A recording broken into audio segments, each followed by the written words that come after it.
Hey everyone, welcome back to another stream. Today we're going to be playing some more NES games, but with a twist. We have my real NES right here, with a stack of real cartridges, outputting via composite video, which is basically the best you're going to get out of an original NES that's unmodified.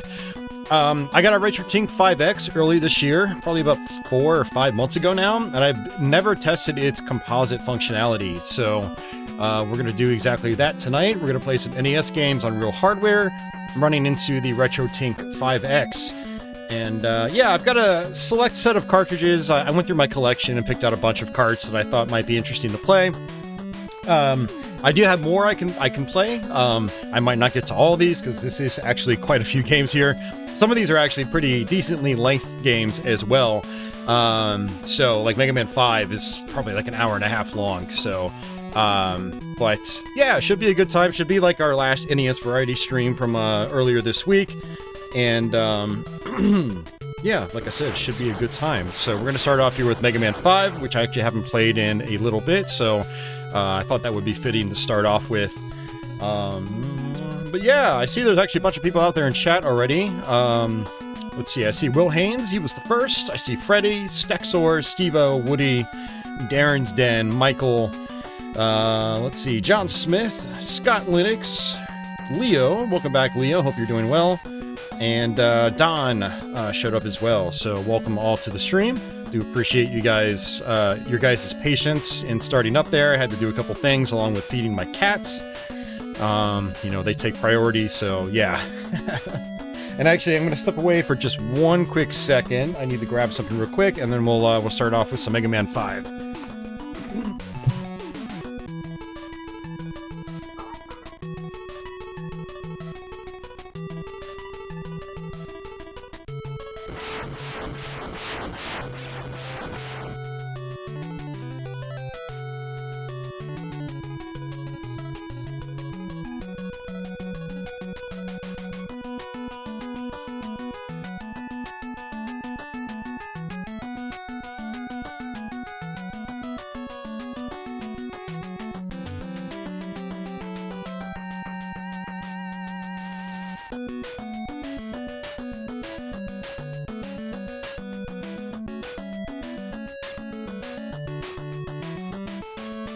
I see Society of Sin out there. Welcome back, good sir. Alright, let's go ahead, grab my controller here, and hit start. I hope everyone's doing well tonight. Yeah, it's Saturday night. Kinda getting a late start, but it is Saturday night, so people should be up a little bit later tonight. But yeah, we're gonna start off with some Mega Man 5. Which Robot Master I start off with doesn't really matter all that much, so let's just kinda do the old close my eyes and fake random choice. I don't need to close the tray. I'm actually going to leave the tray open, that way people can see what cartridge we're playing. So, yeah, Mega Man 5. This is a game I've come around to over the years. I used to really kind of despise this Mega Man in my earlier YouTube days, but after I acquired the cartridge a couple of years ago, I kind of came around on it. You know, it's a fun game. Alright, hold on a second. Get down, Milo. Yeah, I really can't have Milo on the desk this time because, like, just one slight bump of the console will freeze the whole thing.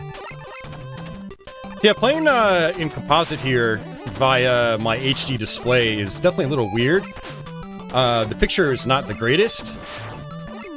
So what I normally do when I do, say, composite streams like this, I'll actually run my composite signal into a splitter, and I'll personally play on my CRT. And composite on a CRT still looks fine.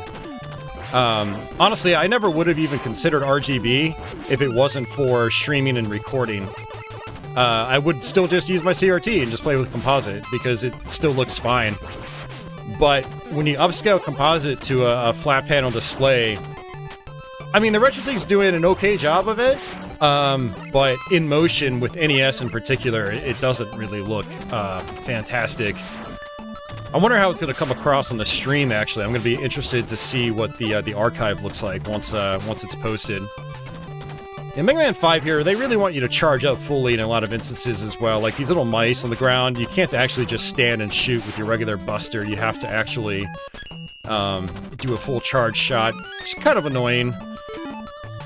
Let's go ahead and switch back here. Scott says it looks really good, actually. Nice. Now, I haven't done any, like, tweaks with the RetroTINK-5X. Most of the stuff I've done with it so far is just all stock settings. And it's one of the reasons I wanted the TINK-5X, is I didn't want to have to really, like, configure stuff. Like, with the FrameMeister, you really had to tweak things to get it looking, like, fantastic. But with the TINK-5X, it's kind of known for just being, like, a real good, like, plug-and-play solution for stupid people like me.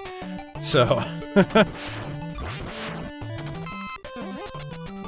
But yeah, I'm noticing, like, static screens like this look pretty decent, but it's once stuff starts scrolling, NES has very jittery composite output to begin with, and I guess whatever the TINK-5X is doing with the signal is kind of making it feel a little weird as well, like a little extra shaky. Like, it almost looks like it's trying to stabilize the image a little bit, but it's not always working. Yeah, still, I think we'll have a good time tonight. But yeah, this is my first time trying the composite functionality on the TINK-5X. I've just done RGB and components so far. I don't even think I've done S-Video yet, to be honest with you.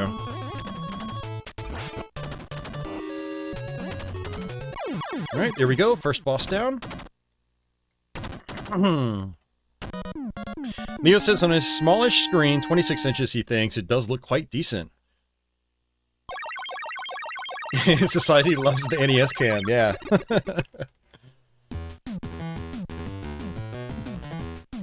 I was a little, you know, I wasn't sure if I was going to do 720p 60 or 1080p 30, but I set it on 1080p 30 because the idea was to try to go to my my camcorder screen setup, and so basically, like, switching over to this template whenever I change games.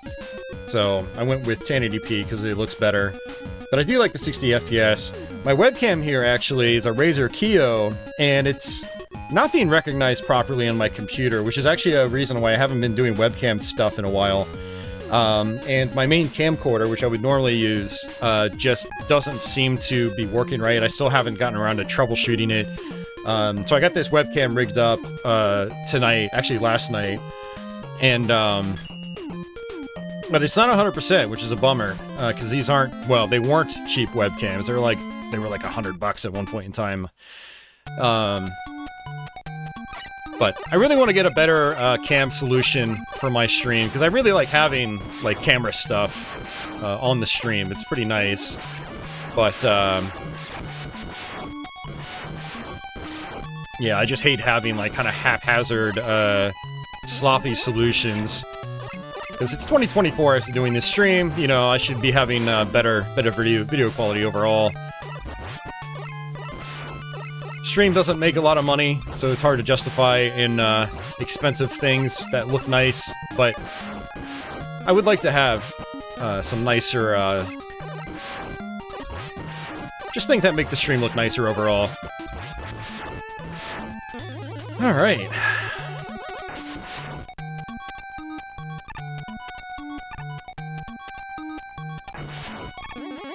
So you got these Mega Man letters over the course of the game. If you grab all of them, you'll get beat. So in Mega Man 3, they introduced Rush, and it seems like from then on, it's like they had to introduce a new character into each of the Mega Man games. So in Mega Man 3 it was Rush, in Mega Man 4 I think it was Flip Top, or whatever his name is. Mega Man 5 it's Beat. And in Mega Man 6 it wasn't really a new character so much as it was changing Rush's abilities to be a suit that you wear. So you get a jetpack or you get like a heavy armor suit that's really powerful. Oh, that's not good. Okay, we're good. Okay. Thank you, invincibility frames. Also, another thing that kind of stinks about Mega Man 5 is when you're charging up and you take a hit, you completely lose your charge. In Mega Man 4, you would keep your charge. So charging isn't as much fun in this game, because if you make a mistake, like, you really get punished for it. You've just got to recharge all over again. So I get it from, like, a difficulty standpoint, or a game balancing standpoint, I should say, but it's just one of those things that doesn't feel as good as in Part 4. Part 4 is easily my favorite of the Charge Mega Mans. I like to divide, you know, the 6 NES Mega Man games into Charge and non-Charge. And I feel like Mega Man 4 did the charging the best. You also had to be a little bit better with your aim in that one, because it was more of like a horizontal focused shot, whereas in this, it's just like, the charge beam is massive. It's really hard to miss. Alright, come on, man. Do your attack. Hurry up. Come on, RNG. Favor me here. Oh my god. Seriously, dude? That was a little tedious. There we go. Am I gonna play through the whole game? I'm gonna try. We'll see. We'll see how I feel.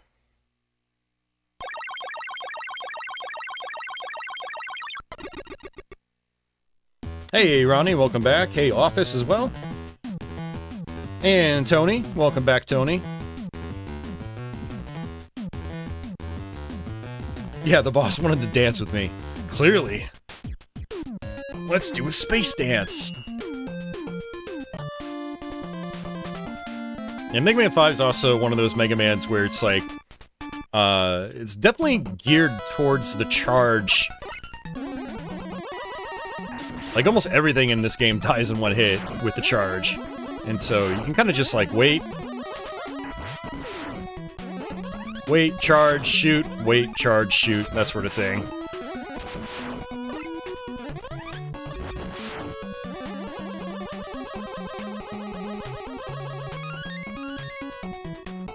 Yeah, this level has some interesting mechanics. It reverses your controls when you're on the ceiling. Also, it's funny playing, like, normal levels again after playing the space stage, because now I'm used to, like, the big floating space jump, but...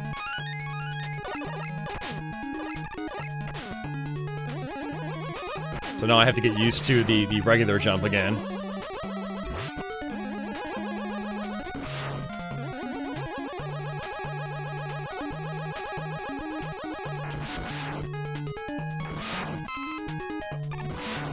Yeah, now that I've got something that can do composite again, I mean, my FrameMeister could do composite, but, you know, it had issues with, like, signal drops and stuff like that whenever I would swap games, so when I was using the FrameMeister, I would always prefer to do platforms with, like, flash carts, where I could just, like, reset back to the flash cart menu without getting a signal drop.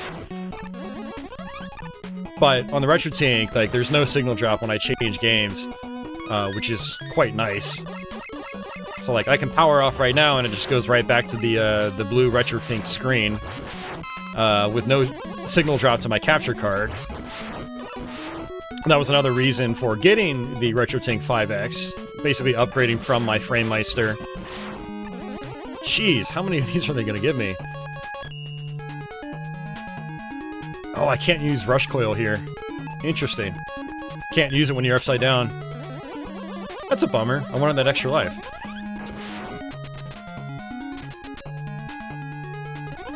Yeah, I don't know if I'd call this music rockin', Scott. It's music, but rockin'? I don't know about that. Mega Man 2's music is rockin'. Mega Man 5's... it's more like... I don't know how to describe it. It's not rockin', that's for sure.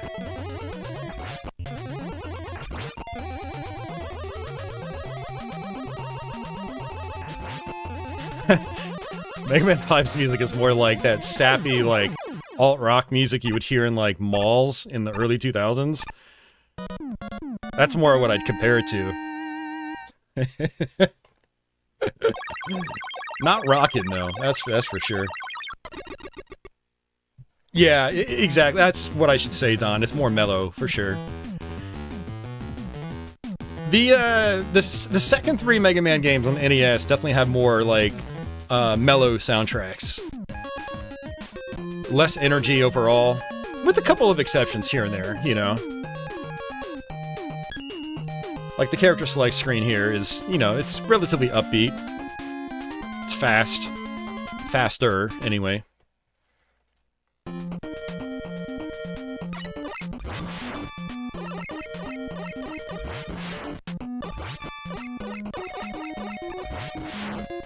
This is one of those levels that... It's one of the nicer looking levels in the game. It's one of the few levels in this where there's actually, like, a lot of... You know, you look at the walls, and they're kind of animating and shifting in colors. I really like that in the early Mega Man games, but not... You know, not every level did stuff like that in this game.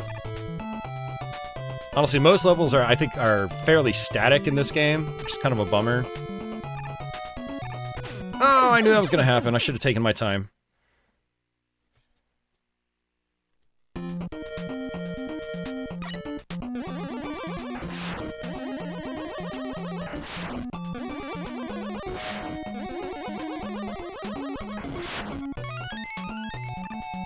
This game's handing out extra lives like candy.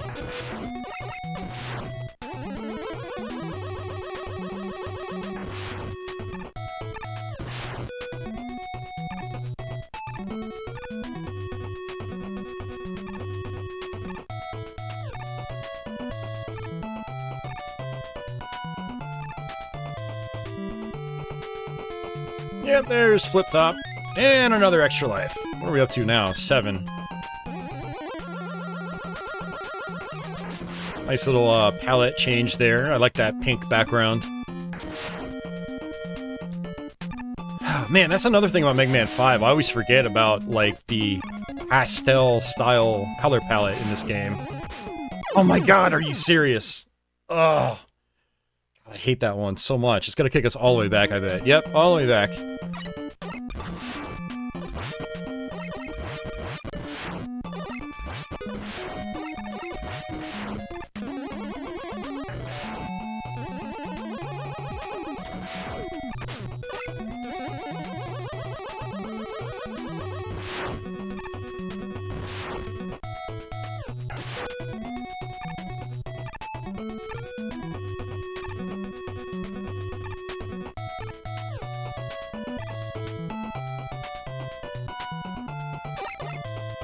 Hey, Chris, welcome back.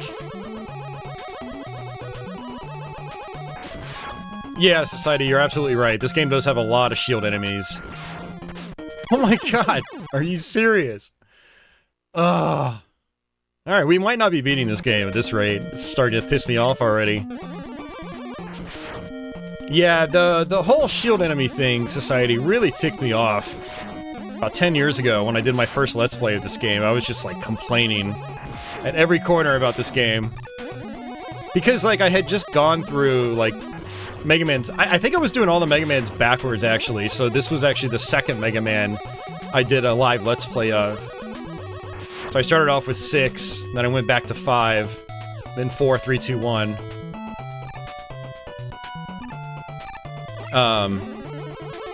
The shield enemy mechanic just really aggravated me. I'm like, why did they decide that holding you up at every moment was a good idea? Just a weird design choice, you know?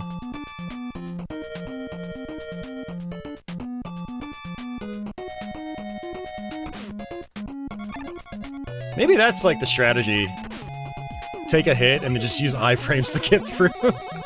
I don't like, you know, cheesing in that manner, but like I might just have to.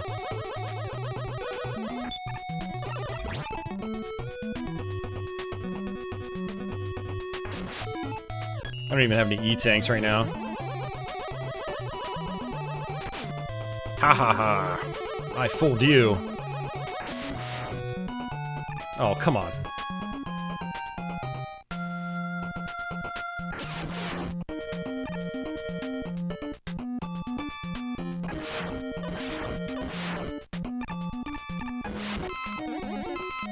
I mean, a lot of those things like shield enemies don't really bother me as much these days. You know, even like the worst Mega Man in my book is still like... still better than most games out there. Or I should say my least favorite Mega Man. There's a lot of people that love this game. You know, there's a lot of people I know that would say this is their favorite Mega Man. It's not my favorite, but I do still like it. Like I said, I've come around to it.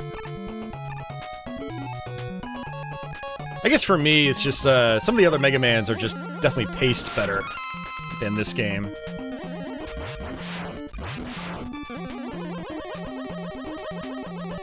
But it's still a good game. It's still definitely a good game. There we go, got the letter.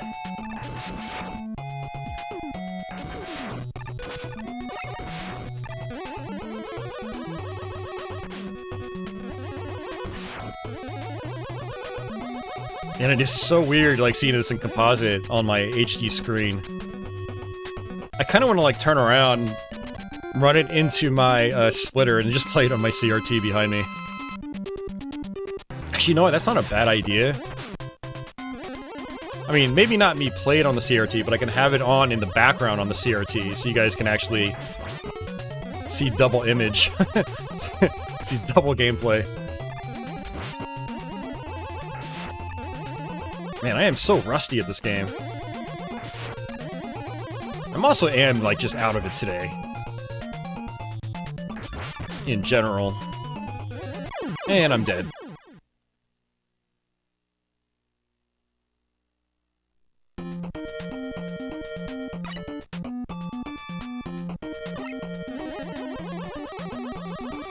Don says Mega Man 11 was packed with shield enemies. Makes this look tame in comparison. Yeah, that's fair. I need to go back to Mega Man 11. I say that, like, many times a year. And hey, I see Uber Disco out there. And 90s Gaming Guy.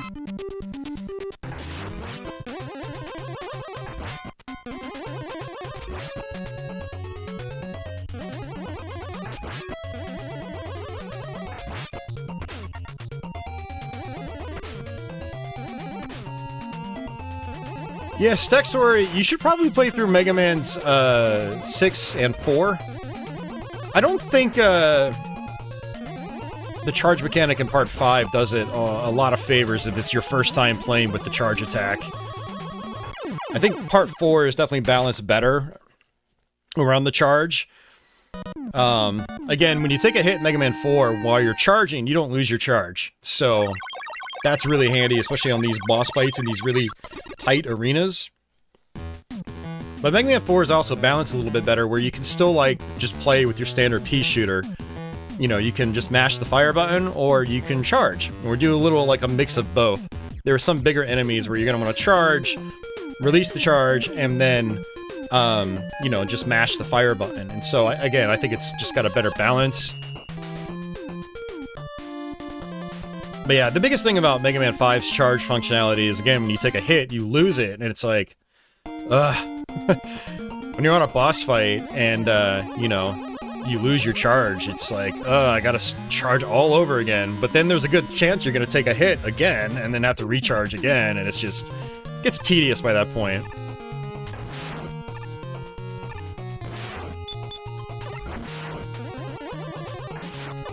Yeah, this is what I was complaining about in my old Let's Play. You got enemies like these where you're just waiting.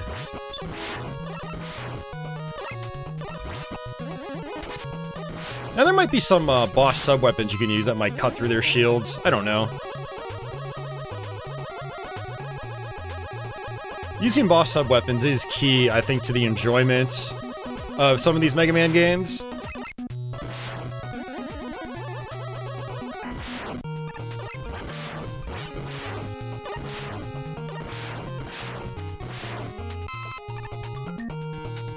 Extra life. They know I just played Crystal Man stage.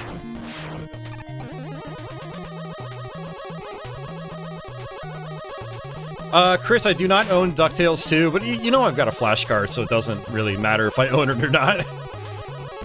I tried playing through DuckTales 2 last year, and I just didn't really like it.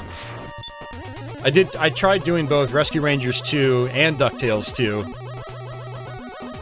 And DuckTales 2 just seems like, I don't know. It just didn't feel nearly as, like, refined and fun as the first one, so...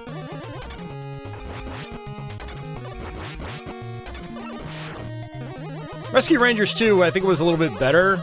in that regard. It was a little more like the first game, but it still also had some major issues I didn't really care for. Okay, so I do want this. Oh, not like that, but I'll take it. Whatever. Hey, Mike. Yeah, just because a game's rare doesn't mean it's good. Yeah. I mean, I know those two games, they have their fans. And actually, Rescue Rangers 2, I did get to the final boss, but oh my god, it was one of the most tedious things I had ever done in my life. And so I just kind of gave up. It was so tedious and boring that I did not want to even really put the effort in. I don't know, maybe one of these years I'll get around to them.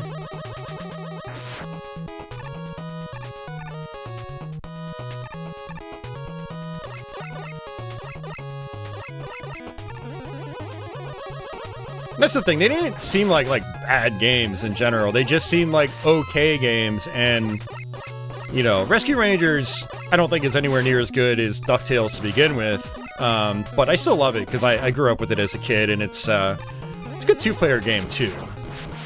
But both Rescue Rangers 2 and DuckTales 2 just felt like okay games, which is kind of a bummer because the first entries in those series are like some of the best games. You go from some of the best games to just merely okay games, and yeah.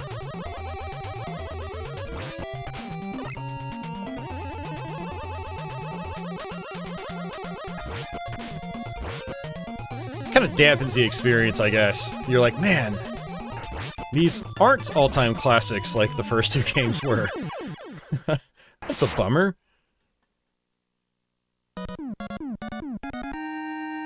Ah, Stexor, yeah, I need to play Wacky Races. I think I messed around with that when I first started streaming almost, like, 10 years ago. Hey, Black Gift, welcome back.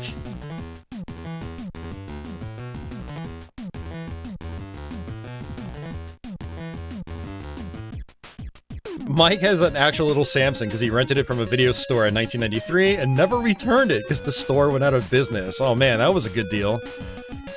I bet you're happy that was a cartridge he held on to. Yeah, we actually, on our last NES stream, last week, Tuesday, I believe, we actually played through Little Samson. That was the first game we played.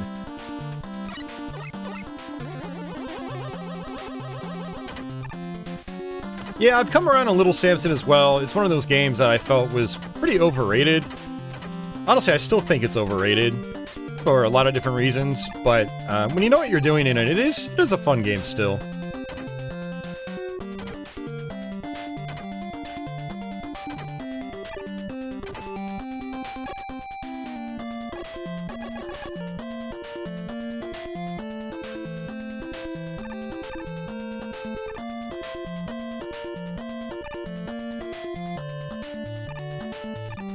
Yeah, I think Little Samson could have had a lot more variety. I think that's its biggest issue. And the late game major difficulty spike is kind of a buzzkill. But overall, still a decent game. Society, some of the music in Little Samson is really good. Other tunes are not really good. And I think that's definitely one of the game's issues as well.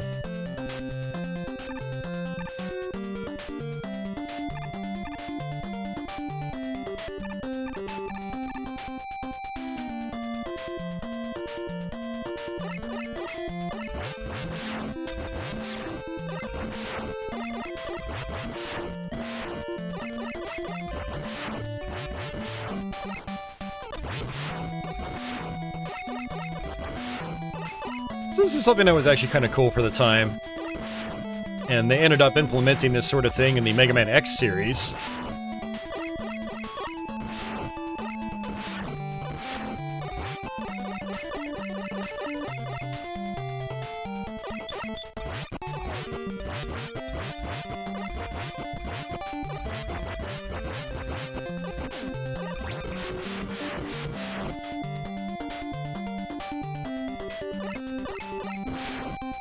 Yeah, 90s Gaming Guy, $27 for a DuckTales 1 is not that great of a deal. I don't know what they go for these days. I wouldn't be surprised if it's a $40 or $50 game, but, you know, it's just an all-time great, but... yeah, especially a few years ago, that doesn't sound like a really good deal. Now, if you meant DuckTales 2, that's another story. There we go, got it. Yeah, DuckTales 1 is a very common game. But it is one of those where people probably add it to their collections, and it doesn't ever leave the collection. Because it's, you know, it's just an all-time great.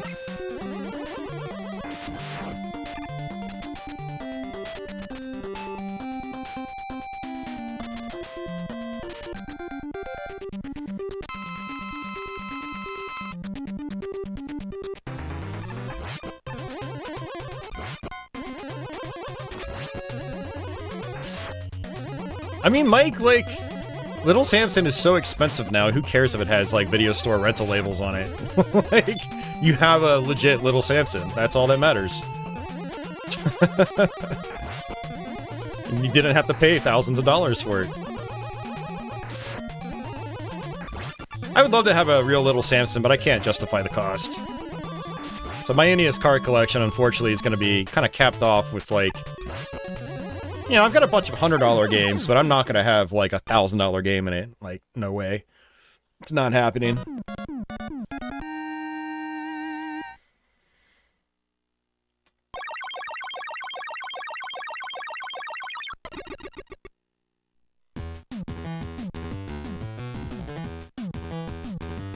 I mean, I guess the point is, Mike, like, you like having the real cartridge, and say you did not have a real one, would you buy one right now for $1,000? I'm gonna lean towards probably not, so, like, I'm saying it's a good thing that you got it, just for the cost of a rental. Like, that's pretty cool. Because it is a game that's fun. It's definitely one that, man, if it was a lot more common, I'd love to just have it in my collection just to play, for sure.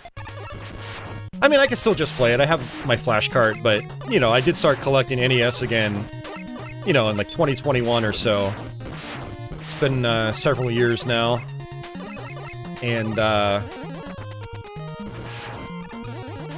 you know, I've picked up some pricier games in the process through downsizing other parts of my collection, but, you know, those like several hundred to $1,000 games, like, I'll never own.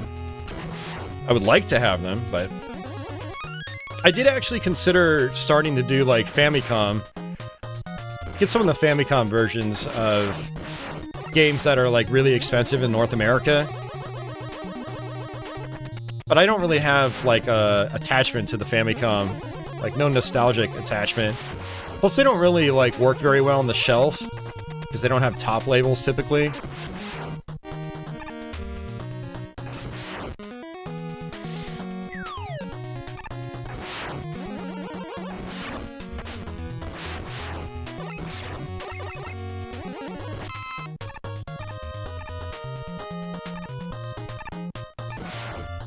Could always, like, consider, like, some PAL region versions, though.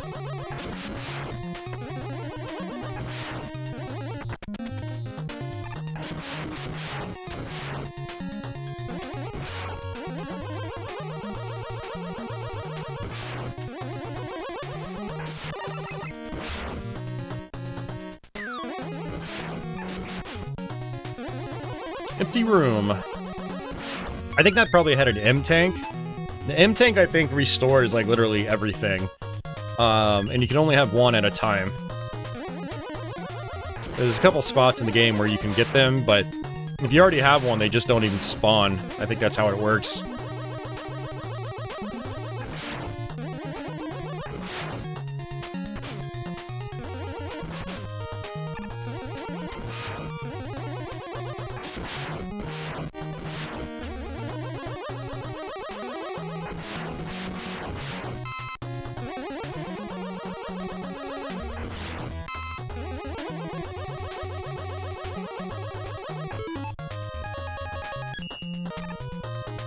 Oh, that's Rush Jet. Whoops. I need Rush Coil.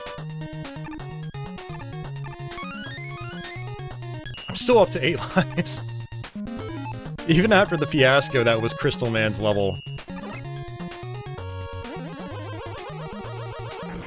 God, I think I lost like 5 lives there.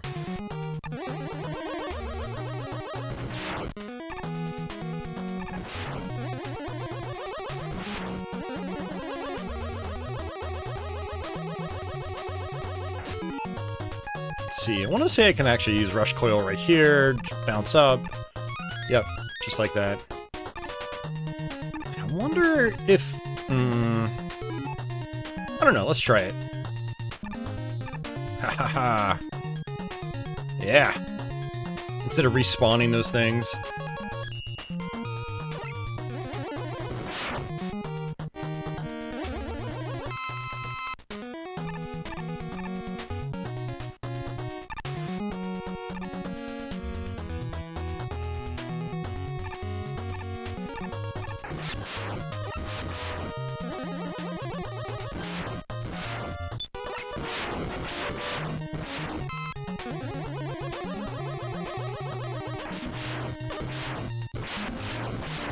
I wonder how many people try to get the full North American NES library at this point in time, but they end up just going like the reproduction route for the really expensive games.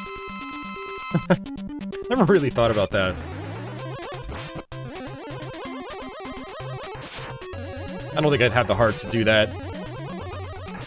Just use a flash card if I want to play them, but eh.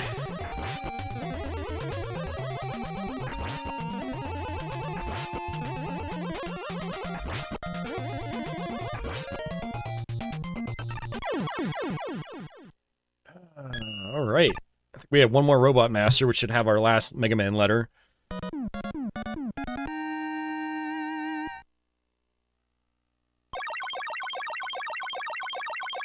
Chris, no, not PAL exclusives, but like PAL versions of really expensive North American games.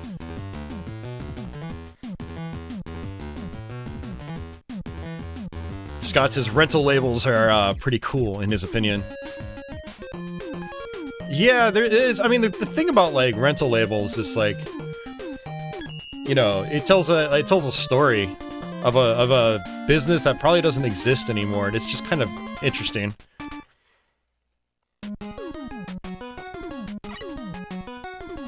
Don, Pat's had a full NES set for like 10 or 15 years now. Yeah. He did it when the stuff was like really affordable though.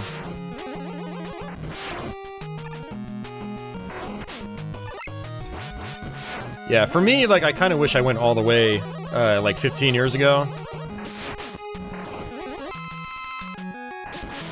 But now it's just, I've got 2 shelves, like, I'm trying to fill up.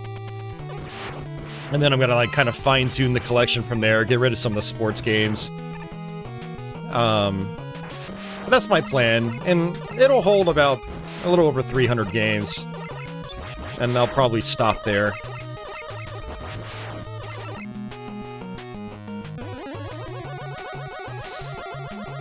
Hey, FPS Fanatic, welcome back.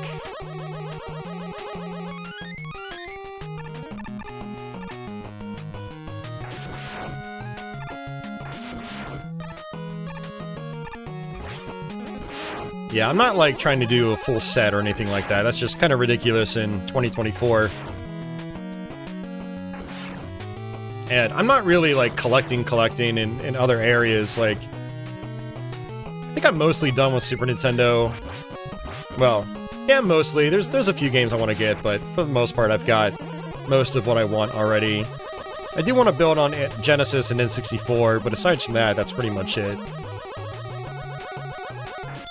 Basically just trying to have like a lot of the strong titles that I really enjoy that I'd want to just take off the shelf, pop in my Genesis or Super Nintendo, you know, play in the CRT or whatever.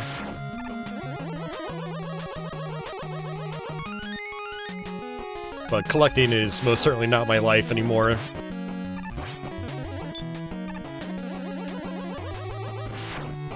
Another extra life?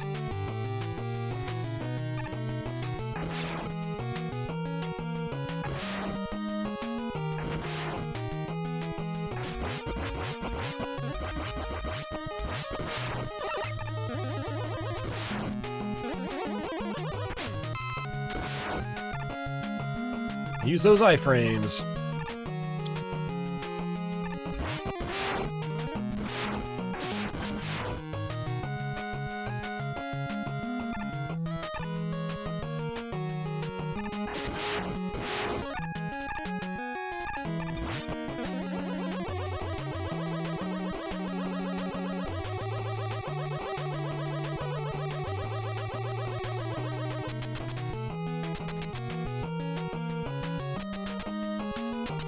Chris says he loves ice hockey on NES. Hell yeah.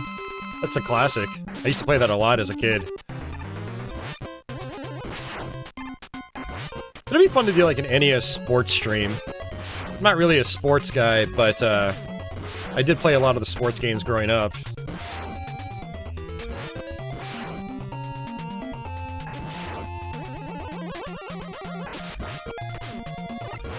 Alright, let's go ahead and just use an E-tank.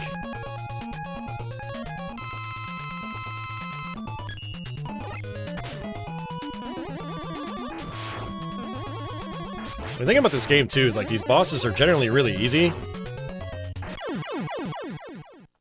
But, like I said, I'm kind of out of it right now.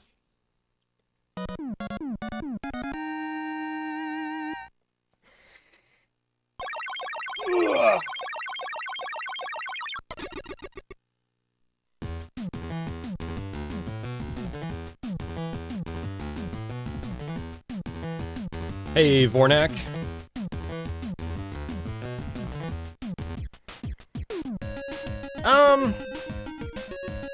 Yeah, I don't know about that, Vornak. I mean, I would never have any qualms playing a really expensive NES game. I mean, they're pretty, durable things, like... I don't really worry about that, no matter the cost of the game. And even if the game stops working, it's like, well, I've got the cartridge. That's the important part, right? I can still play it via a flash card.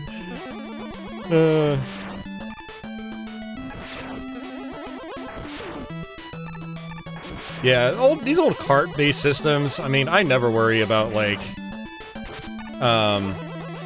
you know, like a game, like me breaking a game by pulling it off my shelf and popping it in the console. I mean, that's what they were meant to do.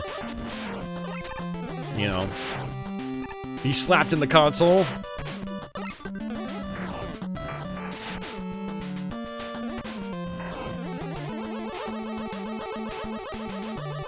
But I've also been, like, really good with my games over the years. I don't abuse my games. Unless it's Zool 2. And then it might get the hammer treatment. Actually, I came really close to pulling out the hammer for the Genesis version of Flashback a couple weeks ago. Oh, I got so pissed off at the end of the game. You guys have no idea. Whew.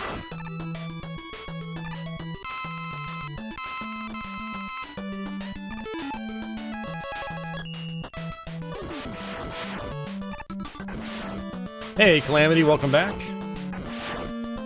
Yeah, I think it looks cleaner on stream than it does, like, in person. Yeah. Alright, so we've got the super arrow now. I assume it stands for super. But yeah, a lot of people have said it looks great for composite, which is really nice to hear. Would I play it on my HD display like this? Probably not. Like, on my own. I'd rather just hook it up to a CRT. But,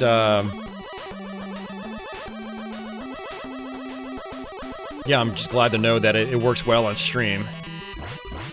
Because there are some consoles out there where I can only do composite.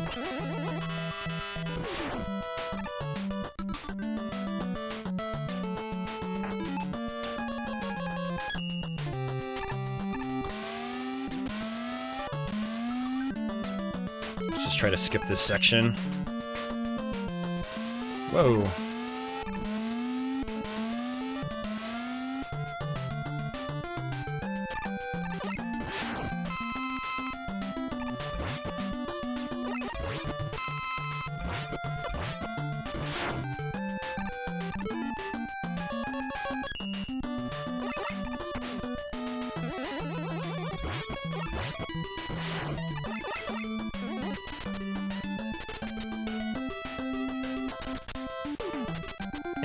Calamity says, it looks good, but I'm old.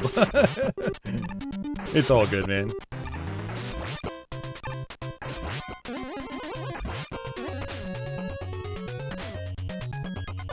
Keep losing my charge.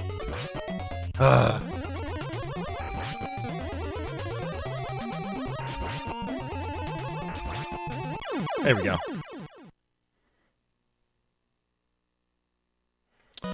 No, Stexor, it wasn't the Sega CD stream I did a couple weeks ago, which I did start to get salty.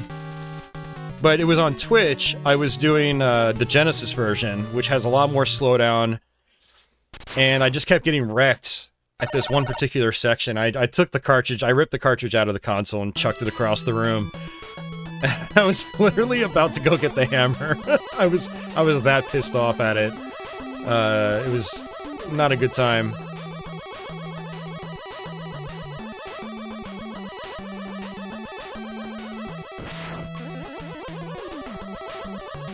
Yeah, so the Sega CD version has, like, basically no slowdown. The Genesis version, on the other hand, has quite a lot of it in the later parts of the game in particular. And it just makes it even harder to play. And there's already a lot of BS design choices towards the end of the game, so... yeah, it was not a good time.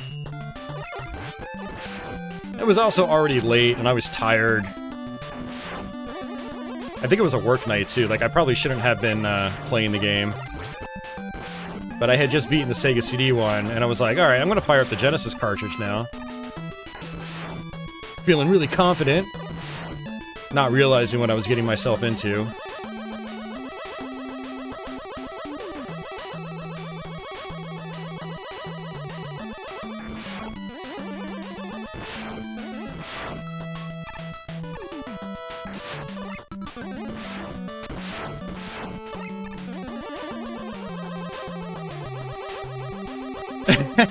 Don says, I'm not sure if Flashback is a game I really like or hate. Yeah, I mean, I'm gonna say I have a love-hate relationship with it. And I feel like it's completely justified.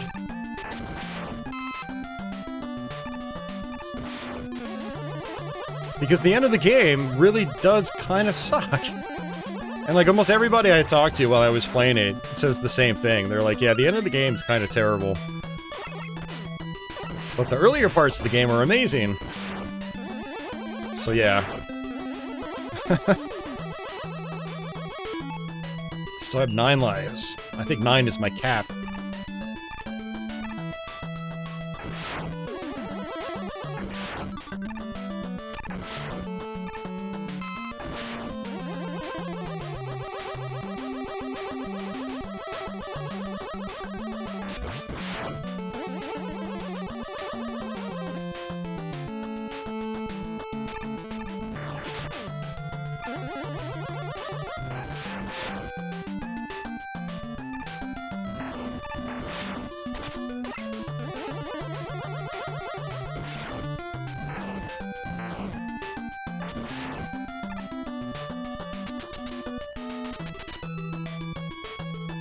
Calamity, no, I barely touched the settings on this thing. I tried different forms of deinterlacing for 480 interlaced stuff, 480i, like PlayStation 2 and Xbox and whatever. But that was it. Most of the stuff I found was just like fine right out of the box, so... with the composite stuff though, I haven't touched any of it, any of the settings for that.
Yeah, pretty basic stuff here. That's another thing about Mega Man 5, is some of the level design is just quite straightforward.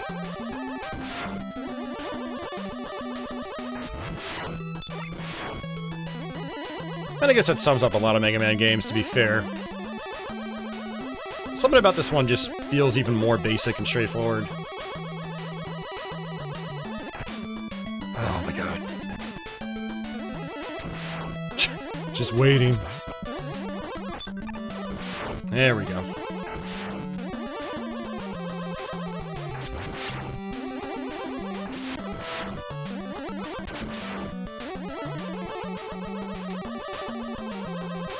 Yeah, some of these later Mega Man games, they were definitely trying to go for, like, bigger bang for your buck.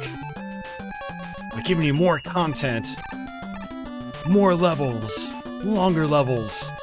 Not realizing in the process that, I don't know. I personally prefer, like, kind of like the short and sweet nature of, like, Mega Man 2.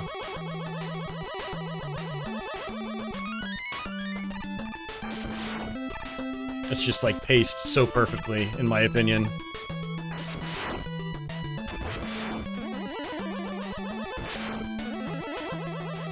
And it kind of started with Mega Man 3. They were like, hey, let's bring in the boss robot masters from Mega Man 2, which extended the game time by a lot. And then with Mega Man 4 and on, they started doing the two castle thing.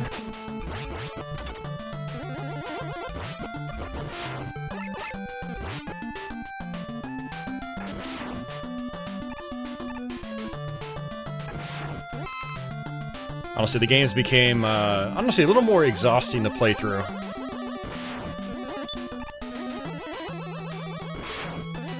Less exciting in a lot of ways. Alright, let's, do this.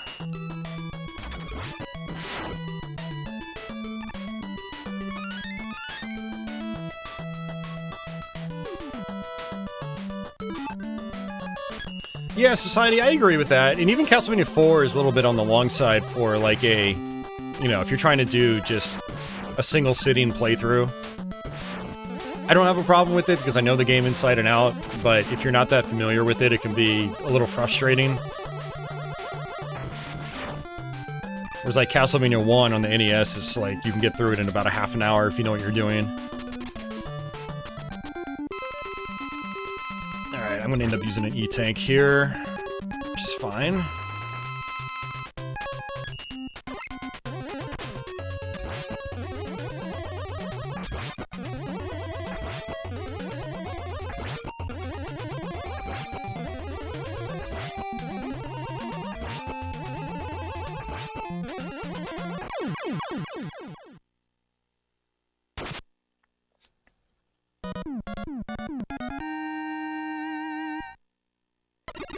Mike, yeah, RetroTINK is a series of products. It's a company, and they make a series of scalers.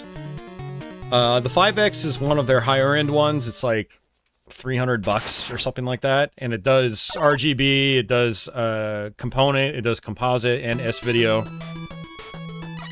And yeah, their products are really high quality. And I bought the 5X earlier this year.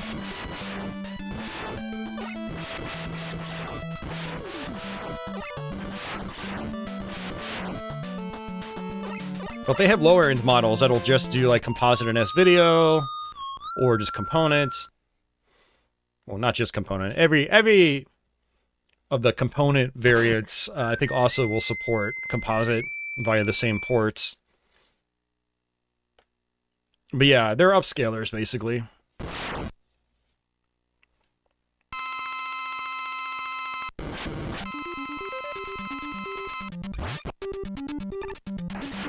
Yeah, they have a new model it's stupid expensive. It's like $700+, which kind of in hindsight, I wish I just saved up for that. Because it's got all sorts of other inputs, like VGA inputs for retro PC gaming. Wish that would have simplified my setup a lot. Well, I guess technically I could sell the 5X. And maybe what I should do is sell the 5X and my FrameMeister. And just buy a 4K. I'm probably not going to, though. I don't actually have a 4K display, though, unless, like, in my stream setup, so it's probably not worth it right now.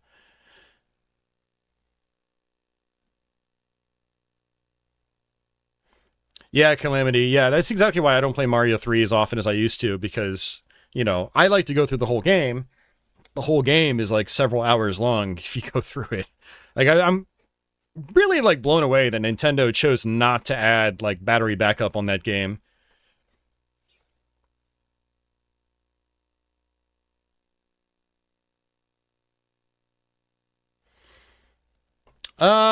Yeah, I mean, Mike, you can always get your 2600 AV modded. It's pretty cheap, so... Or you know how to solder, so you can do it yourself. Get it composite modded. But yeah, Stexor in my Discord, actually asked about that. He was wondering if there was, like, a, RF to, HD upscaler. And I'm sure there's probably one out there that exists, like maybe some professional device, but I told him what I would do back in the day was just use a VCR. You know, route the RF into the VCR, and then route the VCR out via composite. But for something like 2600, if I really wanted to play it through like a... God, I always get killed by that. I always get killed by that. I always forget about that. If I really wanted to, like... run the 2600 into a scaler, I would just AV mod it, personally. And actually, I skipped that route altogether these days, because I bought an Atari 2600 Plus, which is basically an official Atari emulation box, but it does a really good job. Stexor, he asked, do I have past broadcasts disabled on Twitch? I got into a little trouble on Twitch several years ago, and so because of that, all my past broadcasts are set to unpublished by default. But my past broadcasts are never really all that interesting, in my opinion, so I don't go in and publish them. And after a couple weeks, they just expire and go away, so yeah, that's your answer to that.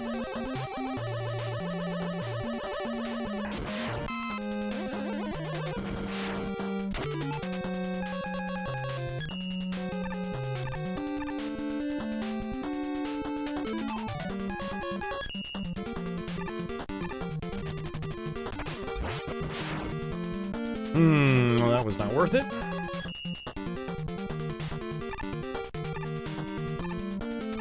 Oh, that's not fun. I wanted to go up top. Oh well, not a big deal. That's why.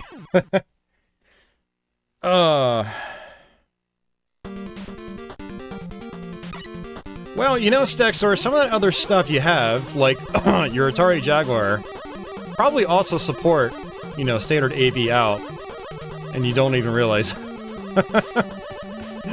Stexor was like, I'm using RF on my Jaguar. I'm like, you do know it does other outputs, right? I had to educate him on the Jaguar. Which I haven't had to do with anybody in a while. Kind of threw me for a loop. I was like, wait, people don't already know this stuff?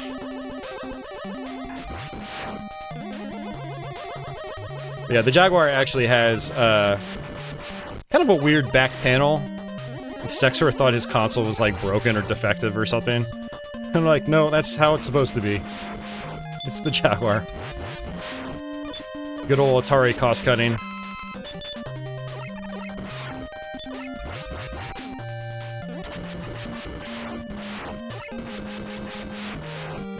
Hey, Major Havoc, welcome back.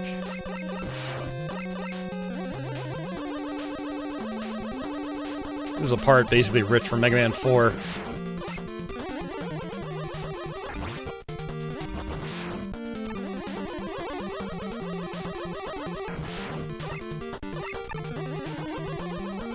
Sexer, I don't think I played Cobra Triangle. Oh, I did, actually. I did play it last week on Twitch. Yeah, I mean, I did a lot of NES last week, so I kind of, a lot of my streams between Twitch and YouTube are just blending together. Yeah, I made it to, like, the Glacier race, and, like, got a game over, and I was like, alright, screw this game.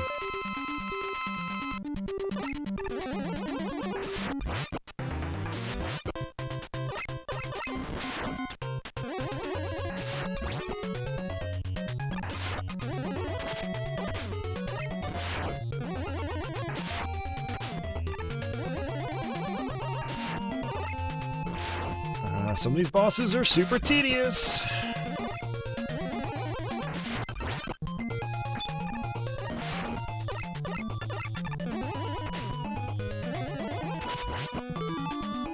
These use a lot of E-tanks. Society says Cobra Triangle is a game I will never beat. That game is tough as nails. Yeah, and I know a couple of people over the years have given me tips on it, and they've beaten the game. And some of those people, I would say, aren't even as proficient at, you know, old school games as I am. So I'm like, well, if these guys can beat the game, you know, I definitely can. I just need to really figure out a good strategy, you know? A good, consistent strategy. But Cobra Triangle has some really BS parts where it's like, if you don't get this thing just flawless, you're going to die instantly. And then you'll respawn in, and you'll fail it again and die instantly. And then fail it again and die instantly. And it's like, ugh. You can have, like, a perfect run, and then on one of, like, the waterfall jump levels, you just completely miss the ramps over and over, and you're just game over. That's it. It's a very, very frustrating kind of game design.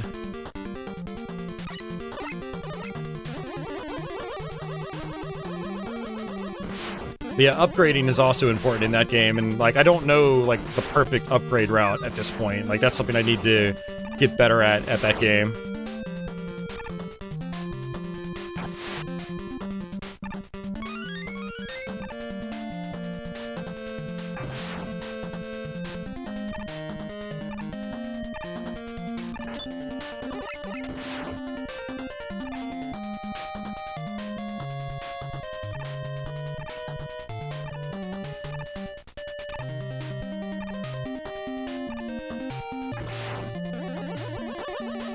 Well, we're almost at the end of the game.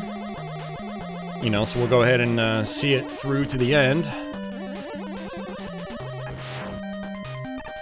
Earlier on in the playthrough, I was like, do I really want to do this?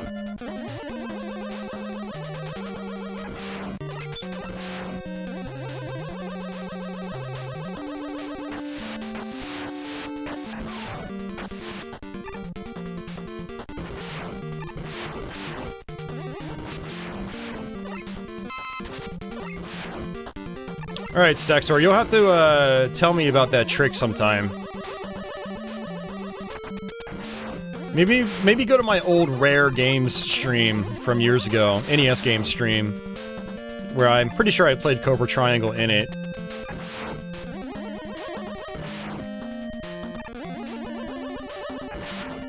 Leave it as a nugget of info for myself and others.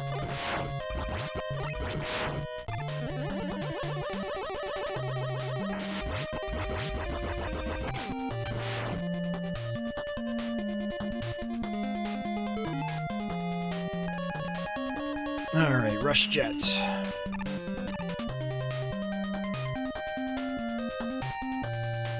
Alright, these guys are tedious. Ugh. I think that one you can actually bait into just, like, falling off the cliff.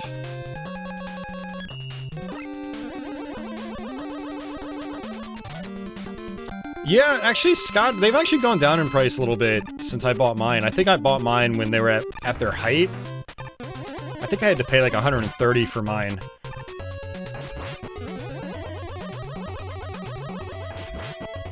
But yeah, now I think they're around $100. Either way, I'm glad I have it. One of my goals when I started collecting carts again was to get all the mainline entries for, like, my favorite franchises, like Castlevania, Mega Man, you know, Double Dragon, stuff like that. Yeah, this was like 3 or 4 years ago when I bought mine. Of course, we were just coming off of COVID, so things were a little more expensive then. Some games have softened since then, thankfully. They're still expensive. Like, Mega Man 5 is still, I think, at least 3 figures, still $100 about. But, yeah, some of the more common games have also dropped a little bit. But not by a ton. Like, I actually, I'm not gonna lie, I wish a lot of this stuff would just tank, because the collecting hobby is a lot more fun when things aren't stupidly expensive. You know, it's great being able to walk into a game store with like $50 and walking out with a ton of titles. But you can't do that anymore. You'll be lucky if you get a handful of commons at that price.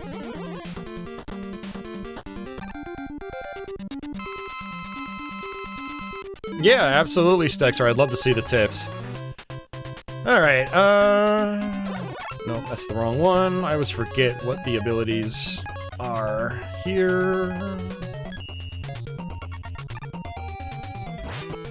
Yeah, that's it.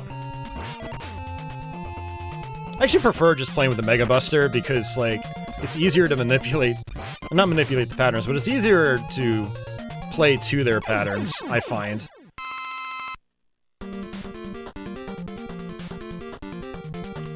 No Major Havoc. I don't buy stuff from Retrobit. I don't buy, like, reproduction cartridges. Yeah, I haven't bought a single one, actually. Nope, it's not that. Oh, no, that's... Actually, it might be this.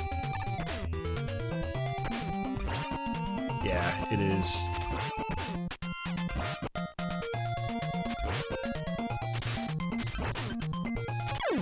That's so dangerous, though. Is Mega Man 5 the rarest Mega Man game? It is, on the NES. Yeah, it was the one that probably sold the worst out of the bunch. And then Mega Man 1 would come, you know, right behind that.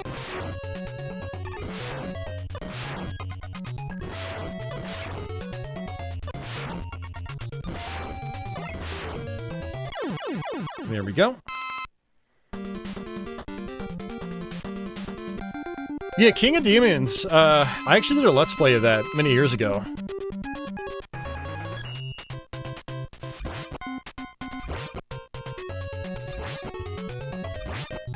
This doesn't really make any sense. If you tried shooting water in space, wouldn't it just, like, bubble up and float? Or something like that? Whatever.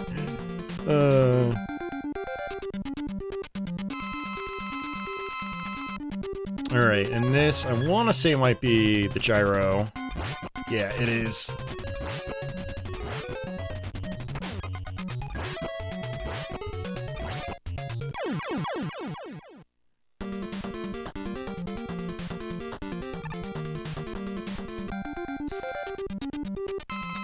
I'm gonna guess Crystal Man for this guy. Let's see. Yep.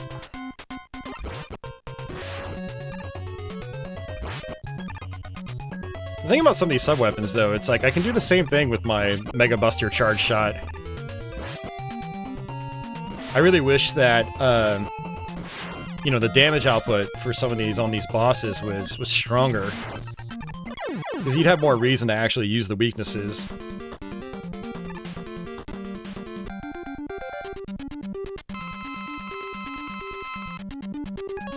Alright, so we can use the gravity hold here.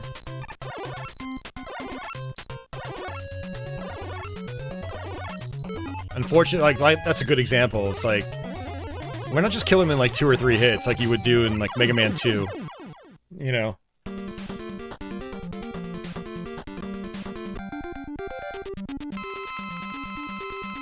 Alright, so I think it's gonna be Stone Man.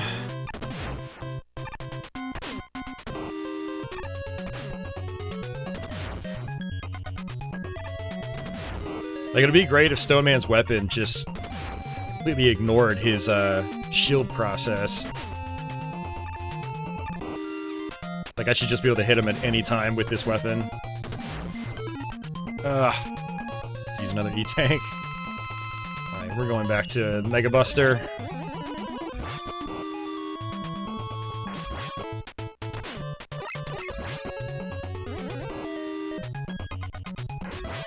It's hard to be such a negative Nancy.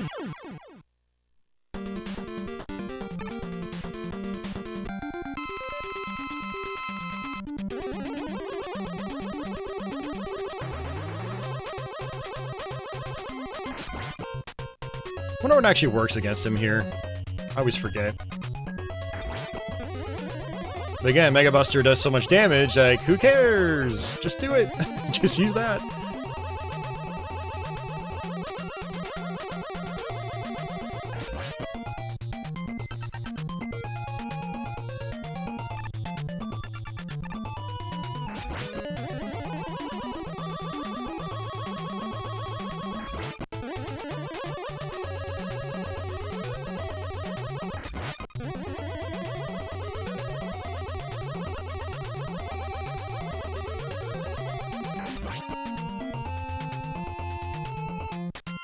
Yeah, me too, Sky. That's generally the strategy for me, is I just use the Mega Buster. Even more so than other Mega Man games. Both 5 and 6 are like that for me. I mean, and 4, to be honest, but 4 does have some bosses that I think are, like, legitimately challenging. Oops. Like Pharaoh Man. Trying to beat Pharaoh Man, which is the Buster, is actually pretty hard.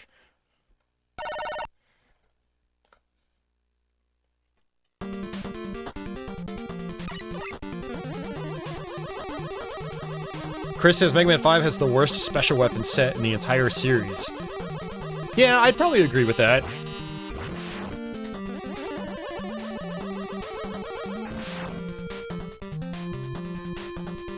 But you know what? I don't even know if it's, like, because the weapons themselves are inherently bad so much as, like, the way other game balances work, like the strength of your Mega Buster, the size of your Mega Buster, along with, like, enemy types and enemy placement.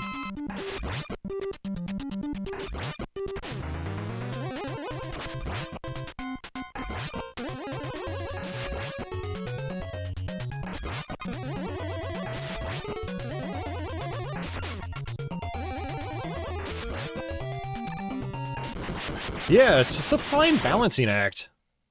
Man, we're at the very end of the game already. I always keep thinking like there's gonna be some kind of fake out. Alright, I'm gonna use beat. Go get him, buddy.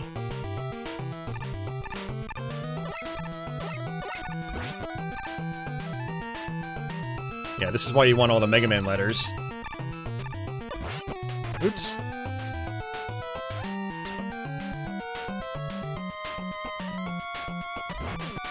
Come on, B, what are you doing? I'm gonna go ahead and use the M-Tank.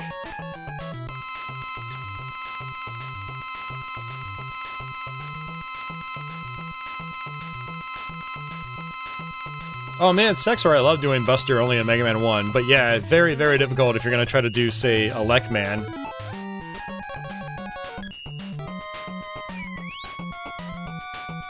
But I still do Buster only for most of the Mega Mans I play. I use sub-weapons when, like, I've kind of mastered the games and, you know, I just want a different way of playing the game. And that's what's fun about these games. There's so many different ways to play them. And here you go, Sky. There's a more rockin' tune.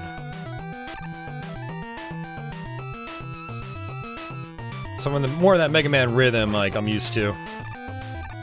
I wish there was more of that in this game, though.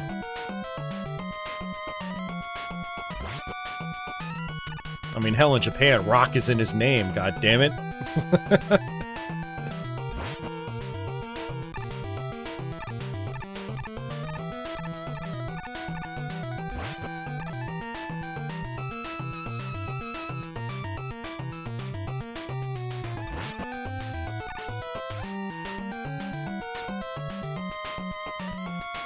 Shadow Man is quite difficult Buster only, yeah. And a big reason for that is just, like, the randomness of his attacks, his movements.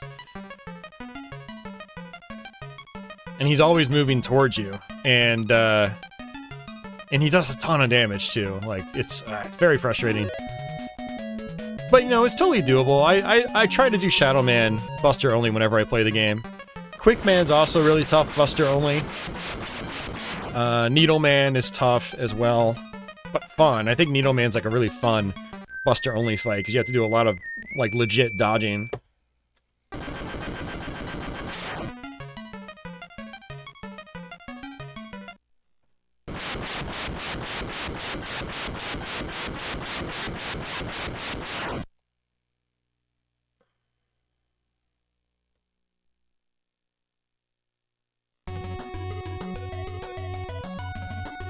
Yeah, Mega Man's 5 and 6 don't really have any main, like, robot masters that are hard, Buster only. Hey, Kyle, welcome back. Thanks for the GGs, everybody. I'm gonna go grab a quick snack while the credits are playing out. I'll be right back.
Alright guys, just give me another minute or two, then we will swap games here.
Oh, alright.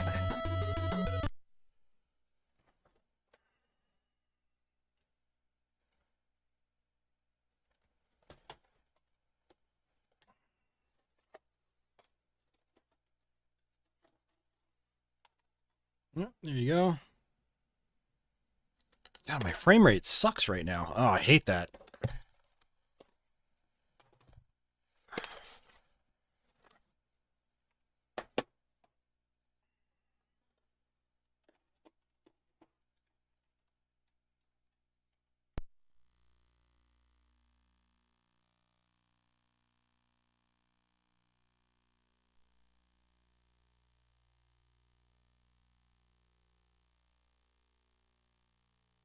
Looks like the crop's a little bit different in this game. Crap. I don't think I really feel like fixing that, though.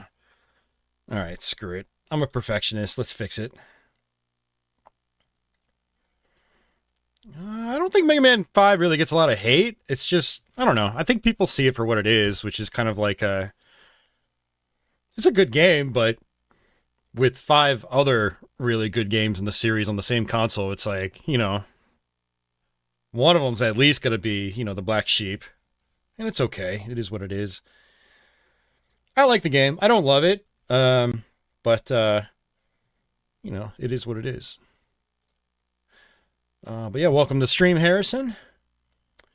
Alright, let's see. How am I going to do this? Alright, first, let me get into the game. That'll make my life a little bit easier.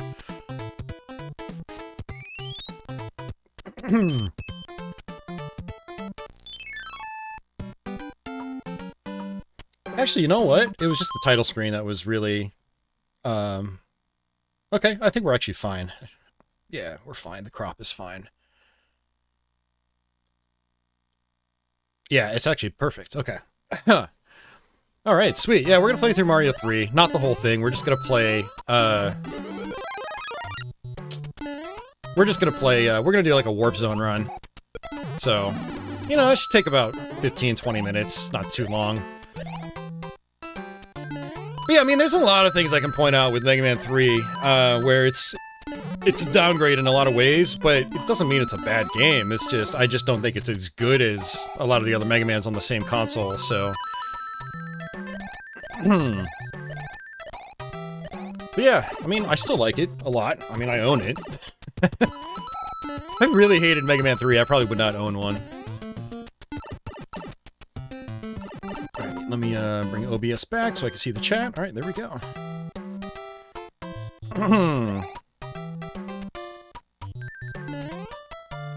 Yeah, I don't think I've done Mario 3 on stream in a little while. So, I mean, this is like a very appropriate game for the platform. It was, I think, single-handedly the most popular game on the system back in the day. No, Stacks are not going to beat this game in one sitting. No. I mean, well, I mean, technically, I guess I am. I'm just not playing through the whole thing. Hell no. Definitely not playing through the whole thing.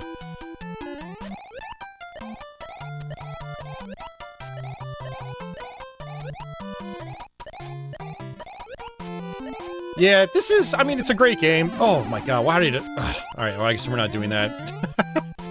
Whoops. It's definitely one of the most nostalgic games for me on the platform, but I don't go back to it nearly as often as other Mario games in the series, because it is super long, if I want to do the whole thing. Also, the levels are very bite-sized compared to, like, Super Mario World, so generally, if I want this kind of Mario, I play Mario World instead. Mario World has more going on, mechanically speaking, and the levels are a lot more complicated. So it's just more interesting overall for me. Alright, let's actually... I mean, I don't think I'm gonna really need extra lives, but let's try this again anyway. I can't believe I lost my raccoon tail. Alright.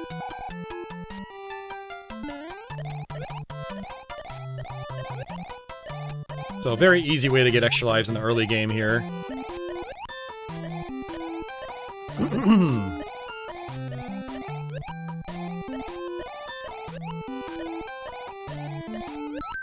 Yeah, like I said, I don't think I'm gonna need the lives, but I might as well. Might as well do it. At least get a few. Because we're gonna get some others over the course of the game as well. I guess probably enough.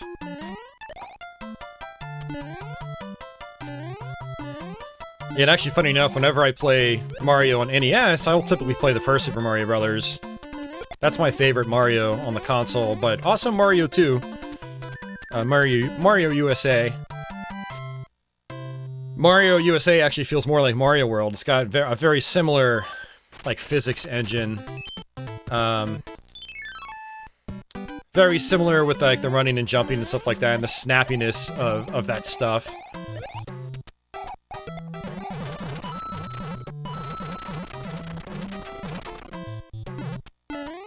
Man, I haven't played this in a while.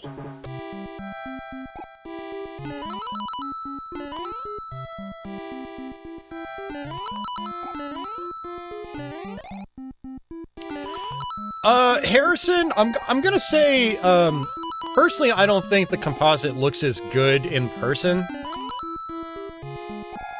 Granted, that's just... The NES has always had kind of like poor composite compared to other systems. Like, it's always has this, like, jittery effect that I don't get with other platforms, so... That's something to keep in mind as well. Now, I don't know if the RetroTINK-5X has, like, some options I can play with to make it even better. I haven't really tried that yet. Basically, this has just been plug and play. I just literally plugged in the RetroTINK and plugged in my NES to it, and that's it. But other consoles, like the PC Engine, the Neo Geo CD, the Jaguar, stuff like that will look great through it in composite, because they have really good, strong composite signals. Same with Saturn and same with PlayStation.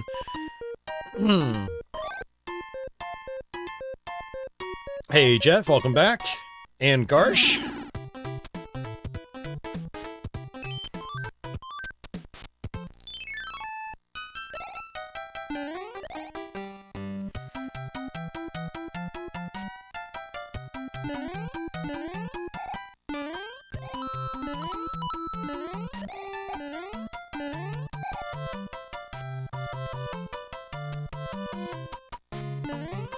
Oh, Sexor says this was the very first NES game he had ever played. Nice. It's a good first game to play. I mean, it's still an amazing game. Another one up.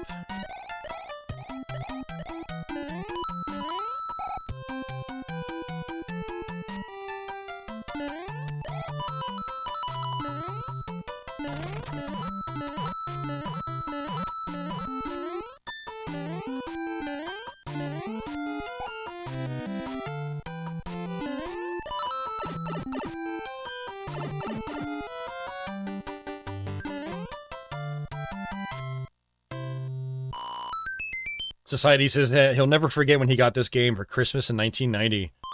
Yeah, I got it for my birthday. I think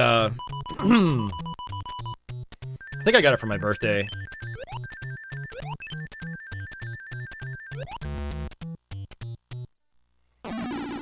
Yeah, it was one of those games that, like, I was super proud to own. It was my favorite game for a very long time. Let's actually not get that.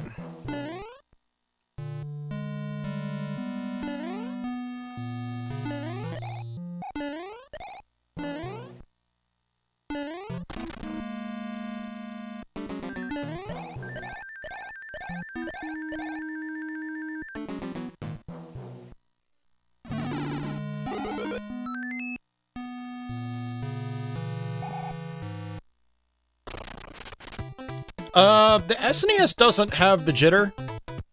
I mean, when I do that in composite, it's like a really solid image. It's soft, but the NES, yeah, it definitely has the problem with the jitter, for sure. You see it, especially in, like, scrolling backgrounds, which is really a bummer. You see it even on a CRT. Well, at least a more modern CRT. Like, if you have, like, a good 2005 Trinitron or something like that, it's gonna be more noticeable.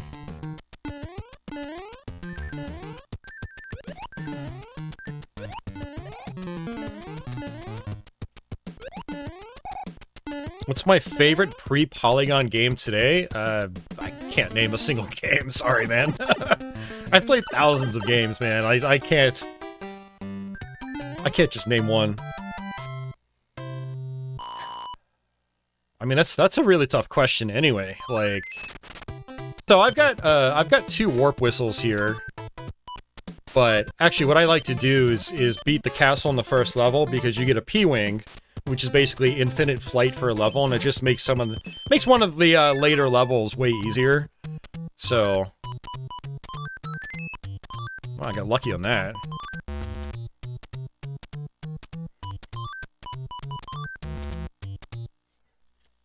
I mean, actually, I mean, Super Castlevania 4 would definitely be a contender for my favorite pre-polygon game. Yeah, that would be a good choice. I could see that. Super Mario Brothers 1. Damn, Mega Man 2.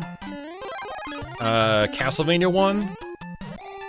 Maybe even Castlevania 3. On a given day of the week, depending on my feelings and mood and whatever.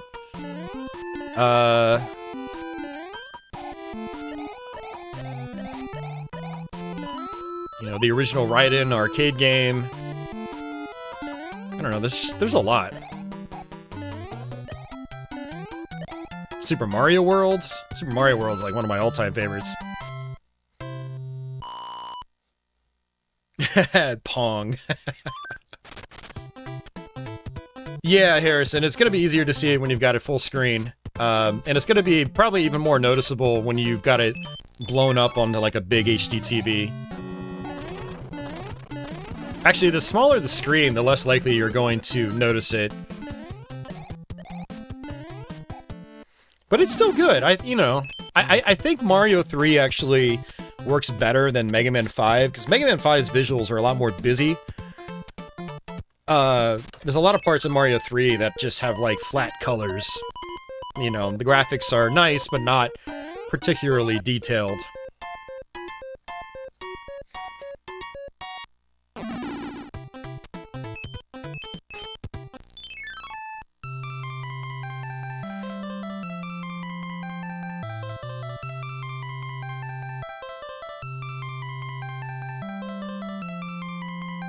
Yes, Texor, you should definitely do this one day. You should definitely beat Mario 3 one day. But maybe, like, use a device that does save states, like an EverDrive. That way you can do it in, like, bits and pieces. Or just do the Super Nintendo version. Like, SNES Mario 3, it's very, very close to the NES game. They barely enhanced the graphics for it. The graphical enhancements were mainly in Mario 1 and 2 and Lost Levels. Mario 3, on the other hand, it's a pretty straight conversion. And that version does have save support, and it's the exact same game, I mean, gameplay-wise. Mario 1, on the other hand, they changed the physics for some reason, which is weird, but Mario 3 is pretty damn close to the original NES game.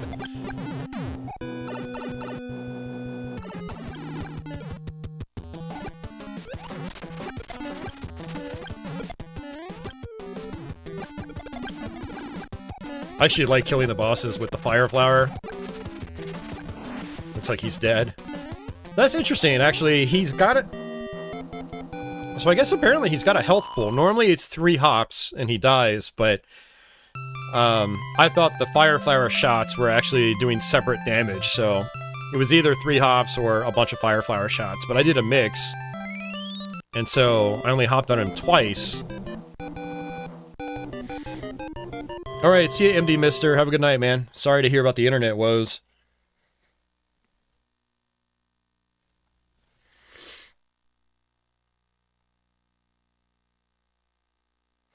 Yeah, Castlevania 2 is a great game, man.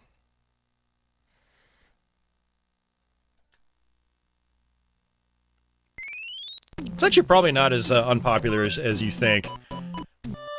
I think the internet, you know... modern retro gaming internet has put a lot of games in a bad light, but I feel like a lot of people still really enjoy games like that. Alright, so we're in the last level.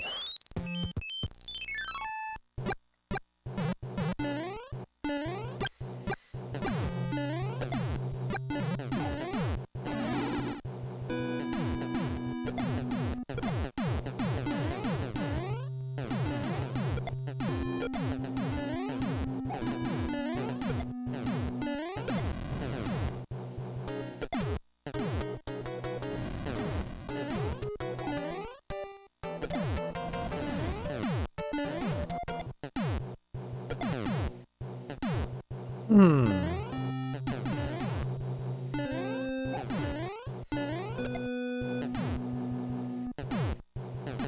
Yeah, my brother got it. You mentioned Guardian Legend. My brother got into that earlier this year. I had actually last Christmas I gave him an NES and a flash cart.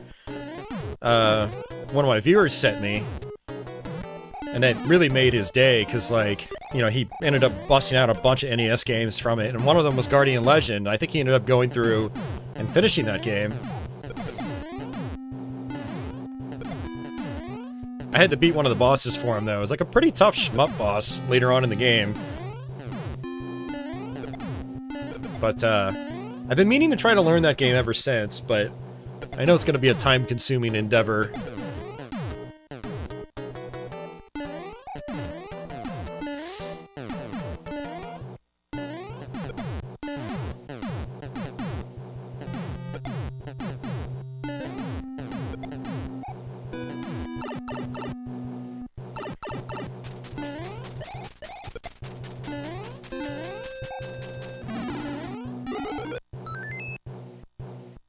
Did I ever watch the Mario Brothers 3 cartoon? I did, yeah.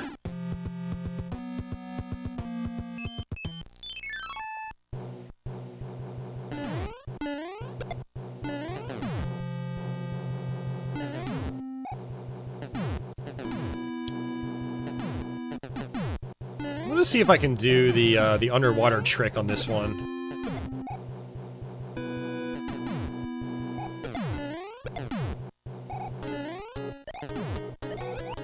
Might be harder with Big Mario, but we'll see.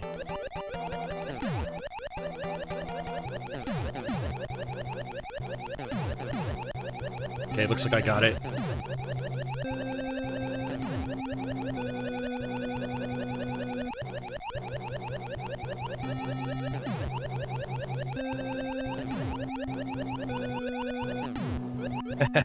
That's so fun.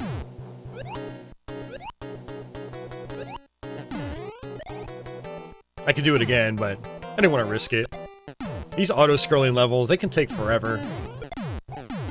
Or feel like it.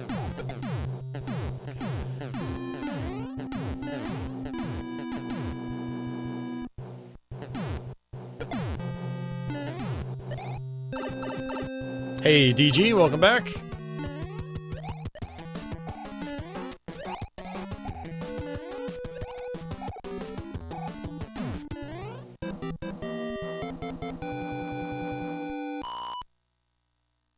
What do I think of these Mr. clones that are coming out? I think they were a good thing. And that's really all I think, because I already have a Mr. I think more options is a good thing. Wow, I got lucky there. Alright, so this is actually one level where I like to use the P-Wing.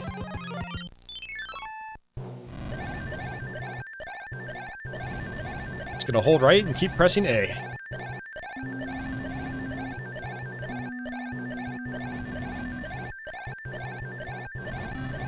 Steve-O says, IGN ranks Super Mario Bros. 3 the #1 of all time. Nice. I think it's one of those games that deserves it. It's a game that holds up great today. You know, there's a lot of content in it. There's a lot of game.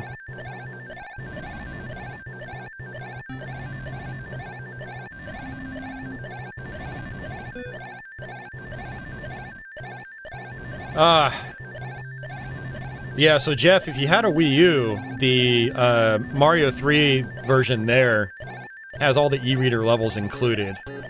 I think, and some bonus levels that were, like, made just for that version.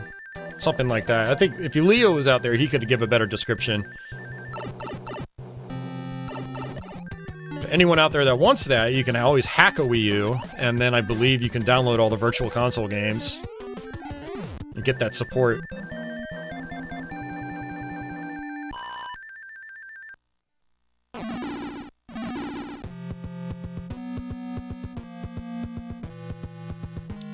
DG, I will most likely, I'll be on Twitch tomorrow night, I'm sure, around that time.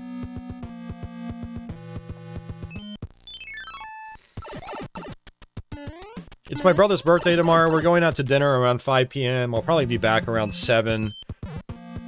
Either I'll stream here, do a long stream, or I'll do something on Twitch.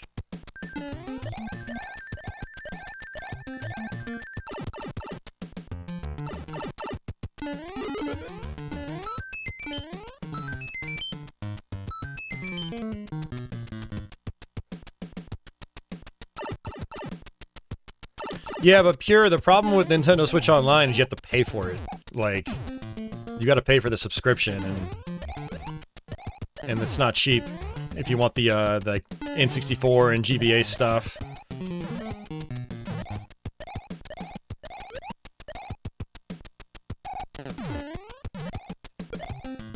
There we go.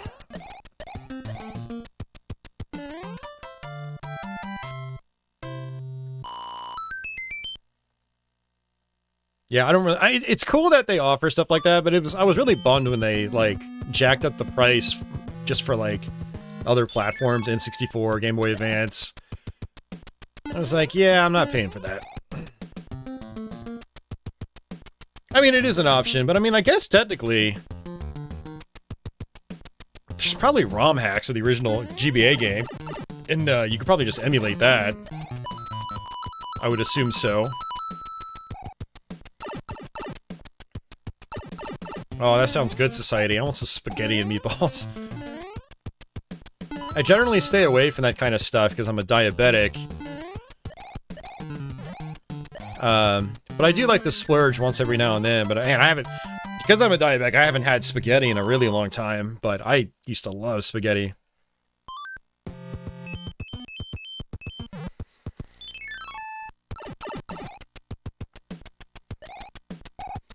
Actually, I don't think I want to do that. I think I want to come up top here. Yeah, and I'm there with you too, Harrison. The input lag on NES and Super Nintendo, I mean, they were playable, but it wasn't really ideal. Especially when, like, I already have access to a lot of this stuff elsewhere with no input lag. So... But I wonder how, like, the N64 stuff is and, like, the GBA and whatever. I wonder if it's any better. I'm gonna guess it's probably not, but who knows? I'm not paying the $30 or is it $50 a year for the, like, the advanced package or whatever they call it. Premium package. Oh, I didn't want to do that.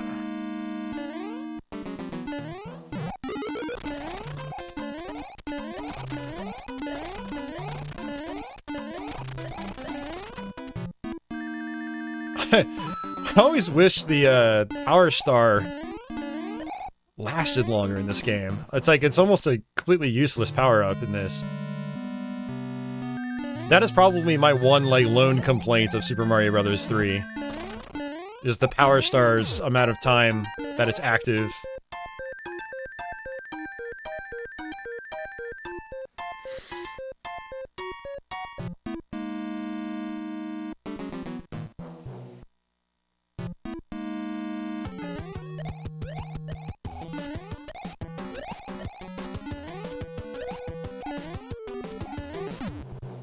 Actually, I need to see if my Nintendo Switch Online subscription is still active, because I need to cancel it if it is. It's one of those things, like, I keep getting charged for, but I never use it. I mainly had it for the online play, but I don't even do that anymore, so...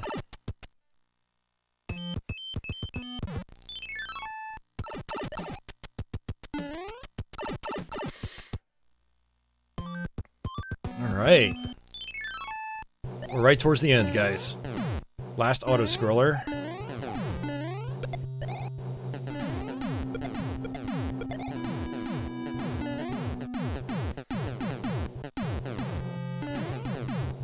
Uh-oh, that's not good. Whoops. I accidentally grabbed onto that bob-omb.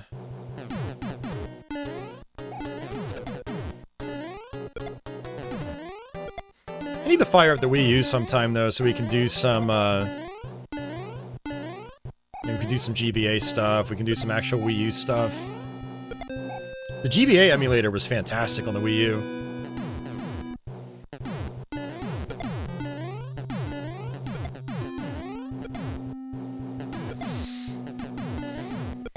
I need to get another SNES Classic so I can get an SNES Classic controller to use on the Wii U emulator. Or the Wii U GBA emulator. Virtual Console emulator. There's a couple of DS games I want to do on there as well, like New Super Mario Brothers. The Yoshi game would be pretty cool. Too many games, too little time. No, we're not doing any more F-Zero for a while. Yeah, I mean, I binged the GBA F-Zero games years back, and I think that was enough. Alright, let's switch to that. Castlevania Rebirth is on Wii U, if you bought it on Wii. You just run it in the Wii backwards compatibility mode. But actually, I have that on the actual Wii as well. And for something like that, I would do the original Wii. Because some of those Wii games, they actually look a lot better on an original Wii via component. Whatever scaler Nintendo decided to use with the Wii U just doesn't look good with Wii stuff. Or it doesn't look as good, especially like 2D games. Straight 2D games like Castlevania Rebirth really don't look very good through the Wii U.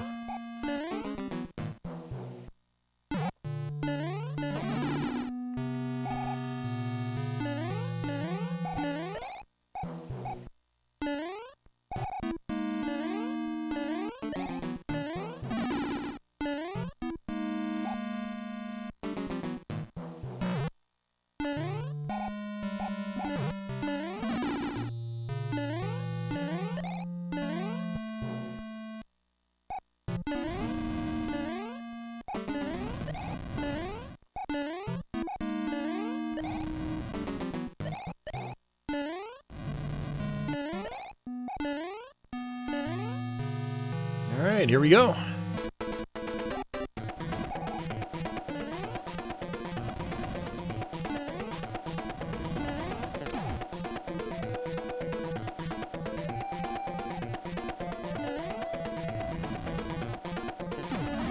That was a bad idea.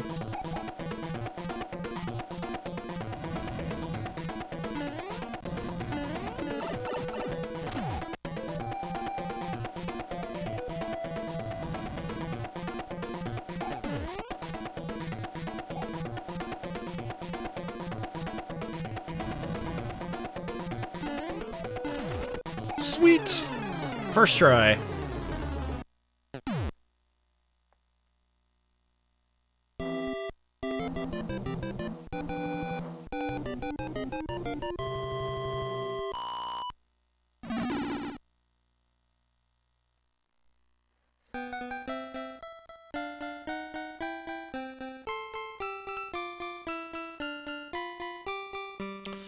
Yeah, Kyle, I know what you mean about 3D Land.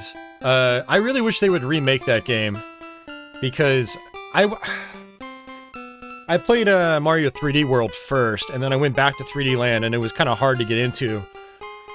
I didn't think the levels were as designed as well as 3D World, and obviously it wasn't 60 FPS on 3DS, and yeah, there was a bunch of stuff to it. So I really wish they would remake that in the style of like 3D World. You know, 60 FPS.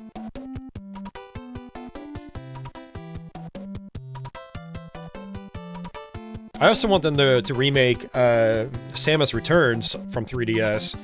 Because again, I played Metroid Dread, then tried going back and playing Samus Returns, and same deal. You know, didn't seem as polished, it was 30 FPS instead of 60, didn't play as smoothly, basically. So...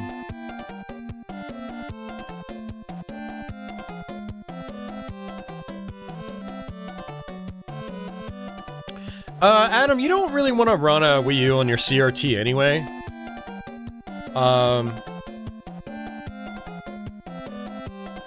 Yeah, we did a stream, I think, like a year or two ago. Leo was there, where we ran the Wii U into my CRT via component, and it was like, I think everything was letterboxed, just about. Which might be fine if you're on like an HD CRT, but if you're on an HD CRT, why are you using component anyway? You would rather just use HDMI.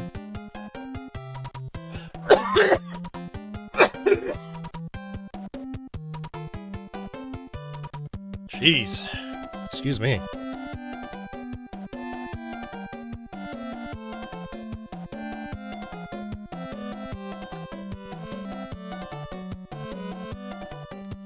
Also, Adam, with the component, I don't know if this is the case, but you might have to go into your settings on the Wii U gamepad and change your display output. I don't remember if you have to do that or not, but yeah, maybe check that too.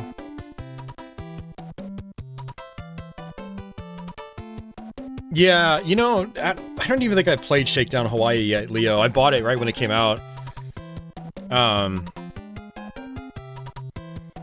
But, I'm gonna actually go to eBay real quick. I'm really curious what the value of that game is.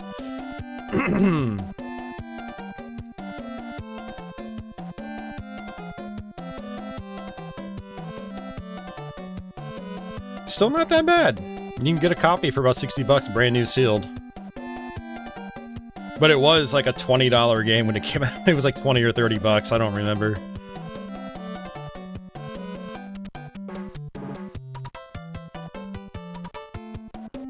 Wow, there's a lot of copies on eBay, actually. There's a lot of copies on eBay. Holy crap.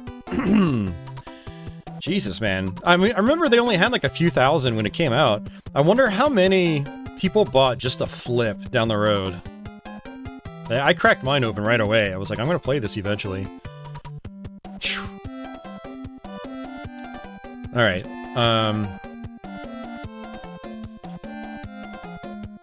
now I want to see what Axiom Verge is worth on the Wii U.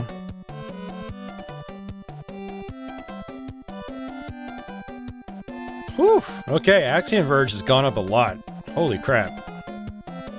That's another one I still need to play. Like, that game always looked really good.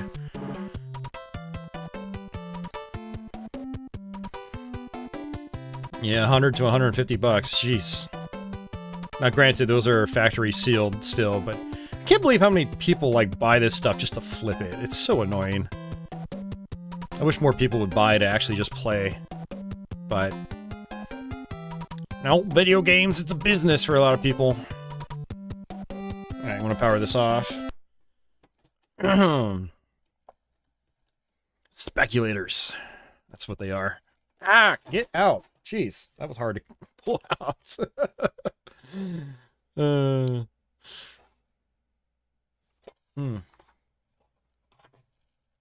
Alright.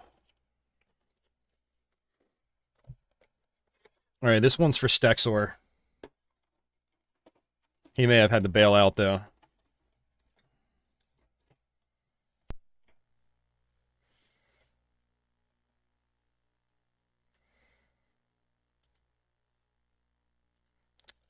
Jeff, I honestly don't know. I've got a bunch of carts here I want to mess around with. I don't even know if we'll get to every single one, because I'm not feeling the greatest tonight. But, yeah. Stexor was talking about how this is one of the hardest games for him to complete on the NES.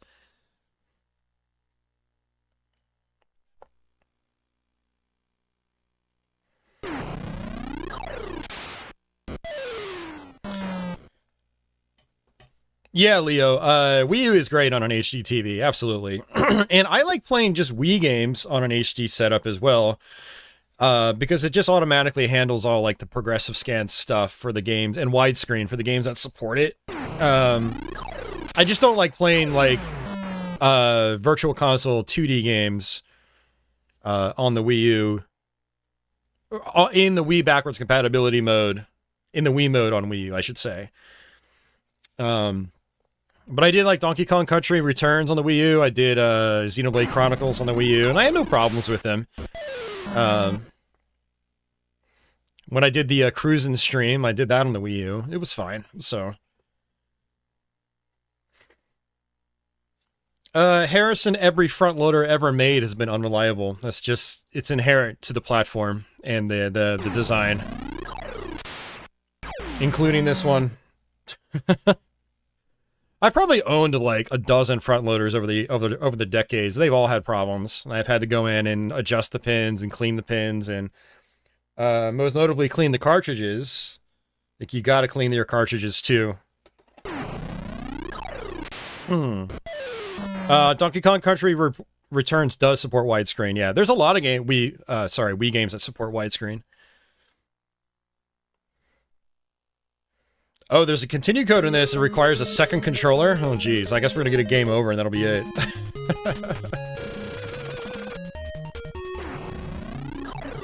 I haven't played this game in quite a while. I used to actually own this as a kid. Played it quite a bit growing up. Actually, you know what? I didn't own it. One of my best friends owned it, and I just borrowed it from him all the time, because he liked the game, but, you know, his mind was set on other games. So I could just borrow it as long as I wanted. He wouldn't really care. I mean, I did eventually pick up a copy for myself when I started collecting NES in the, you know, 2001, 2002.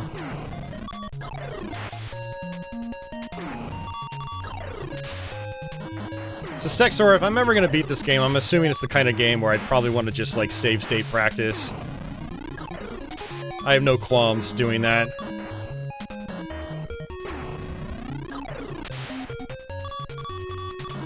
Yeah, this was a Golden Age era arcade game. And then Data East did a conversion much later to the NES, which is kind of cool. This was ported to a bunch of old, I think, Golden Age era consoles.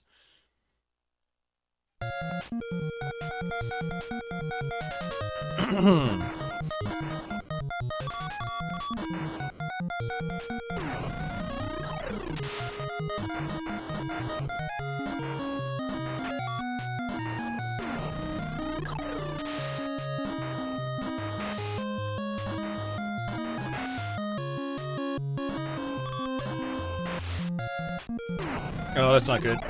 Ooh, got lucky.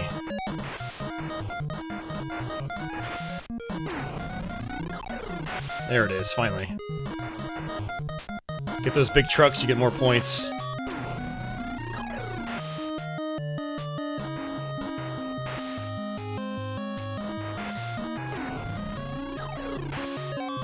I guess the P Stexor are like gas tanks. I guess I want to be grabbing. Oh, that's not good. I'm dead. Hey, thanks, Society. I appreciate that.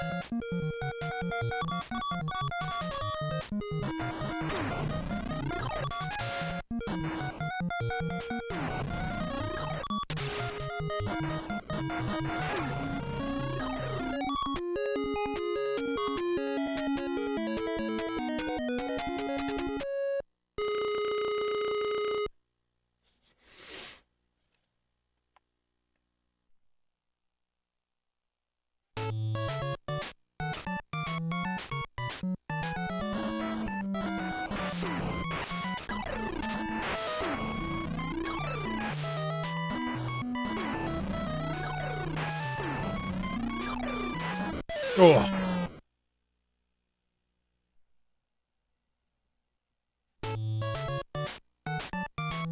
Stexor says save state practice would not help that much in this game. Really? Is it just because of the RNG? Oh, I forgot it dropped stuff on me. Oh, you gotta be kidding me. We're done already. Alright, hey, that gives me an excuse to just play a different game, because I have a lot of games to play.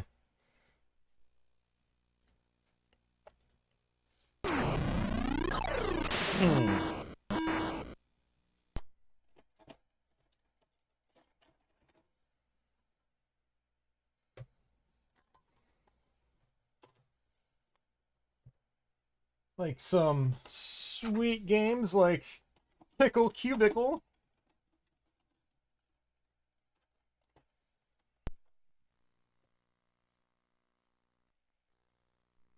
Yeah, this is one I don't think I've ever really played on stream before on YouTube. And I think I've only ever really played the game once. I picked it up, I think, sometime last year, maybe. And I remember it being pretty cool, but Nintendo Power also featured it in one of their issues, so I read about it as a kid, but never really messed around with it much. Leo says the P barrels stand for power barrels in Bump and Jump. Okay.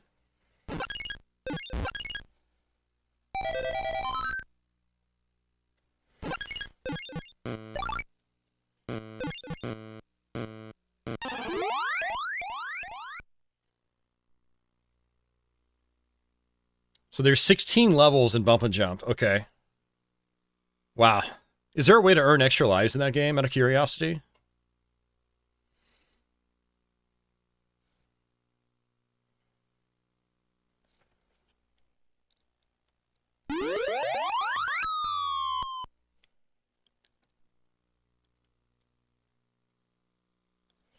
All right, let's hit start.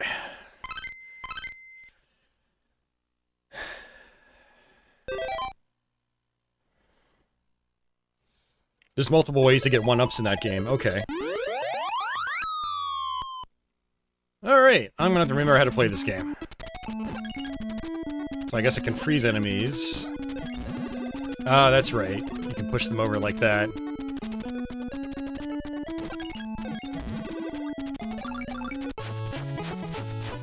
Yeah, it's a very puzzle-centric game. But it does have some action elements, which is kind of cool.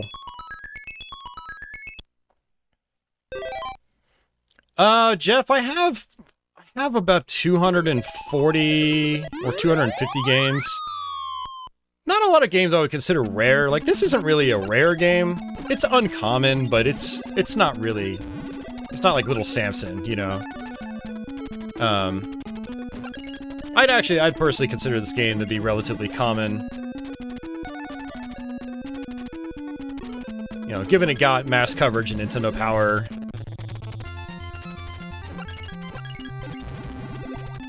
Yeah, my collection is still expanding. There's a few uncommon, more expensive games I'd like to get. Like, I want to get Shatterhand. It's one of my favorite games on the system. I want to get Metal Storm. You know, there's a few games like that I'd like to pick up, but this game isn't really that expensive. I think it probably cost me around $40 at the time, which was still not cheap, but relative to other uncommon NES games, it's really not that bad.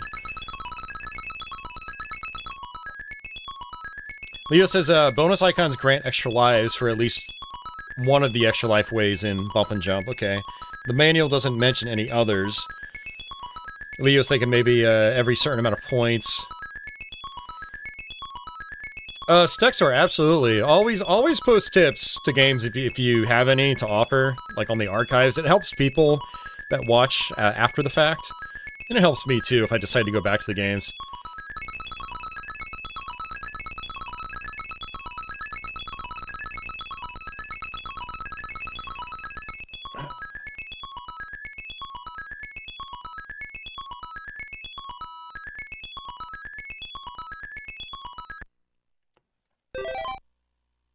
Oh, nice, Kyle. Is it the old one or the newer one? I have one from, like, 2014, but I did an updated one in, like, 2017, I think. That would be the one I recommend watching, because I have more strategies and stuff like that.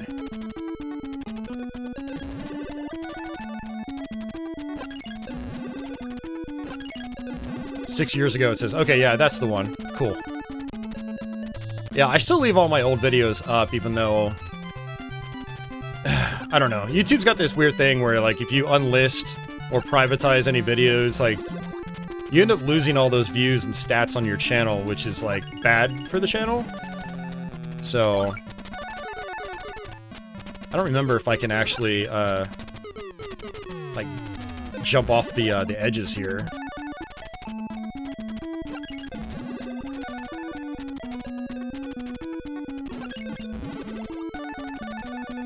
Don't really want to try.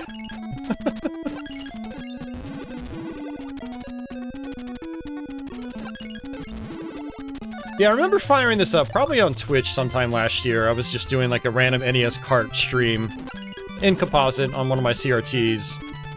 I remember enjoying this, being like, oh, this is a really cool game. Alright, come on over here.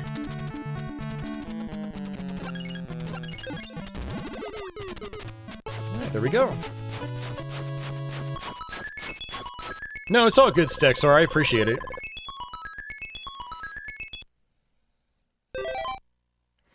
Yeah, Vice Project Doom and Power Blade. Yep. Actually, I beat Power Blade for the first time earlier this year. I need to go back and practice it for a Let's Play.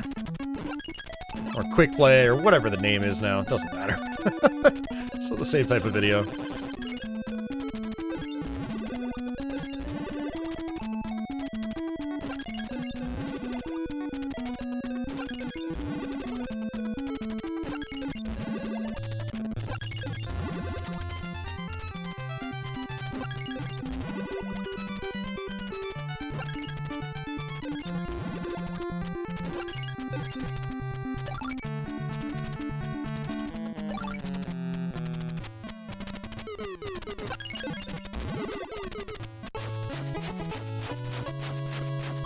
Hey, Zanctum. He says, Cubicle is a really fun game indeed.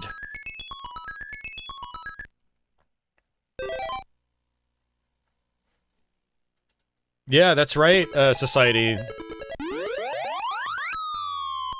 I forgot that all those games had Nintendo Power covers.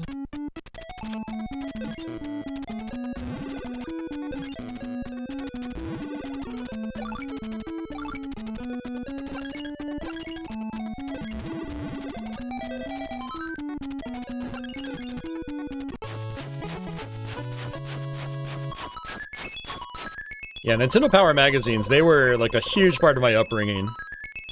I got onto them, I think around issue 19 or 20. It's whenever the Mega Man 3 issue was. Of course, some of my friends had been subscribed to them or even earlier.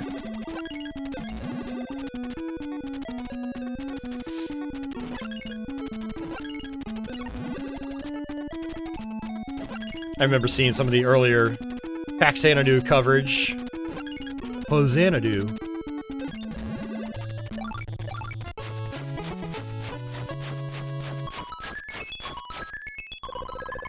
Yeah, I was subscribed all the way from there up to basically the end of the GameCube era, and then I think I stopped.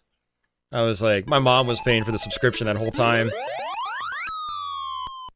And I was like, Mom, you could unsubscribe. I don't really care about the Wii.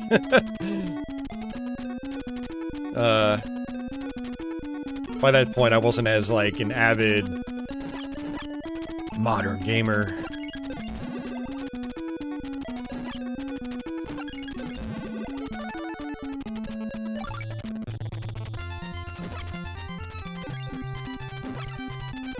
Oh, so I can't kick that guy. Okay.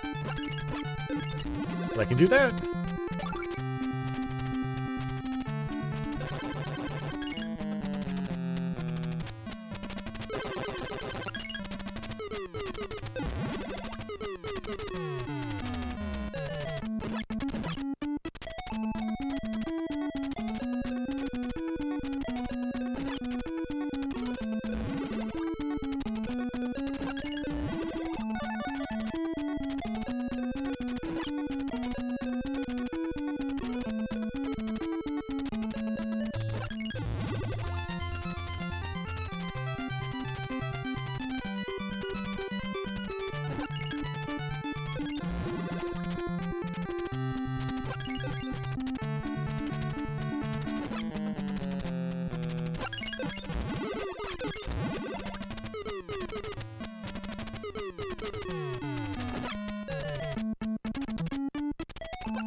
Sweet!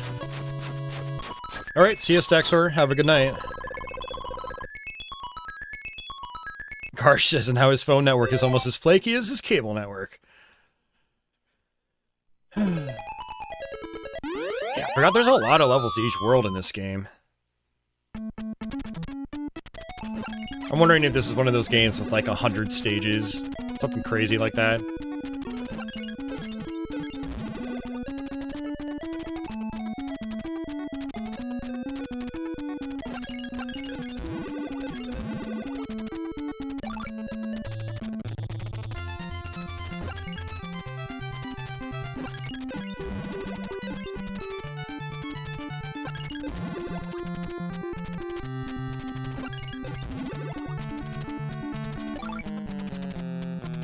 If anyone knows how many sagers are in this, feel free to let me know. Yeah, FPS Fanatic, it is simple and fun, but I have a feeling it's one of those games that probably gets really challenging towards the end. I think I only made it a few worlds in when I first played this because, like, the worlds are pretty long. Oh. Cool. Thanks, man. He's so cool, he's got shades.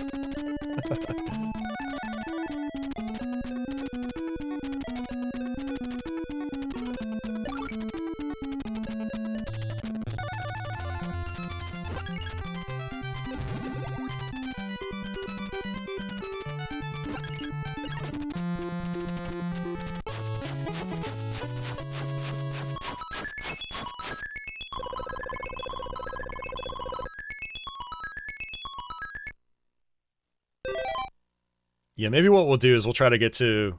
We'll see how I feel after the first boss, but maybe try to get to the second boss. This is not one of those games I'm going to try to, you know, get all the way through in my first try. Uh-oh, that's not good. Do I like Bubble Bobble? Yeah, I like Bubble Bobble, but I'd prefer to play other versions rather than the NES one. Like, I'd rather play, say, the arcade version. Or the Master System version. That is one of those cases where the Master System one I think was better. But it's still a solid little game on NES. I still recommend it.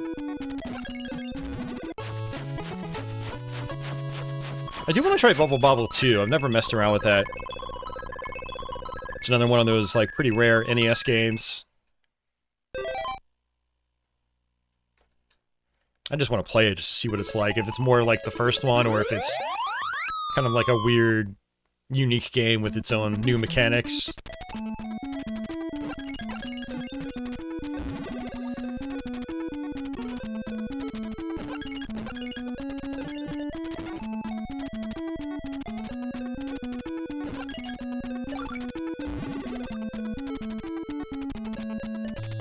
Geez, still sounds like it's raining like crazy outside. Oh, it's not. I'm hearing my cats move cardboard. Maybe it is still raining too. I don't know. Yeah, I actually meant to make a sort of like make a preface to the stream mentioning that it is thunderstorming outside, so I could lose power at any moment. You guys know how that goes, right?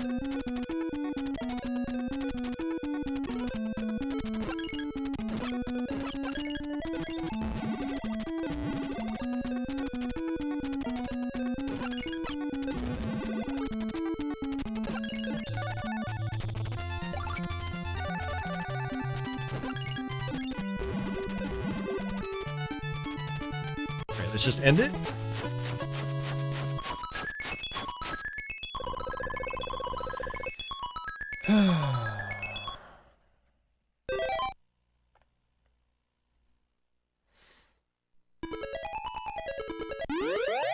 Now I'm wondering how many worlds are in this game, because there's a lot of levels in this one world.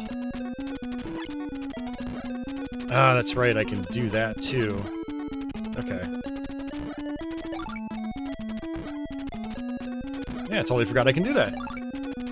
You can make little ice pillars with the A button.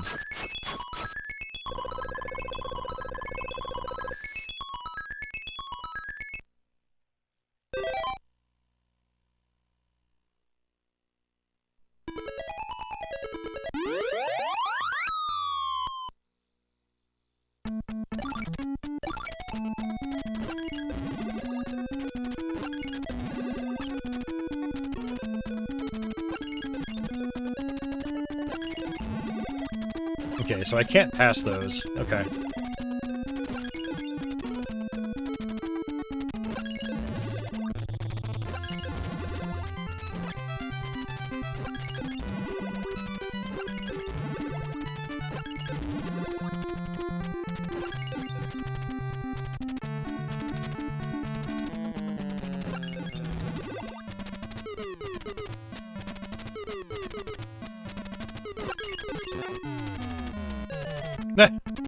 He just kicked it over for me. Thanks, dude. He's so cool. FPS Fanatic, I'm gonna guess they changed the music from world to world. So, like, Garden Land here has one music theme. The next world probably has another music theme. That's my guess, anyway. We'll find out. Okay, there's a bomb enemy. Ooh, that doesn't look very nice.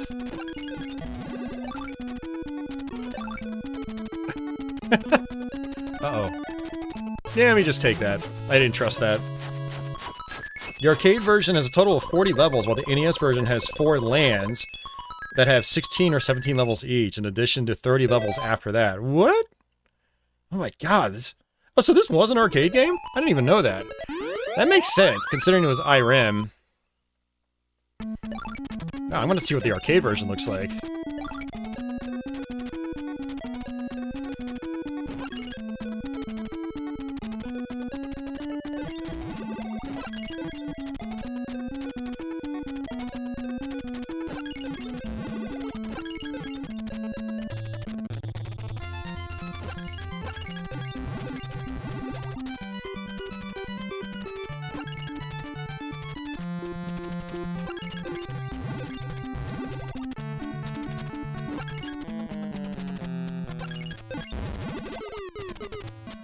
It's gonna widen this bottom part, the southern part, just to make my life easier to set this up.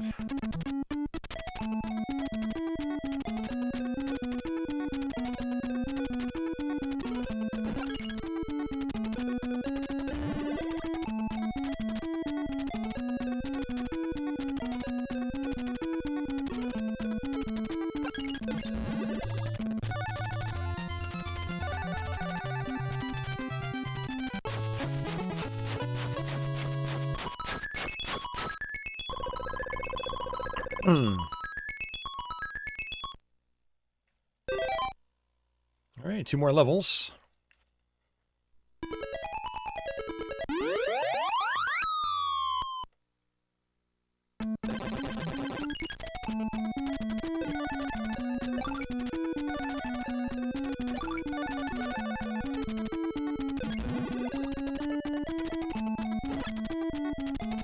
This could be time-consuming.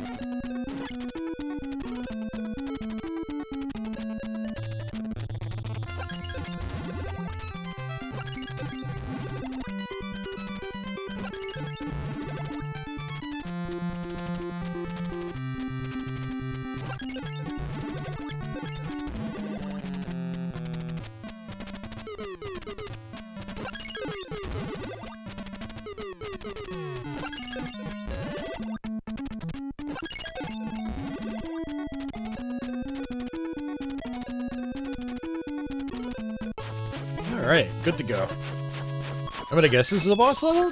Let's see.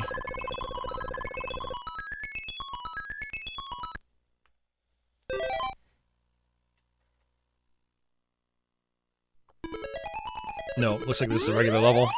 Okay.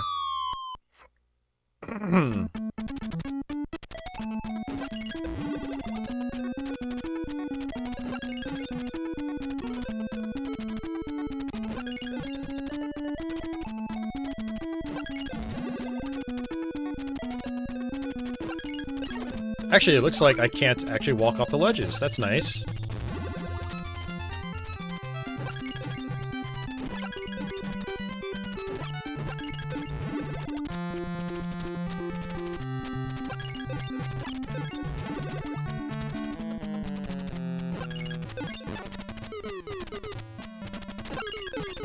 I want that one up.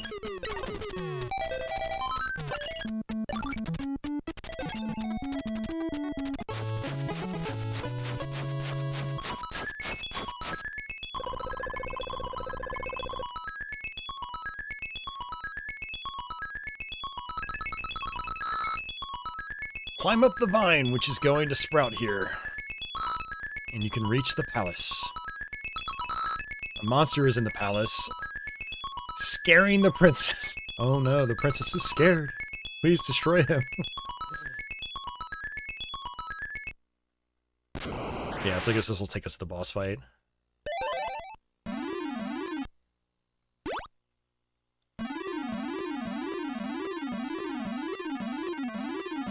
Hey, a nice wavy effect. That's pretty rare in the NES.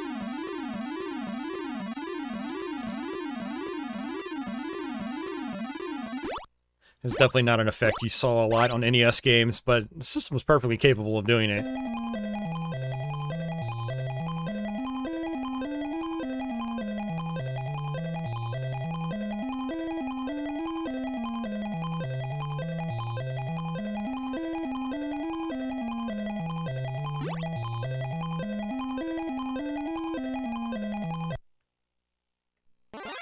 Okay. Hey, it's a big chicken. Hee hee, welcome, Kickle. I have been waiting for you. I'm sure you have been.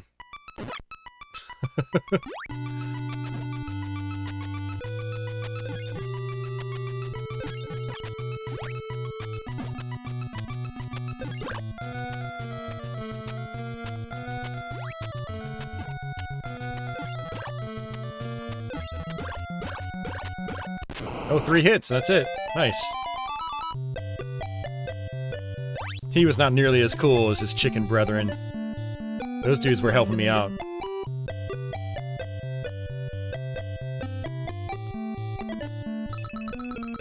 Jeez, I'd be more scared by the eggplants, not the chicken.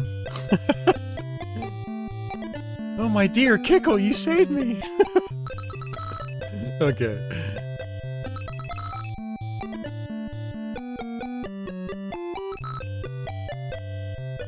Get back all the palaces. Fruitland!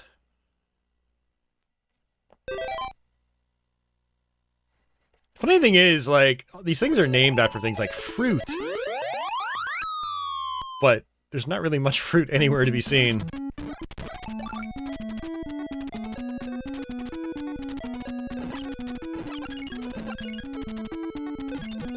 Yeah, and unfortunately, it looks like, no new music. So that's a bummer.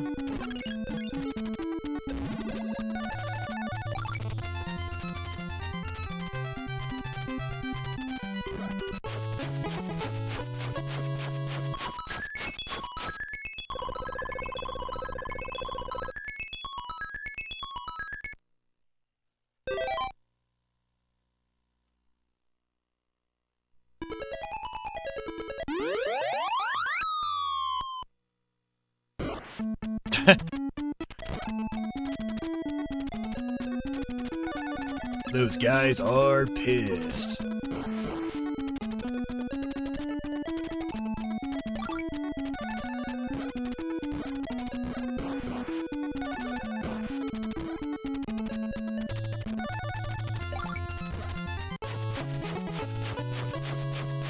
Alright, Office, that's kind of creepy, dude.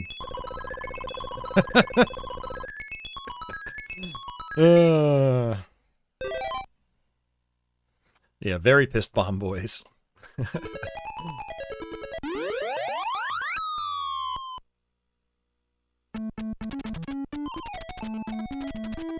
And we got circus dudes.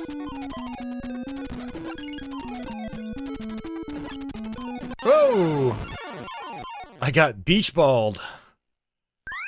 I didn't even think that was a thing.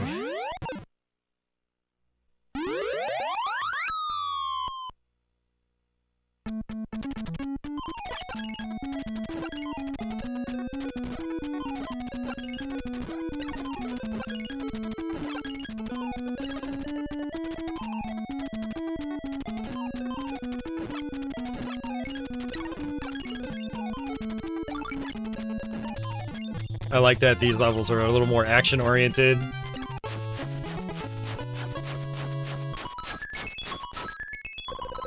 Yeah, I could totally see this game getting really challenging later on in the game. I mean, it's already picking up a little bit.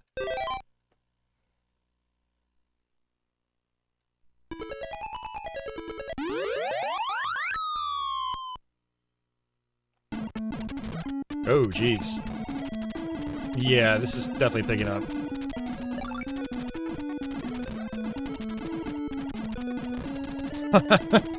Okay.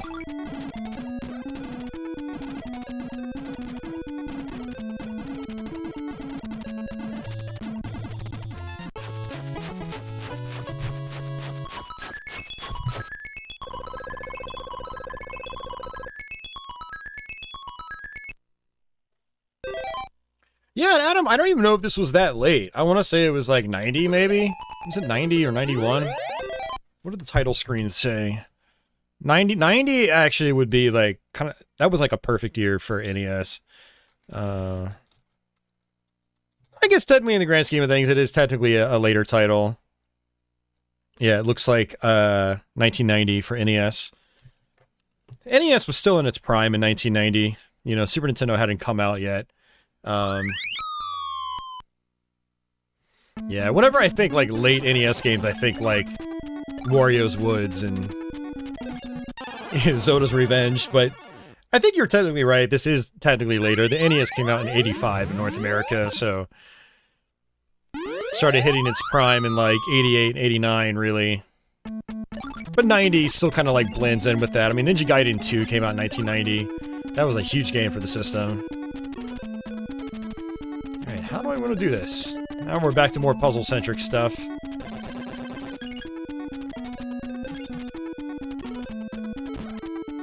Oh, that's right.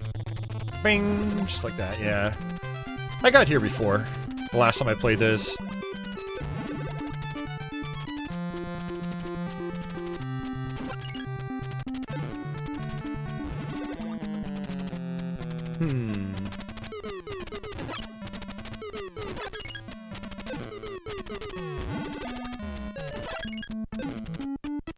Oops, I wasn't paying attention. I was looking at the enemies, not the block.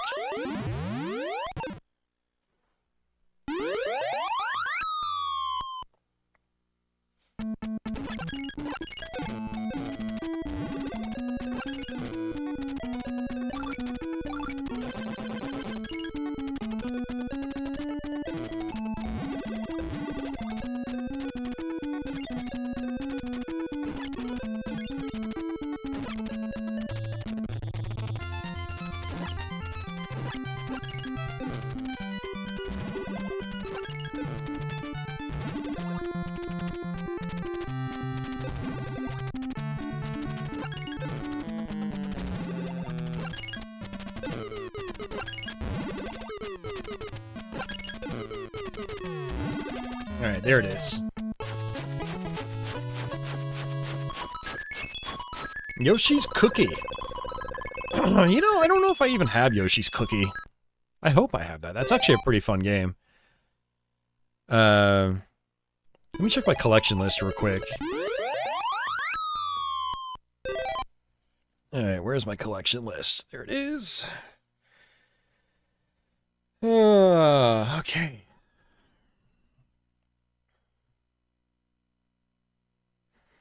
Oh, I do have Yoshi's Cookie. Shoot, I should grab that and play it. That's actually a pretty fun game.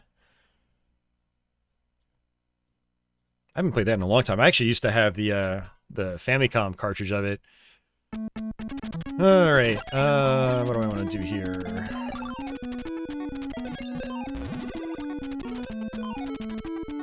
Okay. That's it, unless I want points.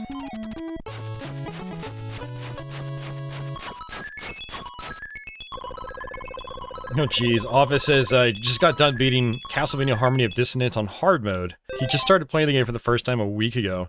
I take it that means you really liked it.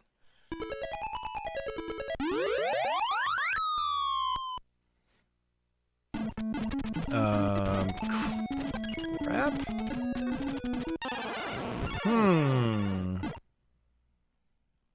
Wonder if I can Oh! Oh. Oh, there's a password save. Okay.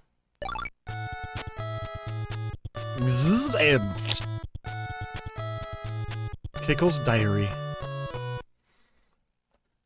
Yeah, I think what I'll do is if I ever try to beat this game all the way through, I'll load it up on a flash card and just do save states for the passwords. Instead of having to write those down or take a snapshot with my phone. But yeah, that was Kickle Cubicle, and it's a pretty cool game. I definitely want to put more time into it, but it seems like it's a really long game for one sitting. Office says, at first I liked it, then I hated it. Now I like it again. Yeah, at first I liked it too. And then I hated it. And then I never got back to liking it again. Maybe next time I play it, I'll start to like it.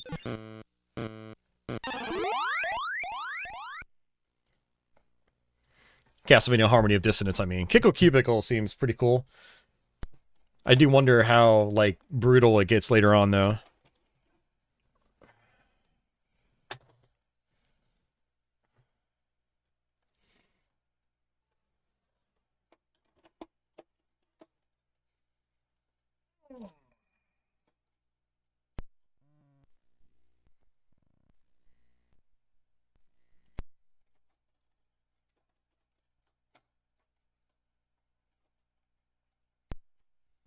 Oh, fickle NES, you.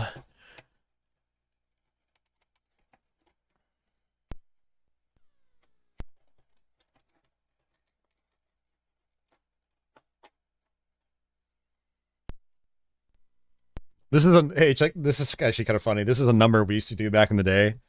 We would, like,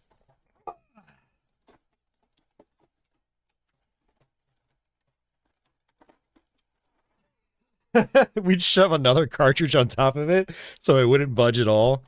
And it actually worked sometimes, but it's obviously not working right now.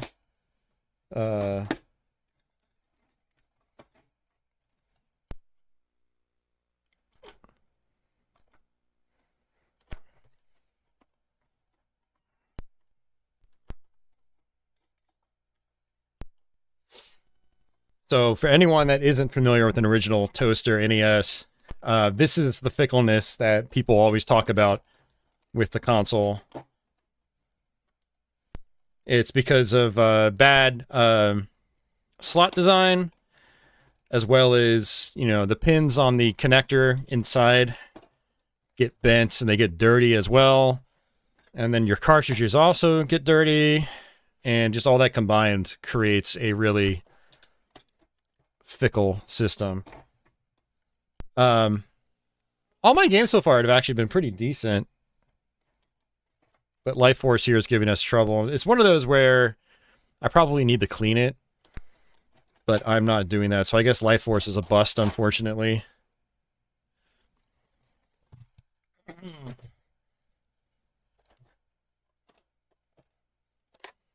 Let's see if we can do the next best thing.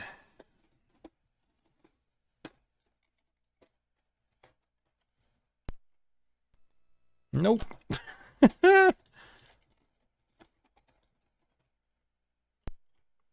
Oh, Society says he was playing Bloodstained Ritual of the Night. He's probably about 25% done. That's actually a really good game. There we go. It's working.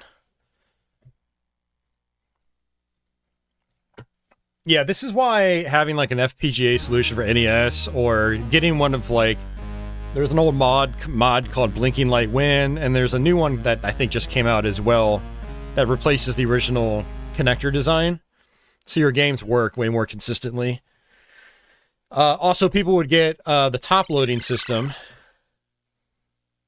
which also helps a lot too, because it's more like a Super Nintendo style design, or Genesis, where you just plug it in. There's no, you know, no slot design.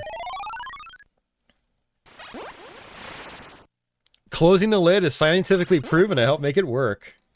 It'd be funny if, like, the game crashed by closing the lid. No, I've just been leaving the lid up so people can see the cartridge. Office says Harmony of Dissonance can be a little hard to like. Backtracking is the norm for those kinds of Castlevania games, but Harmony of Dissonance goes way overboard on backtracking. Yeah. And how about that cryptic stuff? Like having to do a super jump in a save room to get one of, like, Dracula's body parts or whatever. Or walking through an illusory wall. Because you do that so often in that game, right? Yeah, people complain about Castlevania 2 being cryptic, but I always tell them, like, you know, wasn't the only one to do that type of stuff, you know? Oh, man. FPS Fanatic says, Kickle Cubicle says takes about 3 hours to beat, according to the How Long to Beat website. Okay. Thankfully, you went in with a map. Yeah, that was a good idea, Office, because when I played through Harmony of Dissonance, I did it blind. It got to a point where I was looping around the entire castle over and over and over again. I had to look up a walkthrough.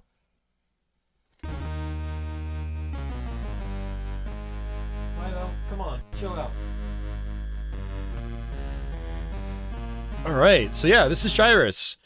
This was an early 80s arcade game, ported to NES, and wow, these colors in composite look weird compared to the AVS, the FPGA. But yeah, they a lot of additions in this version. It's a really cool game, but it also gets very, very difficult. I feel that way, Harrison. I think Circle the Moon and Area are way better than Harmony of Dissonance. Dissonance has its fans, though, for sure. I'm not one of them. You'd actually be surprised. A lot of people these days like really don't like Circle the Moon, which is kind of a bummer to me because it was really well received when it first came out, and I've always loved that game.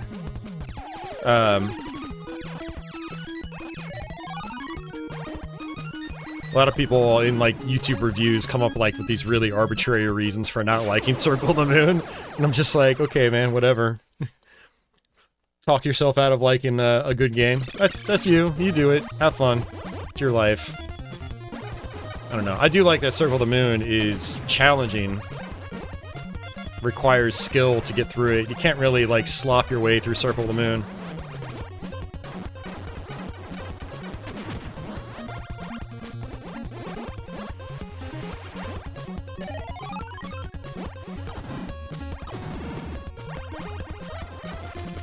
But yeah, Area of Sorrow is easily, like, the most well-made Castlevania game on GBA, for sure. I mean, it's got great visuals, it's got great music. It is more like Symphony of the Night. It's the closest of the three to Symphony of the Night in terms of gameplay, which is what people were looking for, because Symphony of the Night was the gold standard by that point.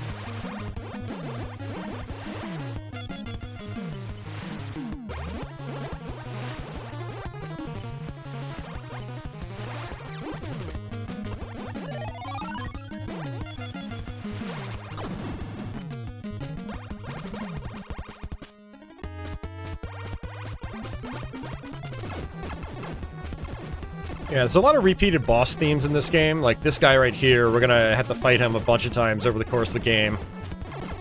There are unique boss fights, and later on in the game they get really, really difficult. And so I'm probably gonna play pretty smoothly for a while, and then I'm just gonna start to get wrecked.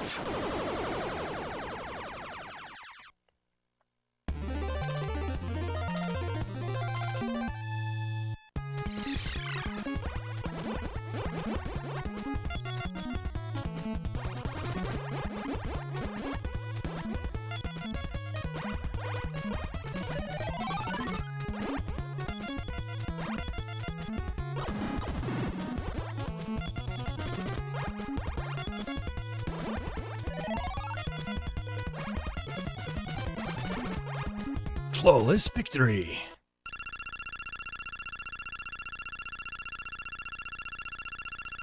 Oh yeah, no, Office, I don't mess with those like level 1 modes. I tried it on Order of Ecclesia. I played it for like an hour and I was like, yeah, this isn't happening. I was like, there's no way in hell I'm getting through this game like this. But I know you're the completionist, so you look at that stuff differently. Yeah, if they start to feel, like, impossible to me, I just give up. I'm like, yeah, I've got better things to do with my life. Like, just play through the game again, normally. I love Ecclesia. It's my favorite of the, DS Castlevanias. Alright, later, DG. Have a good night.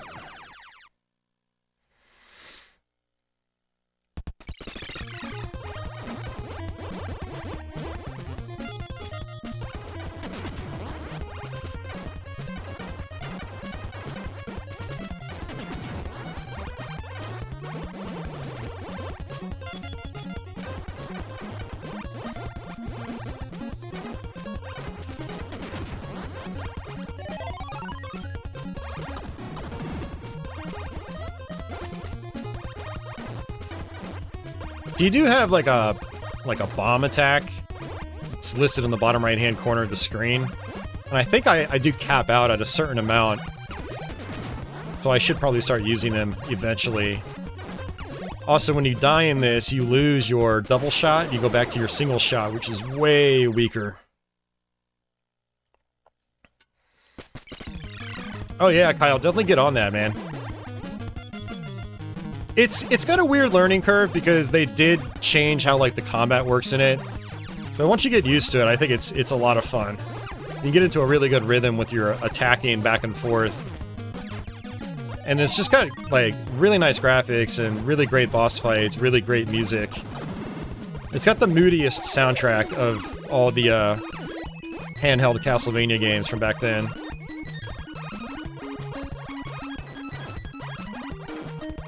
It's also got some quests you can do, kind of like in Portrait of Ruin, but I think they're implemented a lot better. They're a lot more unique.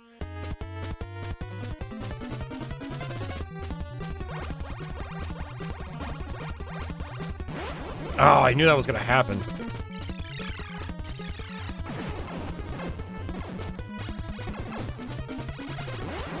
And again, I'm an idiot.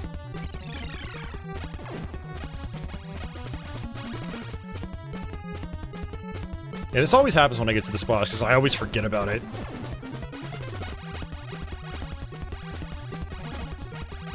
Try to hit the green ball. There you go. I lost a bunch of lives there.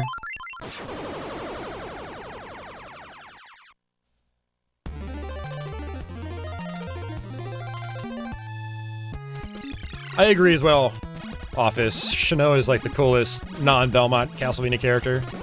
Yeah, I can get behind that. I've got an Order of Ecclesia wall scroll right 5 feet away from me right here. It's got Shinoa and what's-his-face on it. Basically the front cover of the game. It's a pretty sweet art piece. I love it. Extra life, thank you.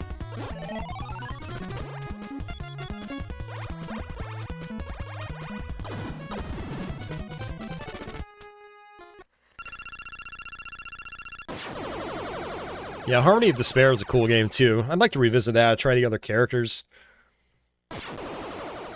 That could be a fun, like, October stream.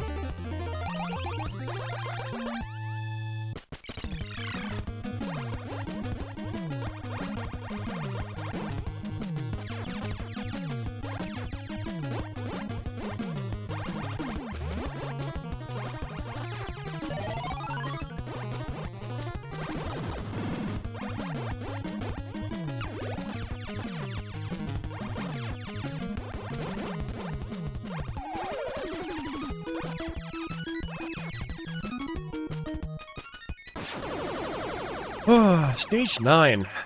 Forgot how many levels are in this. I think I was playing this on Twitch a couple months ago, and someone had clarified how many levels there were. It might be like 32 or something, or it might even be more than that. The difficulty starts to spike, like, real fast.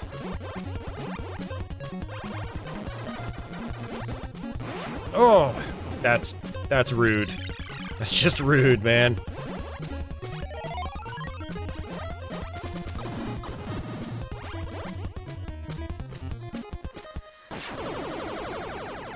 Yeah, Kyle, it is backwards compatible on the modern Xboxes, which is really nice. That's how I played through it last time on YouTube. I played through it on my Xbox. I don't remember if I had the Series X at the time. Might have been an Xbox One X or Series S.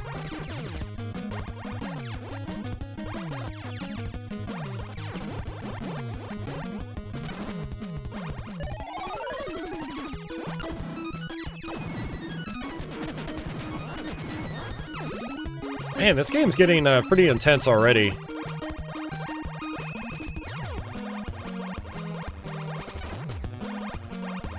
Look at these guys, they're so erratic. Come on. You know you want to die. Or just go away, that works for me too.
Be sweet if they could give me some more extra lives. Oh, speaking of which, there we go. Alright, nice.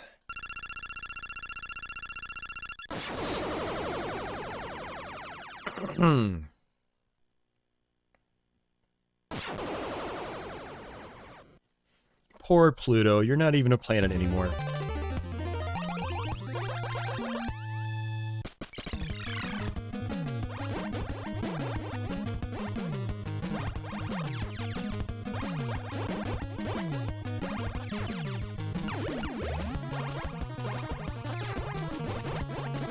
I've always loved how this game has Galaga elements. You know, like you've got the bonus stages. You also get a twin shot. Like firepower is not overly like exuberant in this game. It's just literally a twin shot and then your bomb and that's it.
It's like these rotating guys, you can only hit them when like their little tentacle things are facing you.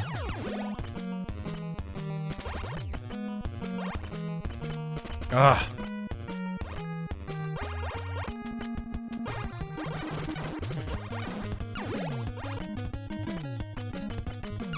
Yeah, kind of like that.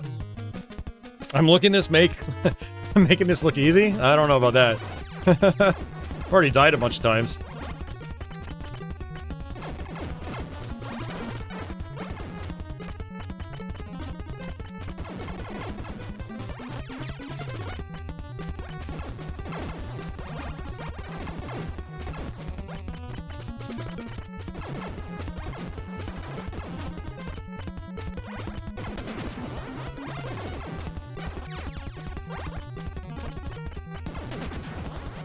God, my cats are going crazy and it's distracting me.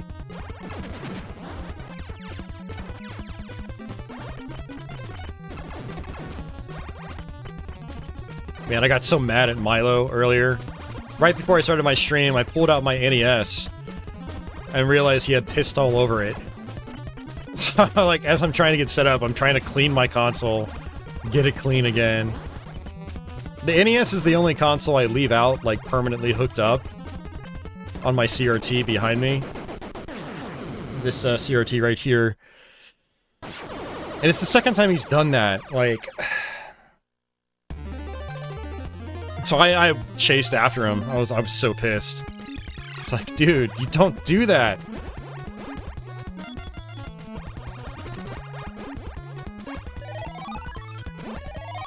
But now he's like back to acting like nothing ever happened.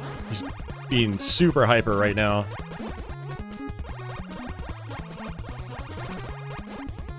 One of the problems with cats is like it's really hard to discipline them and have them like learn from their mistakes, whereas dogs, like, you know, you can discipline them and like they'll never do that crap again.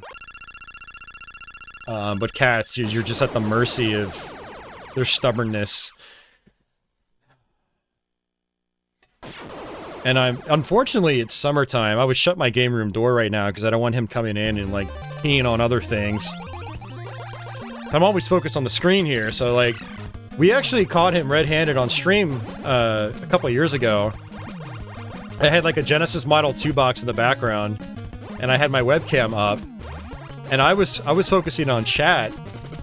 But someone was watching the webcam, and Milo had apparently just come up, his tail shot up, and he just sprayed all over the box when I wasn't looking. And I went over to the box after someone mentioned it, and sure enough, yeah, it was soaked. And that's when I first got wind of him doing that a couple years ago. And he's done it on a lot of other things since. It's to the point where, like, I have to leave my bedroom door and my game room door shut. Otherwise, he'll spray on things, like, when I'm not paying attention.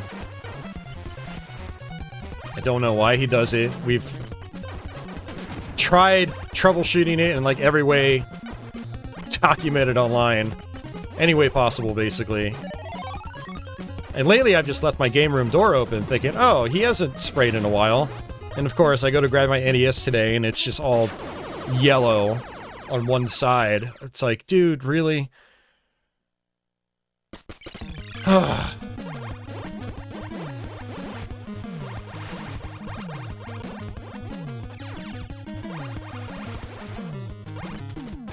Yes, I'm gonna have to get a lot better about keeping my game room door shut. Yeah, but it's gotten so bad to the point where, like, I had to buy an air purifier for my bedroom because he would spray in the bedroom so much that I can't even sleep in the bedroom anymore because it smells like cat urine. Like, that's not good. It's like, I'd like to sleep on my bed and not the couch. So I've had an air purifier running in that room for a couple weeks now. And it's definitely helped, but I have to just, like, keep him from going into that room. God, that guy is a pain. Wow. And the funny thing is, he doesn't really spray in, like, the main living room, or kitchen, or on the pinball machines. It's just in the game room, which is on one side of the apartment, and then the bedroom, which is on the other side of the apartment. I don't understand it. But yeah, it might just be a marking a territory thing. You know, because I am in an apartment complex. Maybe he's trying to guard from intruders, but it's like... I love the cat to bits and pieces. He's like one of the most adorable things. One of the most adorable creatures, like, I've been able to take care of over the years. But, man, it is still a struggle. And the thing that pisses me off the most is when he urinates on my video game consoles. It's like, that's the one thing. Just, you know, go in the closet door. I don't care as much. I'll wipe it down. It's whatever. But my NES, man, come on. Like, it's my NES. It means a lot to me. The closet door, on the other hand, doesn't. It's just, it's frustrating. Extremely frustrating.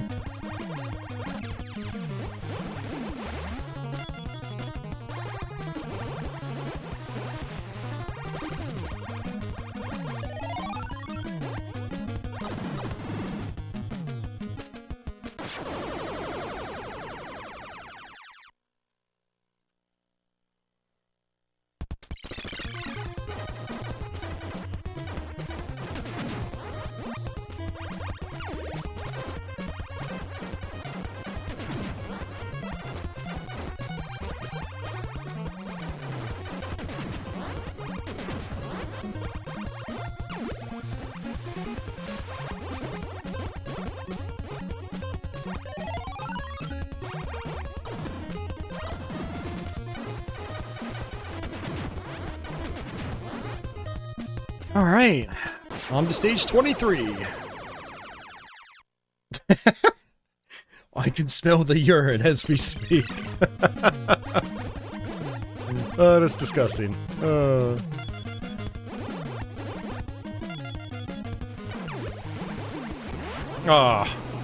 Thought I could just mash through those guys, but nope.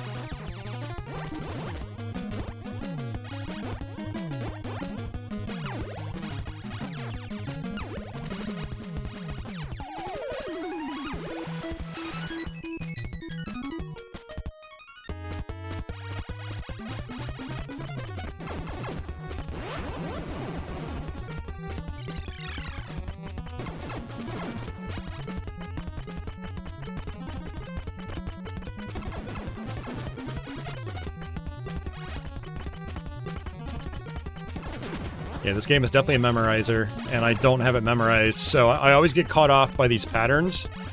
Like those blue balls. You have to really watch out for them.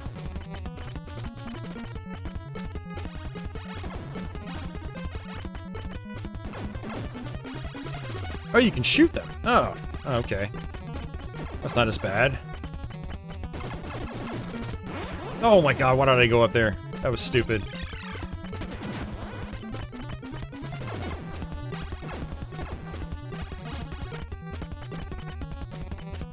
Yeah, it's because when you're on this kind of horizontal line, your controls kind of like change directions.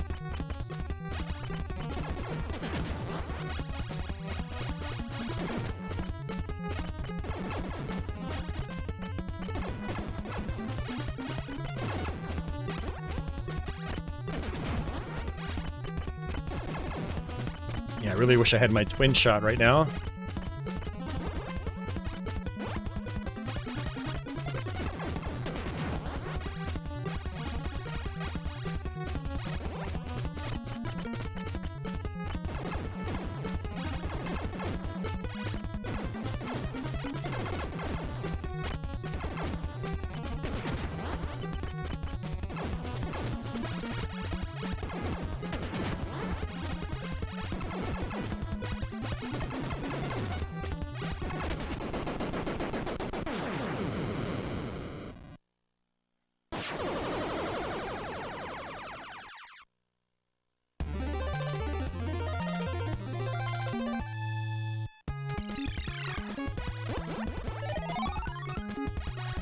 I'll definitely take a 1-up by this point.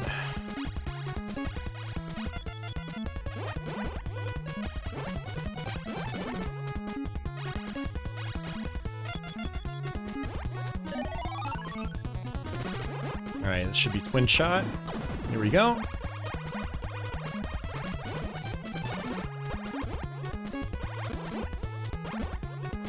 I don't think I've made it much farther than this before.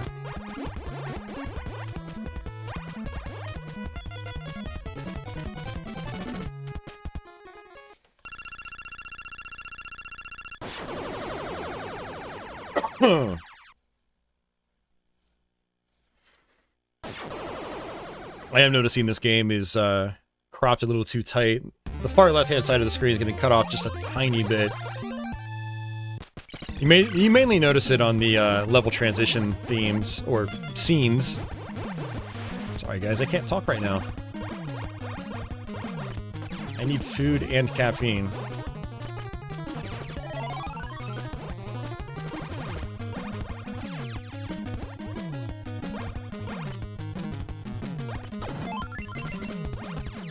He's got an extra life.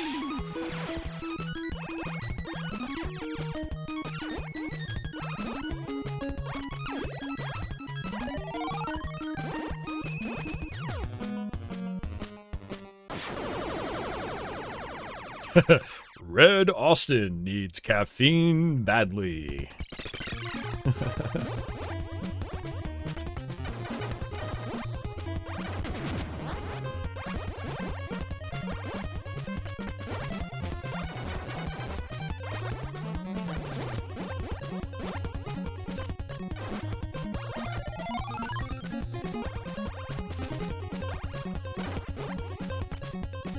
I gotta say, Gyruss is one of the more intense shmups on NES. I'm not gonna lie.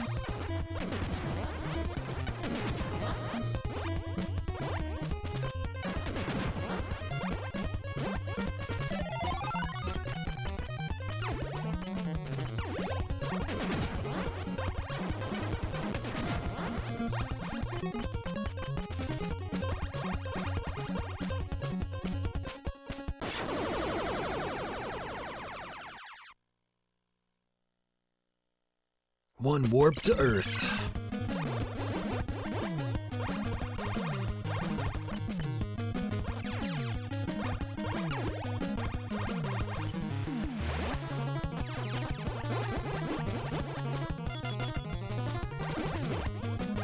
Ah, I love getting those bonus points.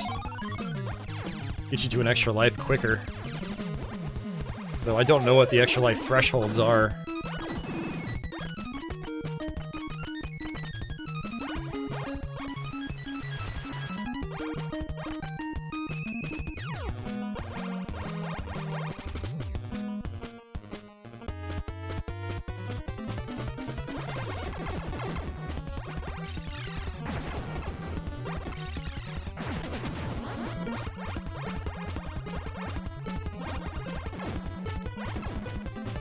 Yeah, I've definitely never been in this boss before, so this is probably the farthest I've ever made it into this game.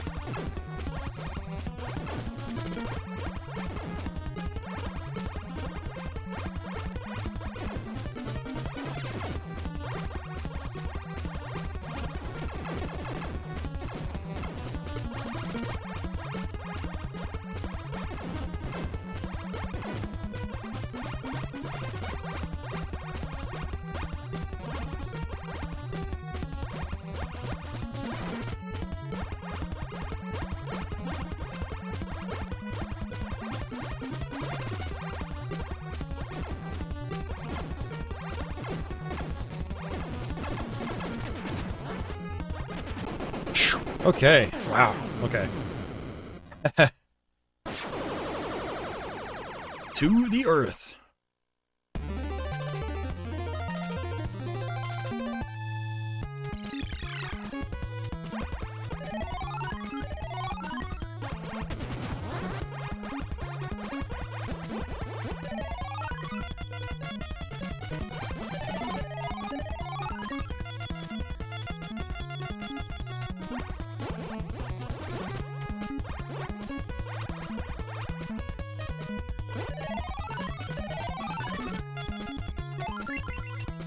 Nice, another one up.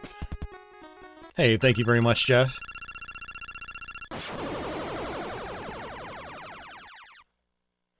Man, it's only midnight on a Saturday night, but we've got some good viewership, but it's also a little quiet out there in Chatland. How's everybody doing right now? Figured it's only 9 p.m. on the West Coast in the United States.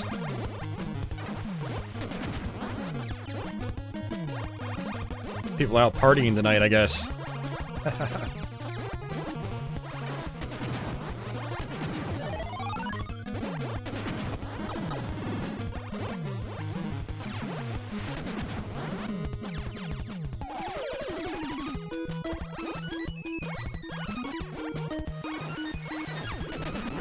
Oh, I still got hit by that.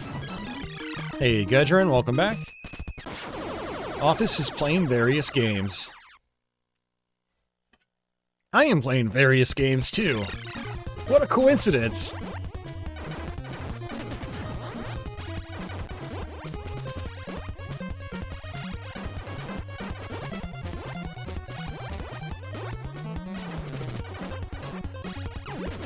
Ah, ran right into that.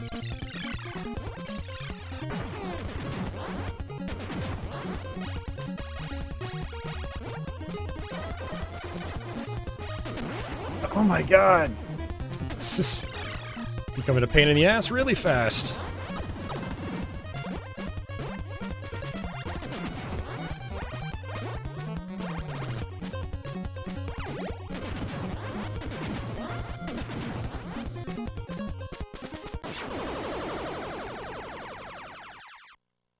Jeff says, I'm just watching you play some old school NES games tonight. Hell yeah. That sounds like a party.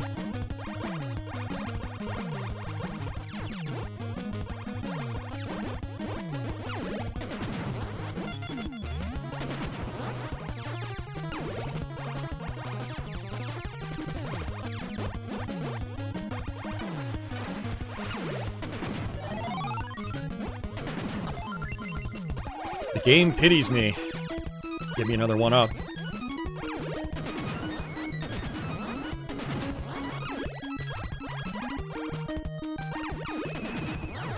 Yeah, what I love about this game is it is a lot like, say, Tempest 2000, where it's a bunch of, like, simplistic enemy types just thrown at you all at once.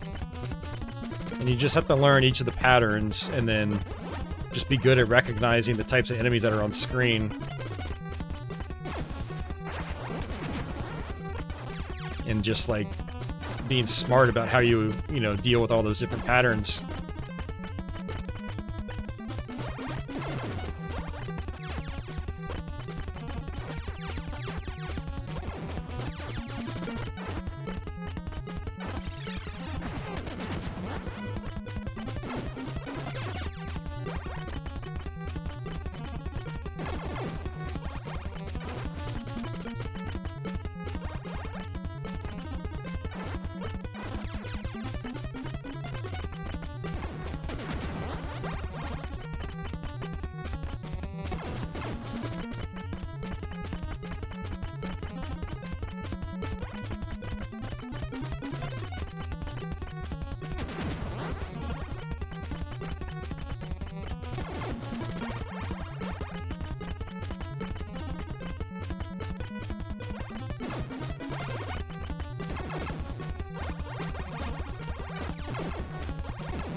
Keep letting those plus sign balls like just block my shots. It's like, dude, stop doing that. Stop letting them do that.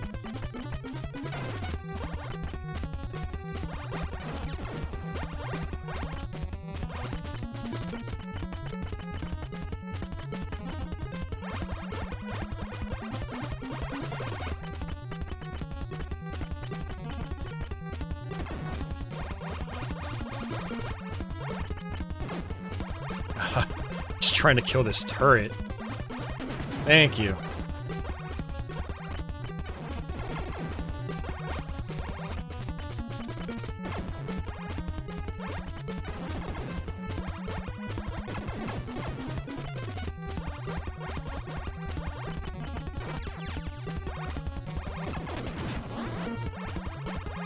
There we go. That should make life a little bit easier.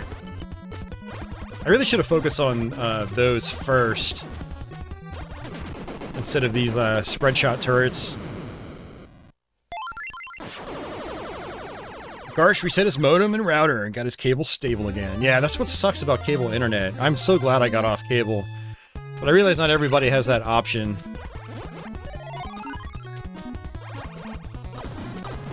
Yeah, thankfully I switched over to fiber optic a couple years ago, and it's been the best thing ever.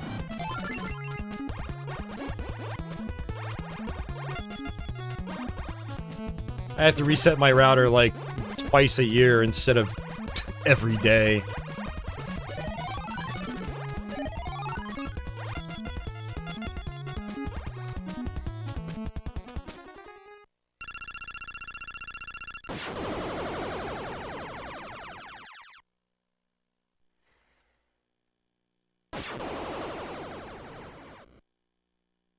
Ooh, I think we still have a ways to go.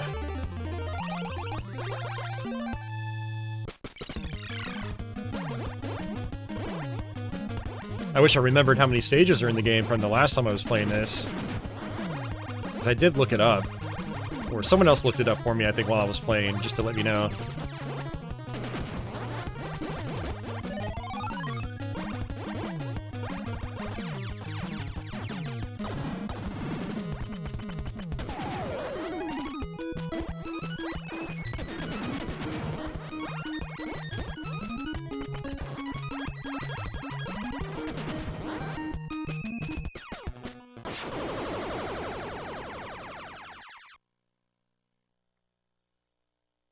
Two warps to Mercury.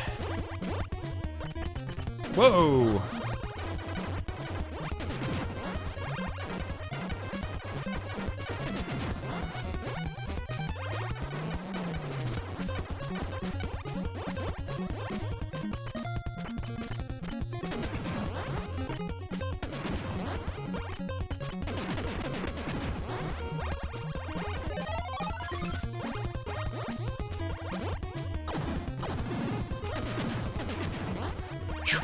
Okay.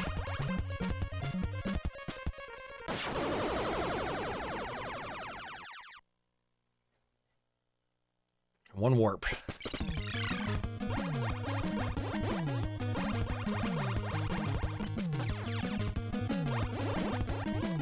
Those actually remind me of the ice blocks from Gradius 2. I wonder if they were inspired by that. Ooh. Actually, you know what? I think this came out the same year as Gradius 2. Wasn't Gradius 2 88? Or was it 87? Ah, crap. That was a dumb move. I got really greedy.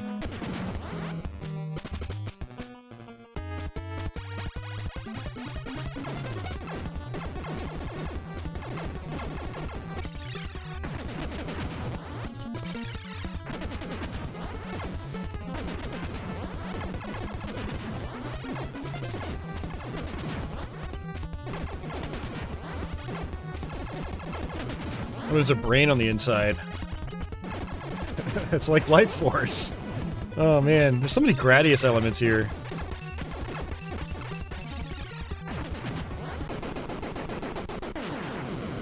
Phew, okay.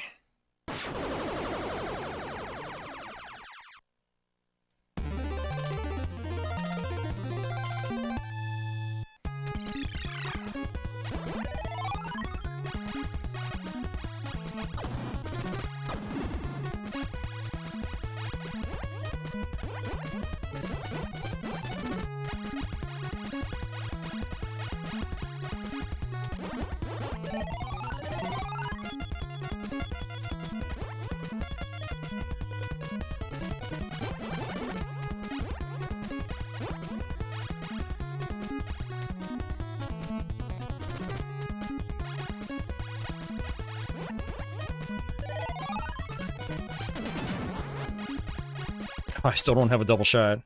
Oh. Hey, thanks, Jeff. 3 lives left. I think the sun is the end of the game.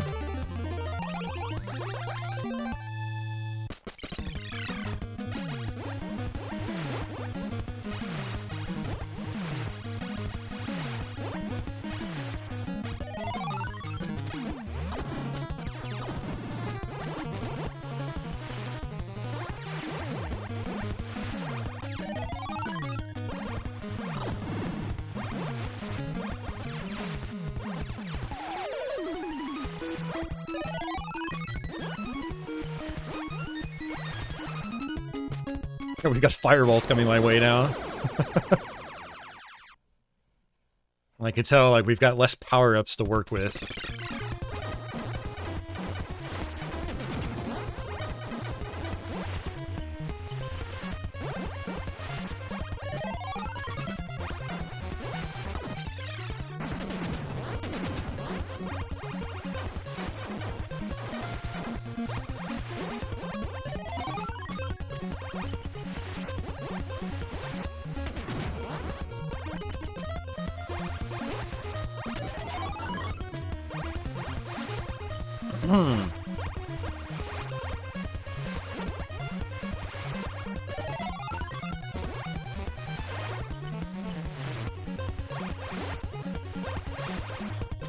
Man, I have never made it anywhere this far into the game. This is pretty cool.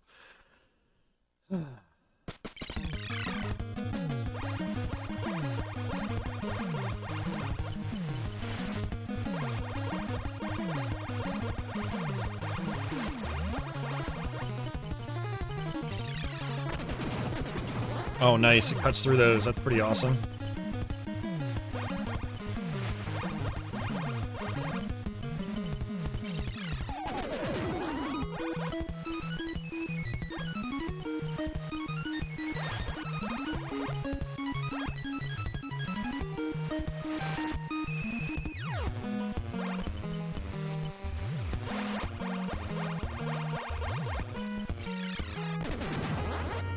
Wonder how long this lasts.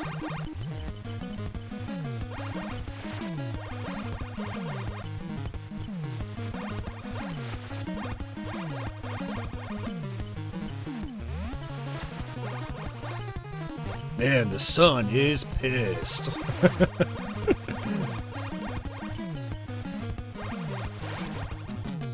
Wow, okay.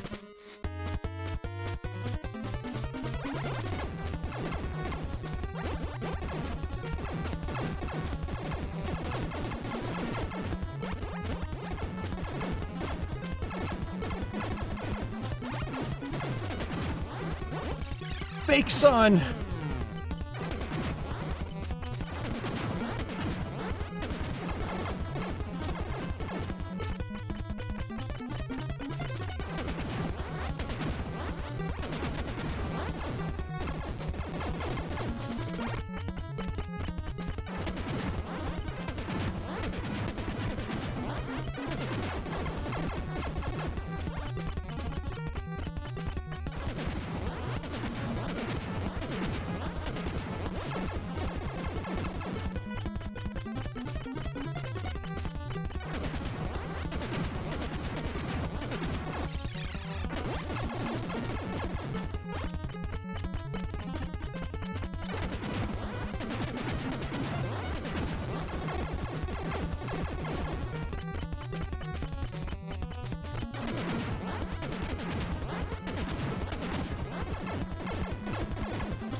This guy takes a ton of hits.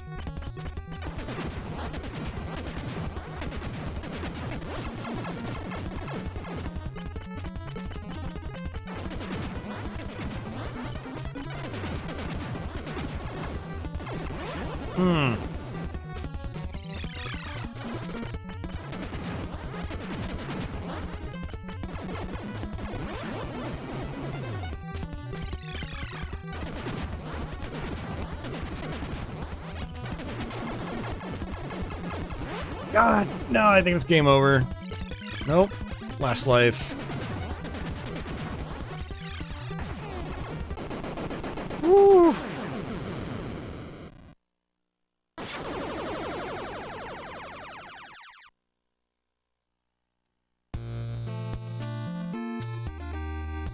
Holy crap, I think we did it! I think we beat the game on my last life. I have never beaten this game before, that's awesome. No offense, Gyruss ship, but you would have melted getting that close to the sun. Woo! Hey, Carlos. The universe is at peace. Oh no, it throws me into a second loop.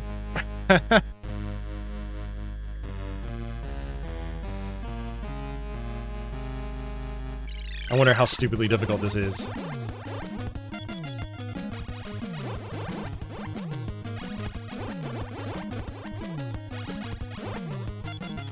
Well, the galaxy was at peace for approximately 2 minutes.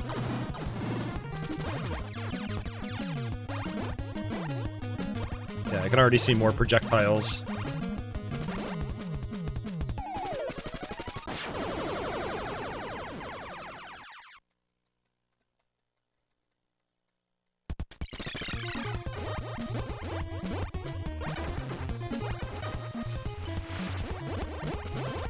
Yeah, those rocks are a lot faster.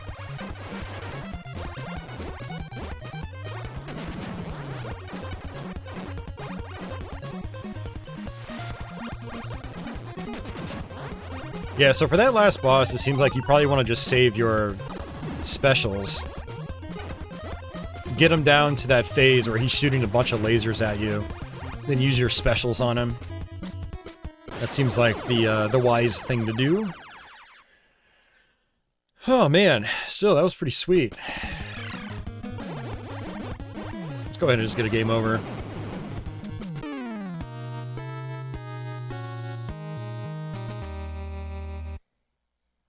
Well, I think Gyruss is now up there as one of my favorite shooters on NES. Now that I can actually complete the game, that's pretty badass. Oh man. Only a hero can succeed.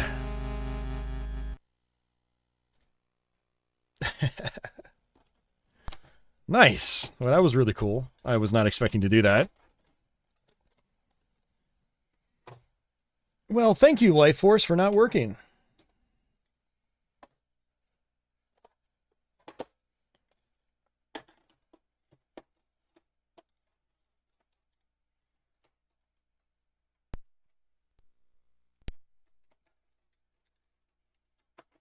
Hey, Adam, thanks for the GG.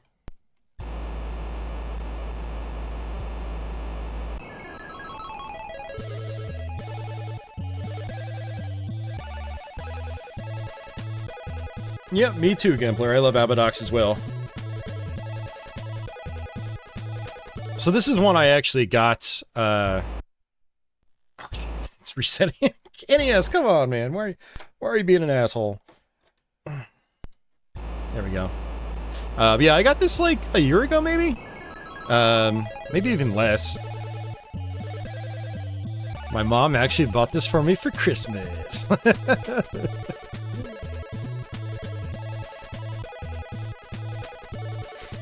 Mom buying video games for me on the NES in 2023. I love it. But yeah, I haven't actually put a lot of time into this. I played it a little bit on Twitch when I got it. This is another one of those games I saw featured in Nintendo Power. And it's more like a Euro platformer, but it seemed okay when I tried it last time. Congratulatory run of Castlevania time. Yeah. From what I understand, this is like... It seemed like a pretty long game. So we'll play like a few levels and then we'll switch over to something else.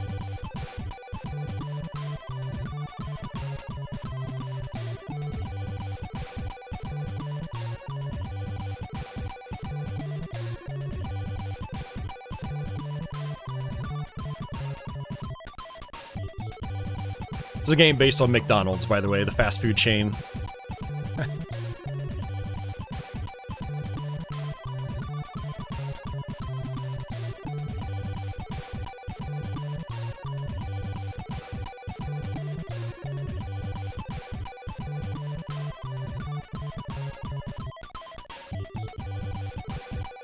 The Hamburglers run off with my magic bag. Please help us get it back.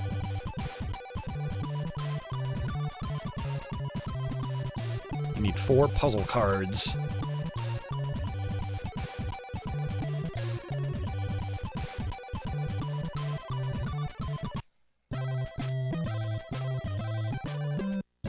All right.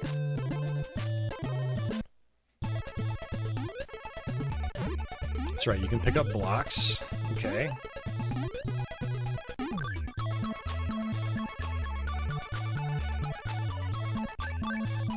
Yeah, it's one of those, like, games that animates pretty well. You can definitely tell it was, like, a European-developed release.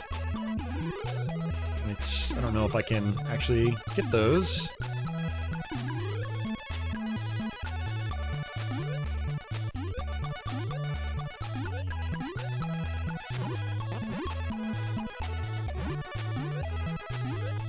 Actually, I wonder if I can jump on the spring with the block.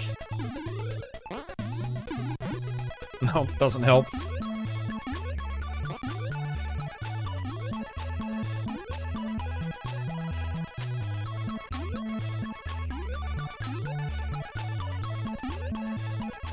Actually, honestly, it reminds me a little bit of Psycho Fox on the Master System. In terms of just, like, the movement. I mean, this moves better than Psycho Fox. But still, similarities are there for sure.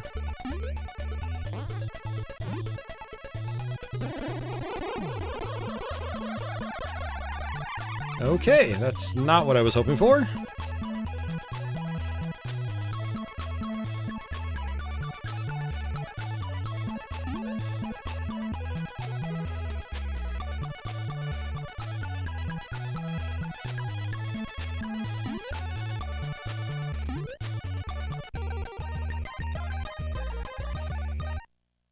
Office says this reminds him of a Chinese knockoff Super Mario Bros. 3.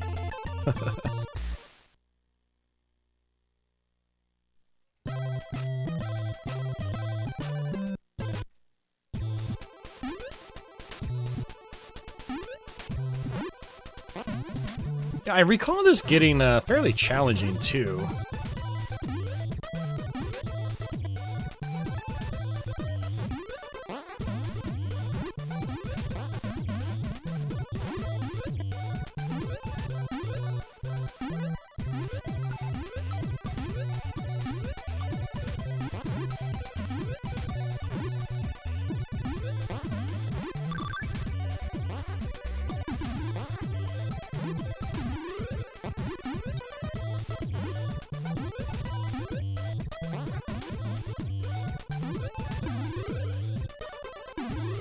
If any of you guys out there have played this game before, let me know.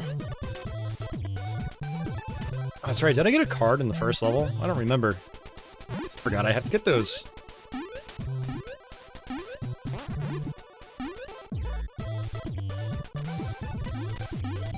Oh, jeez.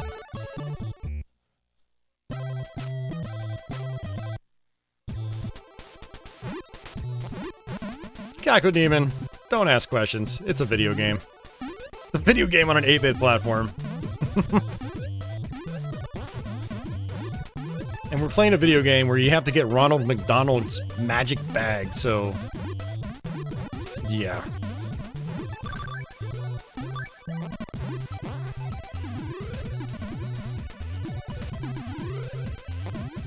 Uh-oh, that's not good.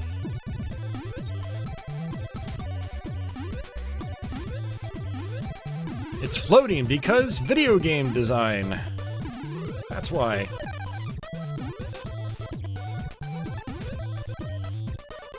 Adam says this always looked like a decent platformer, but he didn't grow up with it.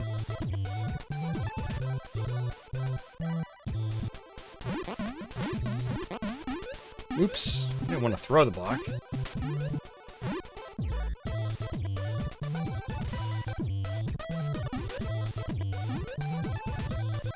Oh, interesting. Okay.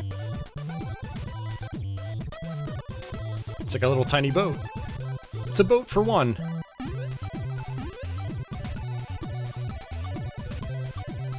Garsh says that he has played this, but it gets a little tough for him. Okay.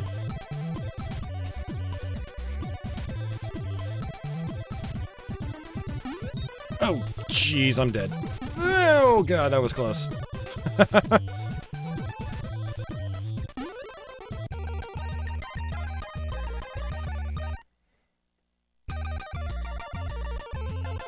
Leo, I do have Super Pitfall on cart. Yeah. I probably won't play it tonight, since I do have that video, but, yeah,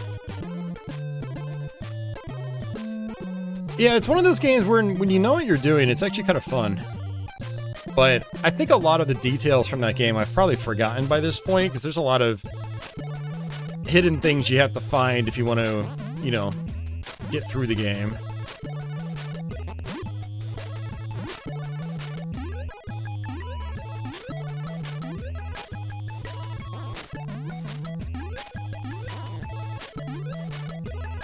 Oh, I just realized I have, hit points. There's a heart meter up on the top left. There's the card.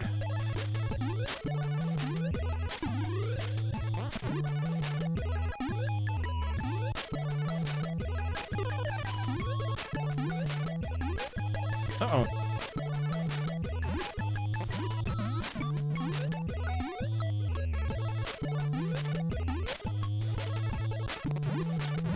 Took another hit. I do wonder if there's any way to get, like, hit points back.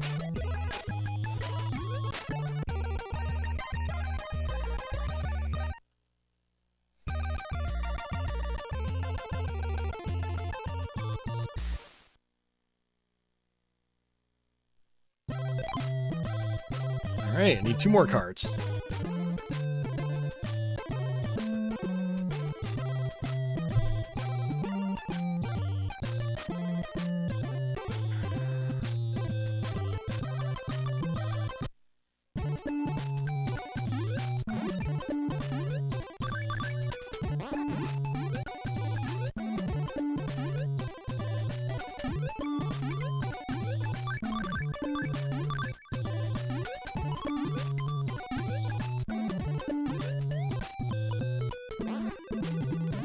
I like that you can throw them up. Oh wow, your health doesn't even replenish from level to level. That's mean.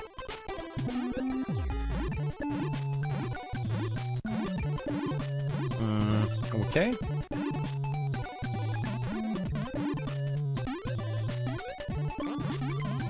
Hey, I got a card. I wonder if there's multiple cards per level sometimes.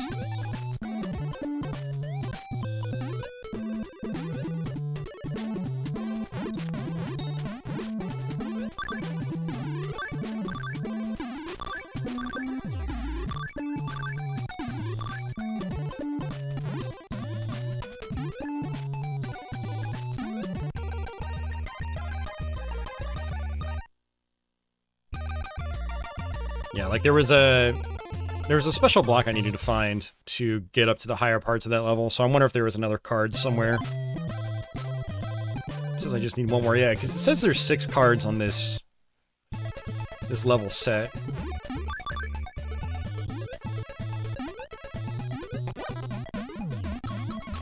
Just got a hit point back.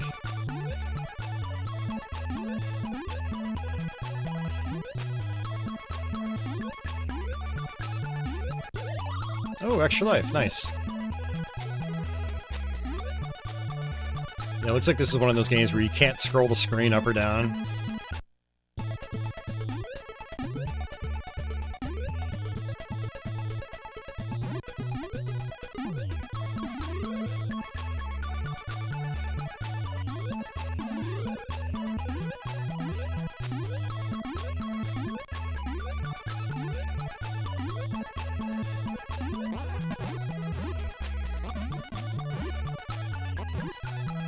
Now I'm wondering if I just have to kill a certain amount of enemies to get health back.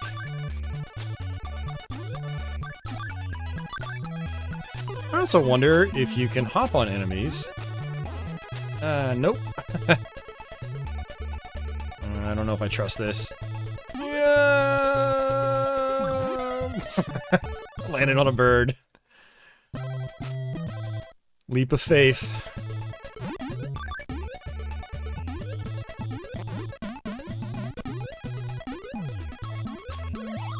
Hey, infinite extra life, though.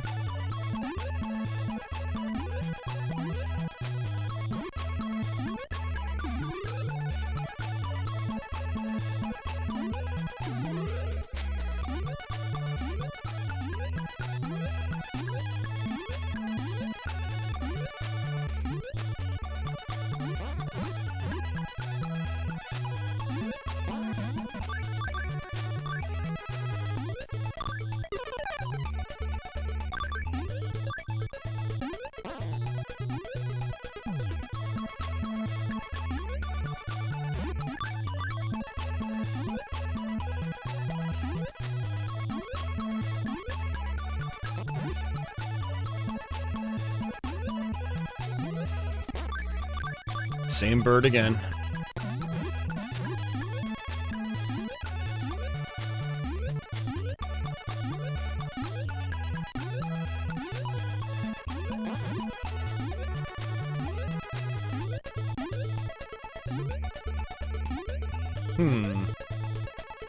Wondering if there's anything to that.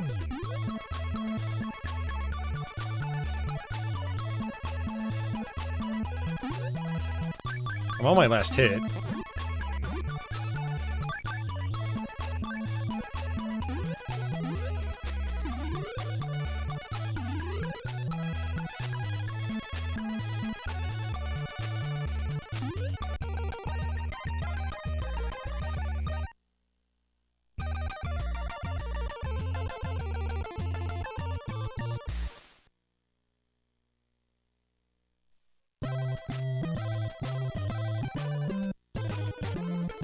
It says I still need one card.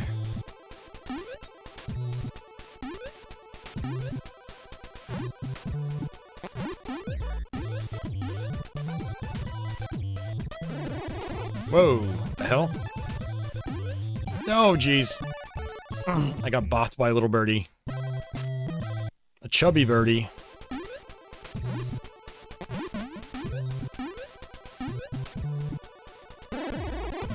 Yeah, they don't want me picking up those blocks.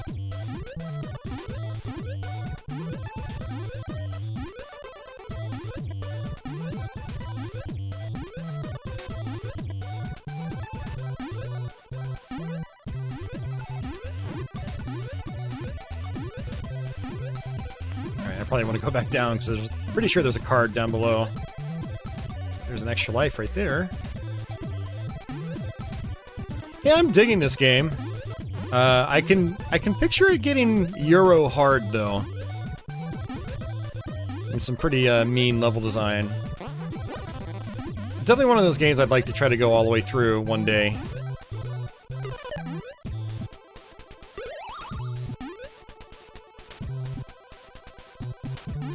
Also have to see how long it is. Yeah, it's another card.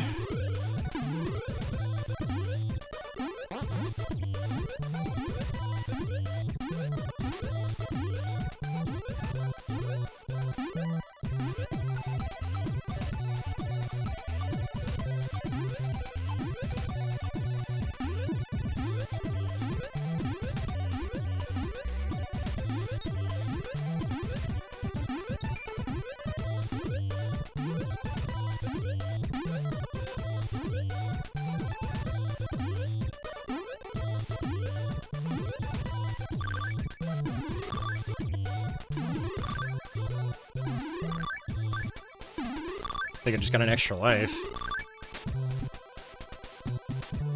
Whoa, okay.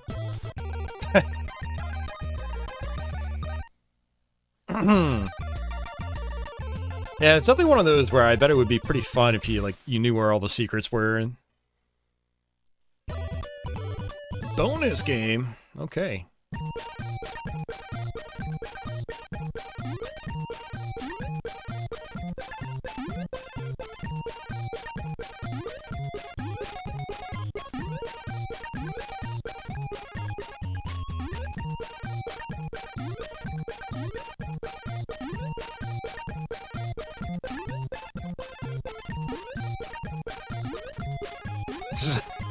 This is weird.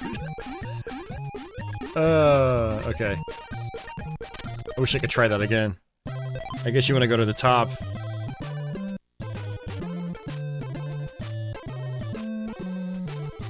So I'm obviously missing a couple cards.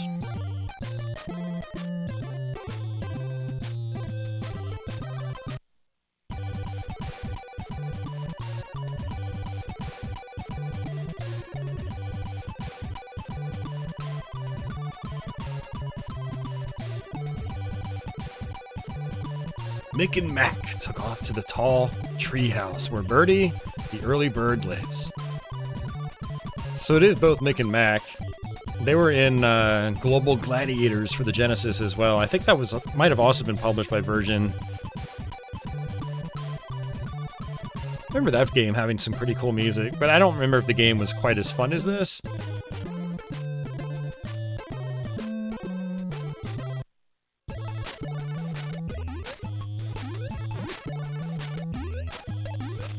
I know Mick and Mac Global Gladiators was more like run and gun. One of those Western style like platformers where the levels were really big and wide open, but you would shoot.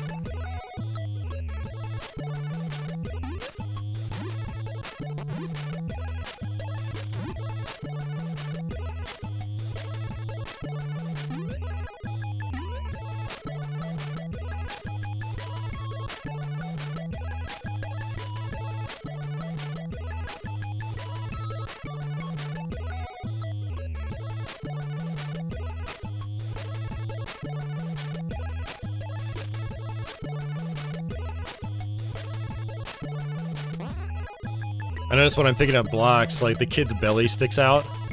Must be eating too much McDonald's. Oh, I missed it.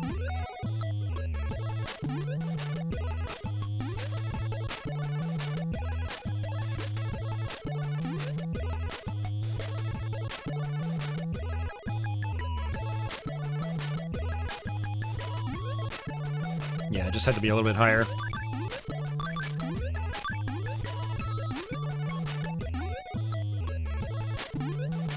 Great. Oh, it's right there. Okay.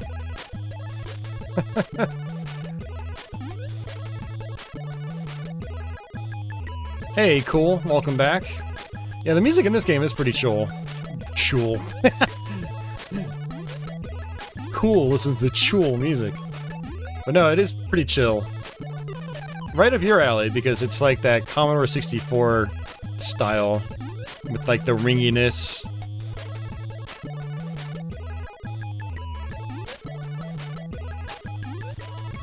It was a Euro staple, that kind of sound.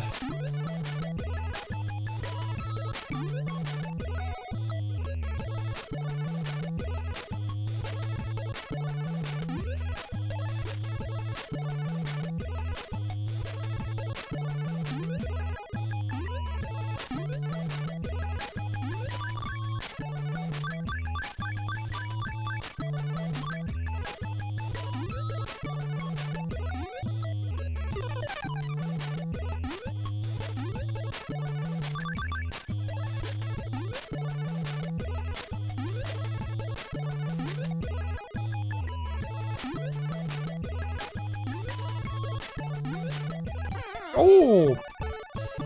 See, that's where I really wish I could scroll the screen down.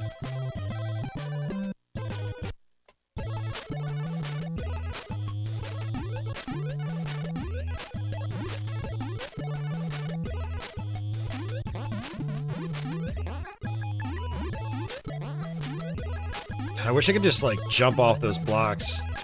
Throw them up, jump off them. That'd be nice.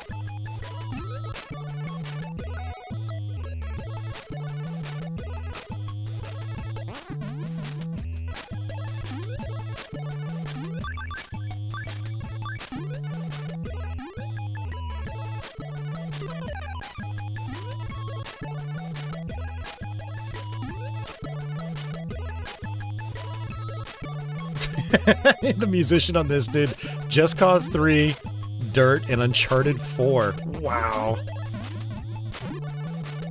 Talk about some roots. That's awesome. He must have been really young when he did this.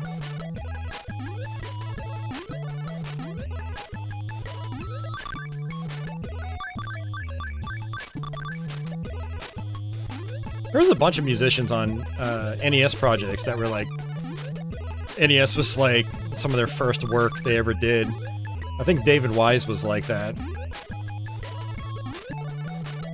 I'd really like those extra lives. I don't know how the hell I'm supposed to get them. I can't jump down. I can't scroll the screen down either.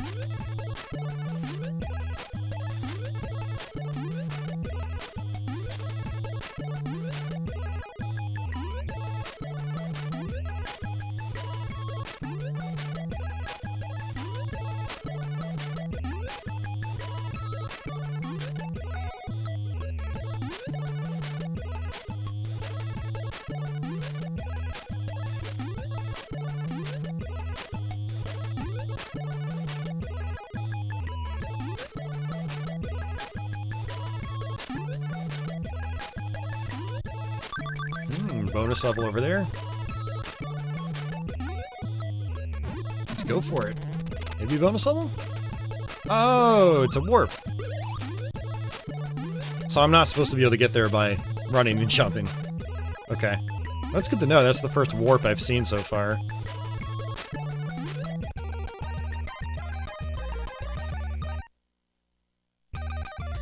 Oh, there's a C64 version of this? I did not know that. I wonder how they compare.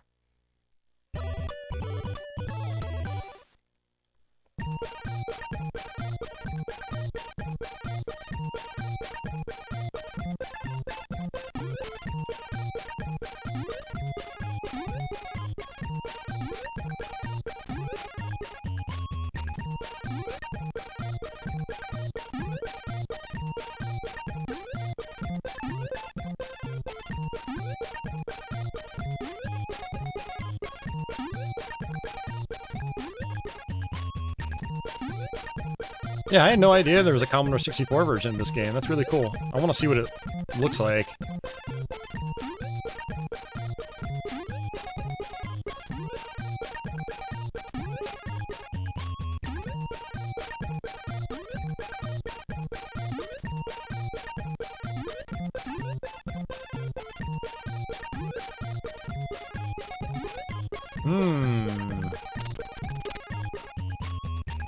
Oh, wow. Yeah, that was worth it. Holy crap. Okay, those bonus stages are really good.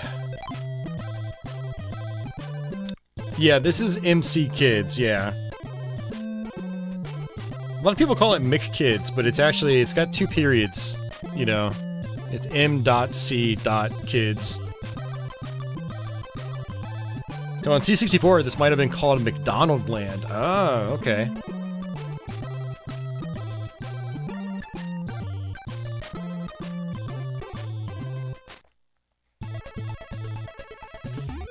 Yeah, it does seem like this game will become quite a lot of work, though. There's, you know, a lot of puzzle elements.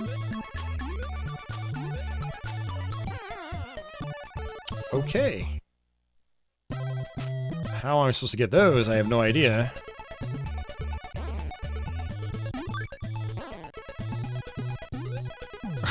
I can push him around, but he hurts me. Hmm.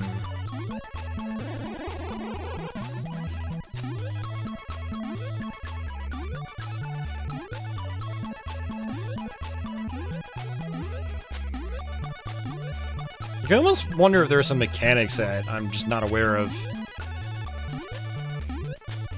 Wish I had the instruction manual. That's actually one thing I've started doing with my NES collection, is buying instruction manuals.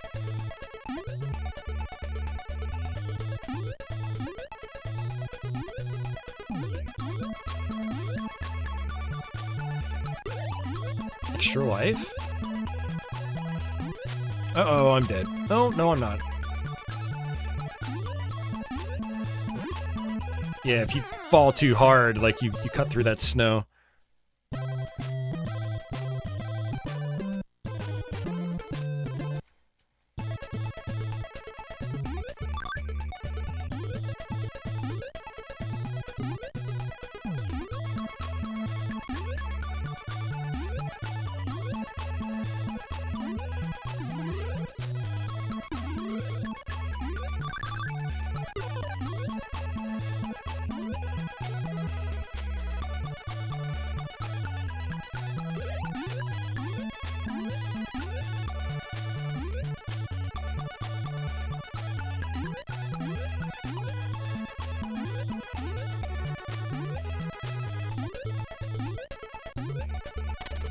A warp. Okay. Oh! Interesting.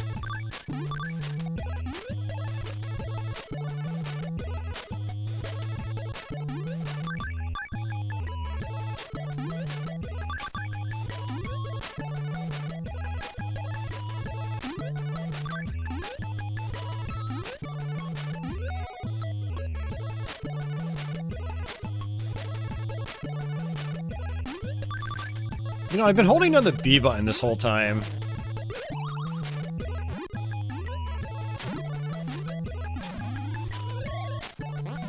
And I'm wondering if that's even necessary. Oh, I can only do that with a block?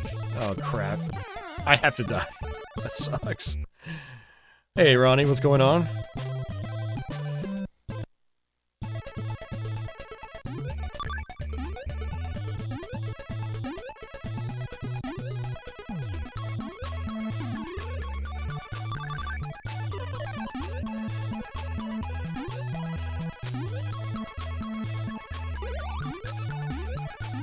I mean, at least the extra lives respawn. I mean, to be fair, I think everything respawns. Oh, no. I wonder if those will respawn. Oh, crap. I have to... It's all good, Ronnie. No worries.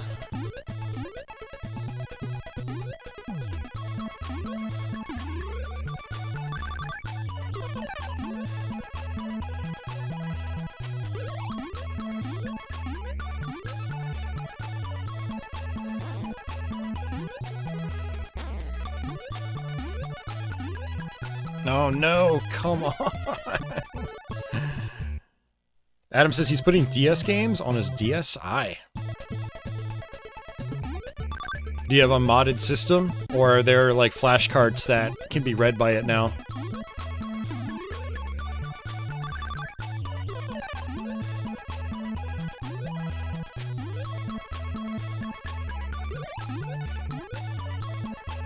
And I'm dead.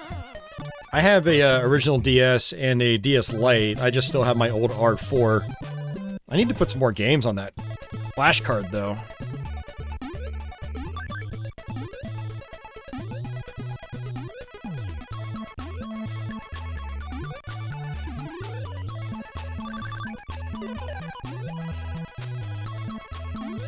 Softmod just runs off the built-in SD. Oh, that's nice. Yeah, when I had a DSi XL, there was no softmod at the time, so...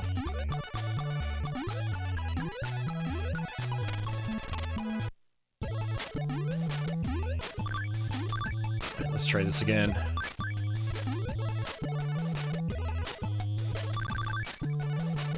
Oh, I can't. I messed up. Go me.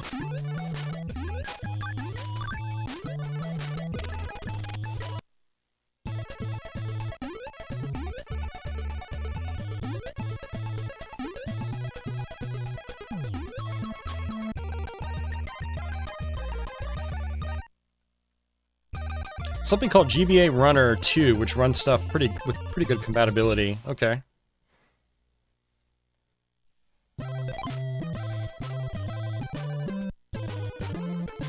Alright, we'll probably swap games here shortly. We've been streaming for 4 hours now. We've been going for quite a while.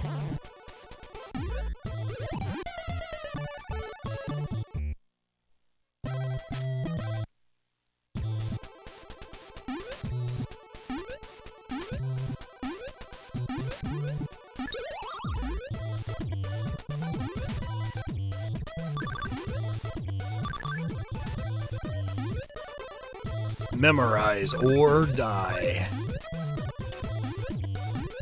It's definitely the kind of game this has turned into. Ah, crap, I didn't want to do that. The card was right there.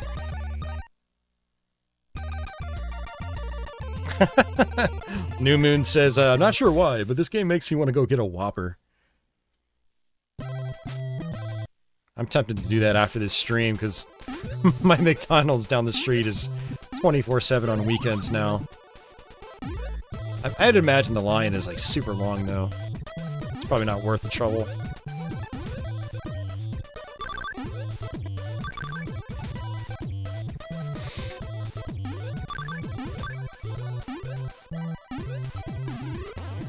Oh, those are springs. Okay.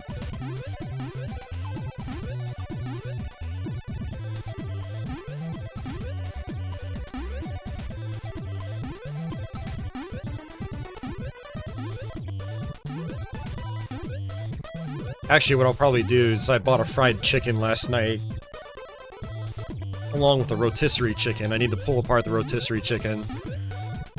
Cooked some of the fried chicken last night, or reheated it, but left the main breast left over, so I think that's going to be dinner tonight when I'm done. Toss it in the air fryer to reheat it. Okay, I'll just take this.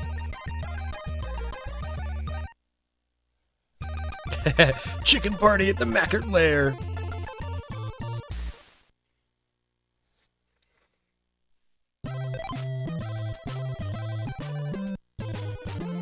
Cool says, I noticed this game multi-scrolls too. I can't remember that many NES games that did. They were games that used, you know, some of the more advanced mappers. You know, Shatterhand did it, this game did it, there's a bunch of others. Kirby's Adventure, Mario 3. Let me see,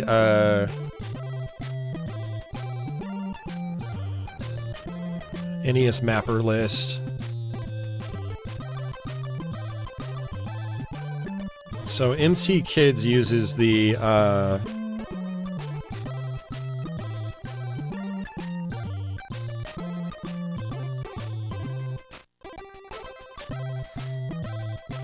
find it. MC Kids uses the MMC3. Yeah.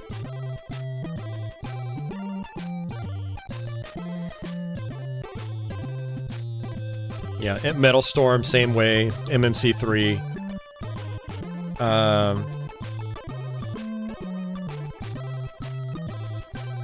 Mighty Final Flight uses MMC3. So let's look at Shatterhand. Yeah, Shatterhand is a MMC3. Yeah, so that it's that memory mapper that really helps with that.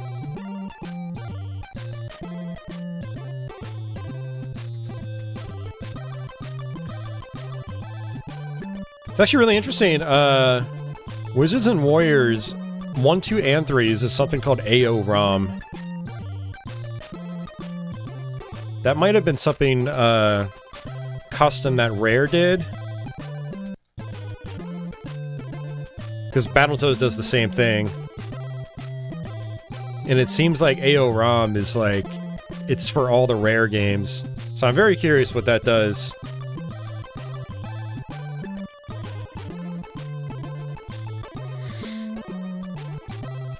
Yeah, exactly cool. It gave 1983 hardware a nice long life. Absolutely.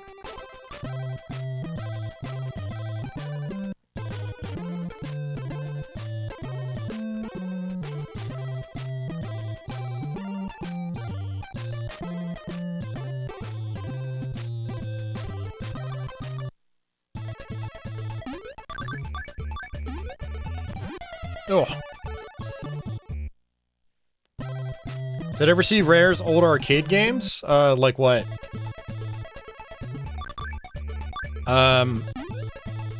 I'm not really aware of too many, like, old ones. I just remember, like, Battletoads Arcade and Killer Instinct 1 and 2.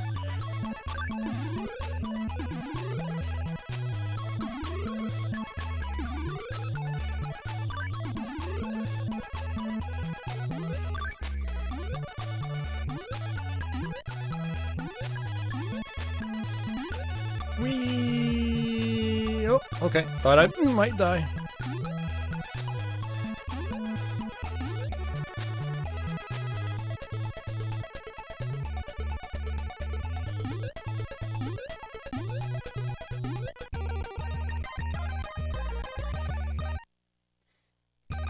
They did Blueprint.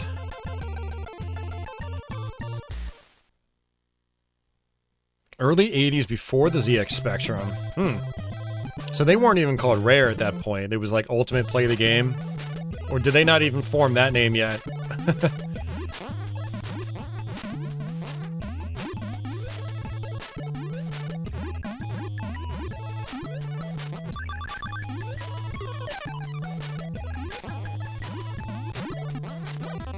That's a very Euro design choice.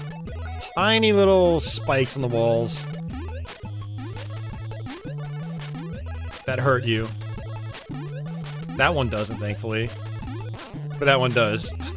Come on, man. Yeah, when I was complaining about, like, Euro design, not just Euro, but, like, Western design choices, that's a common one in these platformers. Like, spikes that are barely visible that hurt you. At least in Mega Man, you know, the spikes are gigantic and they're consistent. Ugh.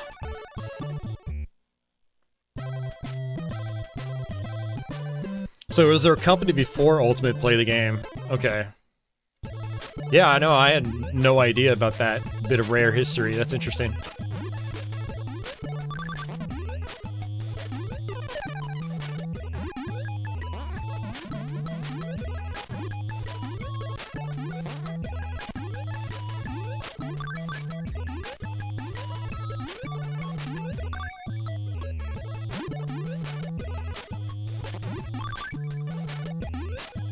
I do enjoy how a lot of the enemies look, like, super derpy in this game.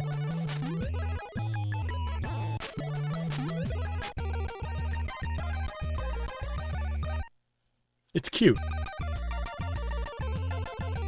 Yeah, I'm probably not gonna have enough cards to get to the next level. I also just realized we haven't fought a boss yet. I wonder if there are any boss fights in this game. It says I only need one card. Ashby Computers and Graphics Limited. They released Dingo under that name, and Blueprint was the Stamper Brothers under Midway. Ooh, interesting.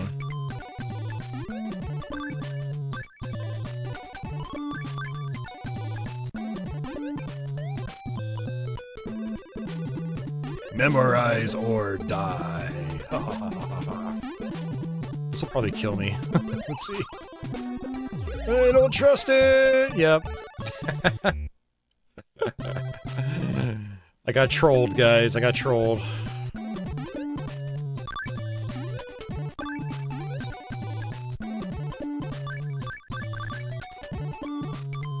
But I can grab one at least. Aha. Ooh, I might be able to grab the second one.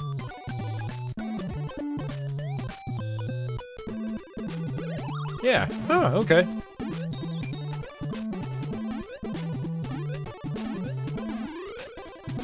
Yeah, this is actually the farthest I've ever made it. I think when I first fired this up, I only got to the first cloud level.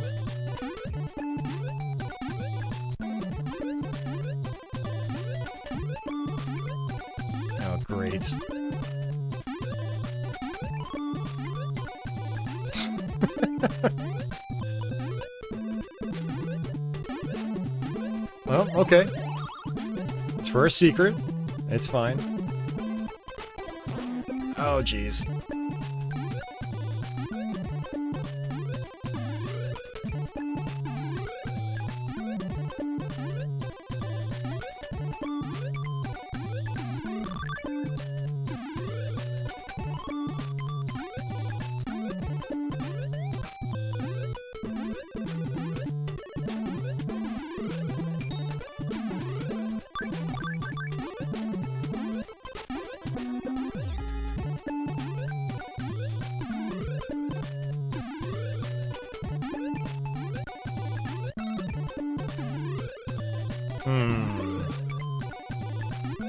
Okay, I see.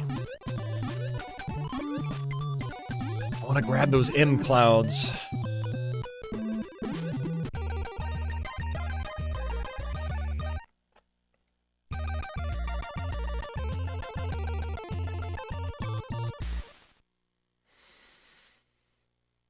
I wonder what the two-player mode's like, if it's alternating or if it's two players at the same time. It's probably alternating.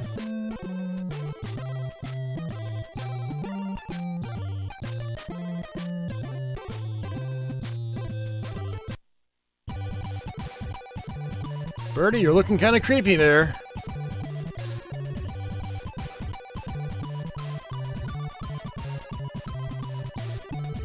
Mr. Miles says the two-player mode is alternating. Okay, I figured so. This would be really tough with two players on screen at once. Alright, thanks a lot, Jeff. Have a good night, man. Sleep well.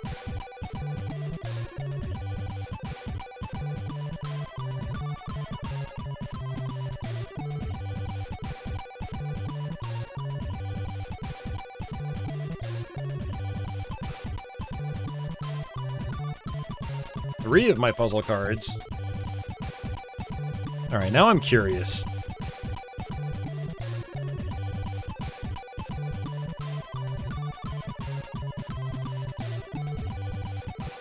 Oof, okay. This game's like an hour and a half long.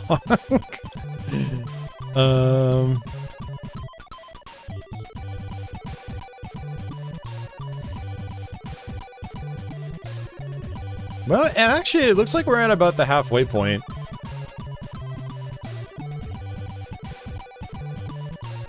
No, actually, we're not. Because this guy goes back to, like, the first world that we were at.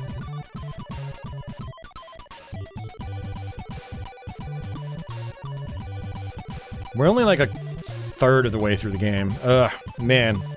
It's a long game to do in one sitting. Okay.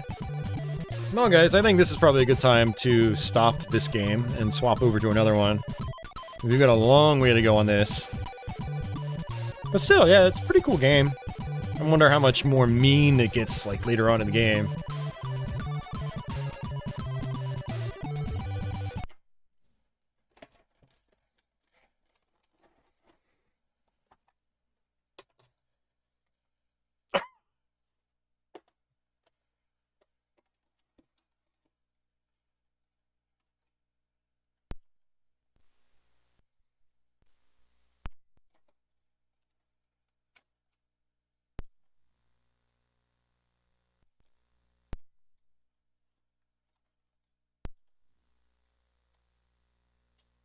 Should be good.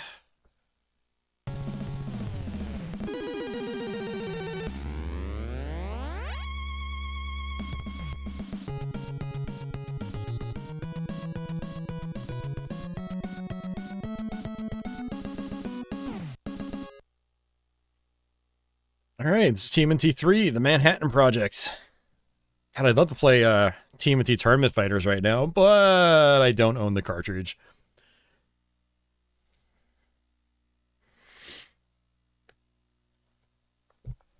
Also, I'm pretty bad at Turtles 3. I used to play it a lot when I was growing up, but it's one of those ones as an adult that hasn't quite clicked with me, and I know it's just a skill thing. I just need to get better at the game. So, Actually, what mapper does this one use? It's probably MMC3. Let's see. Also, for anyone that's curious, this is the link.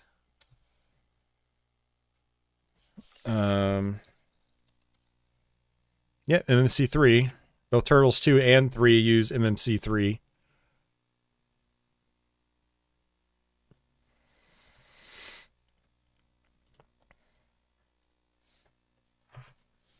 Yeah, this one is pretty long. It's another one of those where I'm probably just going to play a couple levels. But it's just a fun one to show off, you know. Or play until I get a game over, which will definitely happen.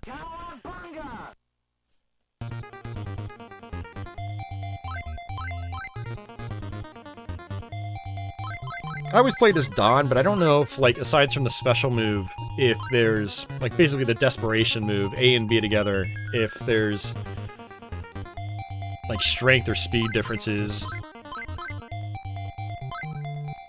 I know in Hyperstone Heist and Turtles in Time there is, but I'm not sure if they, you know, went that far with this one.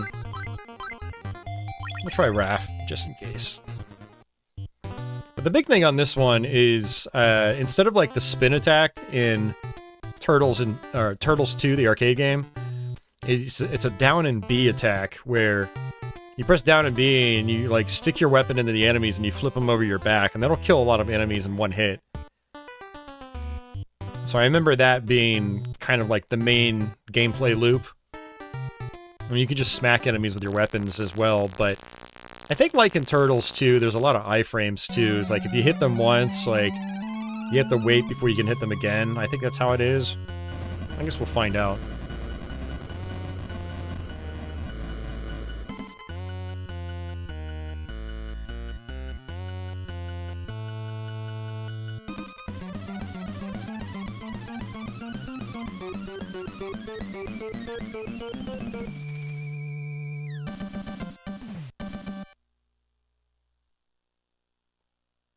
Scene 1, let's go, Turtles! The start of a long, hard battle is beginning.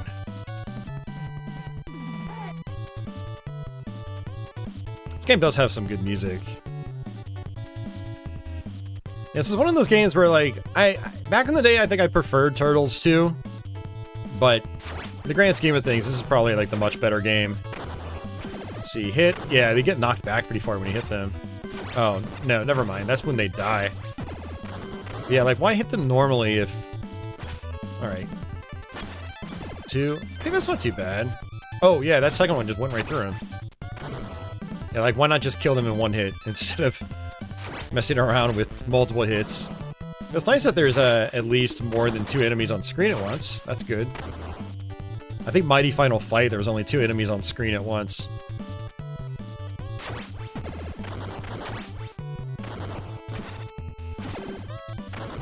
Of course, we still got the jump kick. Old trusty.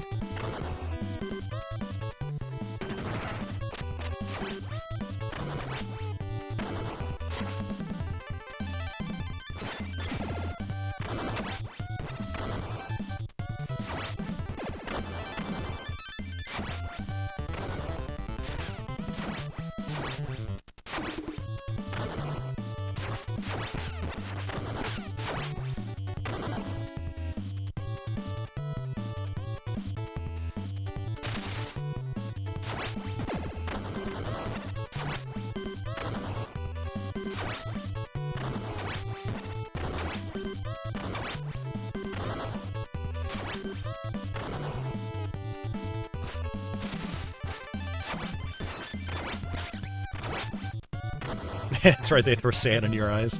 That's clever.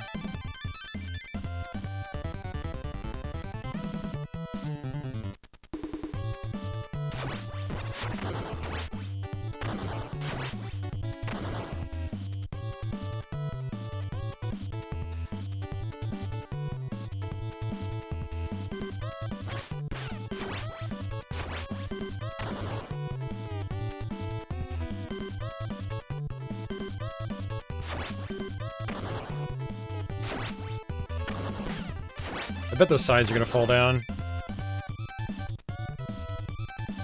No? Oh, well, I don't know. Screen stopped again. Yep, okay. I wanted to be on the far left for that. I had a feeling that was going to happen.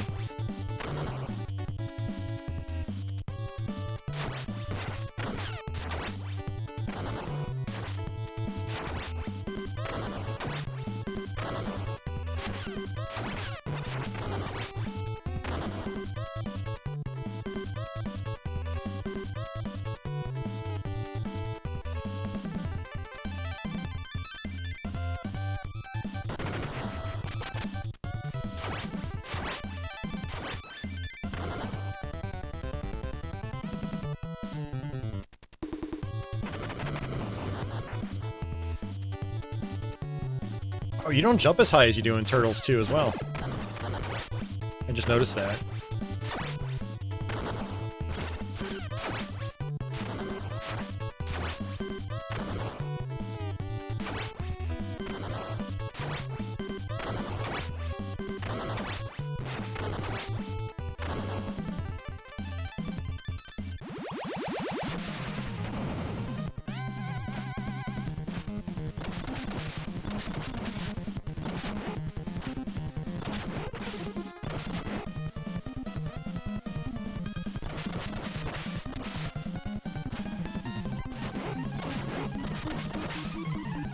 Yeah, like I don't know the patterns, I don't know the good strategies in the bosses.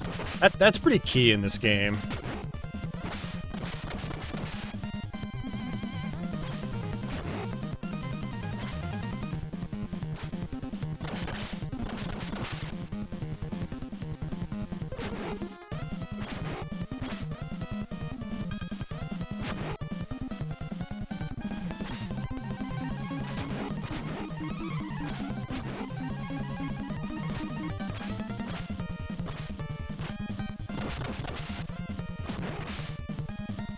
Hey, Crestline, what's going on? Welcome back. Oh, come on, man. Looks like I can change characters. I mean, like I said, aside from, like, their special moves, which is, you know, A and B together.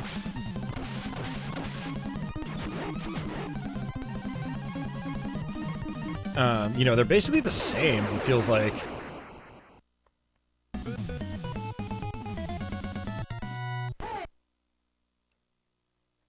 Surfboard level. I think I just got an extra life, though. That's nice.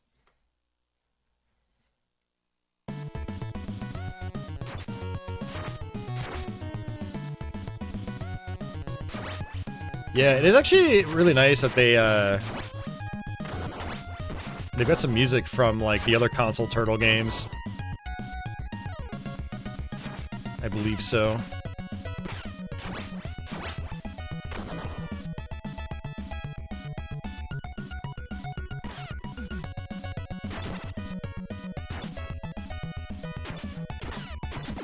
I want to say, like, Shredder's level might be the same one from, like, Turtles in Time.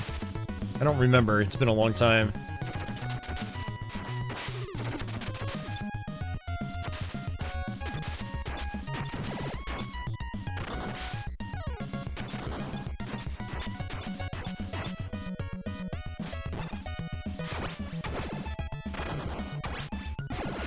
Oops, did not mean to do that.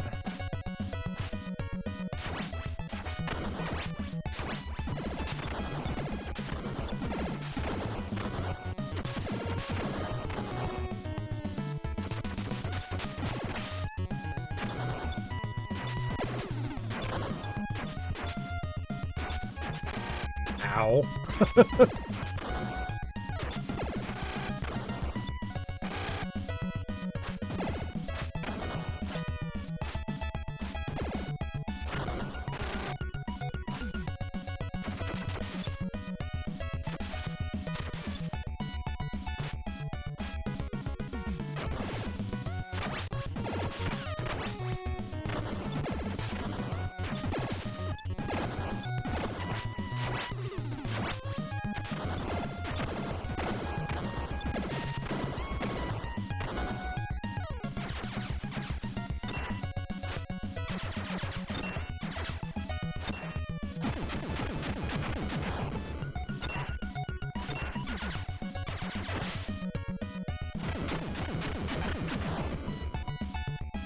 Oh, nice, Ronnie. Dude, I need to do a stream of the Cowabunga collection.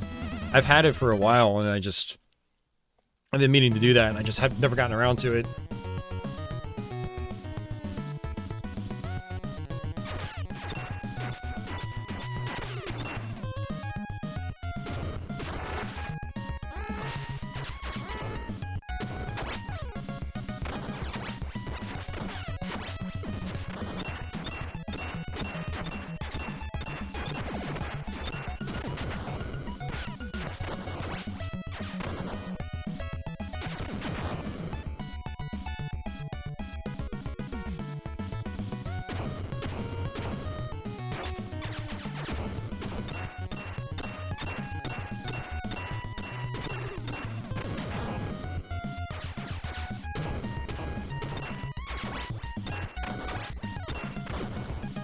It's cool that throwing enemies into other objects hurts them.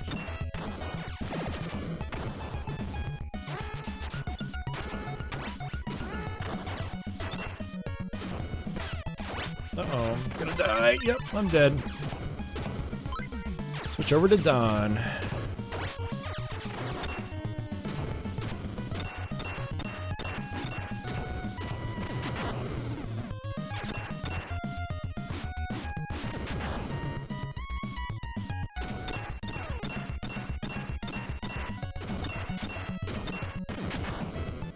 Seems like Don attacks pretty quickly, actually. I'm surprised.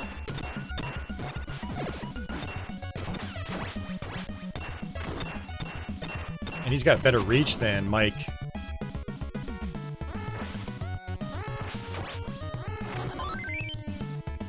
It looks like every 50,000 so far you get an extra life.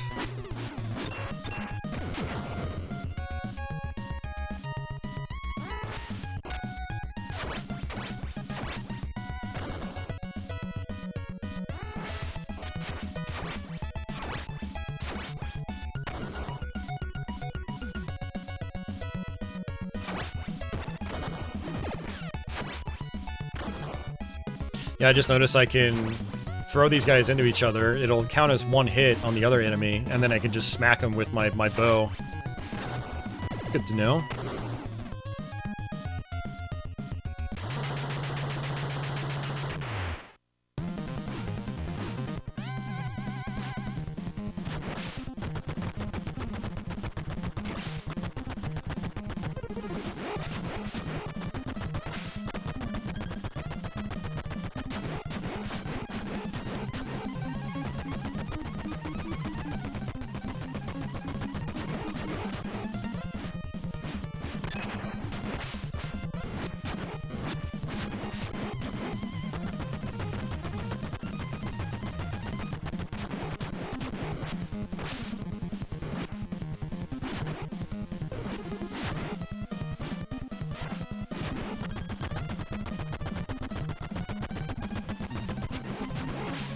Ugh.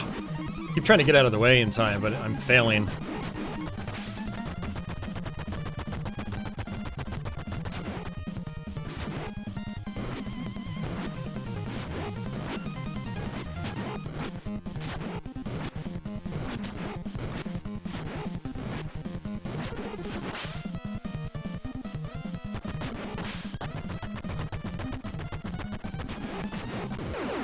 Nice. Don's like, poke, poke, poke.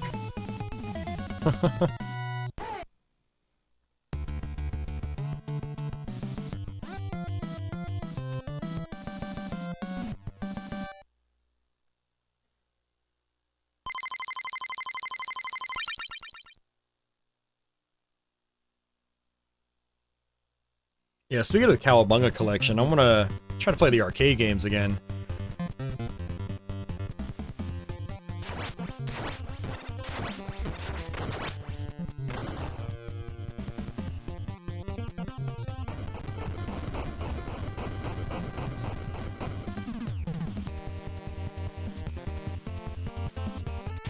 I should actually be able to use my 8-bit dough.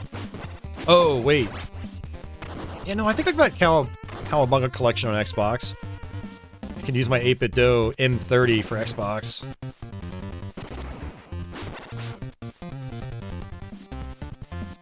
So much flicker.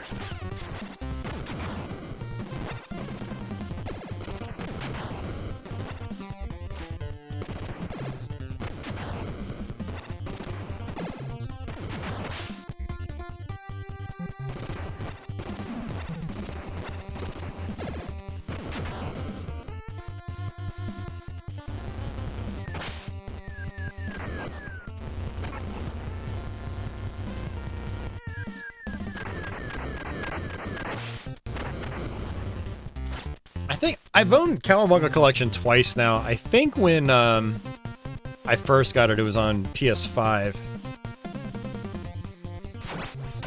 But I traded that one in because I never played it, and then ended up getting the Xbox version later on because I have an arcade stick for Xbox. I don't have one for PS4 or PS5 anymore.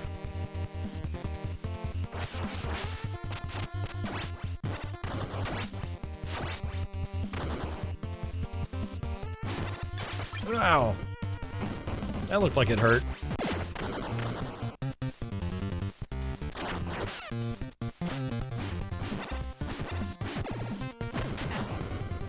Wow, Don's got great reach.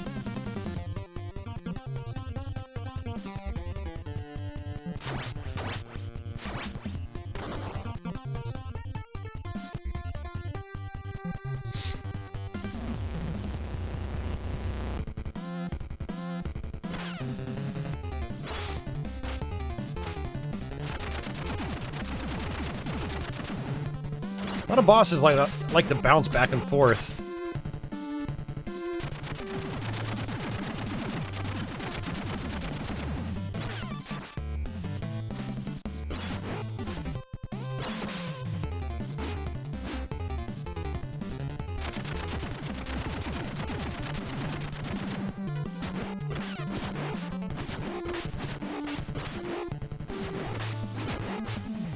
We're just gonna play the trading hits game. Who can tank the best?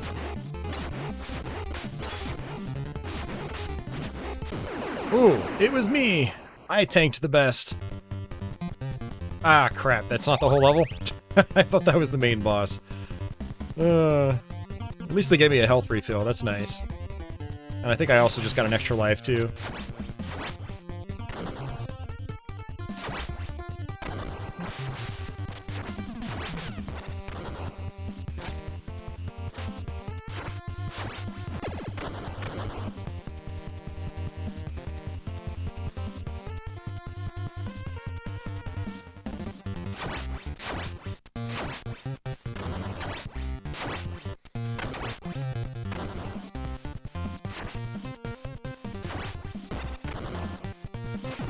Oh, that's not good.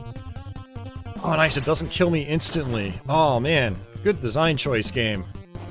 If this was any other beat-em-up from the era, that would have killed me in one hit. It just took away a little bit of health.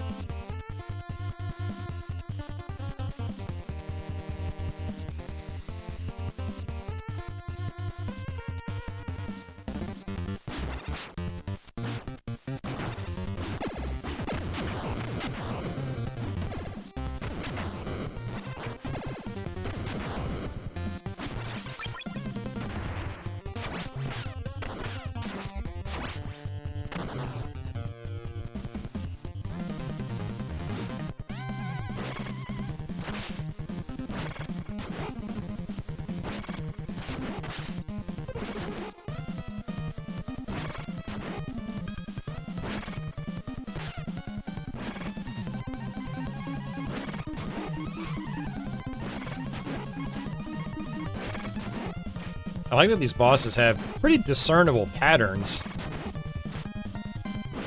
Whereas TMNT 2, the arcade game, was just like jump kick every boss.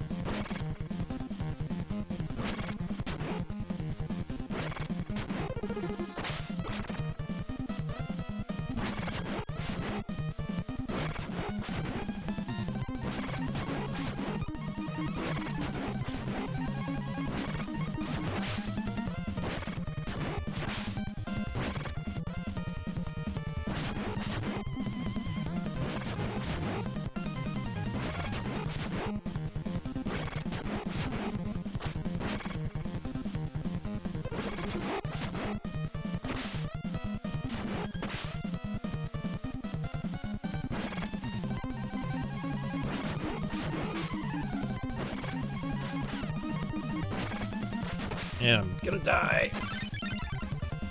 It sucks. Alright, let's try Leo this time.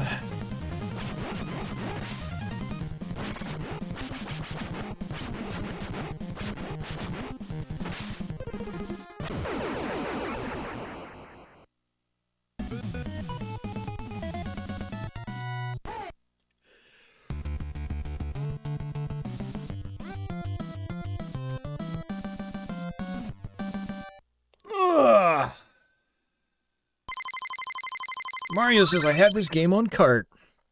Very nice. Well, I got my life back. It is nice that extra lives aren't too terribly hard to get. It's like every time I lose a life, I get another one back, which is good.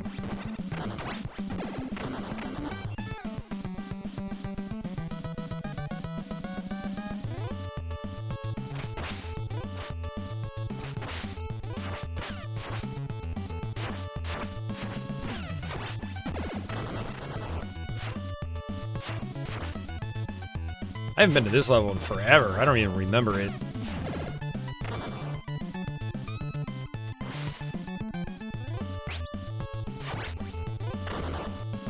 Yeah, typically what happens when I play this recently, in recent times, I mean, I get to Bebop's level and I turn it off. I'm like, yeah, I'm done.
How do you even, like, lift an anvil like that?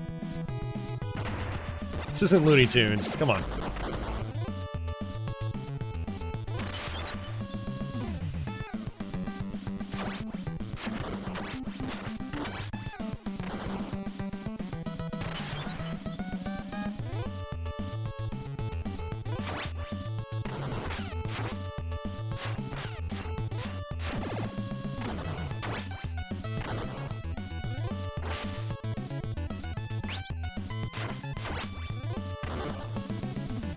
This is true. The Foot Clan in this, they are robots. I forgot about that.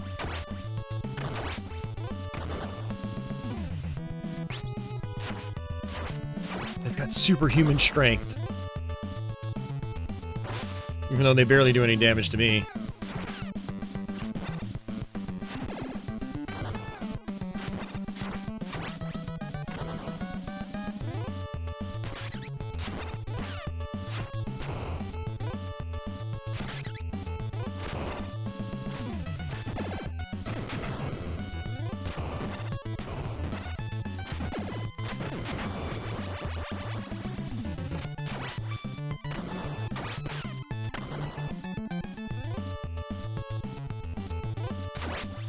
Ooh, 4 enemies on screen.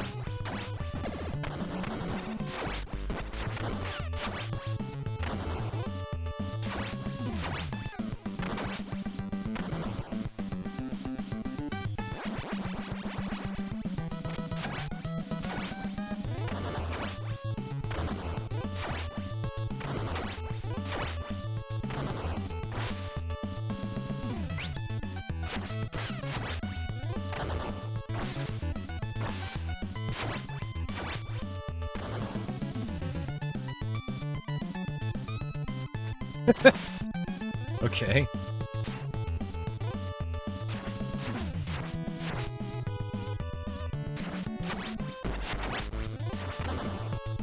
Yeah, there's so many different variations on this, you know, the Foot Clan, the Foot Soldiers.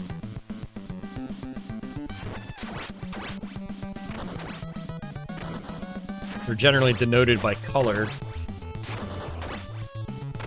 Just like in TMNT 2, the arcade game.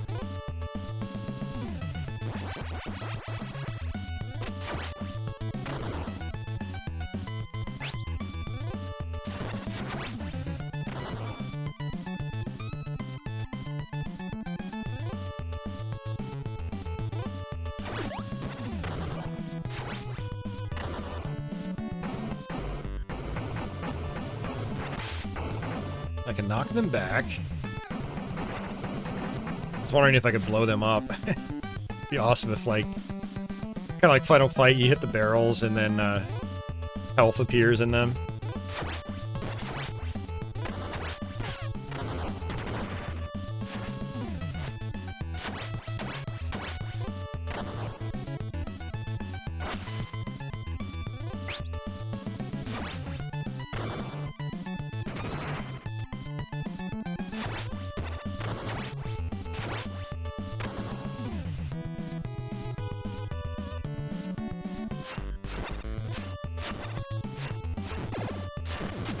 Feels like Leo's reach might be about the same as Don's.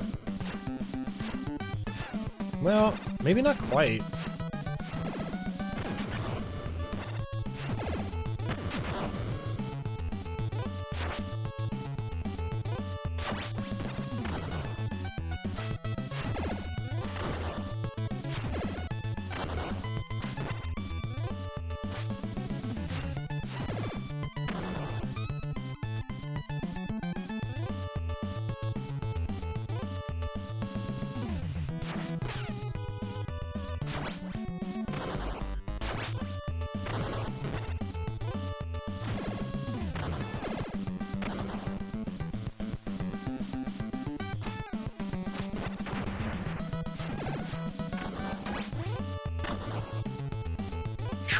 Still working on one block of health, but I'm almost at another extra life.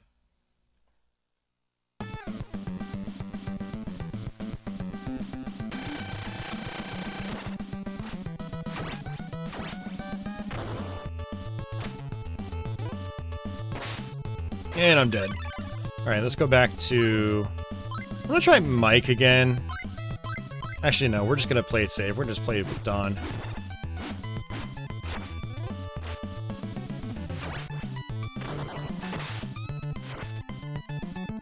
Oh, I don't think I got another extra life. I think I might... There might be a limit to the extra lives. Oh, that sucks. I'm at 250,000, but I don't think I got one.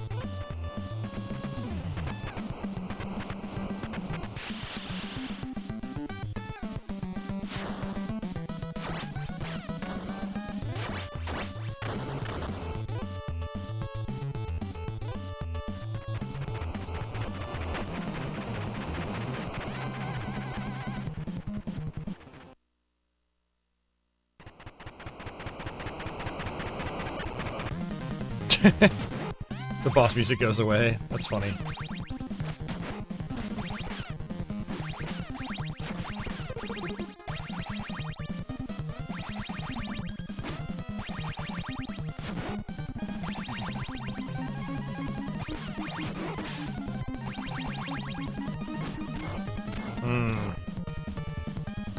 Oh, is that the gimmick?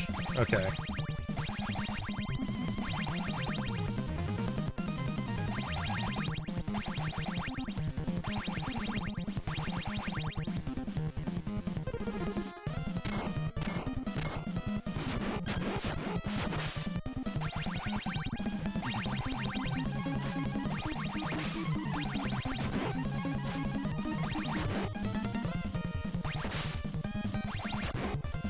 Looks like I can just go right over his head.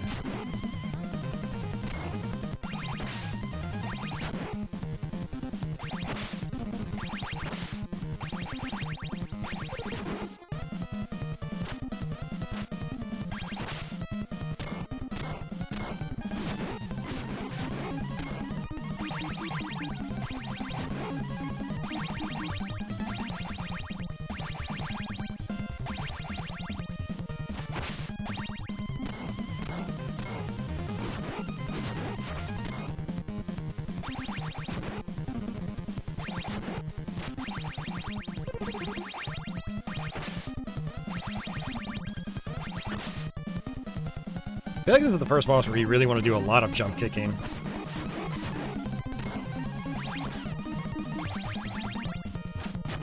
If he lets you. Oh, come on.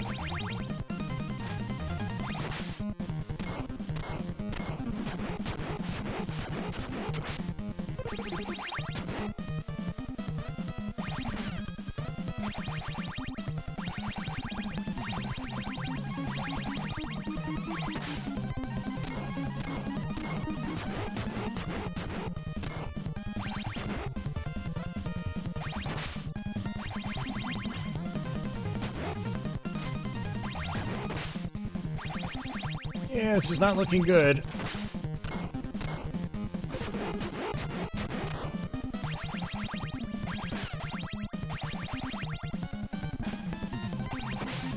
Oh, yeah, we're dead.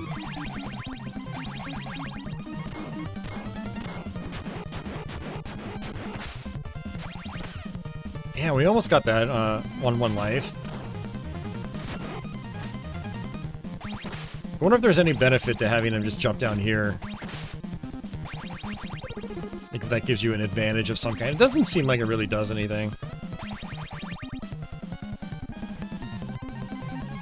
God, he just likes to hold back, too. Yeah, that really stinks that we're not going to get any more extra lives.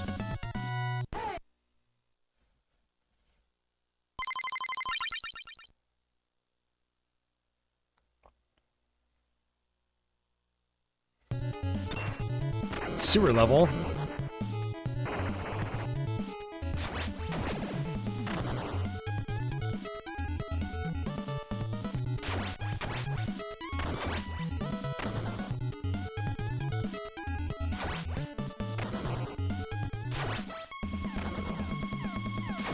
Office said, I like how a bunch show up on a train. Yeah. I really like kind of how clever this game is. A lot of different locations, a lot of different ways enemies appear.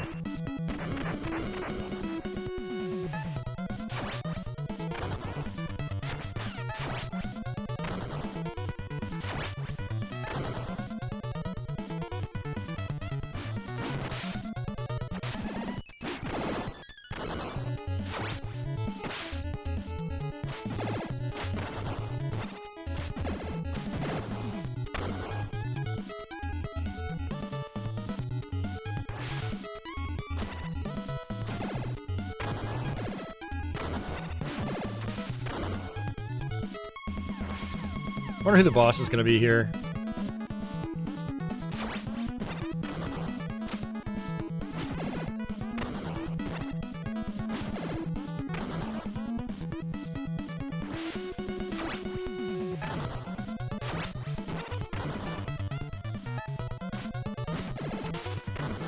I keep getting smacked by their boomerangs. Like, I'll go do the instant kill, but then the boomerang will loop back around and smack me in the face. I'm trying to get better about avoiding that.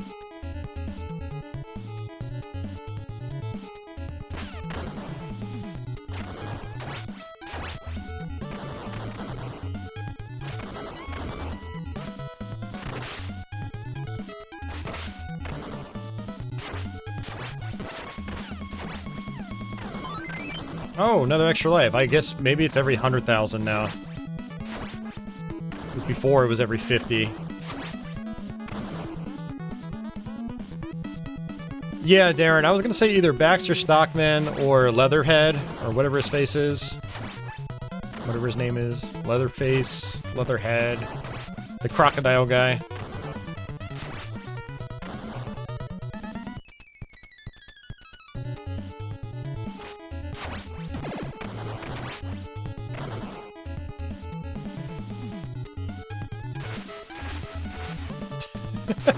Like, that's what I'm talking about. So many different ways of introducing the enemies. Like, all these dudes slid in.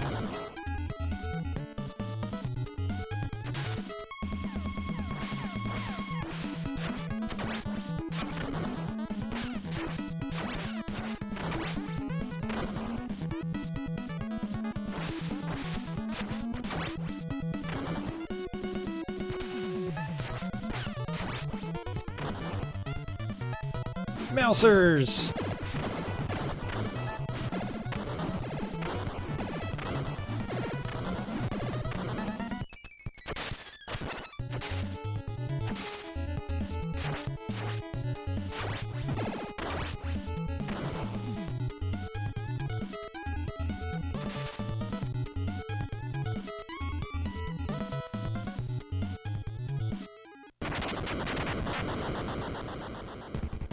Oh, not what I was expecting. Okay.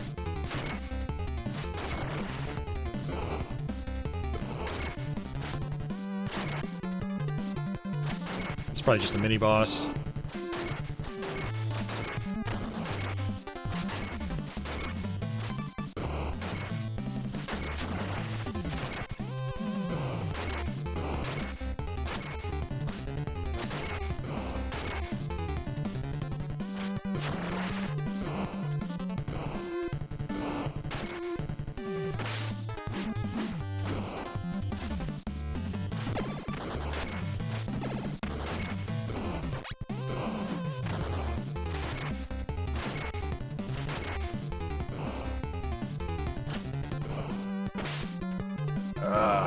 close to dying.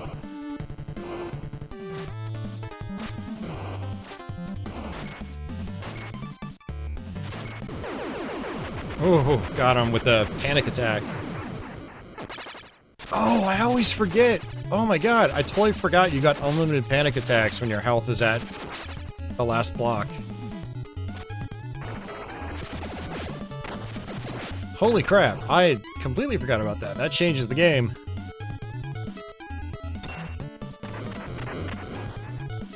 But there's no health refill. I'm a little disappointed there's no pizza. But I can rip through these guys a little bit faster, at least. Look at that. It's like an SNK fighting game.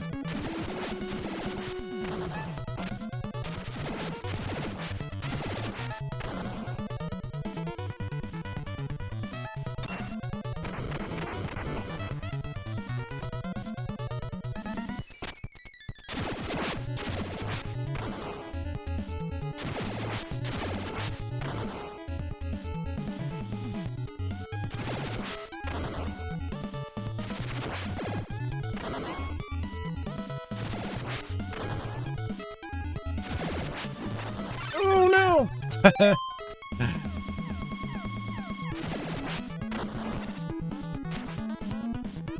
Yeah, I just mistimed that.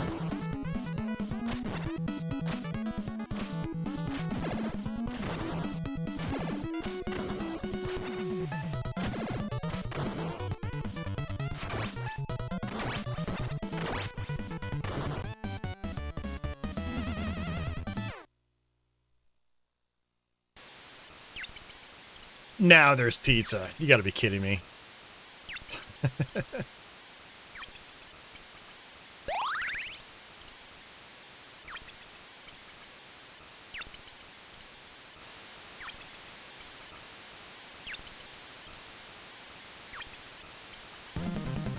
Yep, it's him.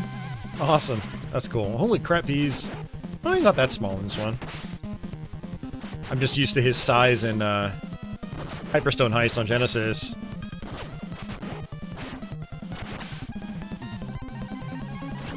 I don't like his tail whip, though.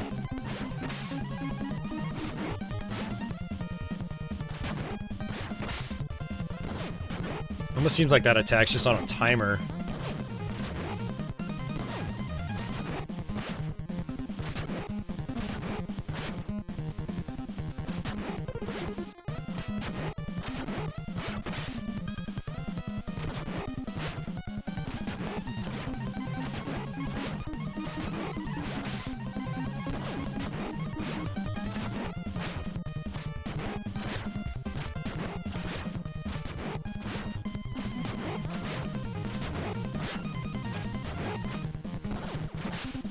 Takes me back to the Turtles 2 days, where you just jump kick all day long. At least on the boss fights.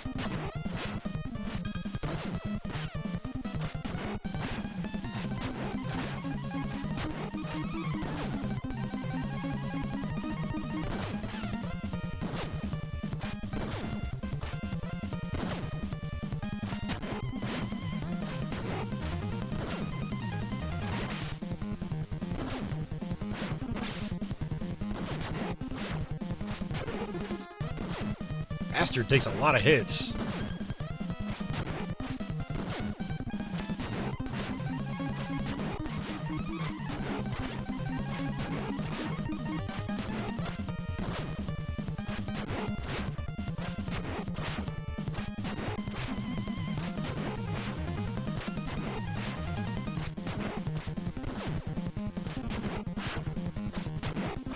Yeah, I feel like I've got him in a good loop.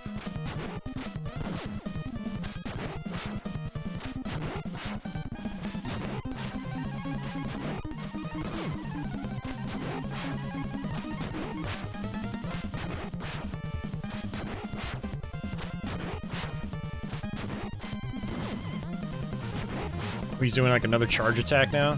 Oh, great.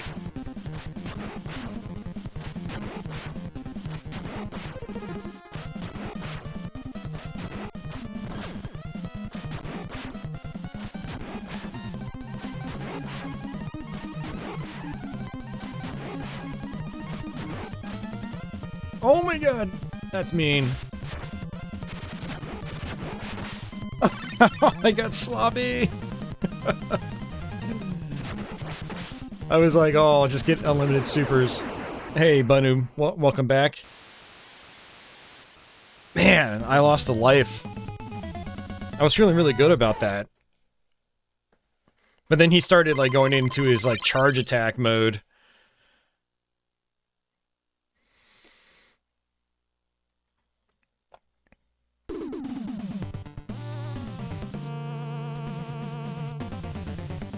That's a nice image right there. Some good use of color.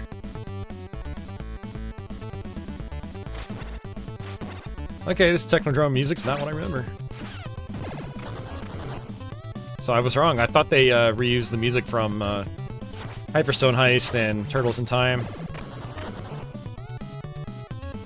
Well, actually, I guess it makes sense they don't, because I think this actually came out before those games.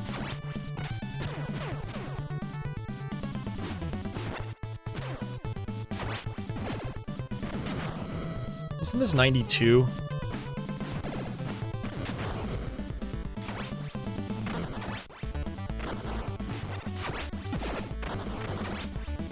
Well, we might be able to earn another one up before we die. We'll see.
Kill him in 3 hits.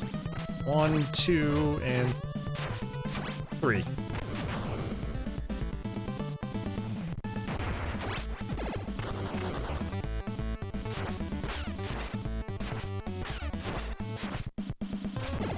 You know, I'm actually kind of surprised how little pizza there is in this game. There's very little health refills.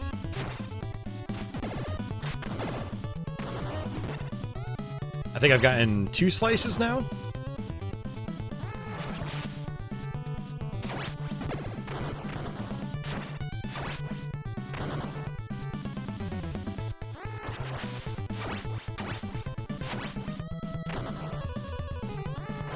Right, me too, office. So little pizza, I'm starving over here.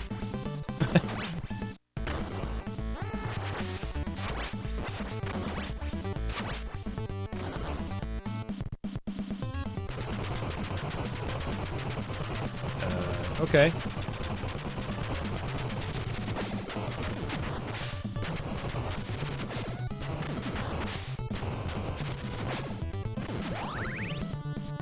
Yeah, I knew I could just get all my health back, so I was like, might as well just use my special.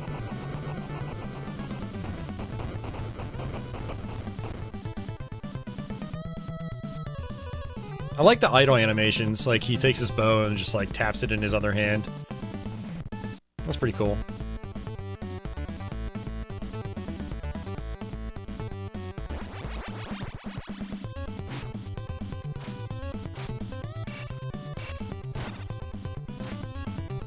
Remember these guys in the arcade game. TMNT 2.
Yeah, look at Don's reach. Like, they can't even touch me.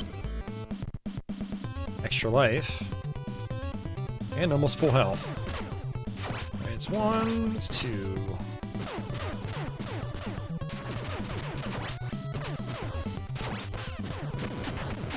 Ooh, nice. That was a 2-for-1 deal.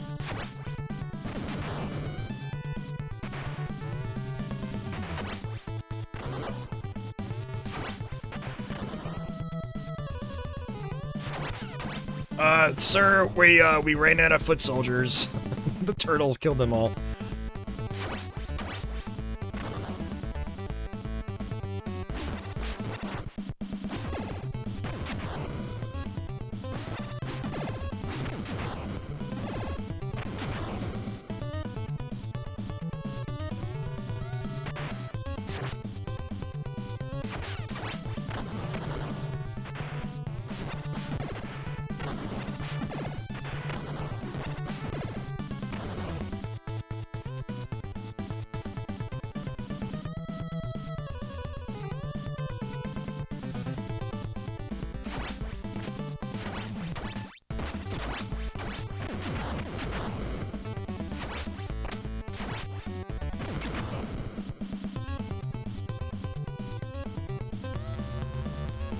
Conveyor belt.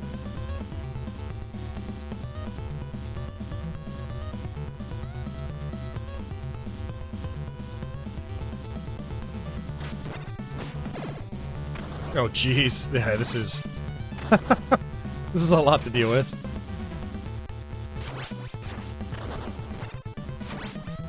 Jump! Don't jump! Jump!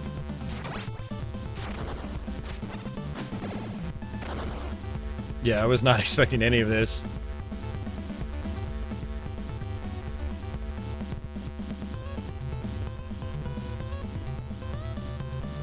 Yeah, that was pretty crazy.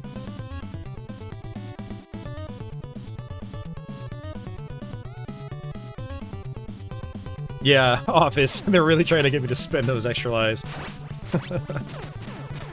Basically. I mean, overall, this game's been quite fair. Which is unlike beat-em-ups from this era. Of course, I'm probably gonna eat my words right here.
Oh, I almost had it.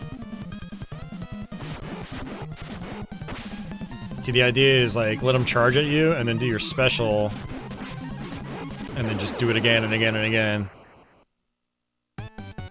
Because there were some times where I was getting like 4 hits off on him.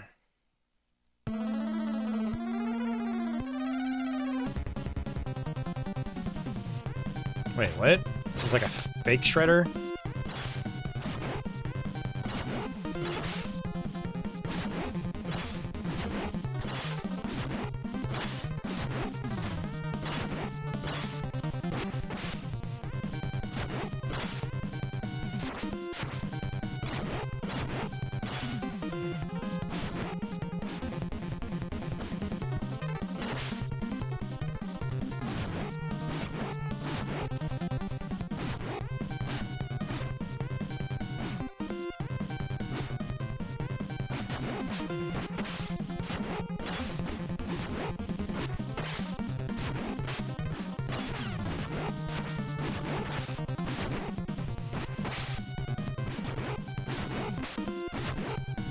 Yeah, I haven't beaten this game in so long that I don't even remember any of this.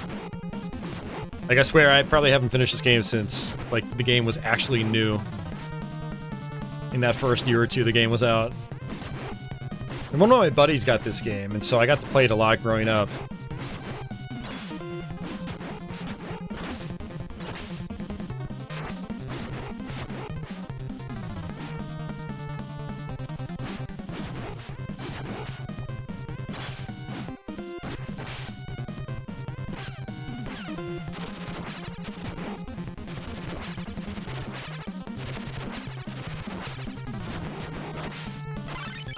Game over, dude. Game over.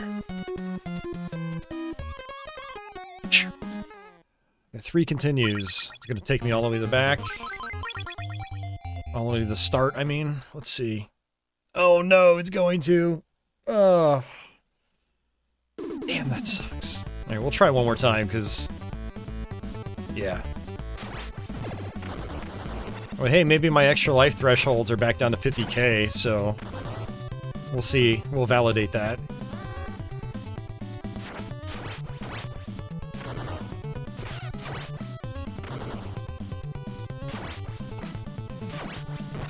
I think in TMT...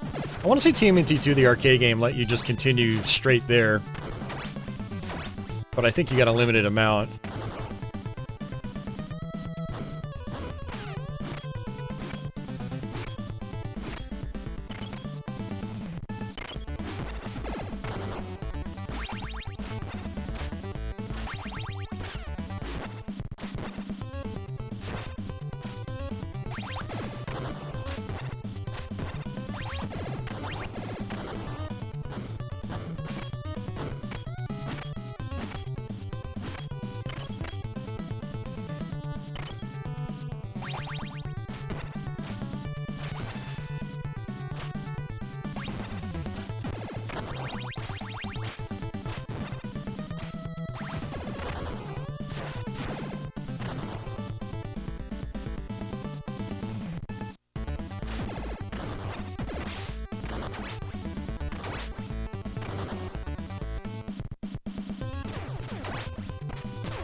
Black Gift says I still have a ways to go after this stage, so this is definitely not the last level. Okay.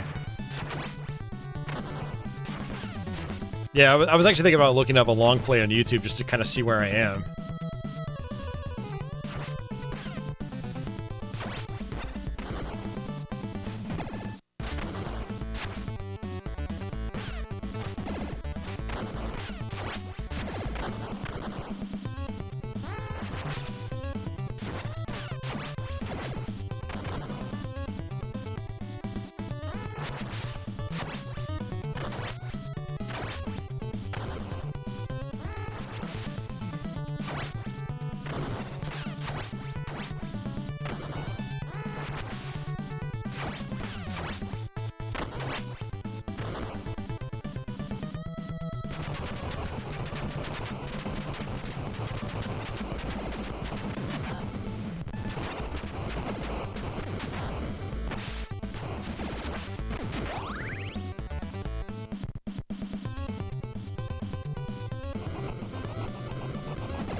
Still have to fight Toka.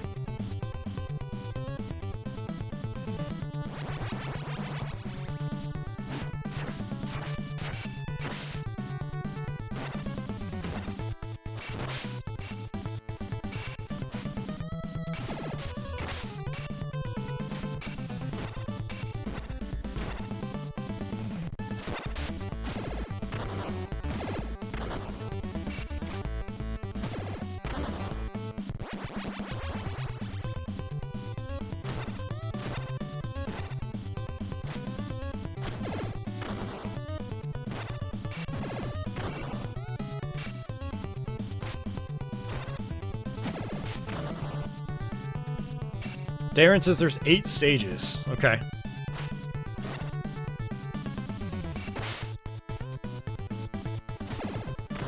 Yeah, that does seem pretty long.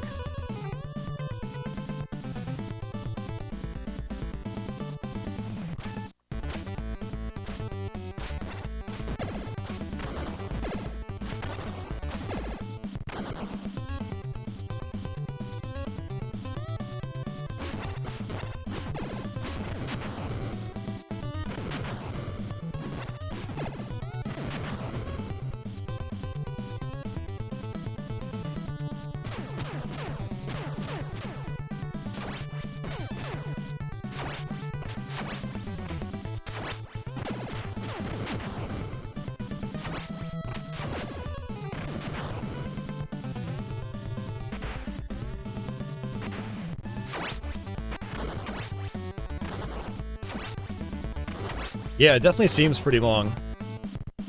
I mean, TMNT 2, the arcade game, was also pretty long.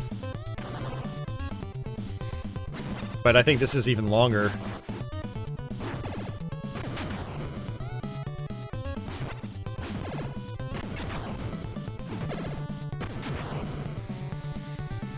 Yeah, me too. I think it's a better game than Turtles 2. The combat's better. The level variety's better.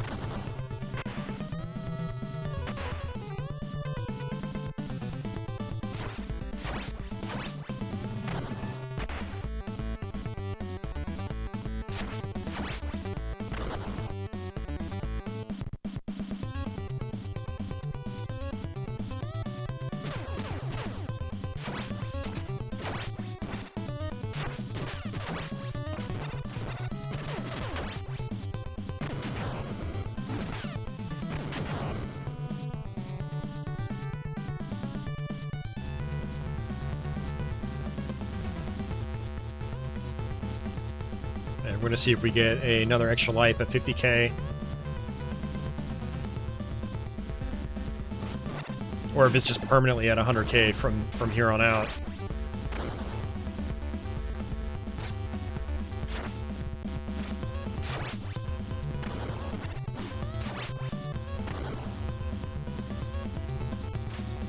I mean, honestly, with sections like this, I'm actually kind of surprised this isn't the last level.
It worked. It worked. Okay, extra lives are reset back to 50k. That's really good to know. Oh, for some reason I thought there was going to be pizza afterwards. Oops. Whoops.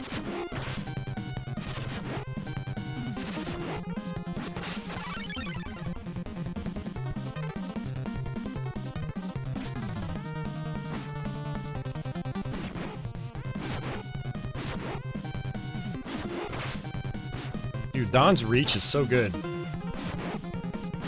Like, there's a huge gap between my bow and him.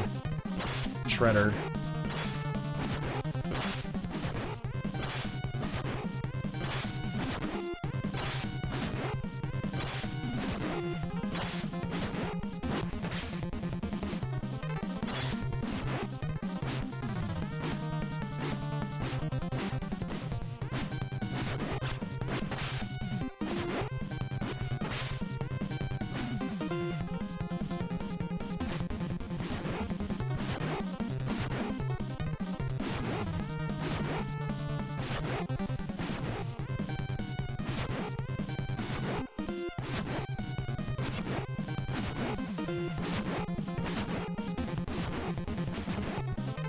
Almost seems like if I'm facing the opposite way, he always just comes right to me.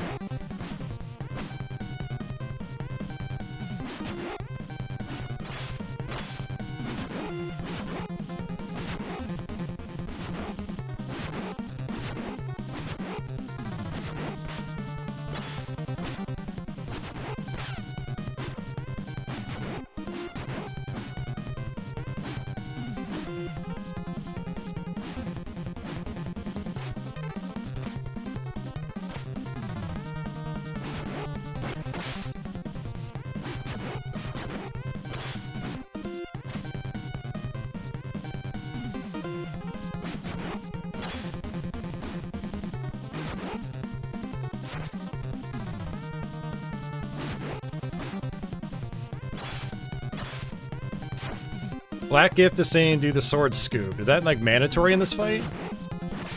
It seems kind of dangerous. Yeah, that's not gonna fly.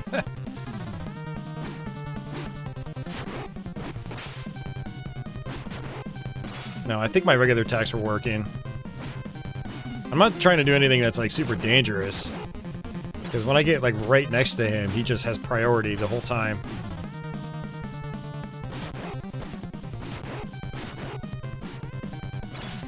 Oh. Shredder's scooping me up, gotcha. Okay. Thought you were telling me to use my scoop strat. Alright, he's almost dead.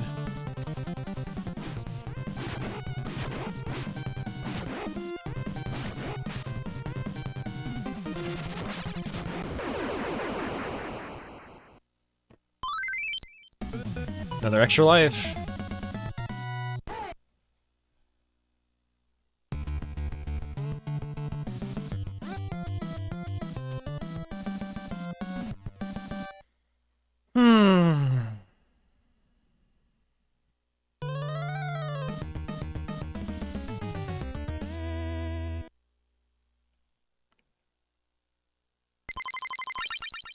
Shredder's like Dr. Wily, he just always gets away.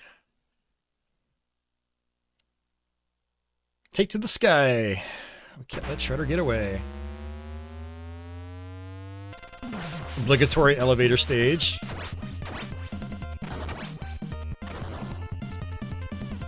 Oh, that camera moving up and down is weird.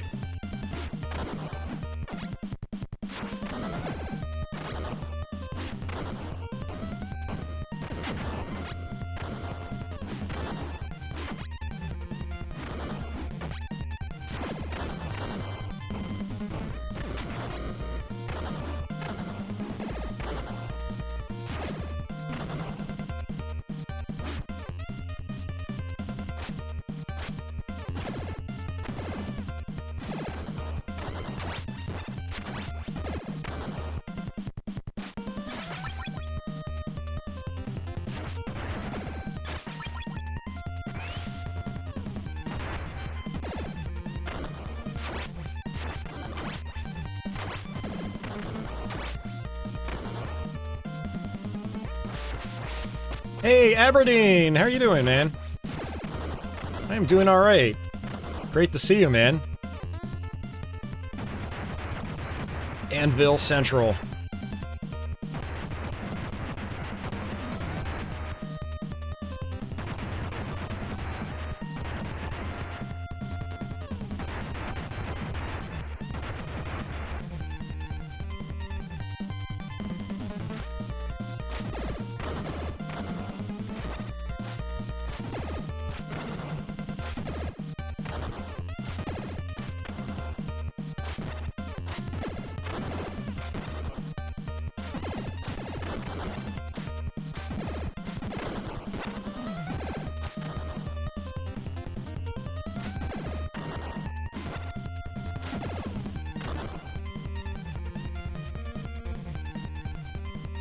Yeah, this is a really tall building. It's approximately 4,000 floors.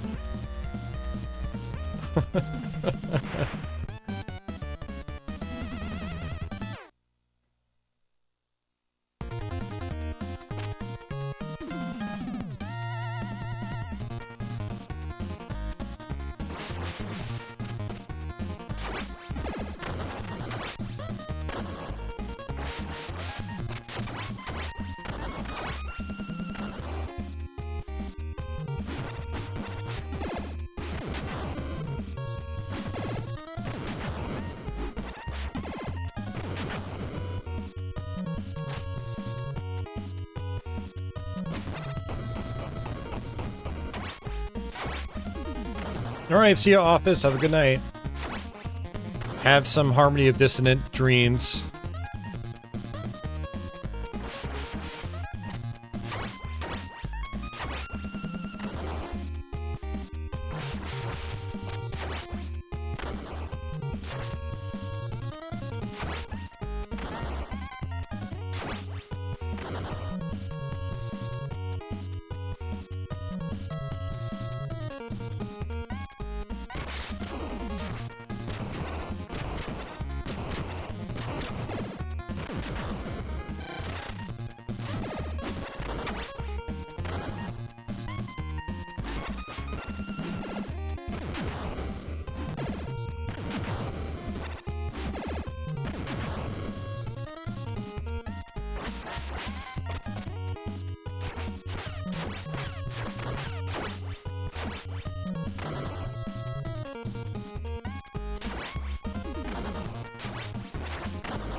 Oh! That foot soldier was just like, nope.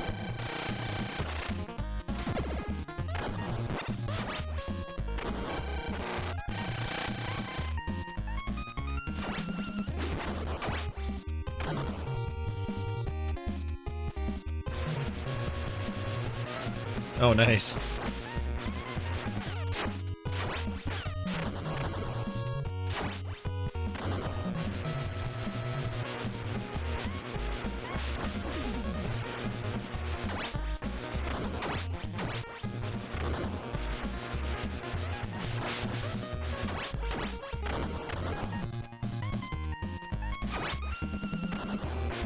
Definitely a pretty impressive looking game in many ways. Graphical tricks they're pulling off here.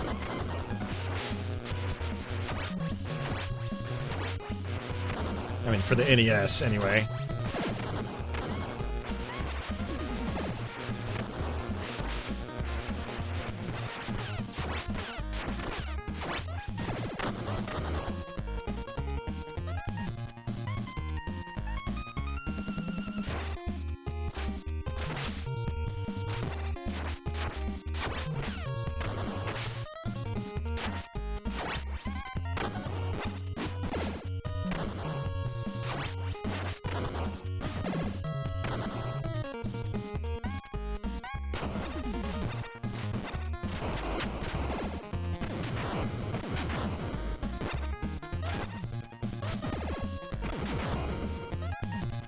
Aberdeen, it's just been another summer, man.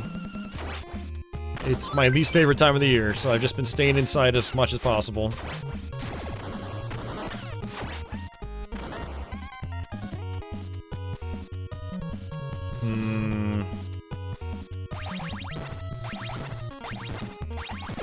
Okay, so that's the strat.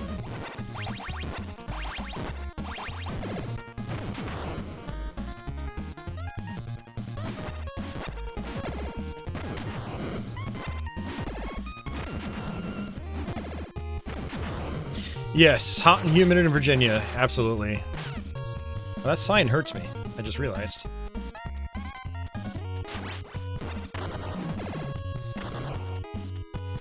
Yeah, and it's been exceptionally hot, too. We've had several 100-degree days. Okay, I don't know what the strategy is for this guy.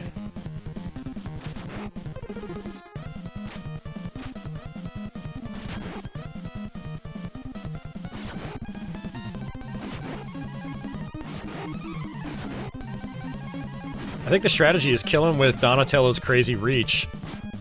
I think I got more reach than he does. Look at that.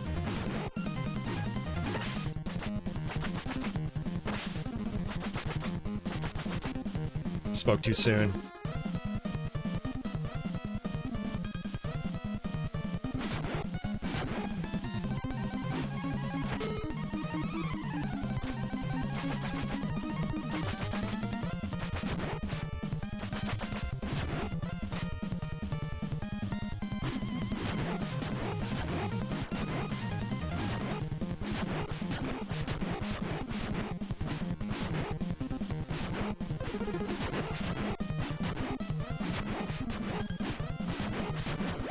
Oh, that's not good.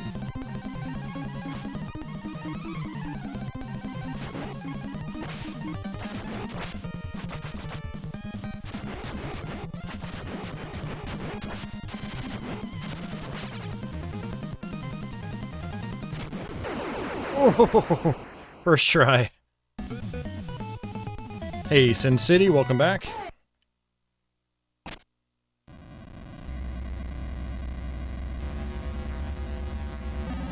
Can we knock Shredder into a trash compactor? Yeah, Toka came prepared for my jump kicks. Yeah. Alright, last level. We have to hurry in order to stop the Shredder and save Manhattan.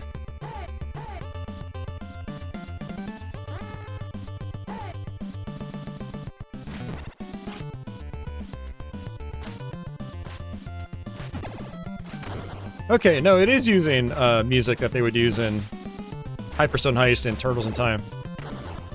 That's what I thought. Okay, so I'm not crazy.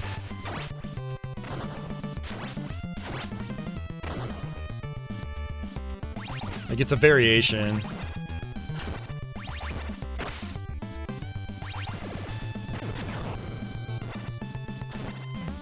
Hyperstone Heist and Turtles in Time had some, like, phenomenal music.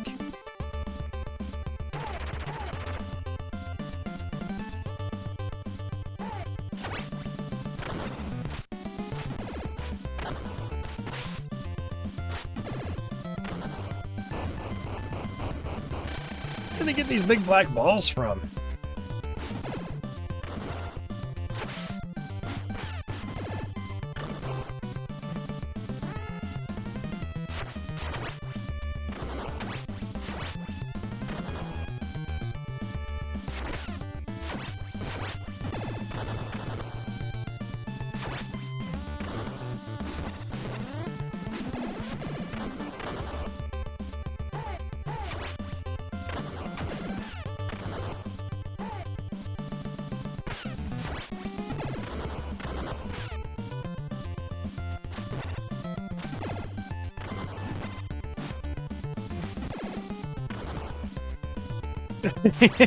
Yeah, what's with the bowling balls in these Turtles games?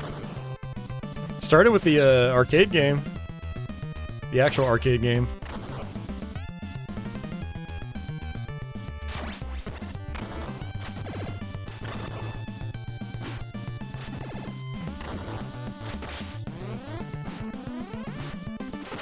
Oh, come on. These guys are starting to have more priority with their punches and stuff.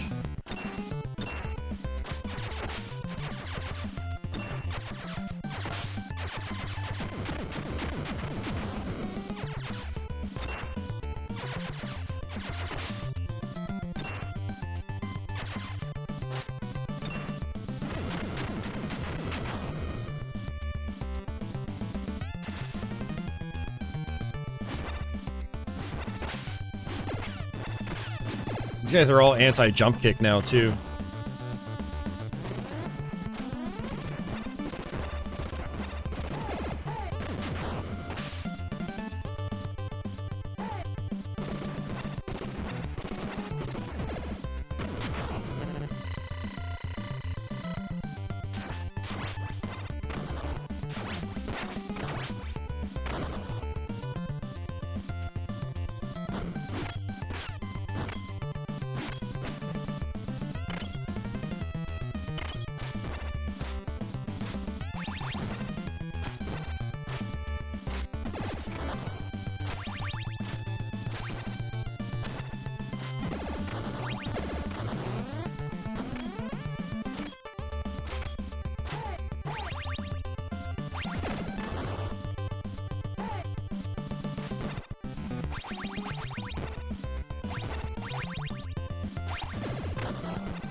getting close to another one up.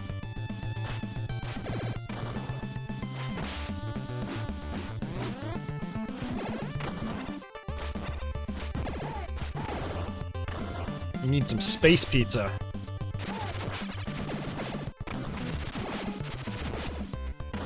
That would be helpful. Was not expecting that.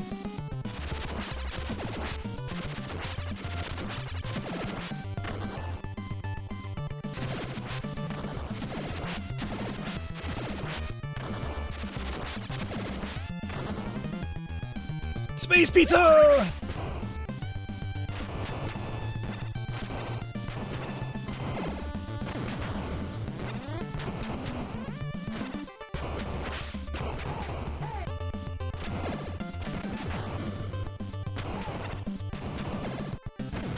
Hey, John. Composite with the RetroTINK? It's alright. It's alright, I've gotten used to it. I mean, ideally, if you have something like a RetroTINK-5X, you want to try to feed it a better signal, but again, some platforms like our NES here, they don't have that option unless you get it modded, which is not cheap. Well, for someone like me that can't do AV mods.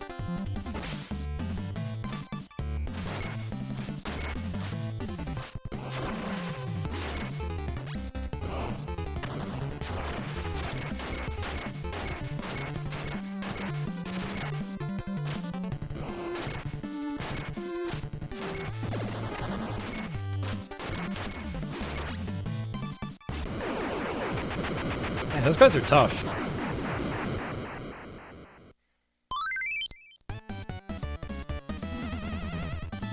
But yeah, on my actual display here, it doesn't look as good as it does on stream.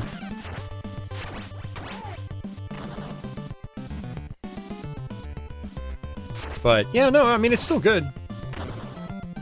Also, this is just NES composite, so like, you know, platform with better composite in general is going to look better through it. Like the Super Nintendo or the Neo Geo CD or PlayStation.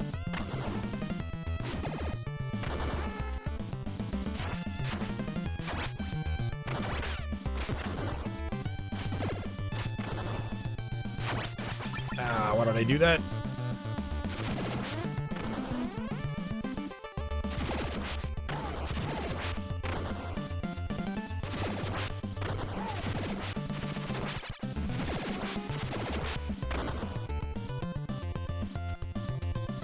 Space pizza number 2. Surprised you're getting so generous with the pizza at this point.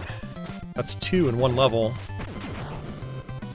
Whereas previously we had like 2 or 3 throughout the whole game.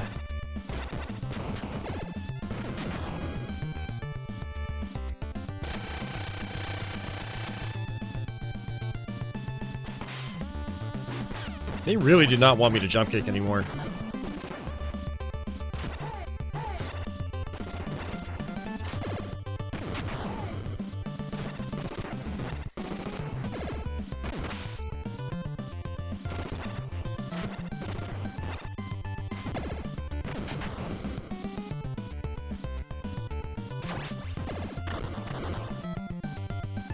I thought those things were going to be, like, lasers. Because that's a thing in TMNT 2, the arcade game.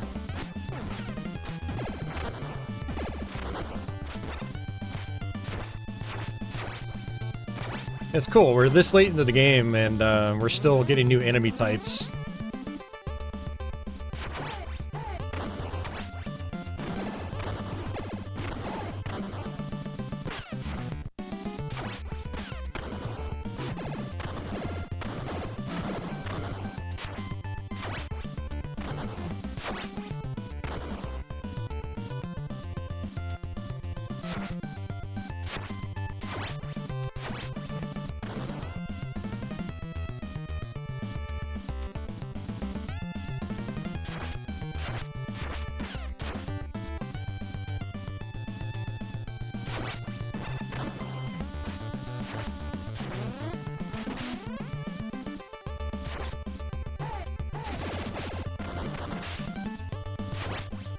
Every time I try to jump kick, they just punch me immediately.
So random.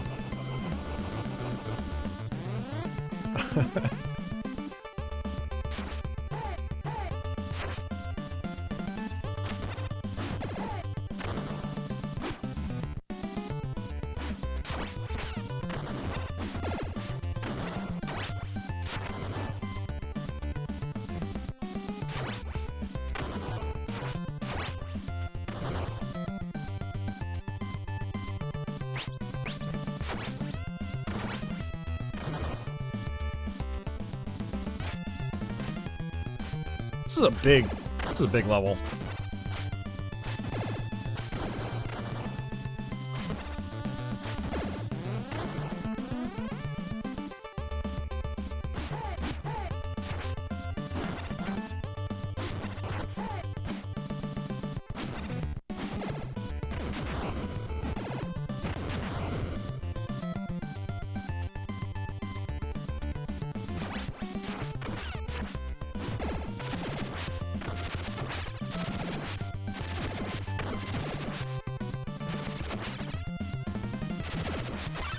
I knew that was gonna happen. Because those guys shoot bullets. I was like, that's dangerous. I probably shouldn't have done that.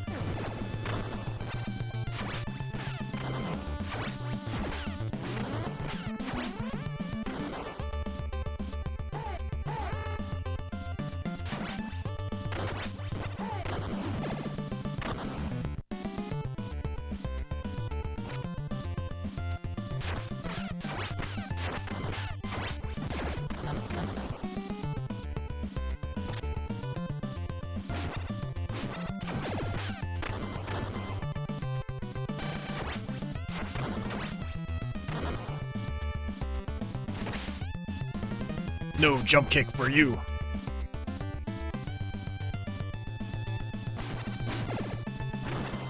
Yeah, not being able to jump kick these Ninja Star guys makes them a lot harder to deal with. Well, I guess I can do it after they start shooting.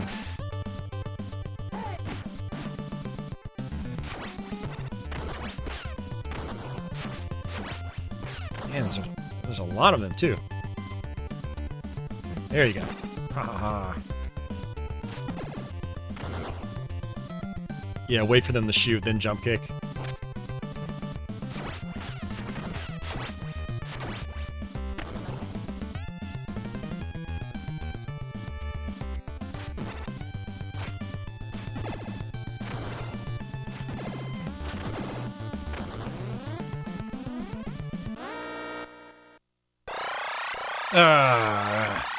Go figure.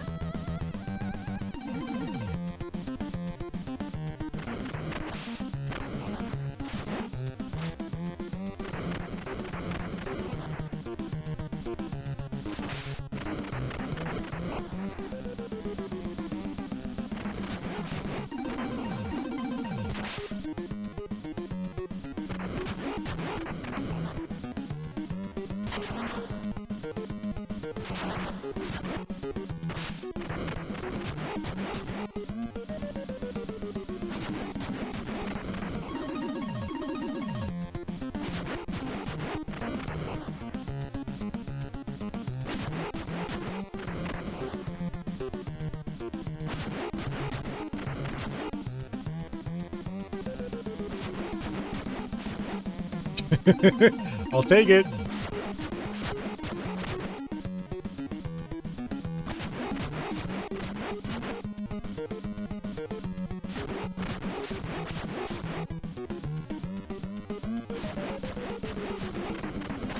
Oh!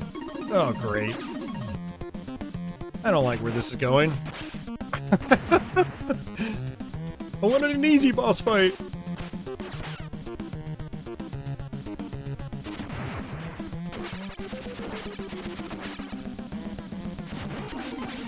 Ugh.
God, this is kind of a pain. Oh, I keep running into his laser as well.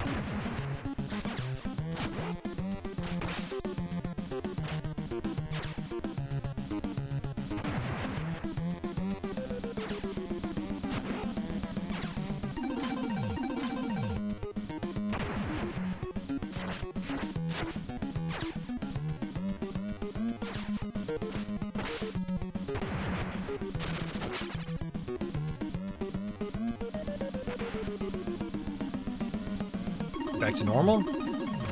I guess so.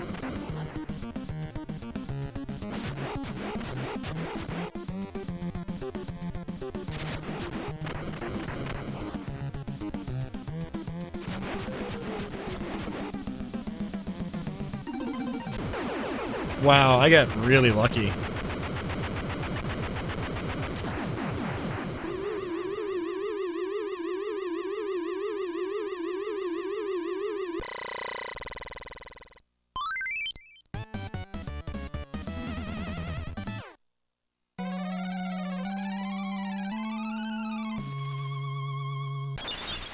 The ooze.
Oh, man.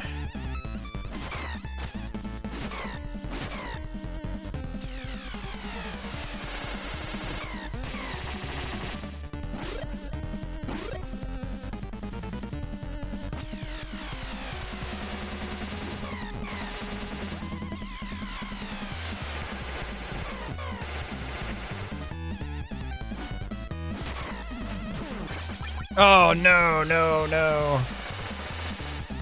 Oh, it doesn't kill me in one hit. Okay.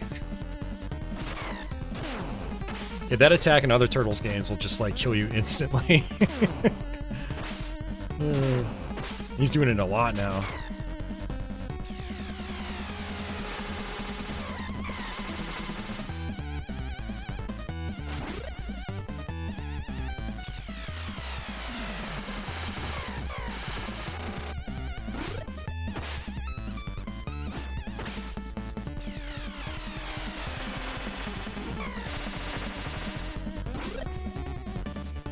I still feel like I'm barely doing anything to him.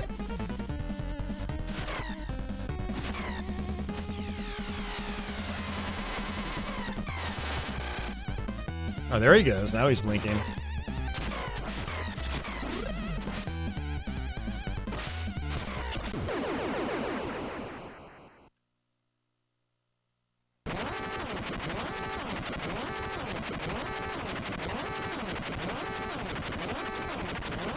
Did I ever play that new beat 'em up that came out not long ago called Wrath of the Mutants? I did not, no.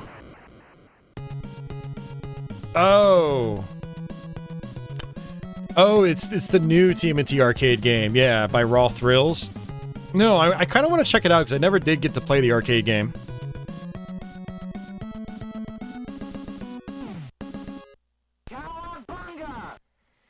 Well, that was unexpected. Oh. Yeah, I haven't beaten that game since, like, it first came out. And now I'm starting to wonder if I ever actually did beat the game.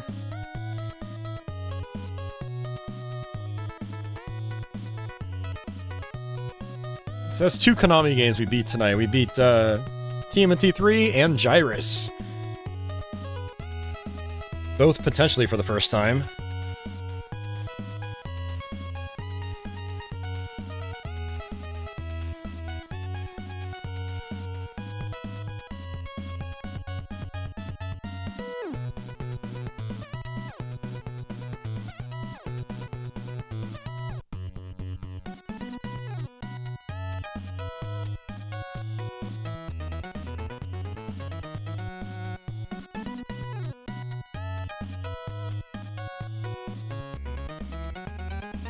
Super Shredder.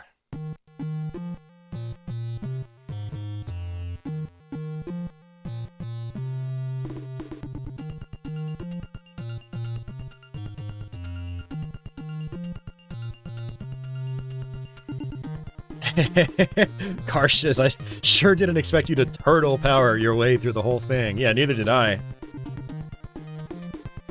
It's a good feeling, though, because I've been wanting to try to beat this game for a long time. You know, it was on my to-do list for Let's Plays. I probably won't do a Let's Play of it because of how long it is. If a game's like an hour or more, I kind of lose interest because it's hard to focus doing a commentary playthrough for that long. But hey! Do I know about the secret options screen? I do not. How do you access that? Presented by Konami. Yeah, I'll go to Game FAQs and check it out.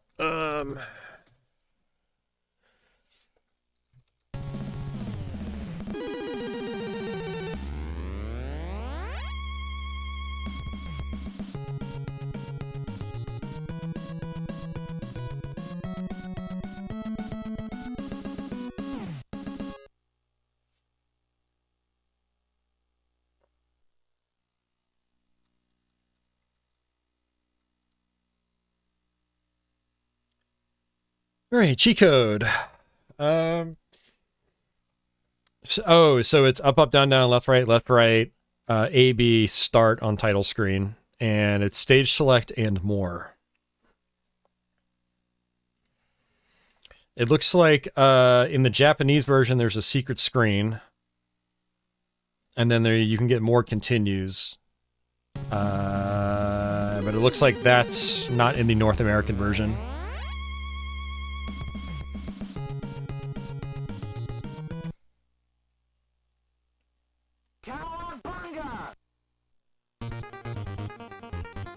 No, that didn't work. Okay, strange. Well, what I'm going to do, guys, is if we're going to keep the stream going... Oh, it did work. Holy crap. So you get it after you select your character, and there's an easy mode. Oh, wow. So we were playing on normal the whole time. Very interesting. I wonder why they didn't just include this as a regular options thing. Ooh, 7 lives. Huh.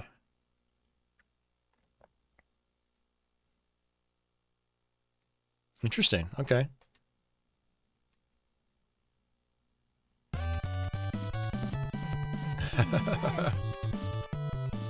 Oh, that's really cool. Alrighty, guys. I'm going to take like a quick 5-minute break. I'm just going to put it on the camcorder screen or the webcam screen. And,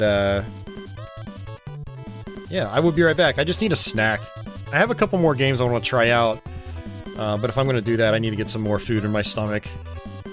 So, but, yeah, give me a couple minutes. I'll be right back. Don't go anywhere.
No, no Fax Xanadu. That game's way too long. Although...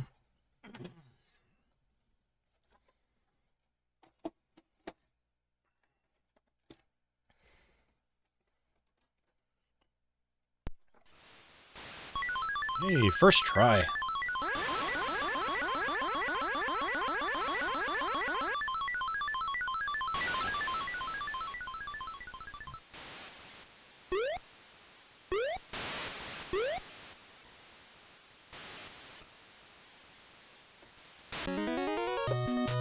Alright, so I should be good for a little while longer. But it is also getting late. It's almost 3 a.m. my time. Yeah, this is Adventure Island 3. It's basically Adventure Island 2 Plus. It's better than Adventure Island 2 overall. I think anyway. Also haven't played this one in a little while. Oh man, I am so tired. It's so hard to talk right now.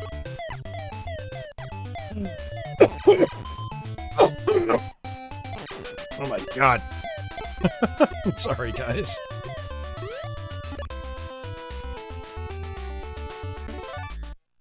So I had just a bunch of snack food. I had some peanuts.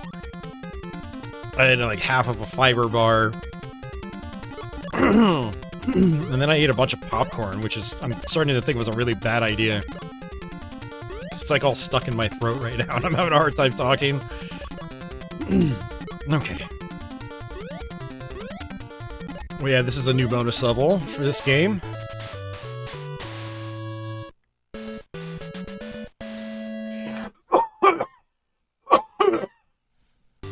Oi, okay. But yeah, Adventure Island 3. Fun game. Very difficult towards the end.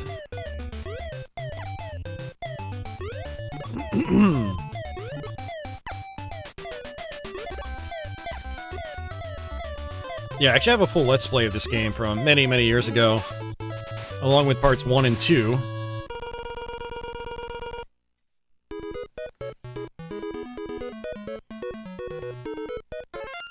And we're gonna go ahead and stash our weapon there. Save it for later on in the game when we really need it. And these eggs give us our power-ups. We've also got the new boomerang, which cuts through rocks and stuff like that. Very useful. Oops. And it's our first dino. We can also stash the dino for future levels. This guy will actually walk in fire, which is nice.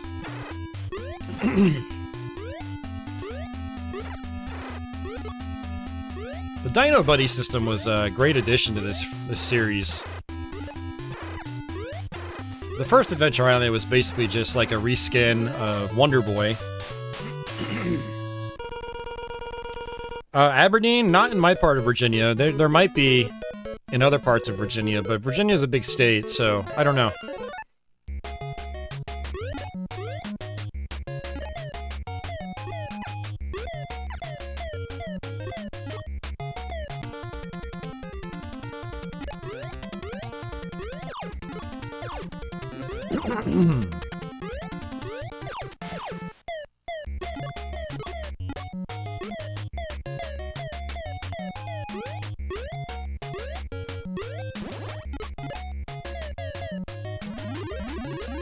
Alright, new dino. This guy's pretty cool. You can just roll into enemies.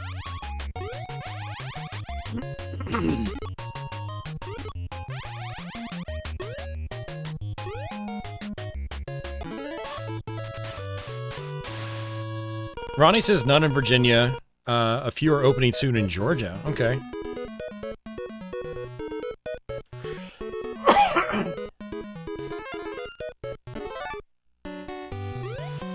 A lot of these early levels just give you dinos and they just give you weapons.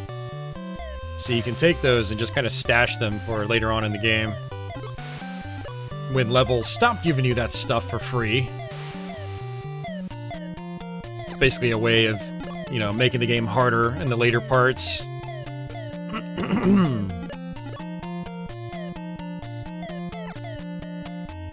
haven't played through this game in a while. Probably not going to play through the whole thing, because I know there's a lot of trial and error in the late parts that I don't have memorized. But, very memorization-heavy game as you get farther in.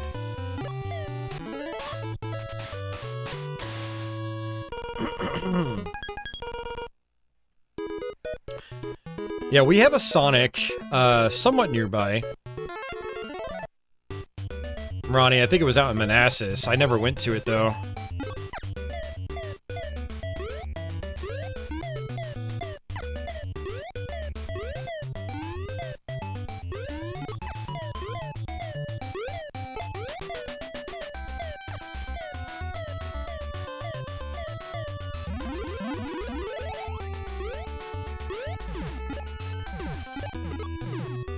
Oh, the eggplant.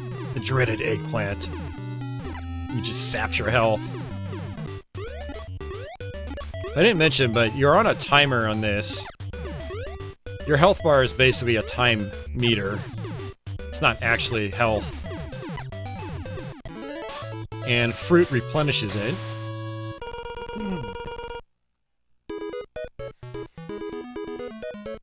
Alright, boss time already. So Adventure Island 2 had this really weird system where, like, your character would bounce around the map based on the egg minigame after each level. So there was an egg minigame where there was like a bunch of eggs circling around, you had to pick one. And depending on which one you picked, determined where you went. But it was all just, you couldn't see which egg is like the good one. And so some levels you would be like, some maps you'd be running around and playing a ton of stages. And then others you would just go straight to the boss fight. It was really dumb. And Adventure Island 3 has none of that. It's just set stage routes. Which is great.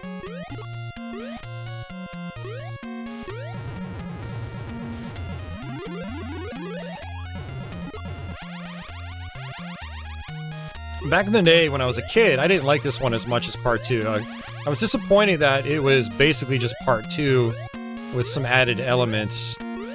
But in hindsight, I think it's actually a lot better than Part 2 because it takes the good things of Part 2 and keeps them, but then adds its own extra visual flair here and there, but also is a much more focused experience.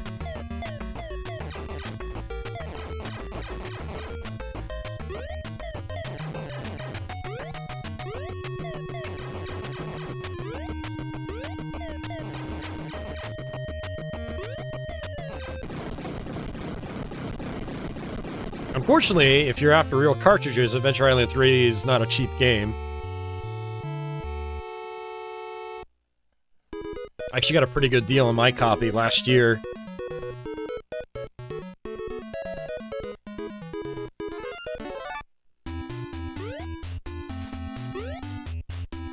But it is, again, in my opinion, it's the more enjoyable of the two in this style. Adventure Island 1, again, is just like a reskin of Wonder Boy, which is not a bad thing, and that even has some like really nice improvements over Wonder Boy, like the fire attack, which is huge in that game.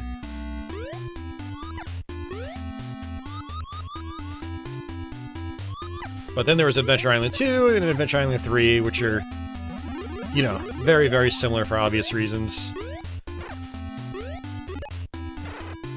But 3, I think, is the much more balanced of the two.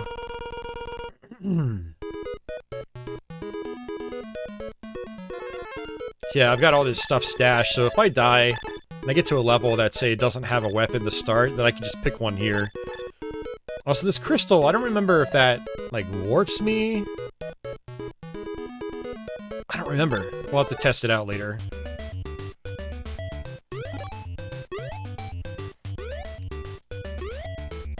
Ooh, that was close.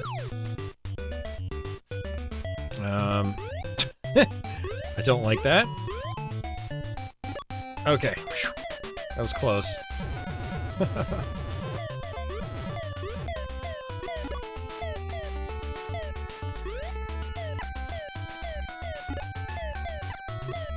Milo is up again. He's being all rowdy. He's going around the apartment just whining.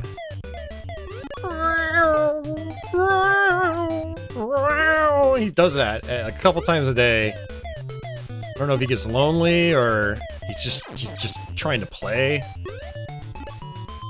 But when I was out snacking, Patchouli was sound asleep. Got another crystal. Oh, that's right, I can skip the island too if I want. Screw it, let's skip it. Oh, let's just skip the level. Oh. Well, that's not as exciting. I thought it was gonna skip the entire island.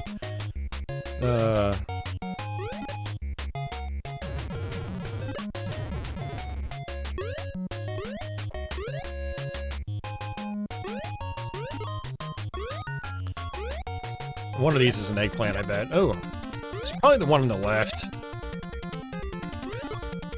Yeah, one of the other things I was disappointed with about this back in the day was that, you know, they reused a lot of the music and stuff from Adventure Island 2.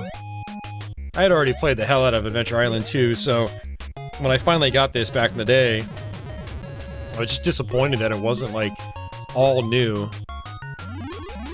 I always hated it when they would reuse music from past games, like, without even remixing them or anything.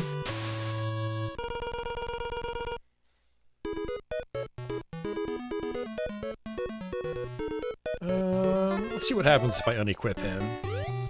Yeah, see, no dino from at the start, no weapon.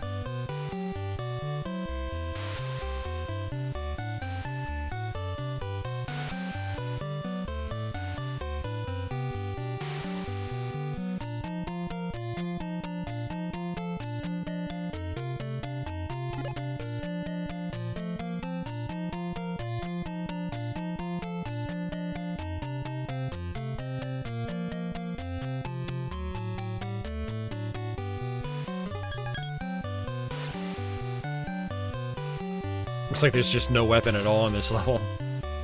So this is risky. You might get bonus points for beating the stage without a weapon.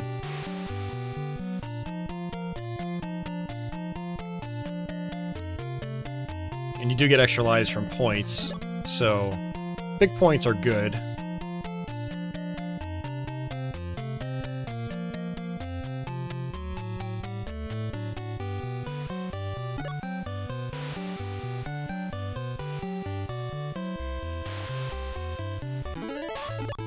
Yep, 2,000 point bonus.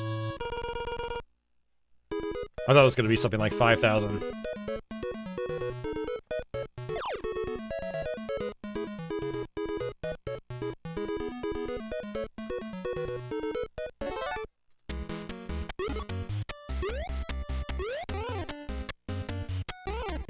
Ugh. I thought he was going to jump farther than that. Alright, let's go ahead and equip a hammer.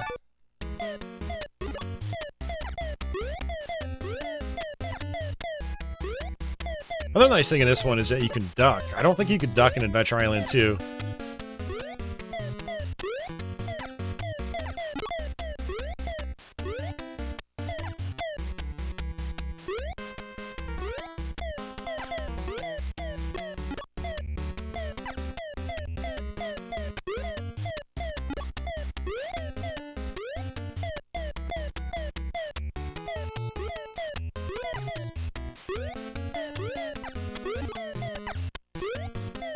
Get some pretty tight jumps already.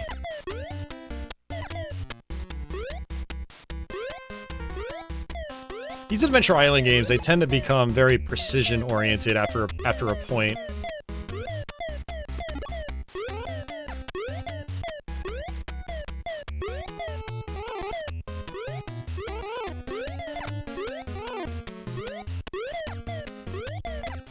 Alright, we should be at the boss fight. Yep. Mario says this is a cool game. It is.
Alright, we got these coyotes that come from behind when you see those flowers. You always want to turn around and shoot them. And if you jump over them and kill them from behind, you'll get a bonus. Seems to be really hard to do it in this one, though, and they're really fast.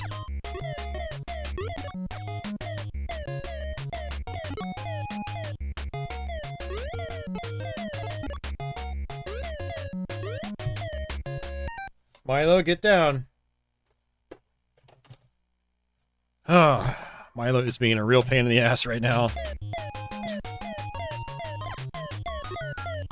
I give him no sympathy right now because he peed all over my NES.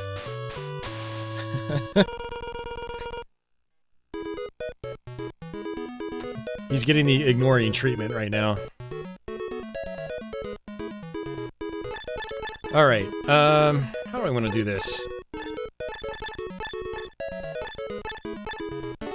We'll just go with the hammer for now.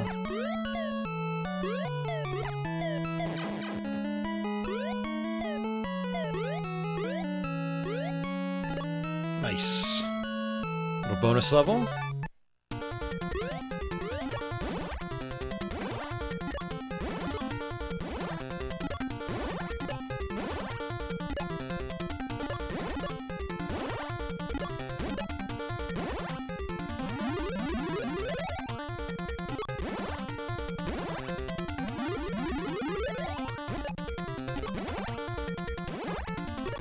Sweet.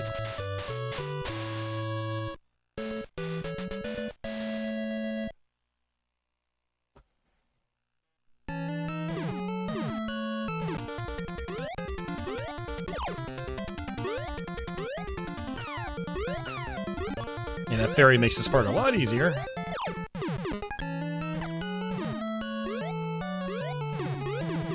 Oh, and I just screwed up.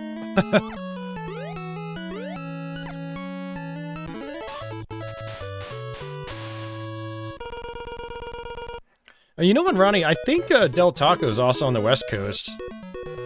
I think I have a friend that used to tell me about going there all the time.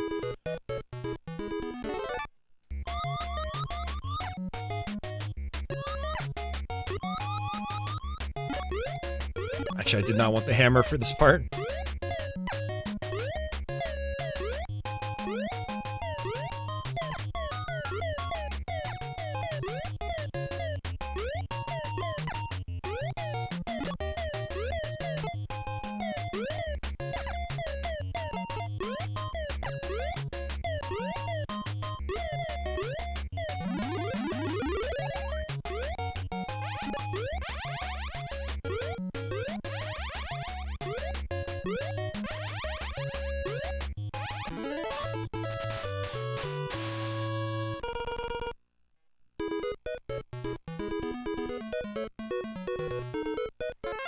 Alright, so you don't want to use, you can only use this guy, the purple dino, underwater.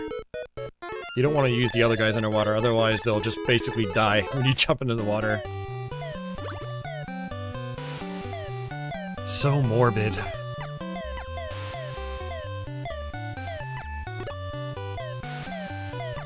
Yeah, this guy makes the underwater parts a lot easier. He goes so fast.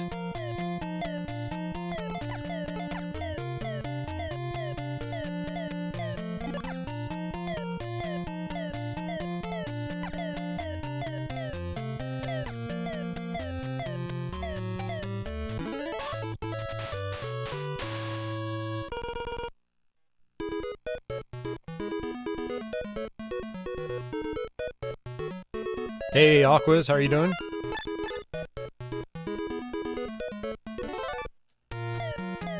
Go, Higgins!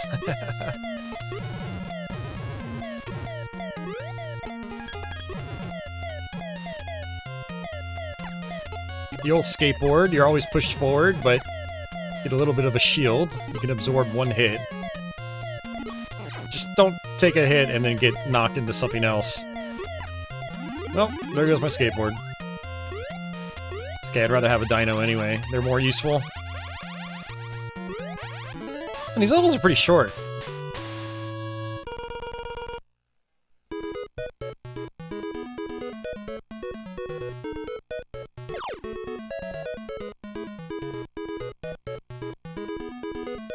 Alright, boss time.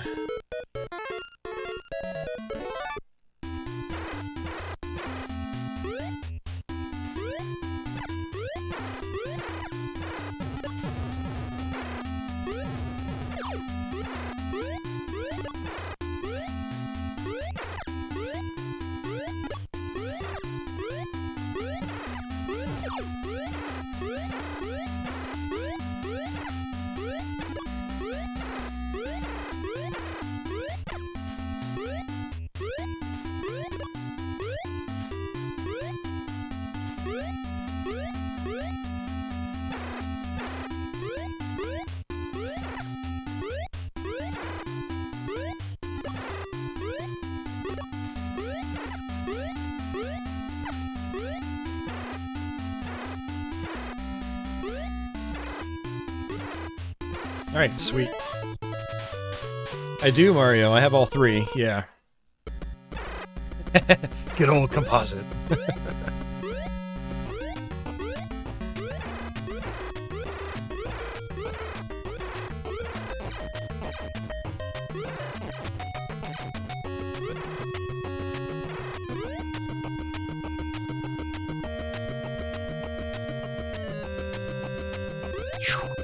Felt like that was really close.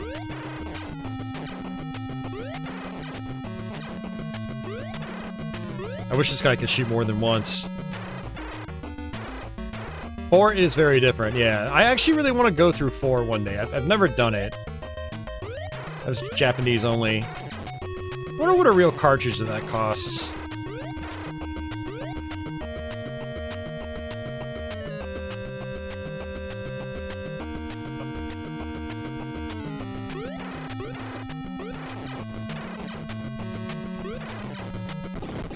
Nice. Got him.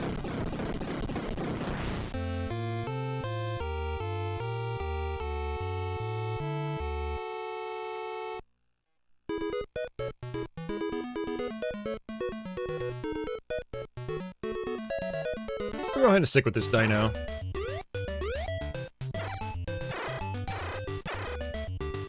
The other nice thing about the dinos is that you move a lot faster with them.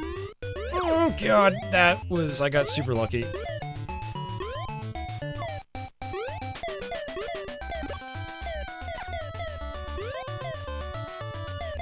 You'll notice that I'm constantly shooting. Part of that is because you find hidden eggs by doing that.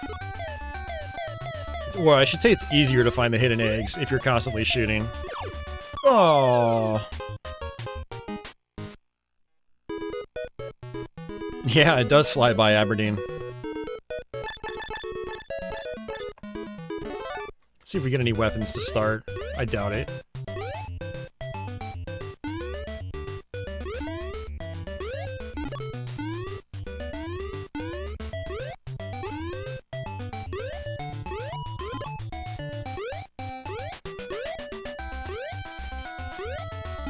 Hey, got a hammer. Nice. Means I didn't have to use one of my own.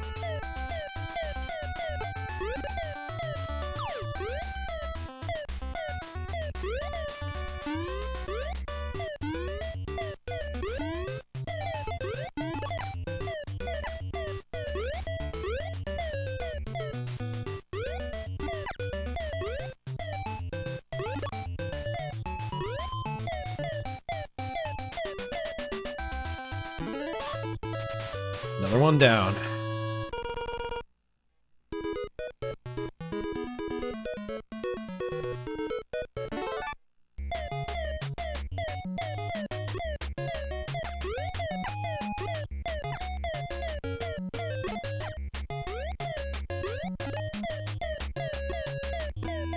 Oh, that's bad. The eggplant is the worst, especially if you're on a level that has like barely any health pickups. Oh, the Famicom controller appeared inside a wall. Yeah, so a Famicom controller appears if you kill the coyotes a specific way.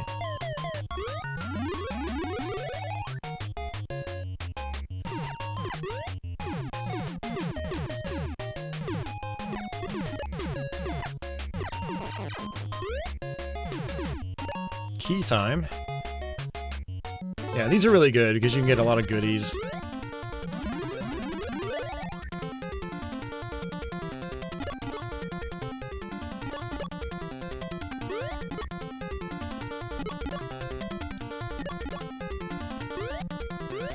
And the physics on these waves is a little weird. Like, you're really slippery on them.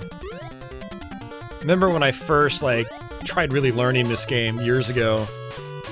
It took me a while to get those surfboard levels down. Perfect bonus. Nice.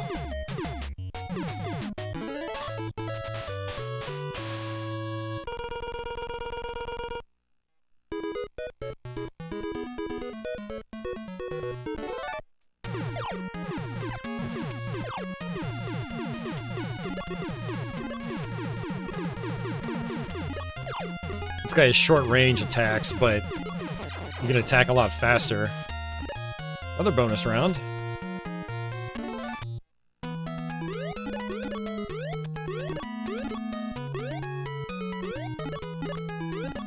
Oh, it's a bummer I can't get the crystal. I'll go ahead and skip though. Go to the next level. Let's actually see what this crystal does. Oh, it makes me invincible. Oh, I see. Or maybe, I think it's probably just a shield. Probably just absorbs one hit. That's actually really good to know.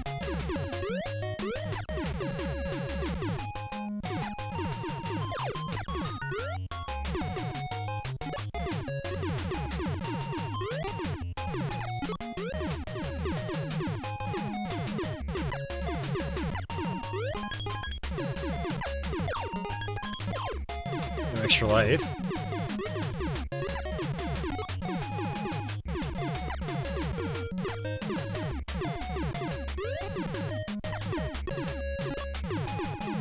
Ronnie says he just beat the 3rd episode of Rot. Very nice. Yeah, every time you mention it, I'm like, oh, I forgot about that game. I need to go and learn how to beat it. I really liked what I played of it, you know, but so many games, so little time.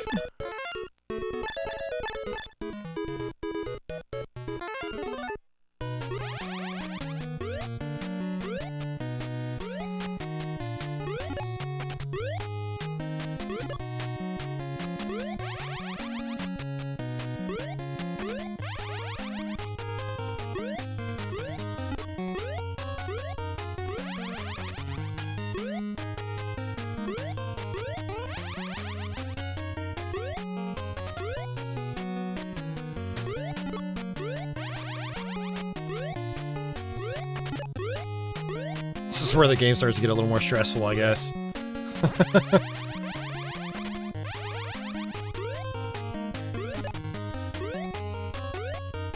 Instant death is around every corner.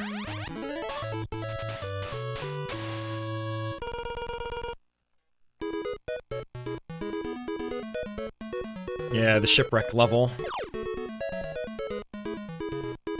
Let's see if we can take our water dino. I actually kind of wanted my hammer. Oh well.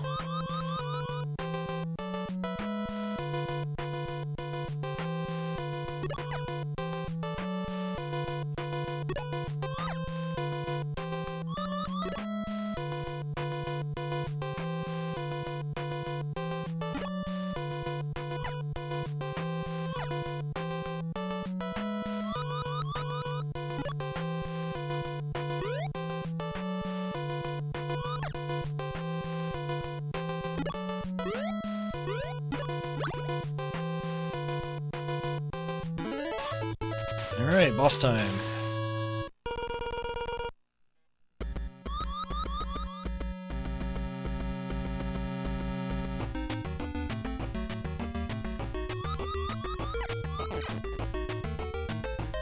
What do I get hit by? Oh, there's enemies that come up in the bottom. Wait, what? I lost my shield.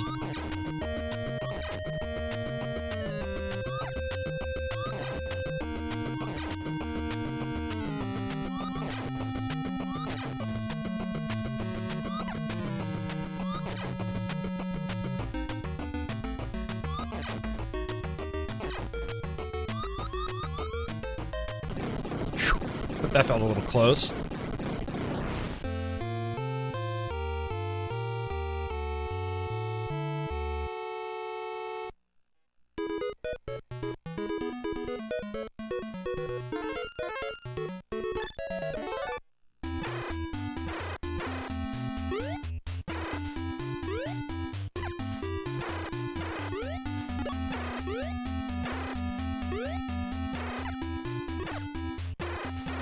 Yeah, some of these platforms are in pretty devious positions. Like they'll go below the lava, so if you don't have the red dino and you miss the platform, like you're gonna hit the lava and die instantly.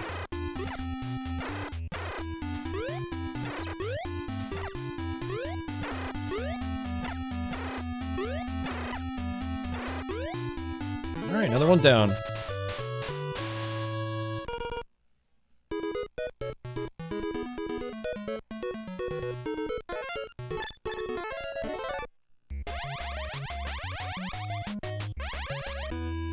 Nope, wrong one. Oh, that's really bad. Ugh.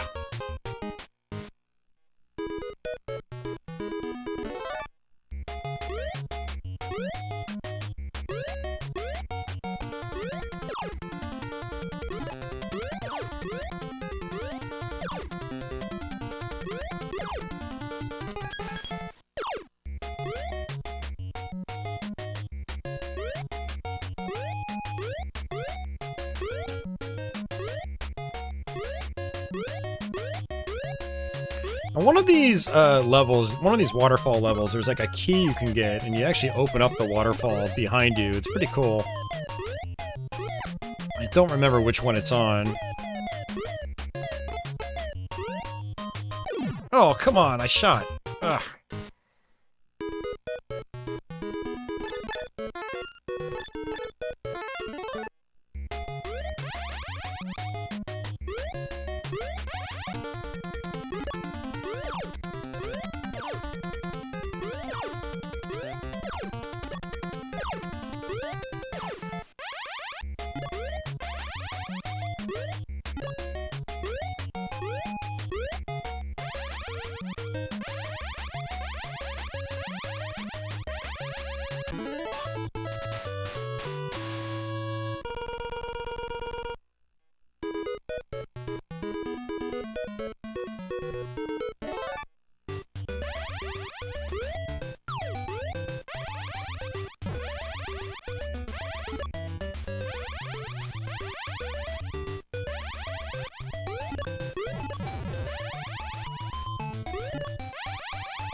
Yeah, this new dino is actually really good.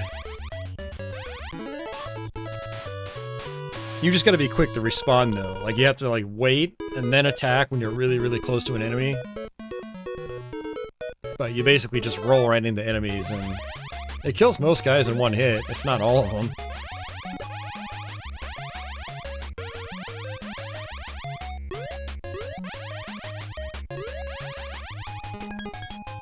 Another extra life.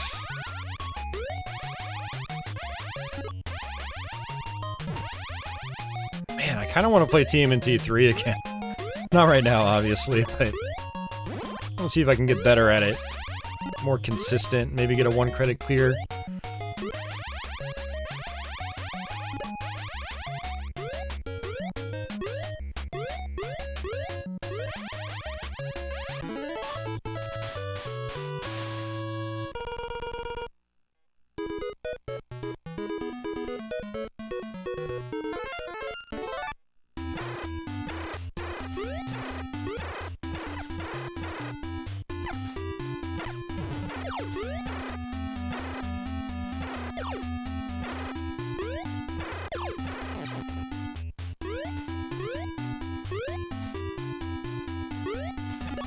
No! I needed that meat, but I knocked it off. And there was a fireball that killed me.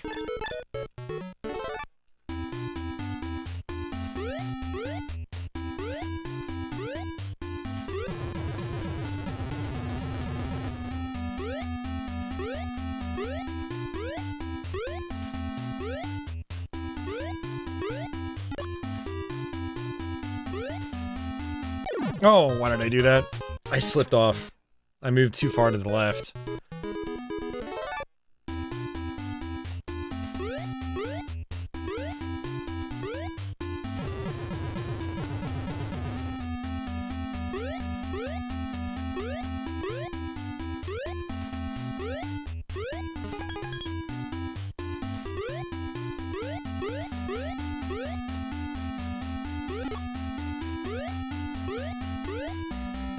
Oh, that was close.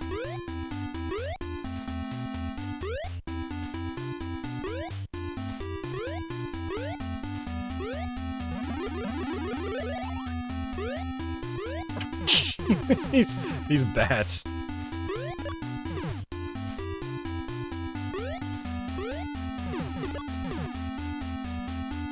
Now ghosts.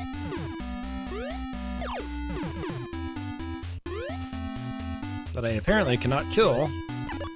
That's what I'm talking about right there. Oh. Oh.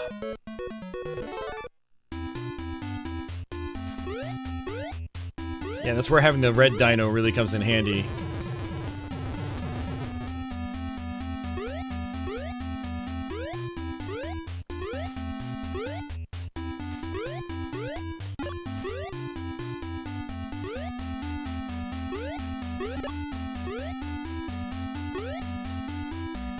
That's a super tight jump, by the way.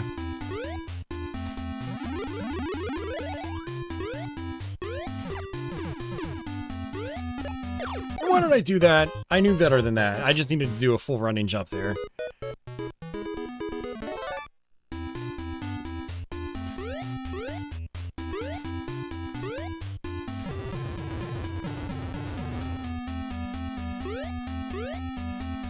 Yeah, this is the point in the game where you can't really just wing it anymore. You actually have to memorize.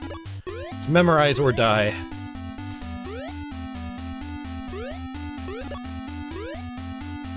Especially if you're going into it with no weapons.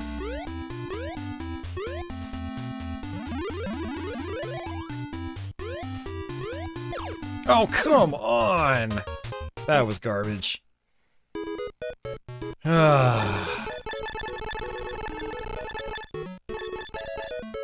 I don't want to waste my only red dino, that's the problem.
Oh, God!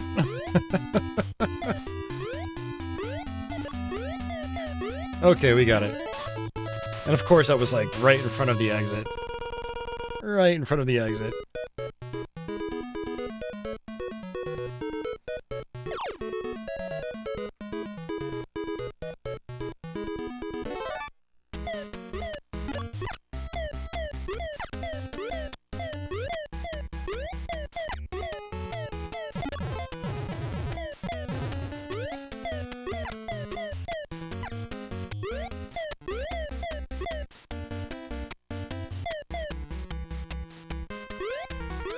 I don't like those ghosts, because you can't kill them.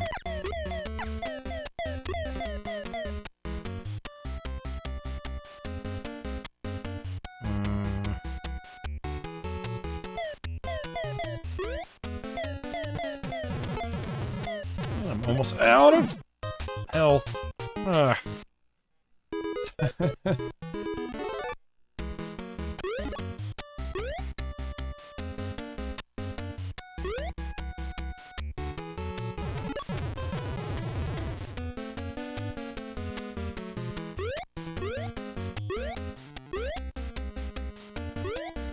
Oh, come on. Running out of lives, guys.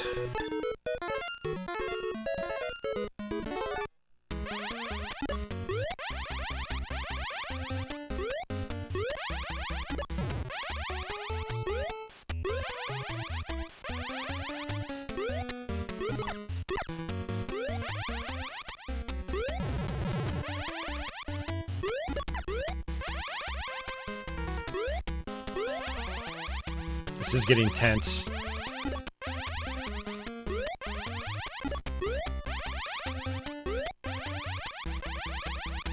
Ah.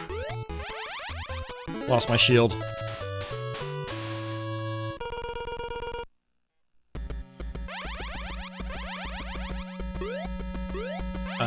Crap, I think I'm gonna have to take a hit. Ah, this isn't good.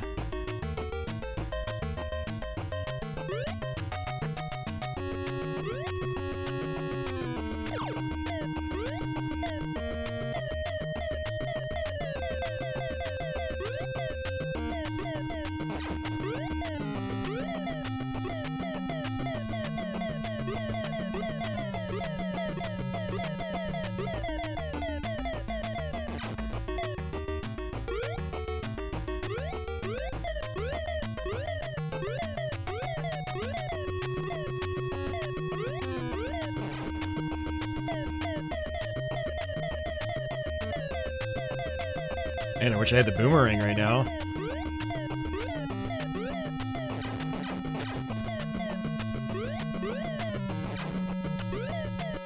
Hey, Liberal Arts guy, welcome back.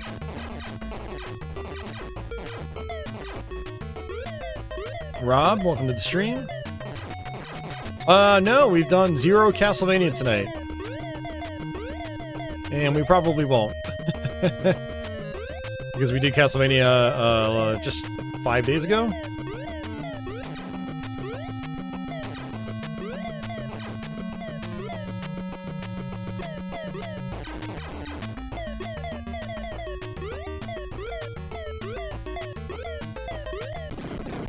Got him. Yeah, I bet the boomerang would have cut right through his projectiles.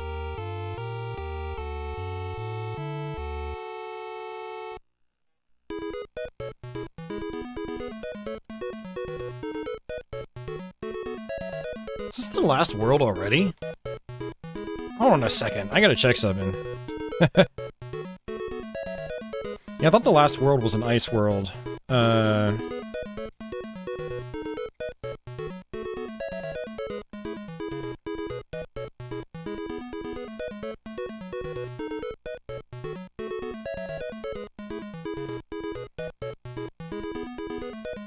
No, that's right, there's like a fire world and then it ends in the sky. That's right. I just remember struggling with the ice world. Actually, I don't really think it was even the ice world itself that was that hard. I think there was an ice level like near the beginning of the last world. I'm scrolling through a long play right now. Yeah, we still got a ways to go. Okay. I can't do an RF stream. I don't have a way of capturing RF.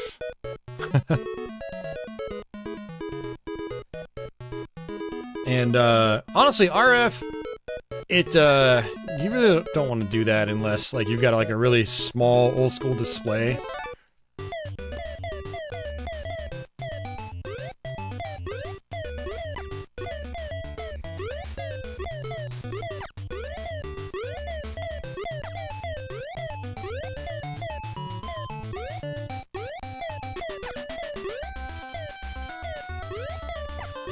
But yeah, a few people have inquired about the TINK-5X, because they're either gonna get one, or they just got one.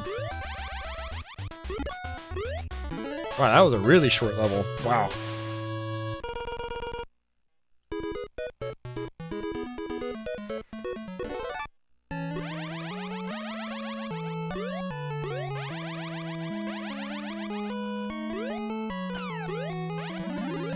Oh, that's not good. Well, any dino is still a shield. You know, you can absorb one hit if you have a dino. Any dino is a good dino, I guess.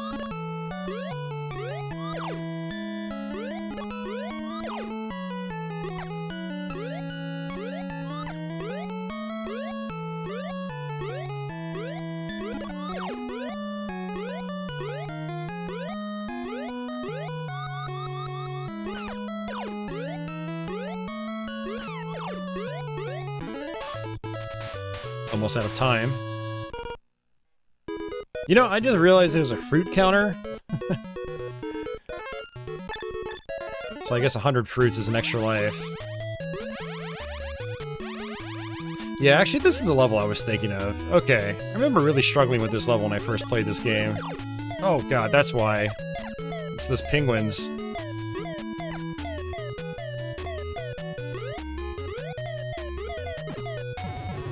Yeah, because they do that.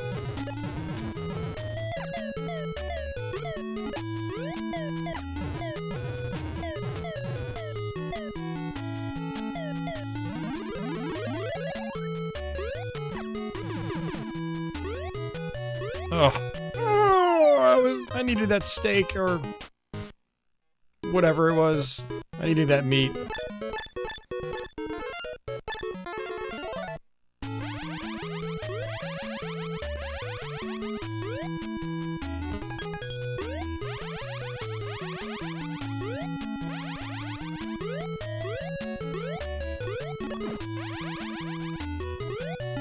Yeah, those ice blocks just fly down super fast.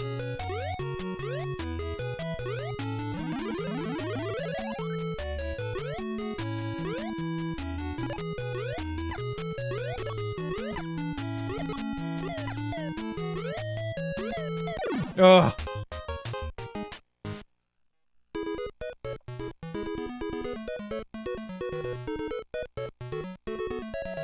Rob just beat Super Metroid for the first time a few weeks ago. It was the only one he had never finished. He thought it was intimidating. Really?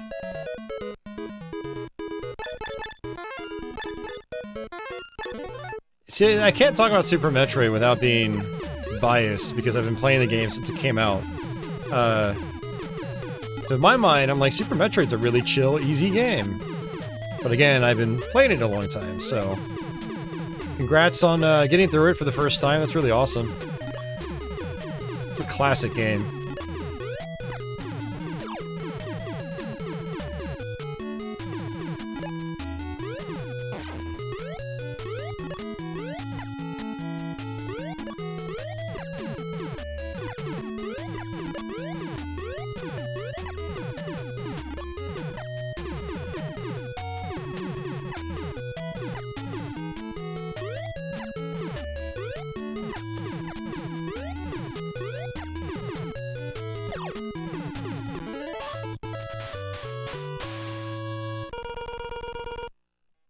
Oh, you think you thought it was intimidating, but in the end it was chill and pretty easy, not what you expected. Okay, right on.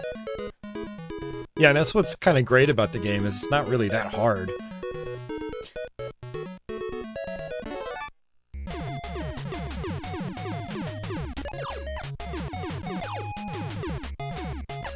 But it's still, like, really, really fun. Oh, yeah, that's bad. And of course, the eggplants tend to be on these levels.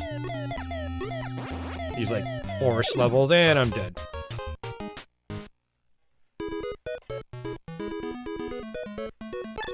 Alright.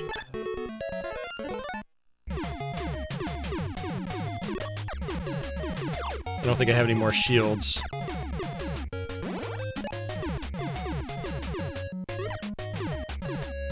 Yeah, and also at this point in the game, like, you have to be fast. But not too fast.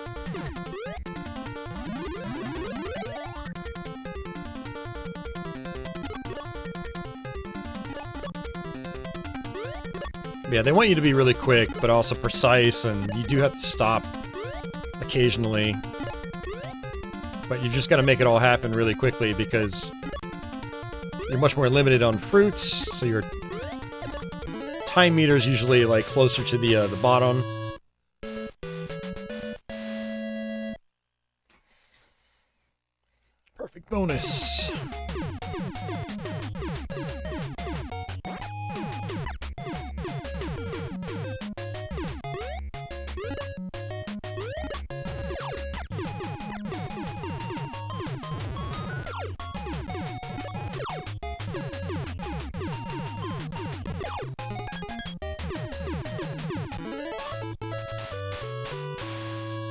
I'm basically gonna play this until a game over. Like, I don't really need to go all the way through this game. Also, the last couple levels are probably gonna be really tough for me, because I haven't really beaten this game in probably a good 7 years now. It's been a while.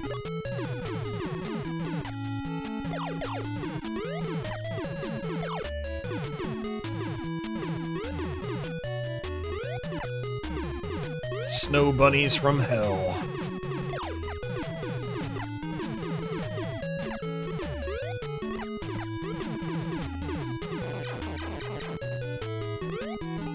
Nice. Extra life. Looks like that meat is a part of my fruit counter as well. Oh, not good.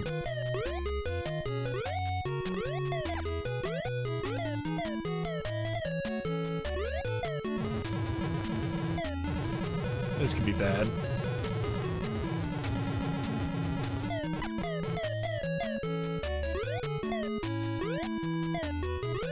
Okay, it's good.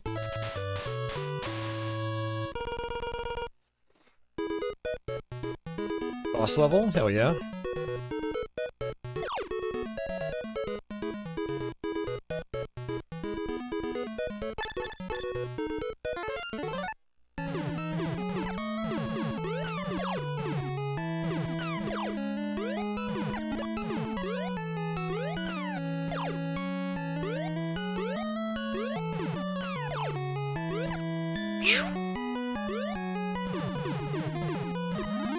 Oh, I got the pterodactyl. It's the first time. Yeah, what's cool about the pterodactyl is you can... Oh! I was gonna say just fly through the levels. Ugh. That was my fault. He's really good for, like, levels without ceilings.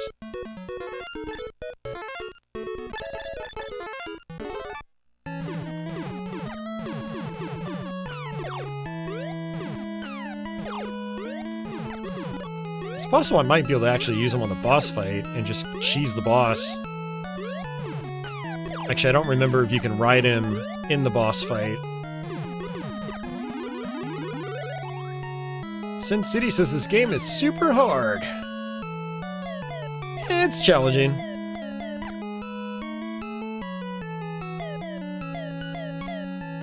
I think the first Adventure Island is by far the hardest.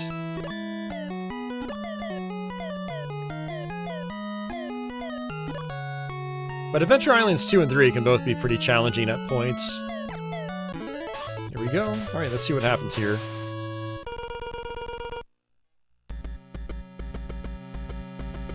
Oh, I'm not gonna be able to cheese the boss. He's always up top.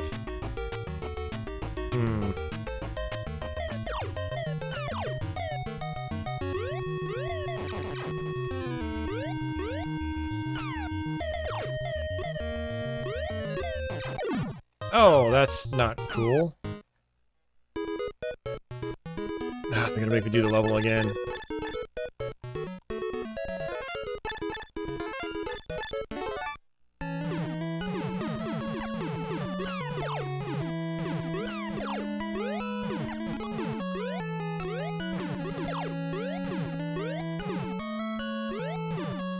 I'd say of the 3 North American Adventure Island games, Part 3 is probably the most reasonably balanced. Because again, Adventure Island 2, like, it's got that sort of random element with how many stages you have to play. But also, I remember that game's last level being, like, a real pain.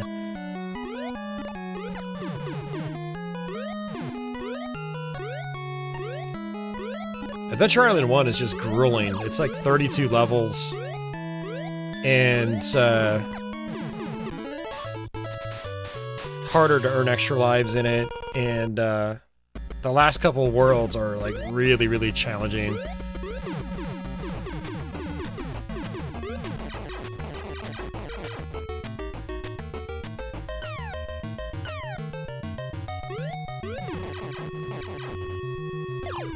Oh, that's cheap. I landed right on top of it.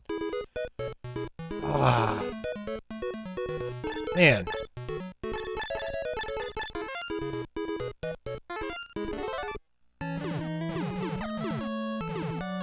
Yeah, probably the worst thing is having to do the whole level over again when you die at the boss. It'd be nice if they just checkpointed you at the boss fight.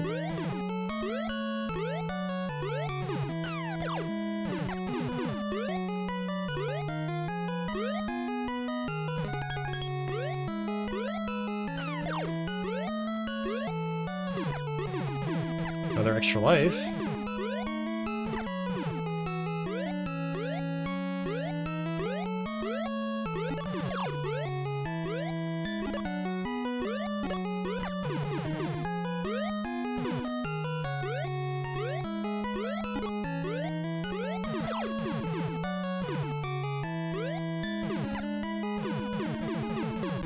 Alright, let's try this again.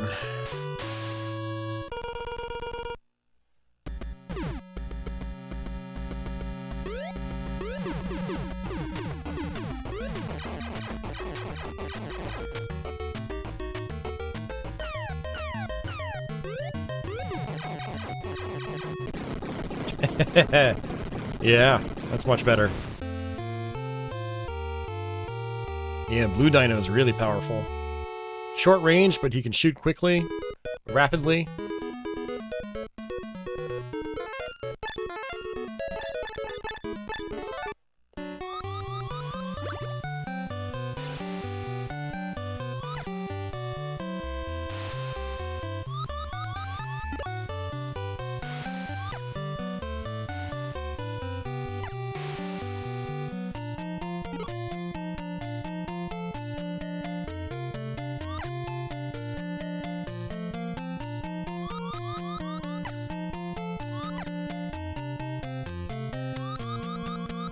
I think one of these like little caves down there you can actually go into.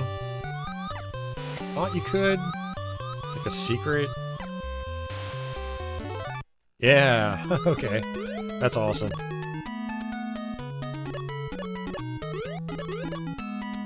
Skip.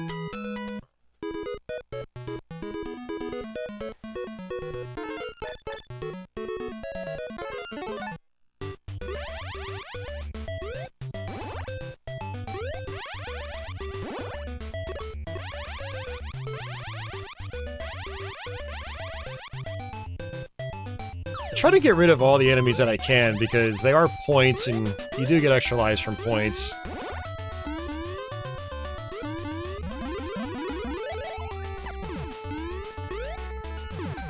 Running out of health.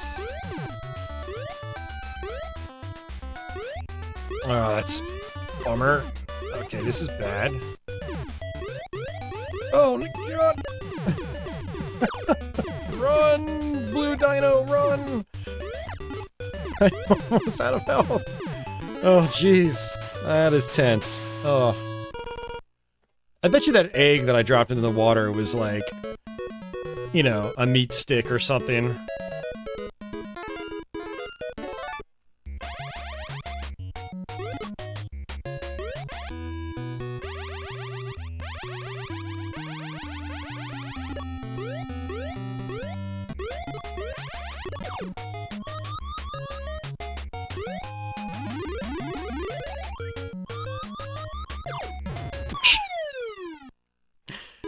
Thanks, Water Dino.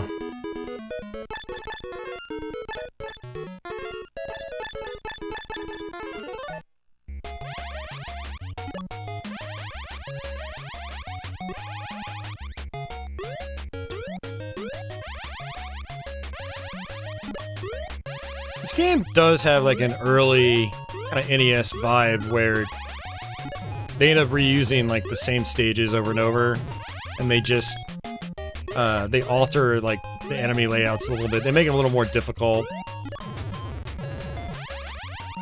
That is kind of a bummer about this game. Same with Adventure Island 2.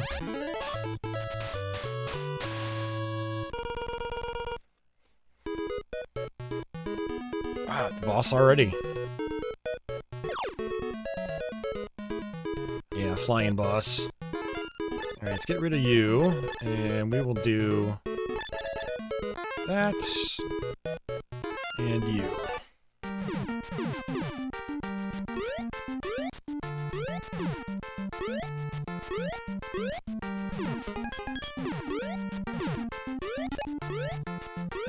mean, at this rate, I might as well try to see the end of the game.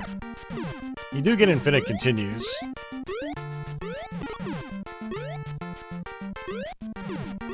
But we are actually, I think, getting relatively close. I think there's maybe just 2 more worlds after this.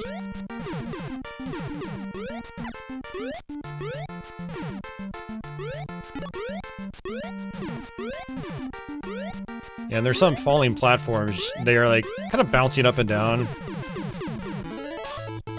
I liked in the first Adventure Island there was so much flicker that like the falling platforms would literally be flickering on you.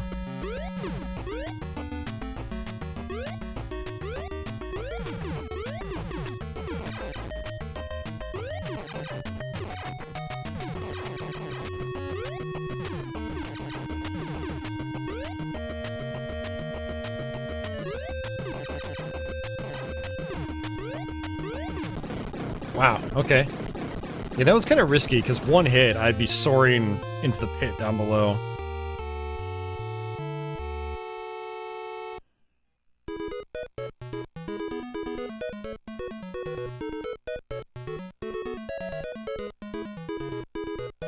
Yeah, this is probably not going to end well.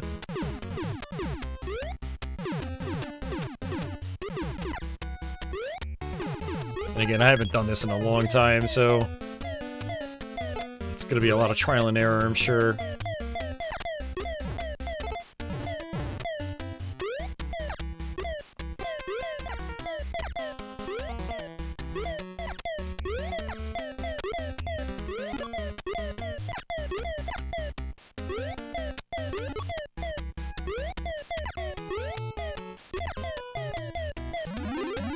Nice, fire dino. Not nice. No fire dino. Oh, that was close. Alright, give me some fruit, man. Give me some fruit. Forward. Oh, that was the exit. Oh, I just wasn't fast enough. Oh, it's a bummer.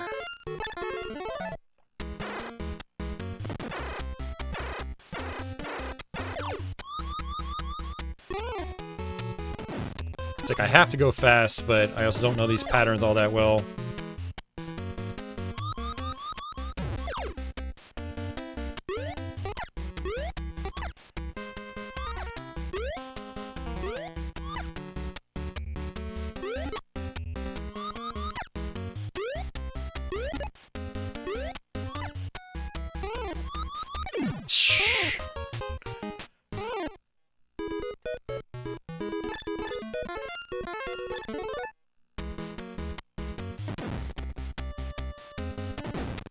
No, come on, I did it again.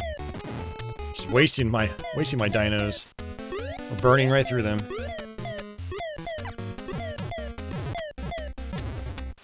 Can't remember if continuing. Oh my god. Can't remember if continuing like makes me have to do the whole level over again.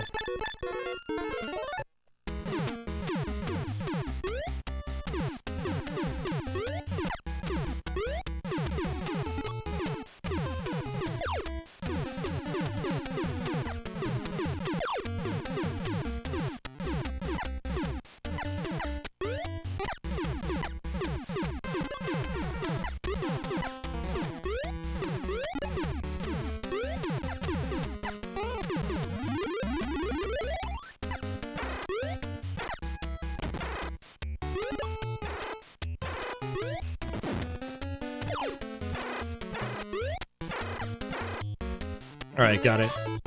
Just had to be faster.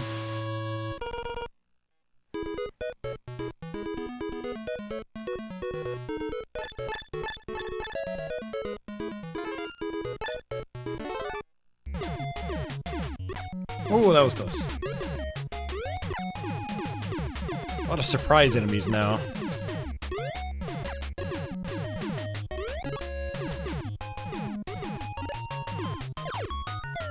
Like that.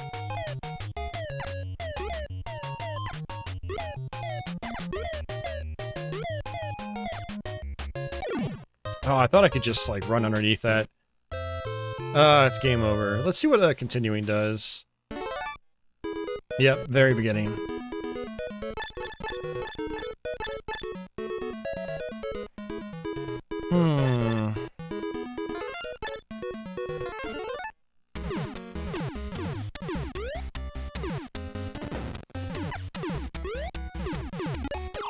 Oh no, come on.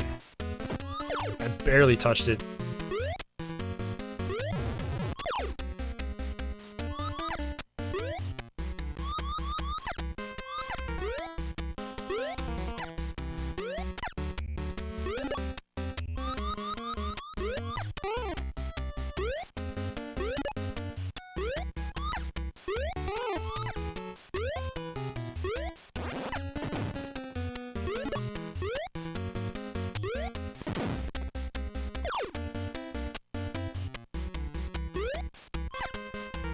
Alright, we got it that time. First try. Even without the dino.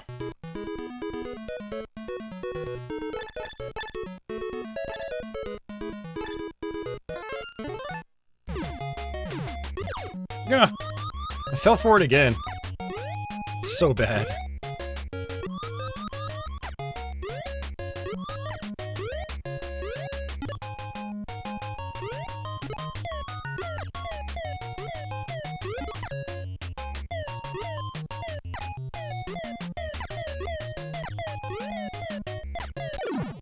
Man, I fell for that again, too. Running out of dinos. I'm also running out of meaningful power-ups. Again, this is kind of why you want to stash your stuff as long as possible in the early game. Because the late game gets very stingy.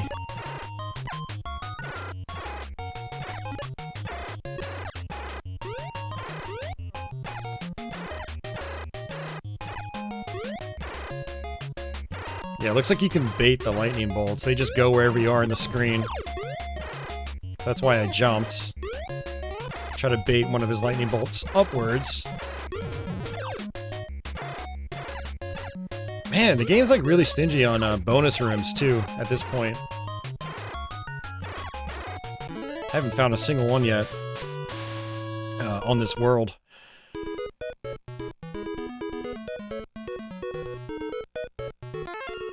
Water, huh?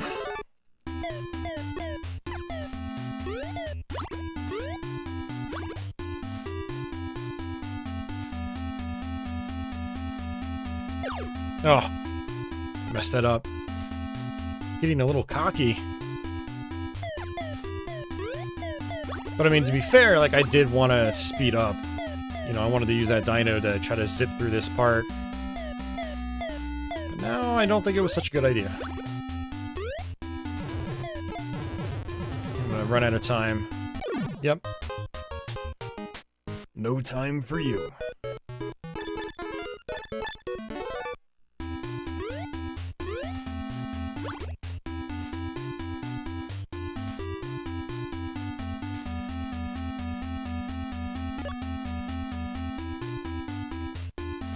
Damn it, I did it again. Now I have no weapon.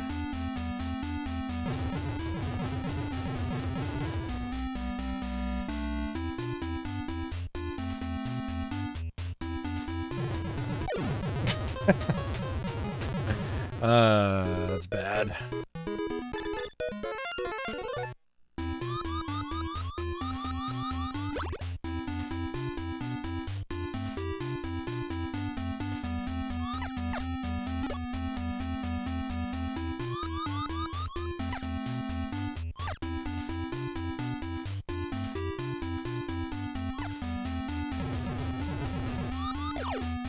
Messed up again. Too slippery.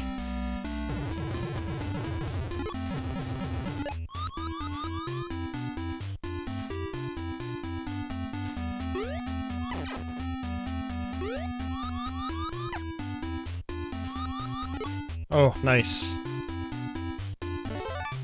I think it's the end of the level, too.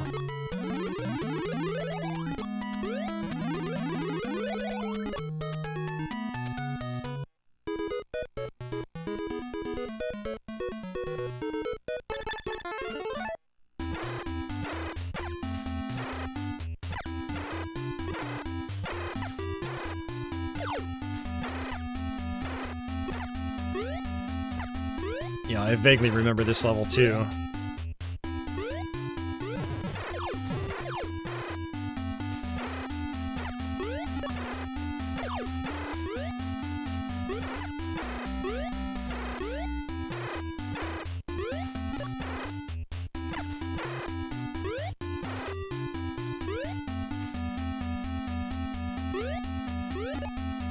No, it doesn't count as fruit. Oh, come on. It's just points.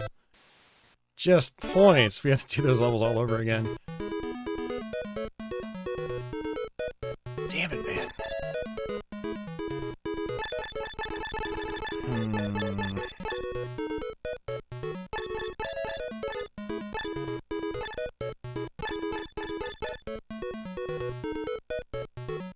I don't really know what I want to do here. Just doing this level without a weapon is definitely very tricky. And now I've got no weapon.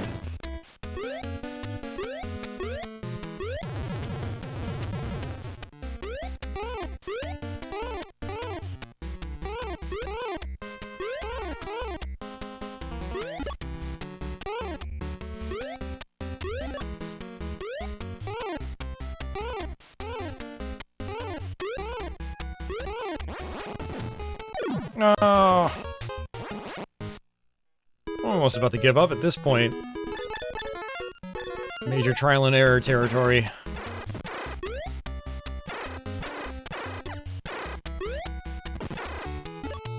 I wasted too many lives in the earlier parts.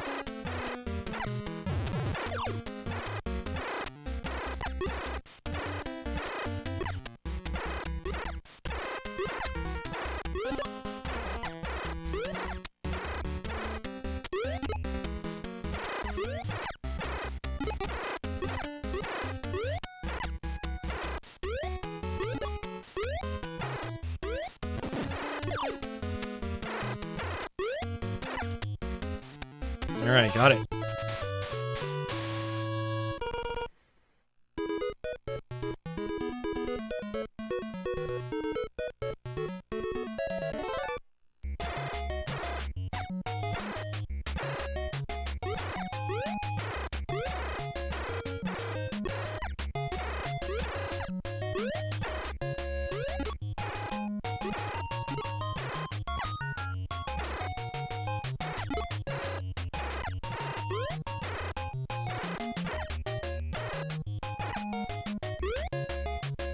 Oh, that was close.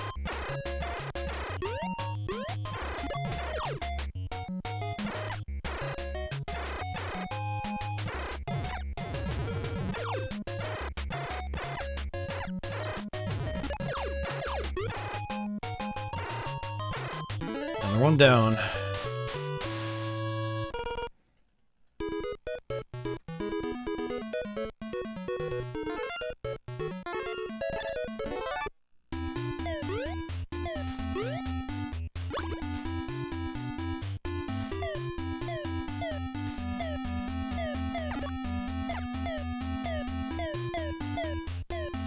I do prefer the hammer for the underwater parts, because it's got that nice arc that goes downward.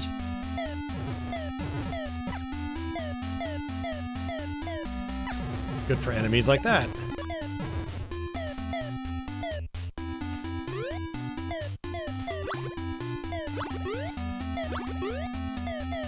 Apparently not good for enemies right here. Oh, you gotta be kidding me, and I wanted that key. It's okay, at least we did that without dying.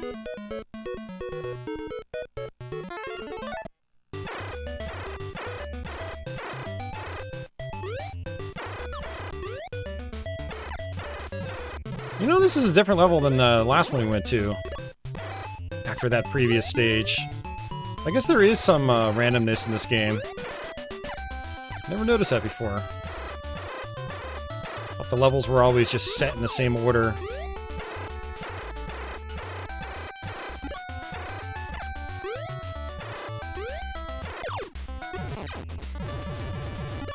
Nice, another key.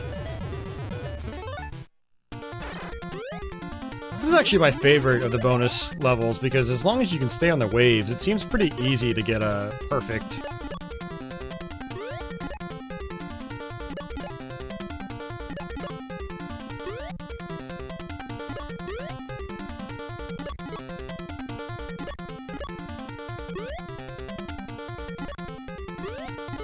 Yes, got it.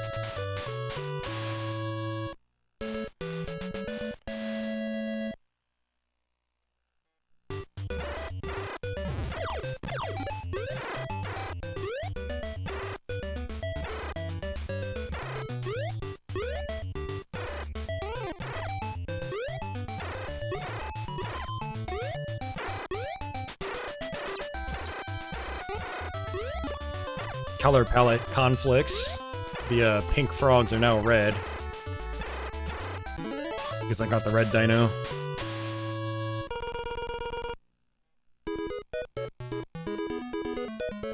Another underwater level. Okay.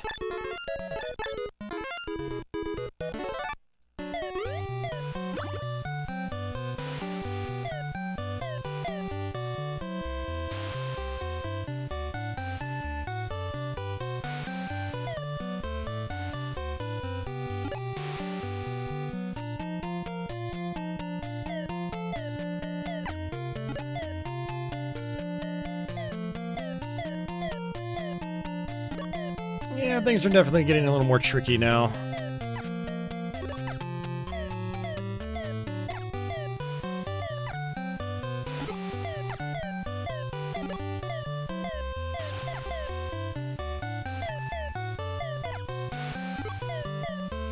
And I don't even know if it's possible to do this level without this dino.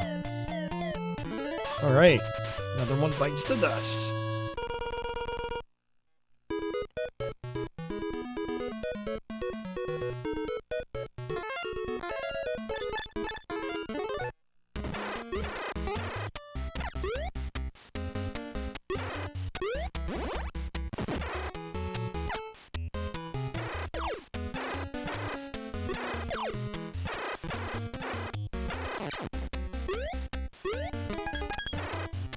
Got some milk.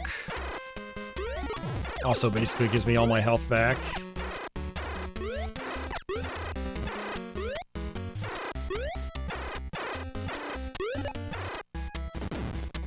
No! God, there's so much volcano action here. Oh, it's terrible. I had a shield too, which was nice. And again. Oh my god. Going downhill, guys. Real fast.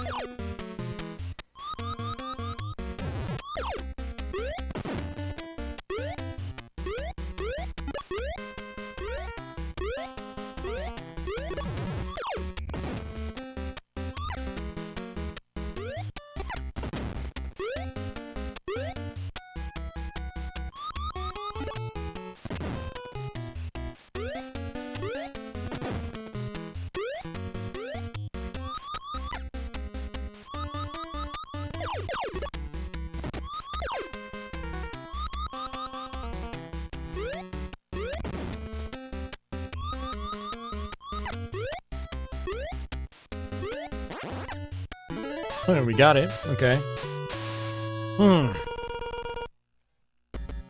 Slightly stressful.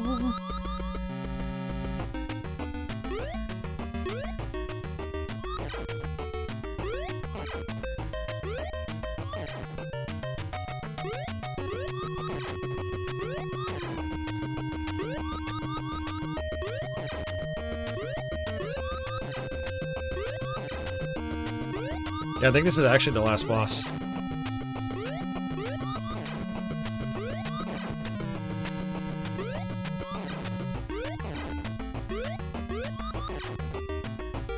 Really wish I had a dino, though. Because it turns into a bunch of aliens. I forget how to do this. I think only one can be damaged. I think that's how it works.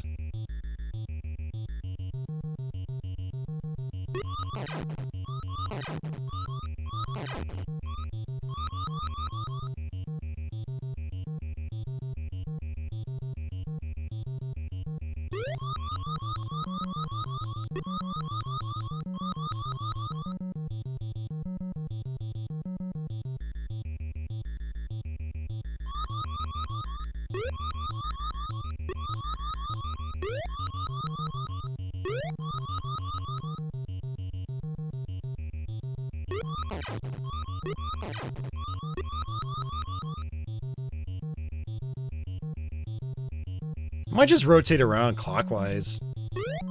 Yeah. I think that's it.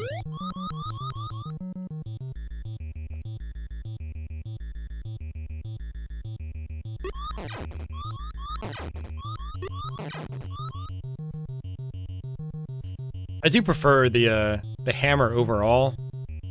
The boomerang is really good because it cuts through certain objects.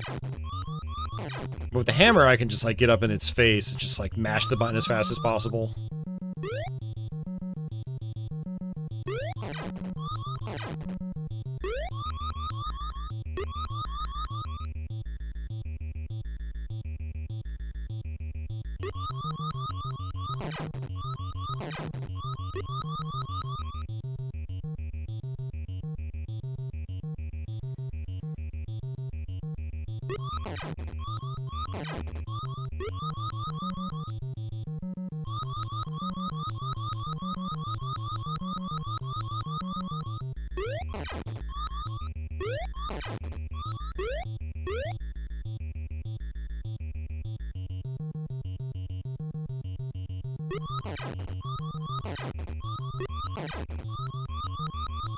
This is taking so long.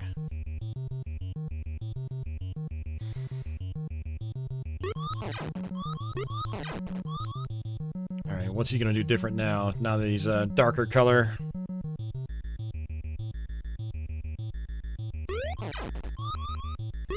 Two projectiles. Hey, Pensive, welcome back. Been a while.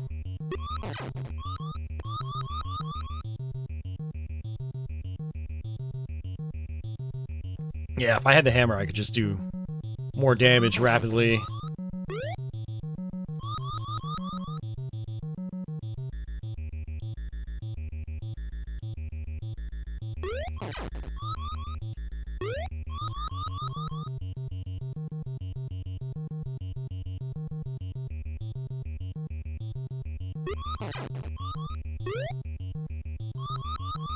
Like, I'm scared to try to like jump and attack again because his projectiles come out somewhat quickly.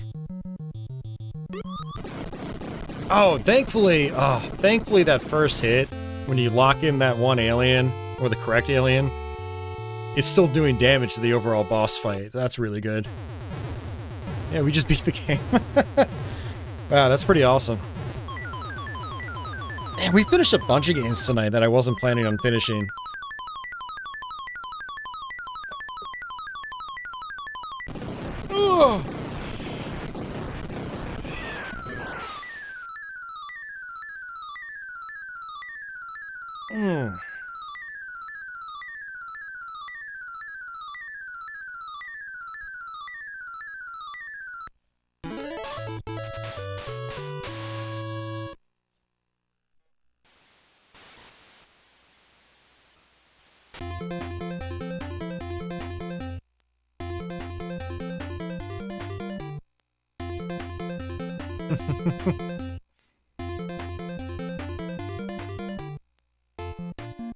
Actually, it wasn't quite as difficult as I remembered. I thought those last levels were like way harder than they actually were.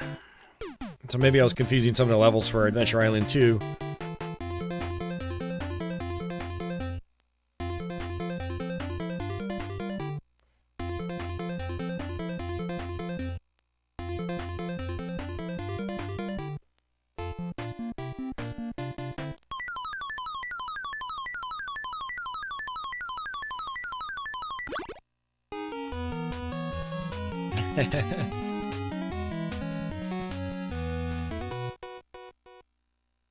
There you go, Adventure Island 3.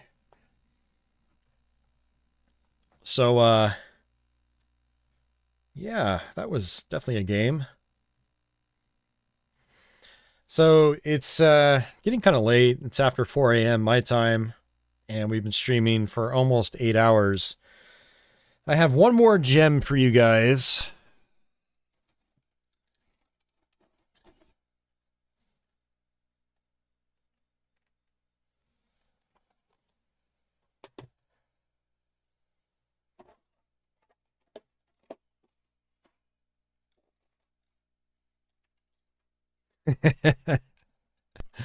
Oh man, what am I getting myself into?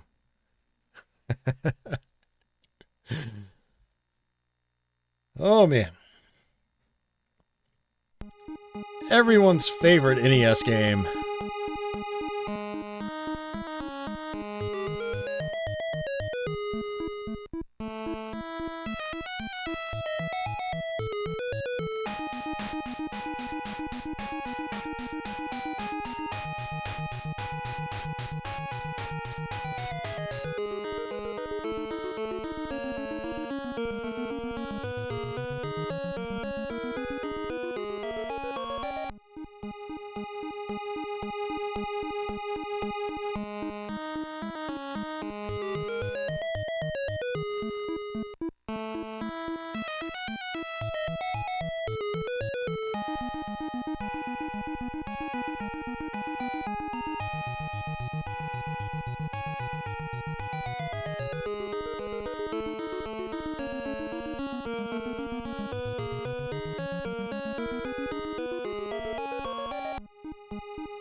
That's a lot of text.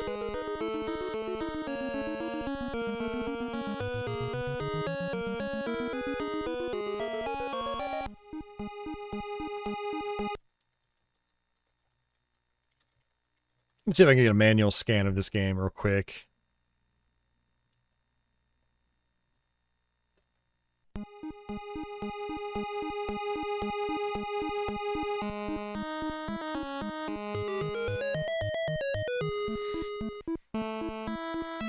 Select his inventory status screen.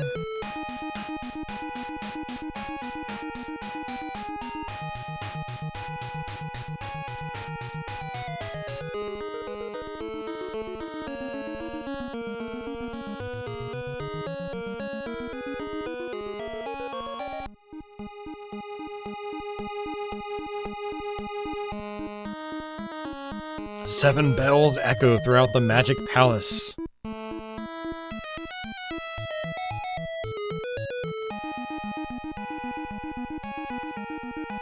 So you have to make it all the way to the top, apparently.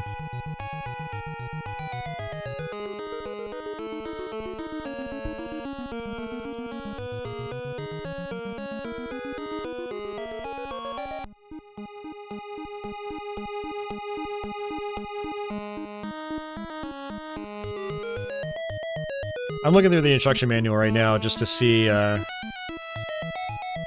what I've been missing my entire life. It says, burn down the 7 bell towers. Your objective is to reach the 7 towers. Each tower has 1 bell, which should be burnt by the holy flame. The bells are at the tops of the towers. After burning all the bells, you'll be able to open the entrance to the King of the Devil's room.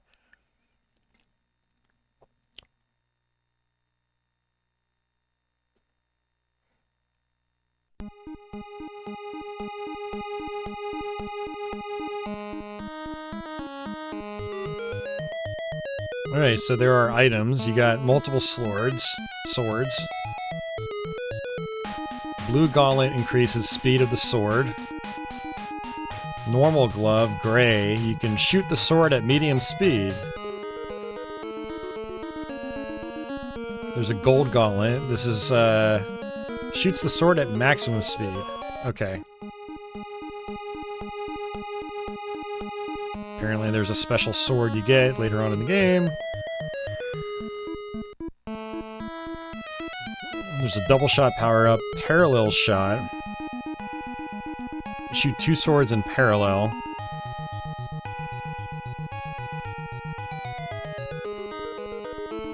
Lutter is, money.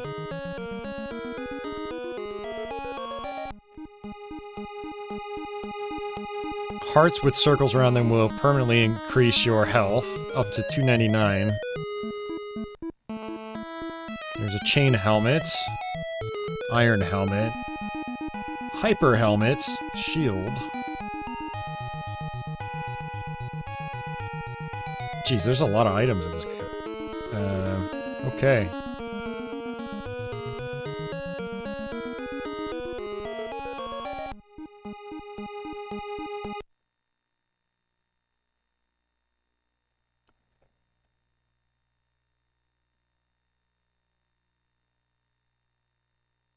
There's a boss called the Death Bear.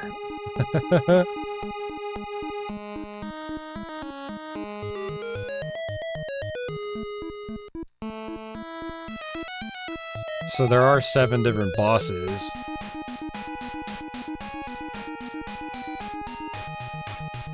It's a pretty fully fledged manual. It's 20 pages.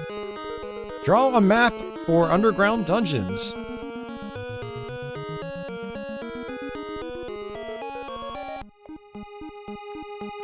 Wow, those underground dungeons are really big. Holy crap.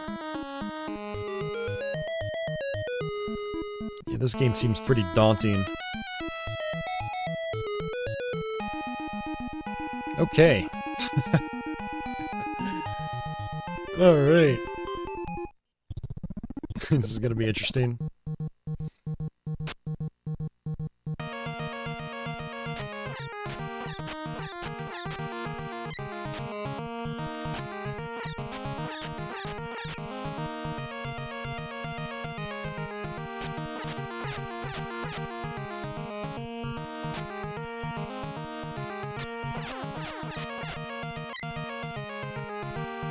One of my neighbors growing up had this game.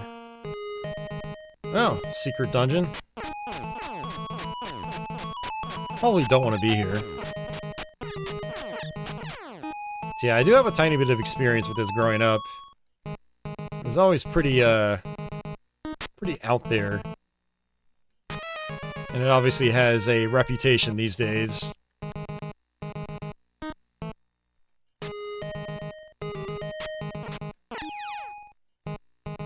Whoa, oh, you gotta be kidding me.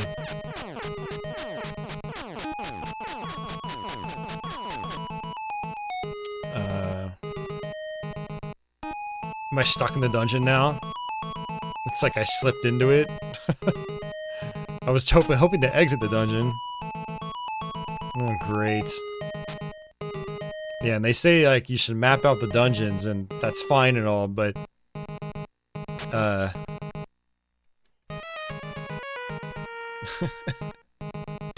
dropping me into the deep end, I see.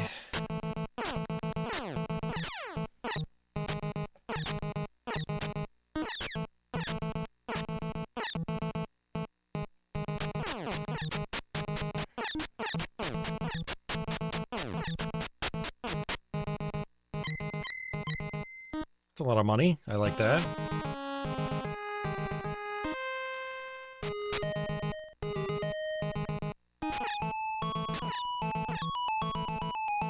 Yeah, there's like almost no iframes, so you just get bumped around. I do like how like the music changes in subtle ways. That's pretty cool.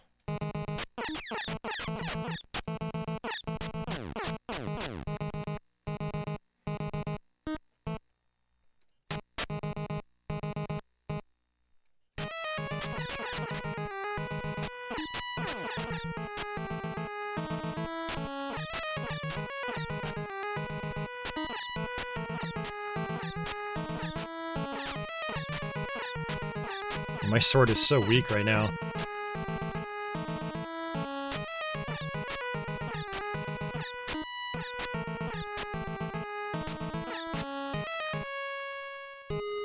Oh my god, yeah, no thanks. 4 of them? No. It's not happening.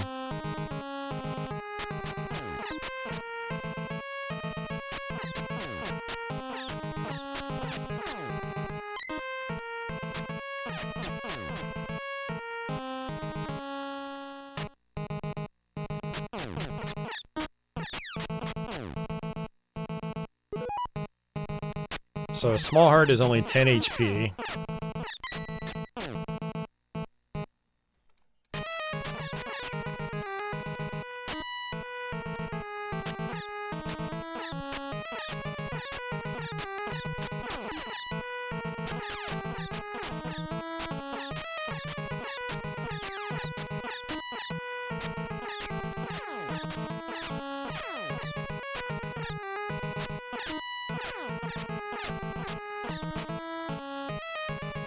It's kind of nice you can, like, sit at a diagonal and it doesn't reset you.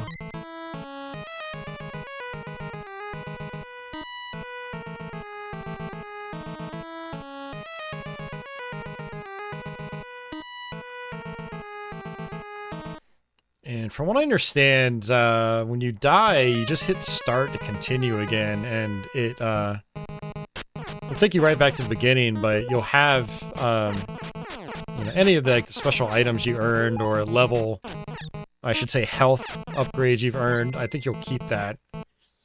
So it's almost, in a way, it's like a roguelite or a roguelike. Not a roguelike. No, never mind. I'm describing it wrong. It's like, as you play the game more, like, you'll get further upgraded, and every time you go back to the beginning, you know, you're at less of a disadvantage.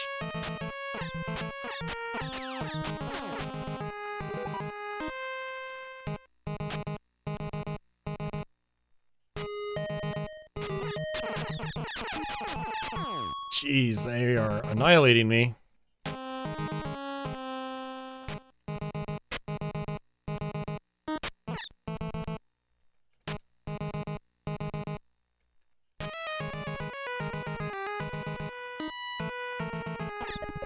Oh, that's it.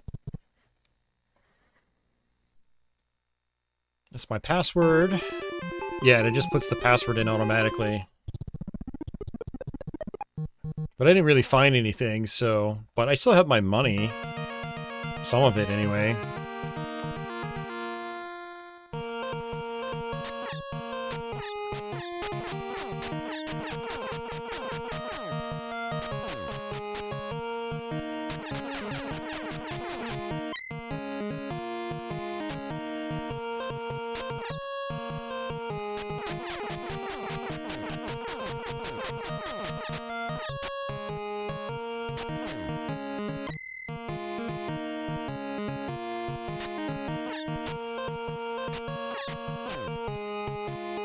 I did mess around with this a couple years ago, and I'm trying to remember some of the basics.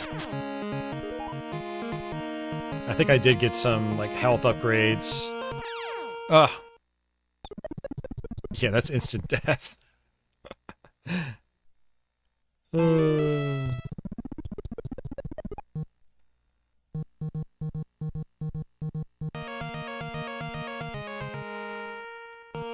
Well, the name certainly isn't fooling around, that's for sure.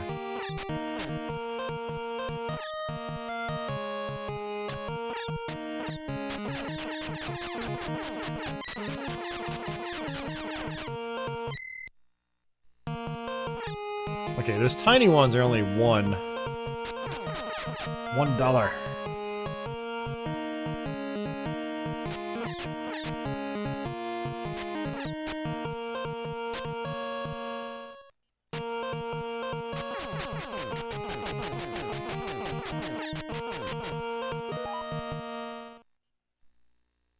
Shop, okay.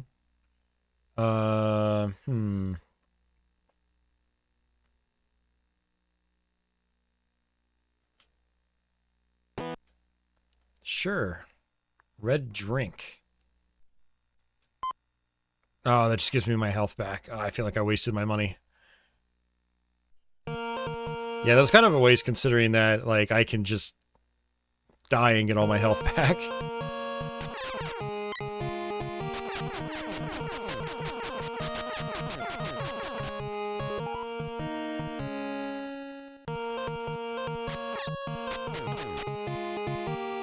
Like, I'd probably be better off, like, grinding out and getting that helmet.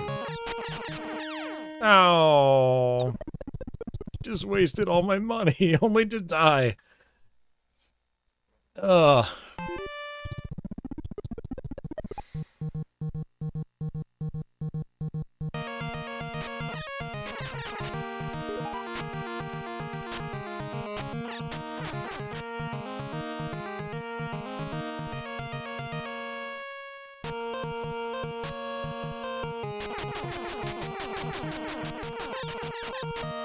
Oops. He pushed me out. Yeah, that happens because there's crazy knockback that you'll get pushed into, like, doorways and completely change the scene.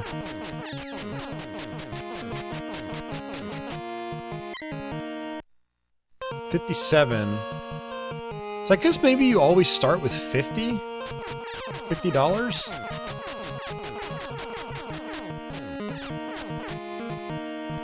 Yeah, that's gotta be what's going on.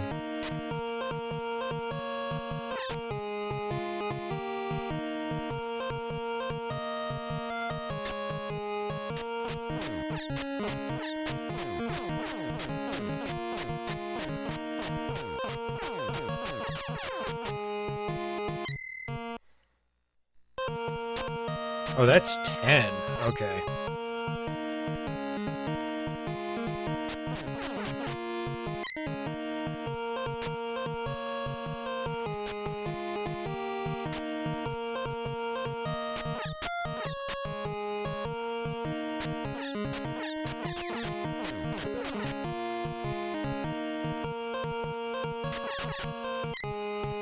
Yeah, those things are good for grinding out on.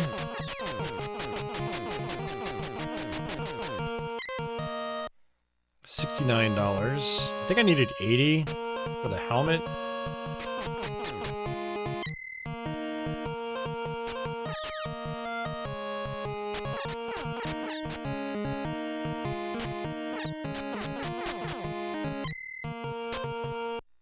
$75.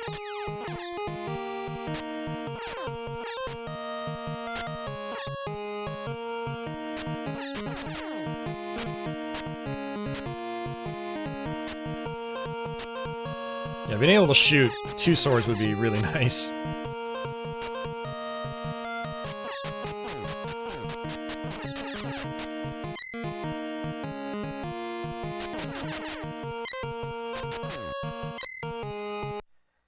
$78.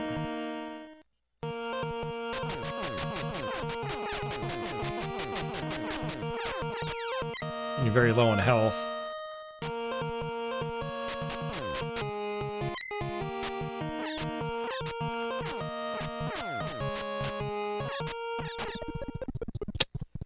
Let's see if I lose my money.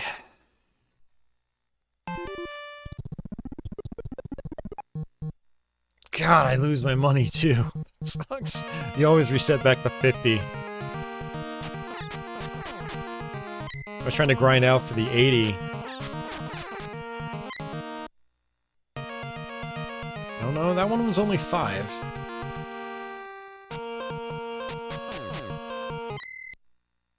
Yeah, okay, they are just 5.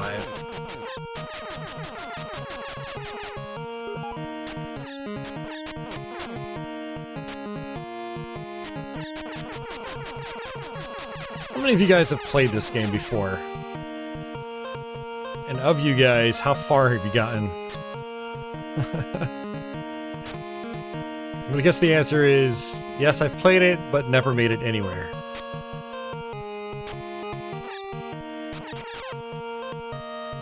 Oh, I want that. I need it. It wasn't to be.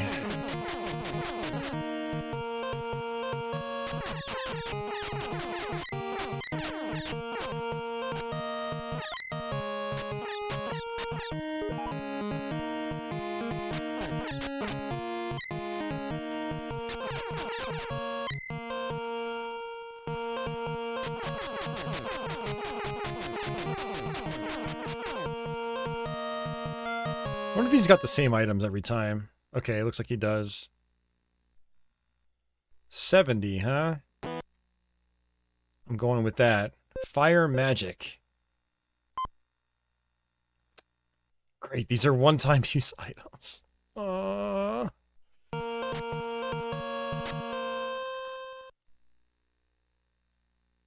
Wait, so that was literally a one-time use item, and I used it. Good lord, game, you're just wasting my time now. It's faster for me to just kill myself and start over. Yeah, Scarlet, I think it's probably a screen clear of some kind. I wish I knew that before buying it, but, you know, that's the part of the experimentation process, I guess.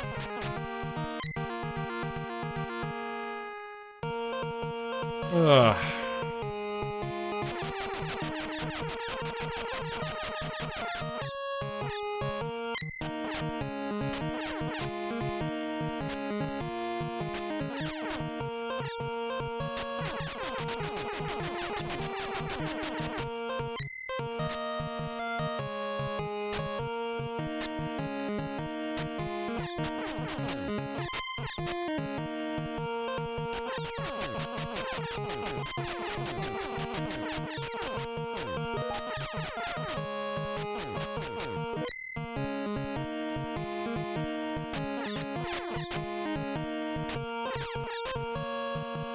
I mean, at least they give you a lot of stuff to grind out on here.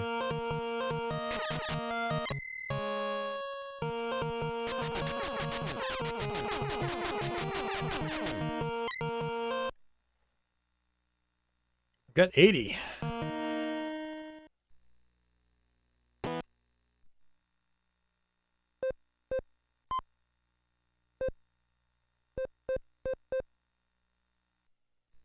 All right, I have to test something now.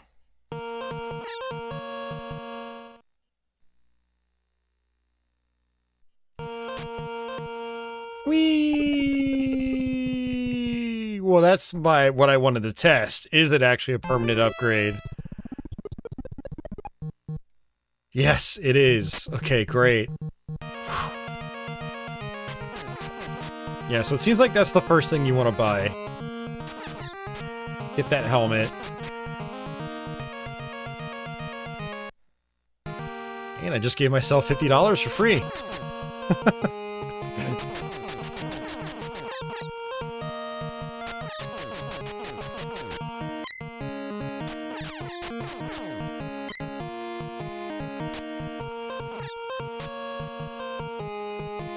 Those little tiny dragon things that just dart across the ground, they're pretty annoying.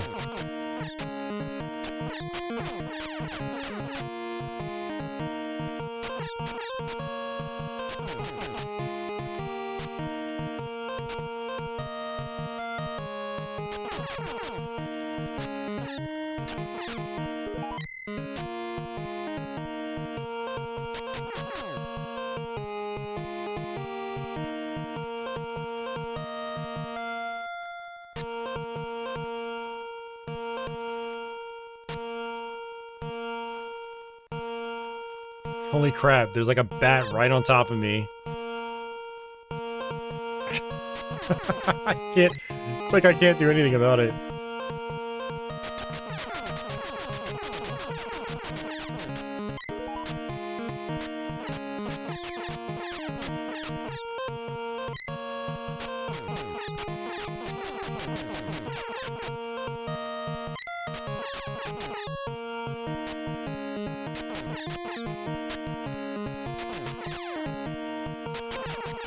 Man, I really wish there were more health drops, though, because enemies hit really hard. Right now, anyway.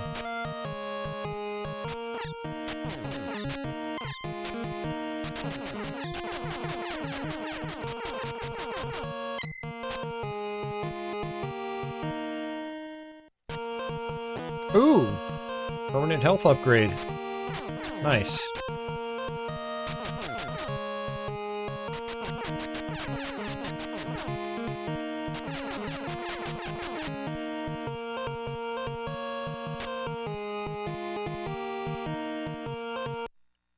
I got 76.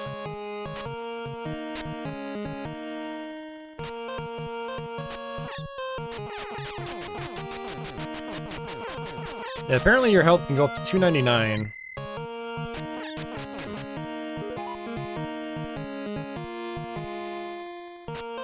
Whoa, whoa, whoa, whoa.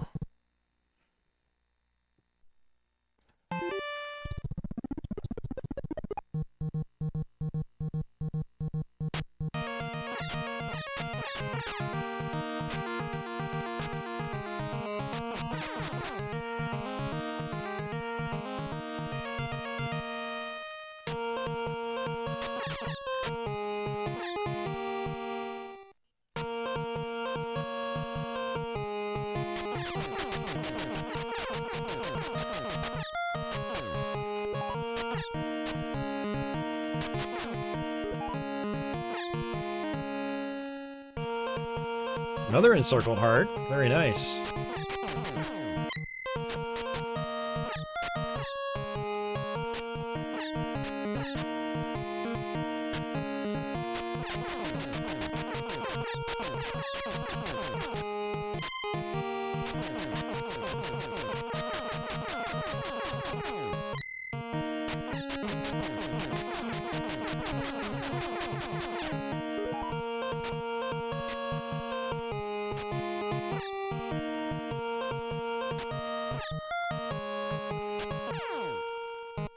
Oh, come on. Dude, no. I hate how these dungeons are hidden. Like, once you're in it, you can't escape. Like, you're stuck in it.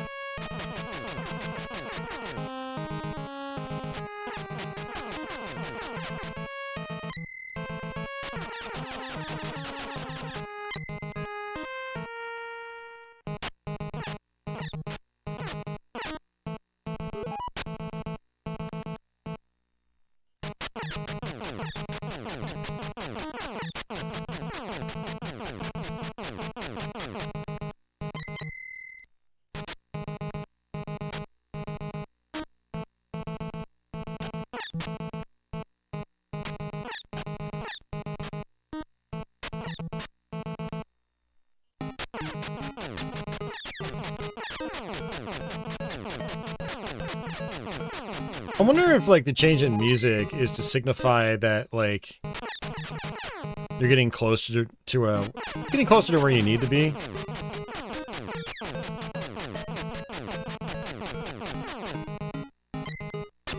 It's like I can grind out here. Oh, jeez.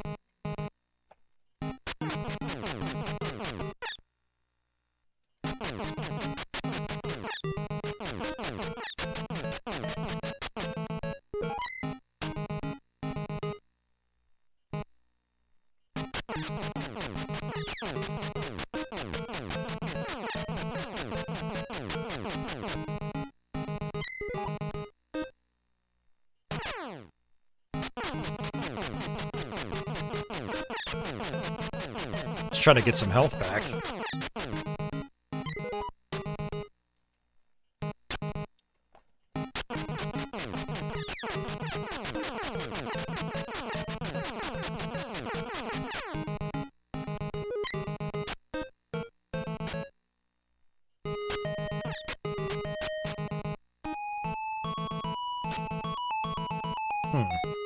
Okay.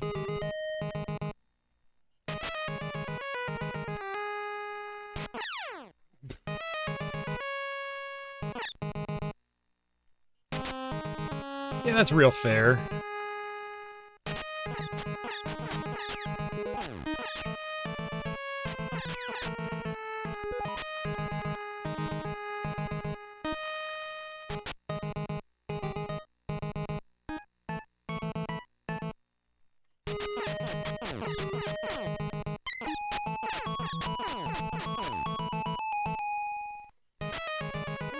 Yeah, I don't think I want to deal with you guys.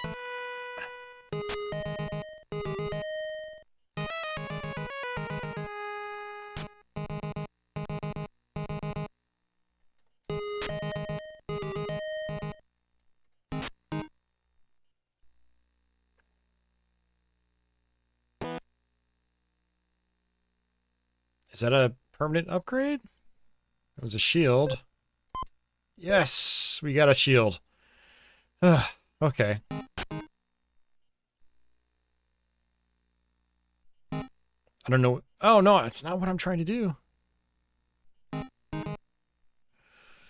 It puts you, like, right on the line where you access the thing. And so, like, even if you move left or right, it thinks that you're trying to walk into that circle.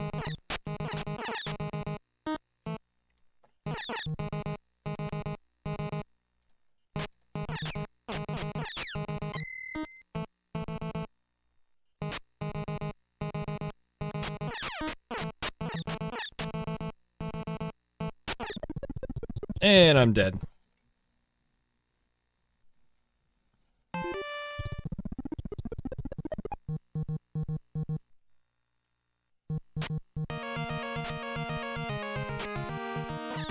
Yeah, so the instruction manual said, this helmet I have, it's not great, but it's better than nothing.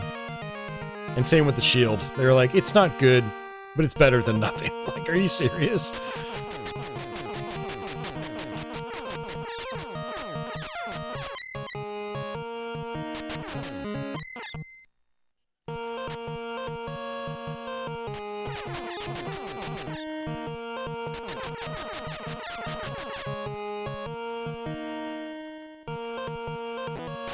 Whoa, the HP upgrades they respawn every time you play.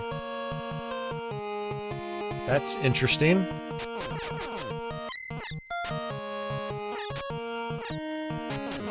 It's like they knew you'd be dying a lot, so...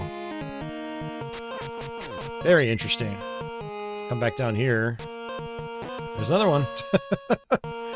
Okay, very good to know.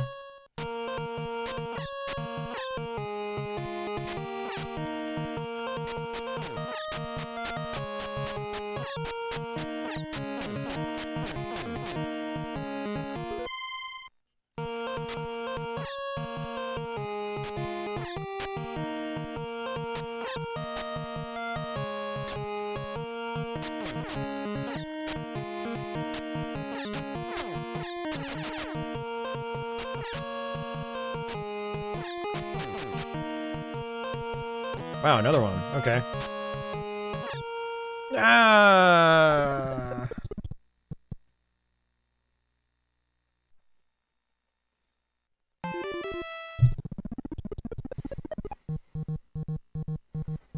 It really is like a roguelike. Die, go all the way back to the beginning, do it over again, but... You know, some roguelikes are like, you know, like a Dead Cells. You get special options that you can start with when you start another game. And new runs eventually become easier and easier. Or easier to start, anyway.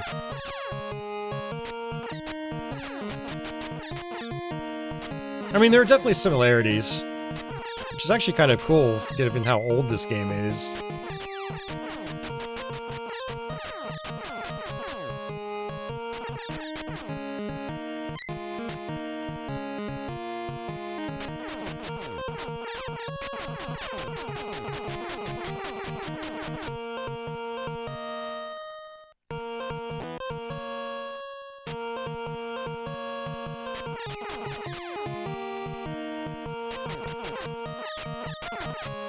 I just wish your money carried over.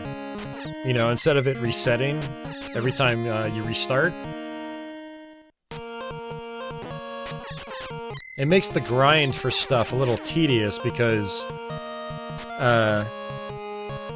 you're not really... I don't know, there's a great chance that you're gonna just lose all that work. Like, I'm gonna earn $100 and then I'm gonna die and I'm gonna lose all of it. Holy crap! He did 60 hit points.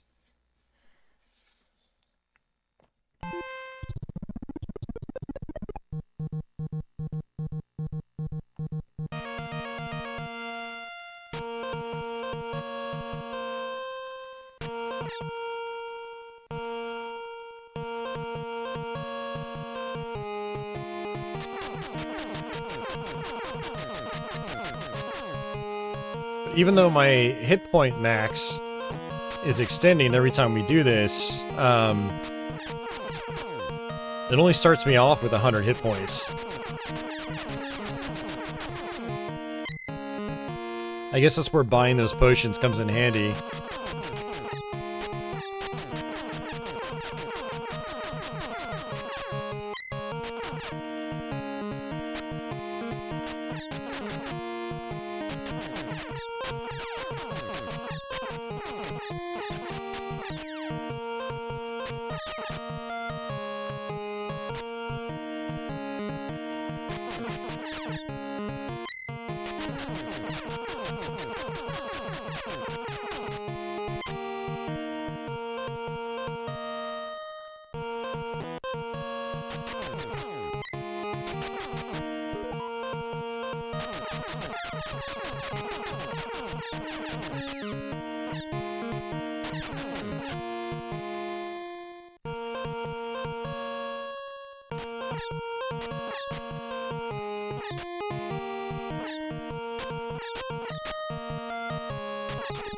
Ah. Trying to shoot him at a diagonal, which was probably not necessary. I just need to get him into a stun lock, and that's it. Yeah, we're only starting with 100 health.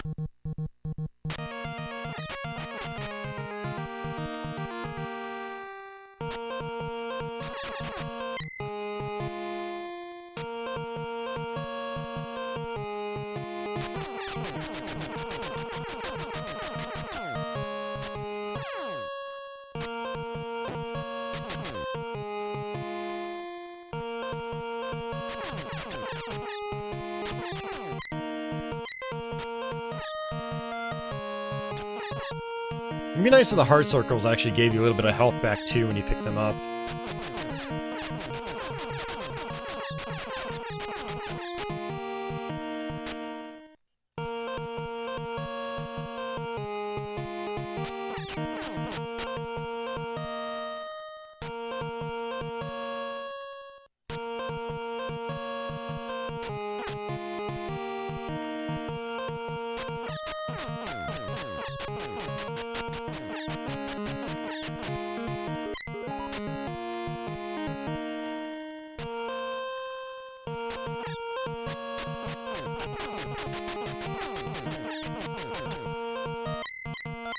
Money.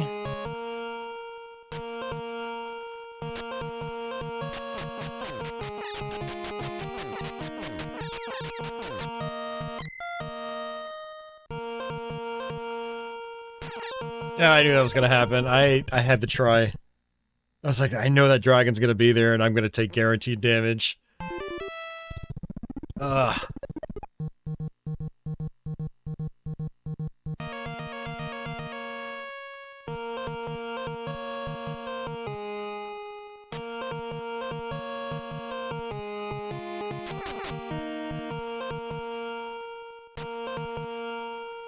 Oh, the health upgrade is gone now. Maybe you can only collect them so many times.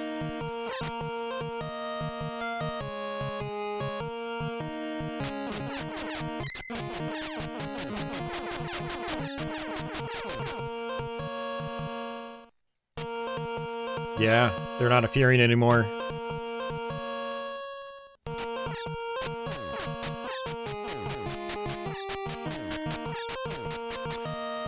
Scarlet, the instruction manual says you can go up to 299. So I'm wondering if you can only pick up the respawning heart circles like a certain amount of times. Like maybe you have to get farther into the game now to find other ones. Unless there's a typo in the instruction manual and it was wrong.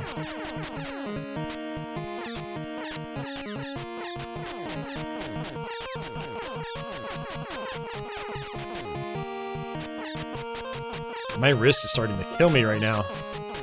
I've been button mashing for a long time tonight.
Guess I can't kill that guy.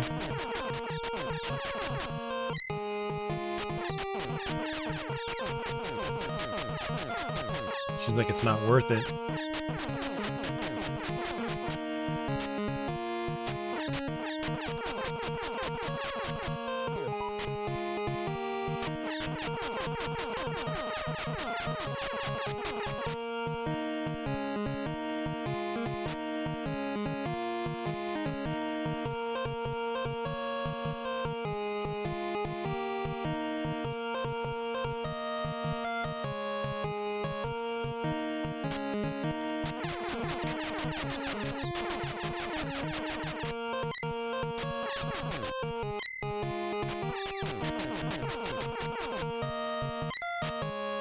Yeah, it's definitely the kind of game I would highly recommend a turbo controller.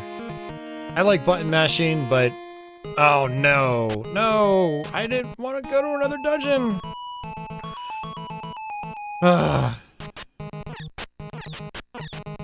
Yeah, like, you've really got to memorize where all the dungeon entrances are.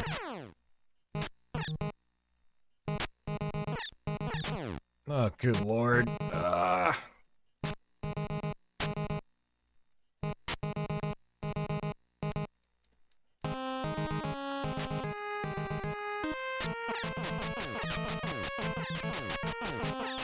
Yeah, everything just takes so many hits. I really need a sword upgrade.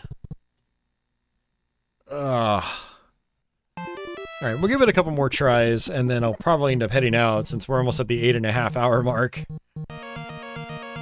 Already losing my voice.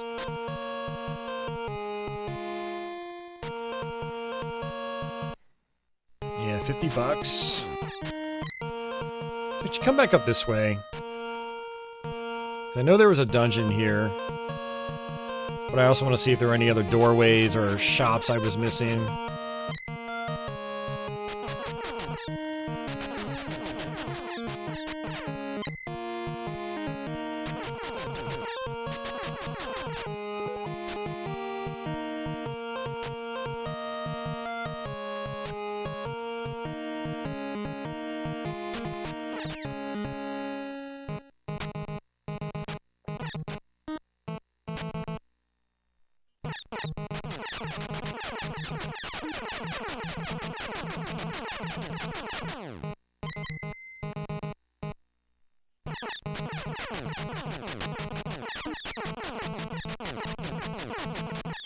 Feels like you never really want to go down, because you could just, like, spawn right on top of an existing enemy and just die. It's definitely a design flaw, that's for sure. 232?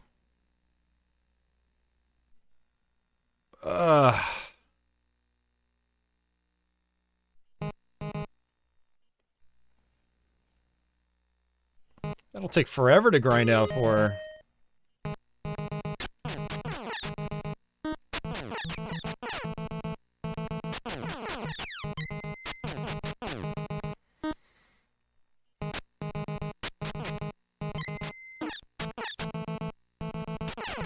And of course, they don't give me good enemies to grind out on here.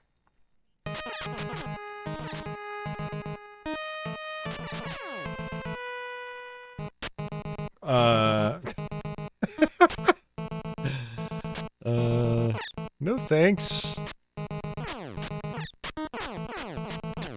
These guys are so fast. Yeah, it's definitely an expensive pair of boots, but I mean, if it's a permanent upgrade, then it's probably worth it, right? I need a boomerang, like in Zelda.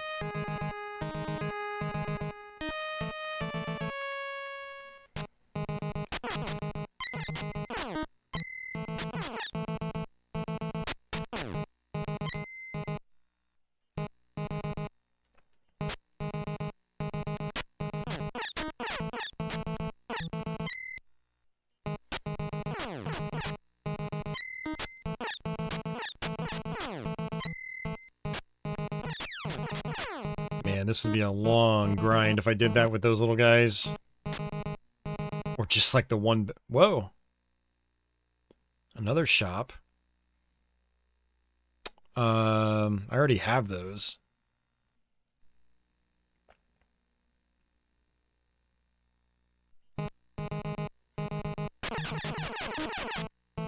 So 2 shops back to back.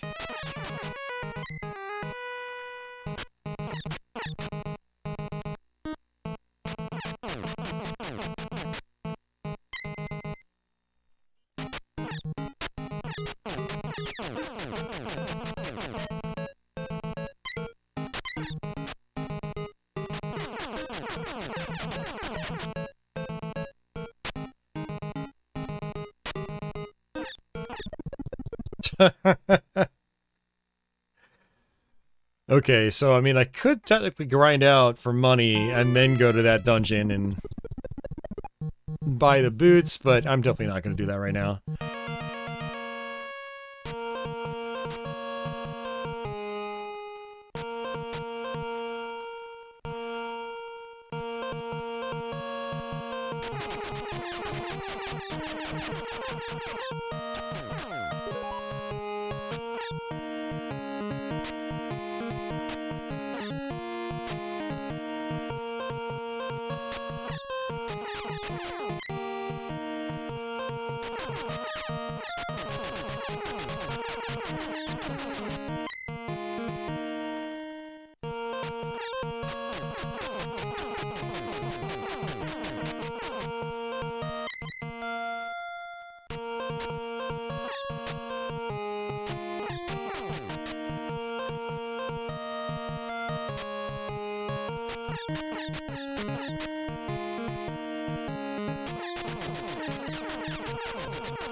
So I guess, like, every major floor or two has, like, a hidden dungeon. Those are probably, like, the bell towers they're talking about, I'm guessing.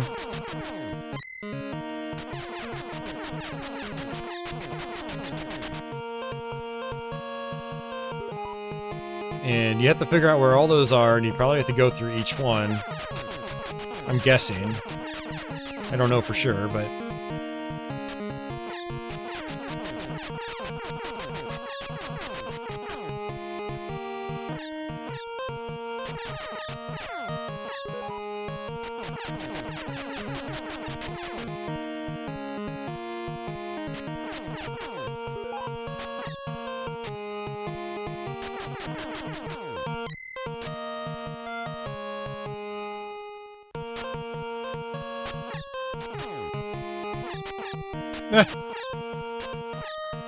The monster in the cage hurt me. You bastard!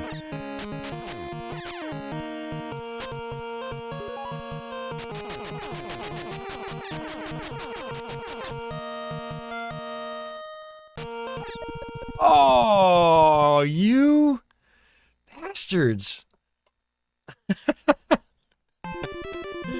Those were the guys that were blocking the door. Oh, that's mean. Oh, man. What am I doing with my life, guys? Learning Deadly Towers, screen by screen. I'm just gonna skip the enemies now.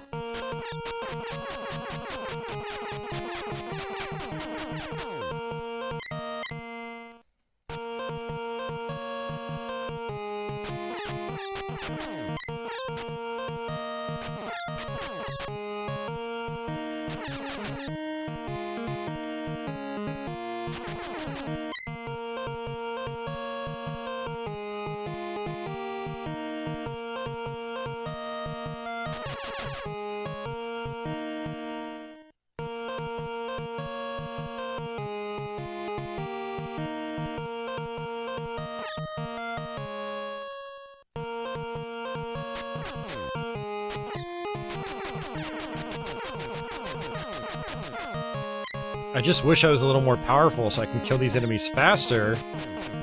Like, I do want to kill the enemies, because I'd like to get the money, but I also want to get hearts, because they only start you with 100.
I wonder if those are the bosses they were talking about in the manual. I'm gonna have to refer to the manual again.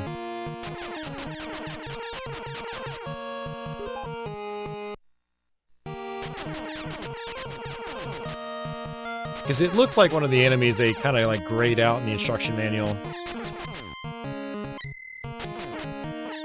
Or blacked out, I should say.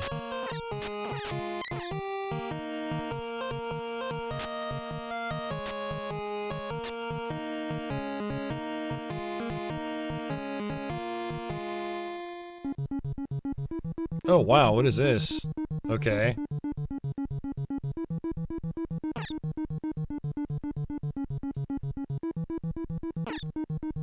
That hurts me.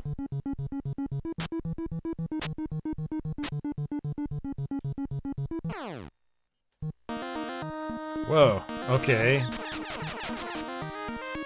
This is very different. Look at that, cross symbols in a Nintendo game. Even Nintendo themselves must not have gotten very far in this game.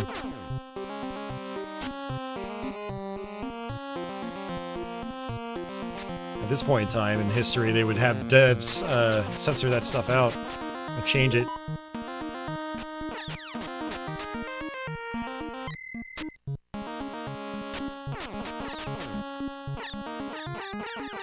Okay, that is cheap.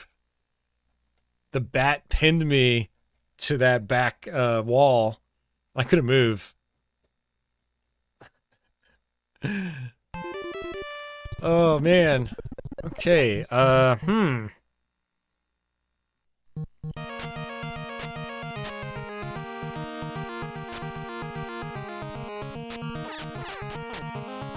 Yeah, see, the thing is like, I feel like before getting to that point, I'm probably supposed to try to play these other dungeons. Yeah, I'm definitely going to have to look up a walkthrough to find more info out about this game. It's intriguing. It's janky as hell.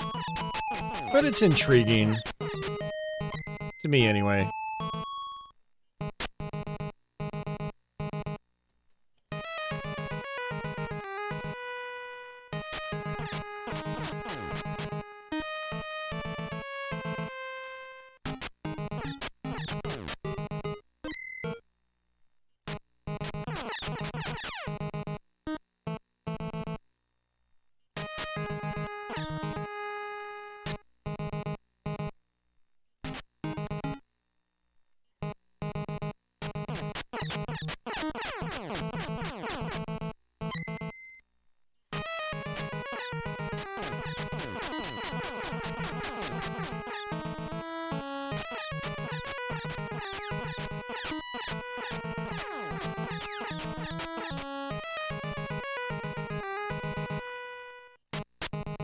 Yeah, Scarlet, I've actually talked to people online before that have actually learned this game. And they say they really like it once they figured it out. But obviously getting to that point seems to entail a lot of patience.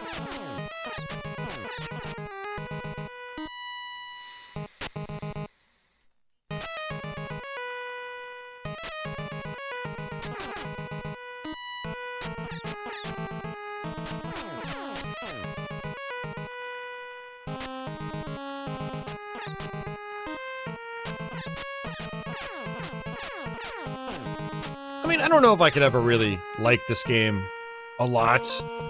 Whoa! It just worked me out.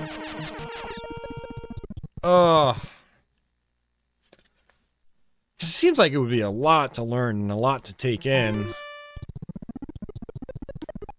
Memorizing all these, like, invisible entryways. Like, ugh. Yes, like, I don't even know if I did anything meaningful in that dungeon. I don't think I did.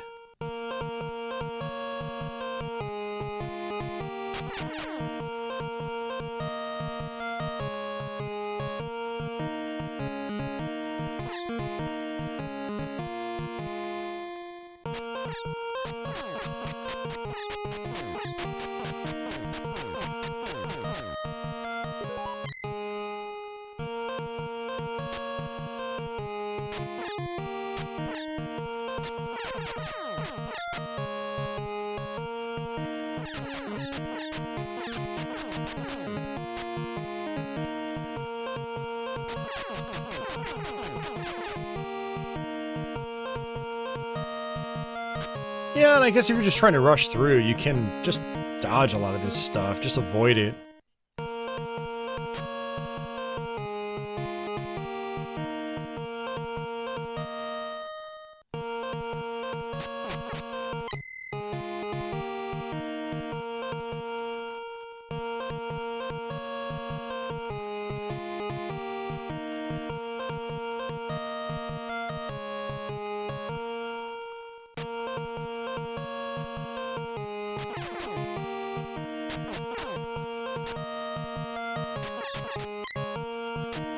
Yeah, actually, that's a good idea. I should probably watch a speedrun, too. That could be interesting.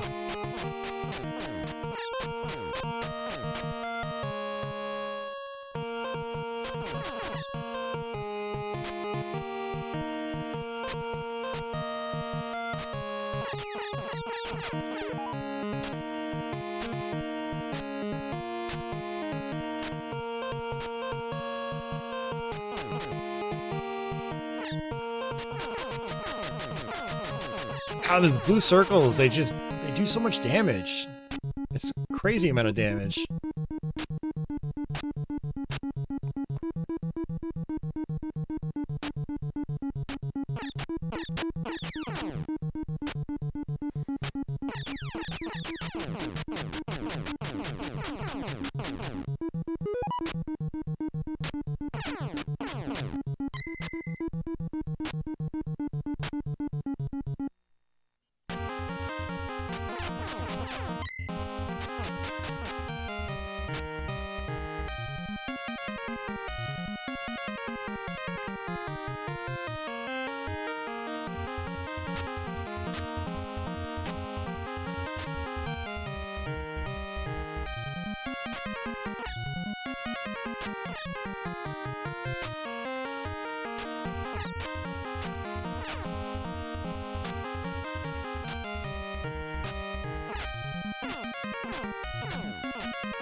Yeah, there's another permanent health upgrade.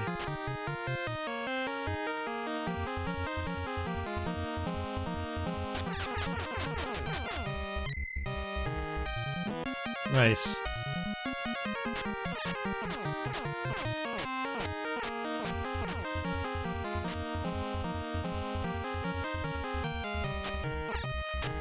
Is that a boss? Or just an enemy?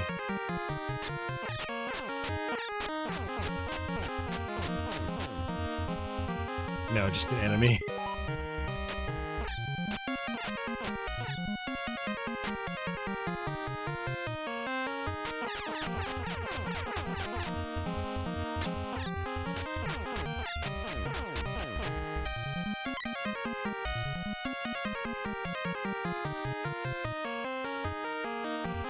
Going up and up and up, guys. Tower. Okay.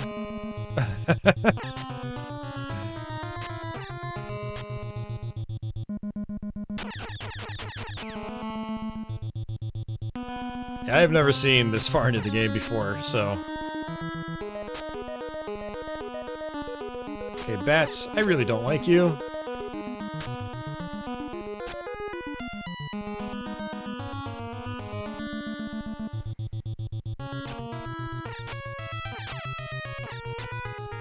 I'm probably way too weak to be here.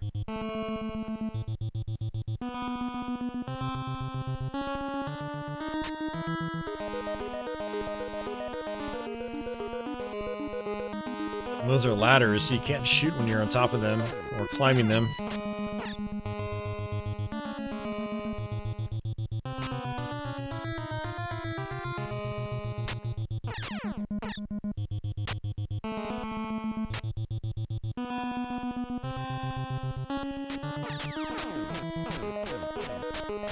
This music reminds me a little bit of Ghosts and Goblins on NES.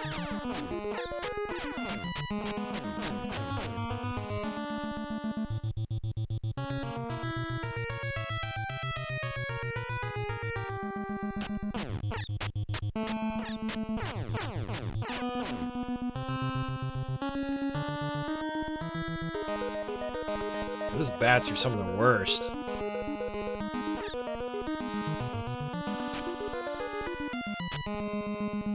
And I'm gonna probably die here.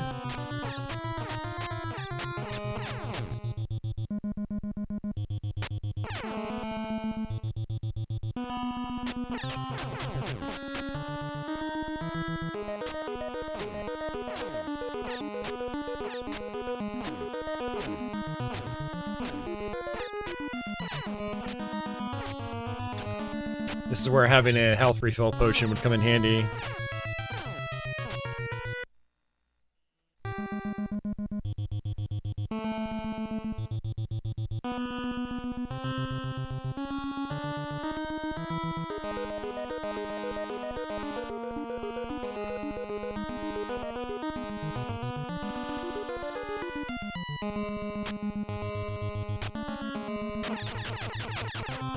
Wow, lucky.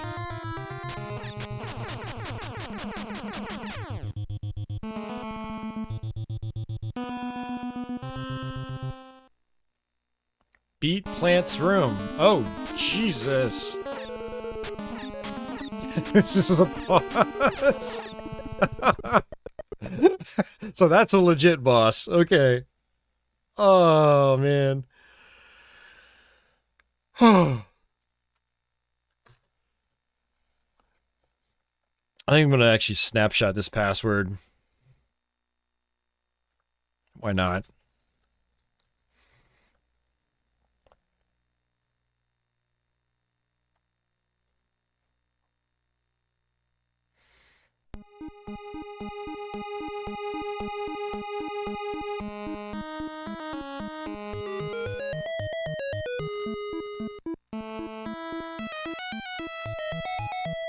Oh, man. That was a lot of work to get to the first boss. Jeez, this game must be a lot bigger than I thought it was going to be. So you've got a bunch of hidden dungeons, you've got towers. Ugh. Man, yeah, that's rough.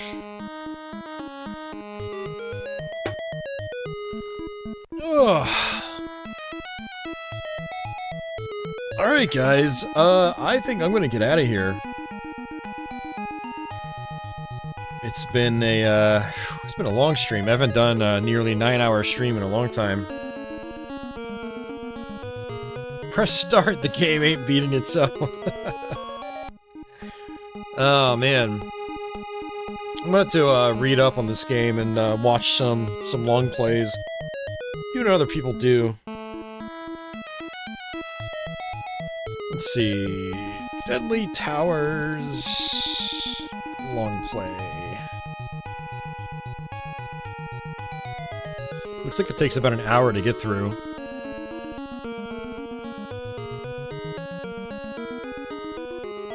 Hour to an hour and a half, if you know what you're doing.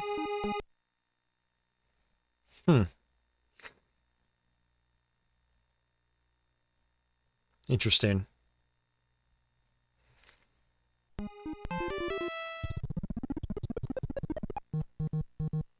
Oh man, well, like I said guys, that's gonna do it for me. Thanks for watching, thanks for hanging out, I do appreciate it. Hope you guys enjoyed some NES. By the end of the stream, I honestly forgot I was playing in Composite. I just got so used to it.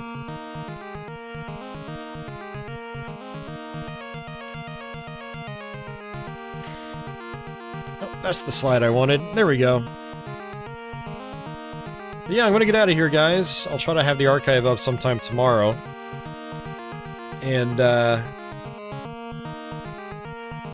yeah. Had some good accomplishments. I mean, we beat TMNT 3. We also beat Gyruss for the first time, which was really awesome. We went through Mega Man 5, we did a warp run of Mario 3, played a little bit of the bump and jump. We beat Adventure Island 3, which was good. I haven't done that in a long time. And we partially figured out Deadly Towers, which was interesting. So... But yeah. Scarlet, Garsh, Crestline. You guys have a good night or day wherever you are out there. And likewise to everybody else that's out there watching on the archive or lurking on the live stream. But yeah.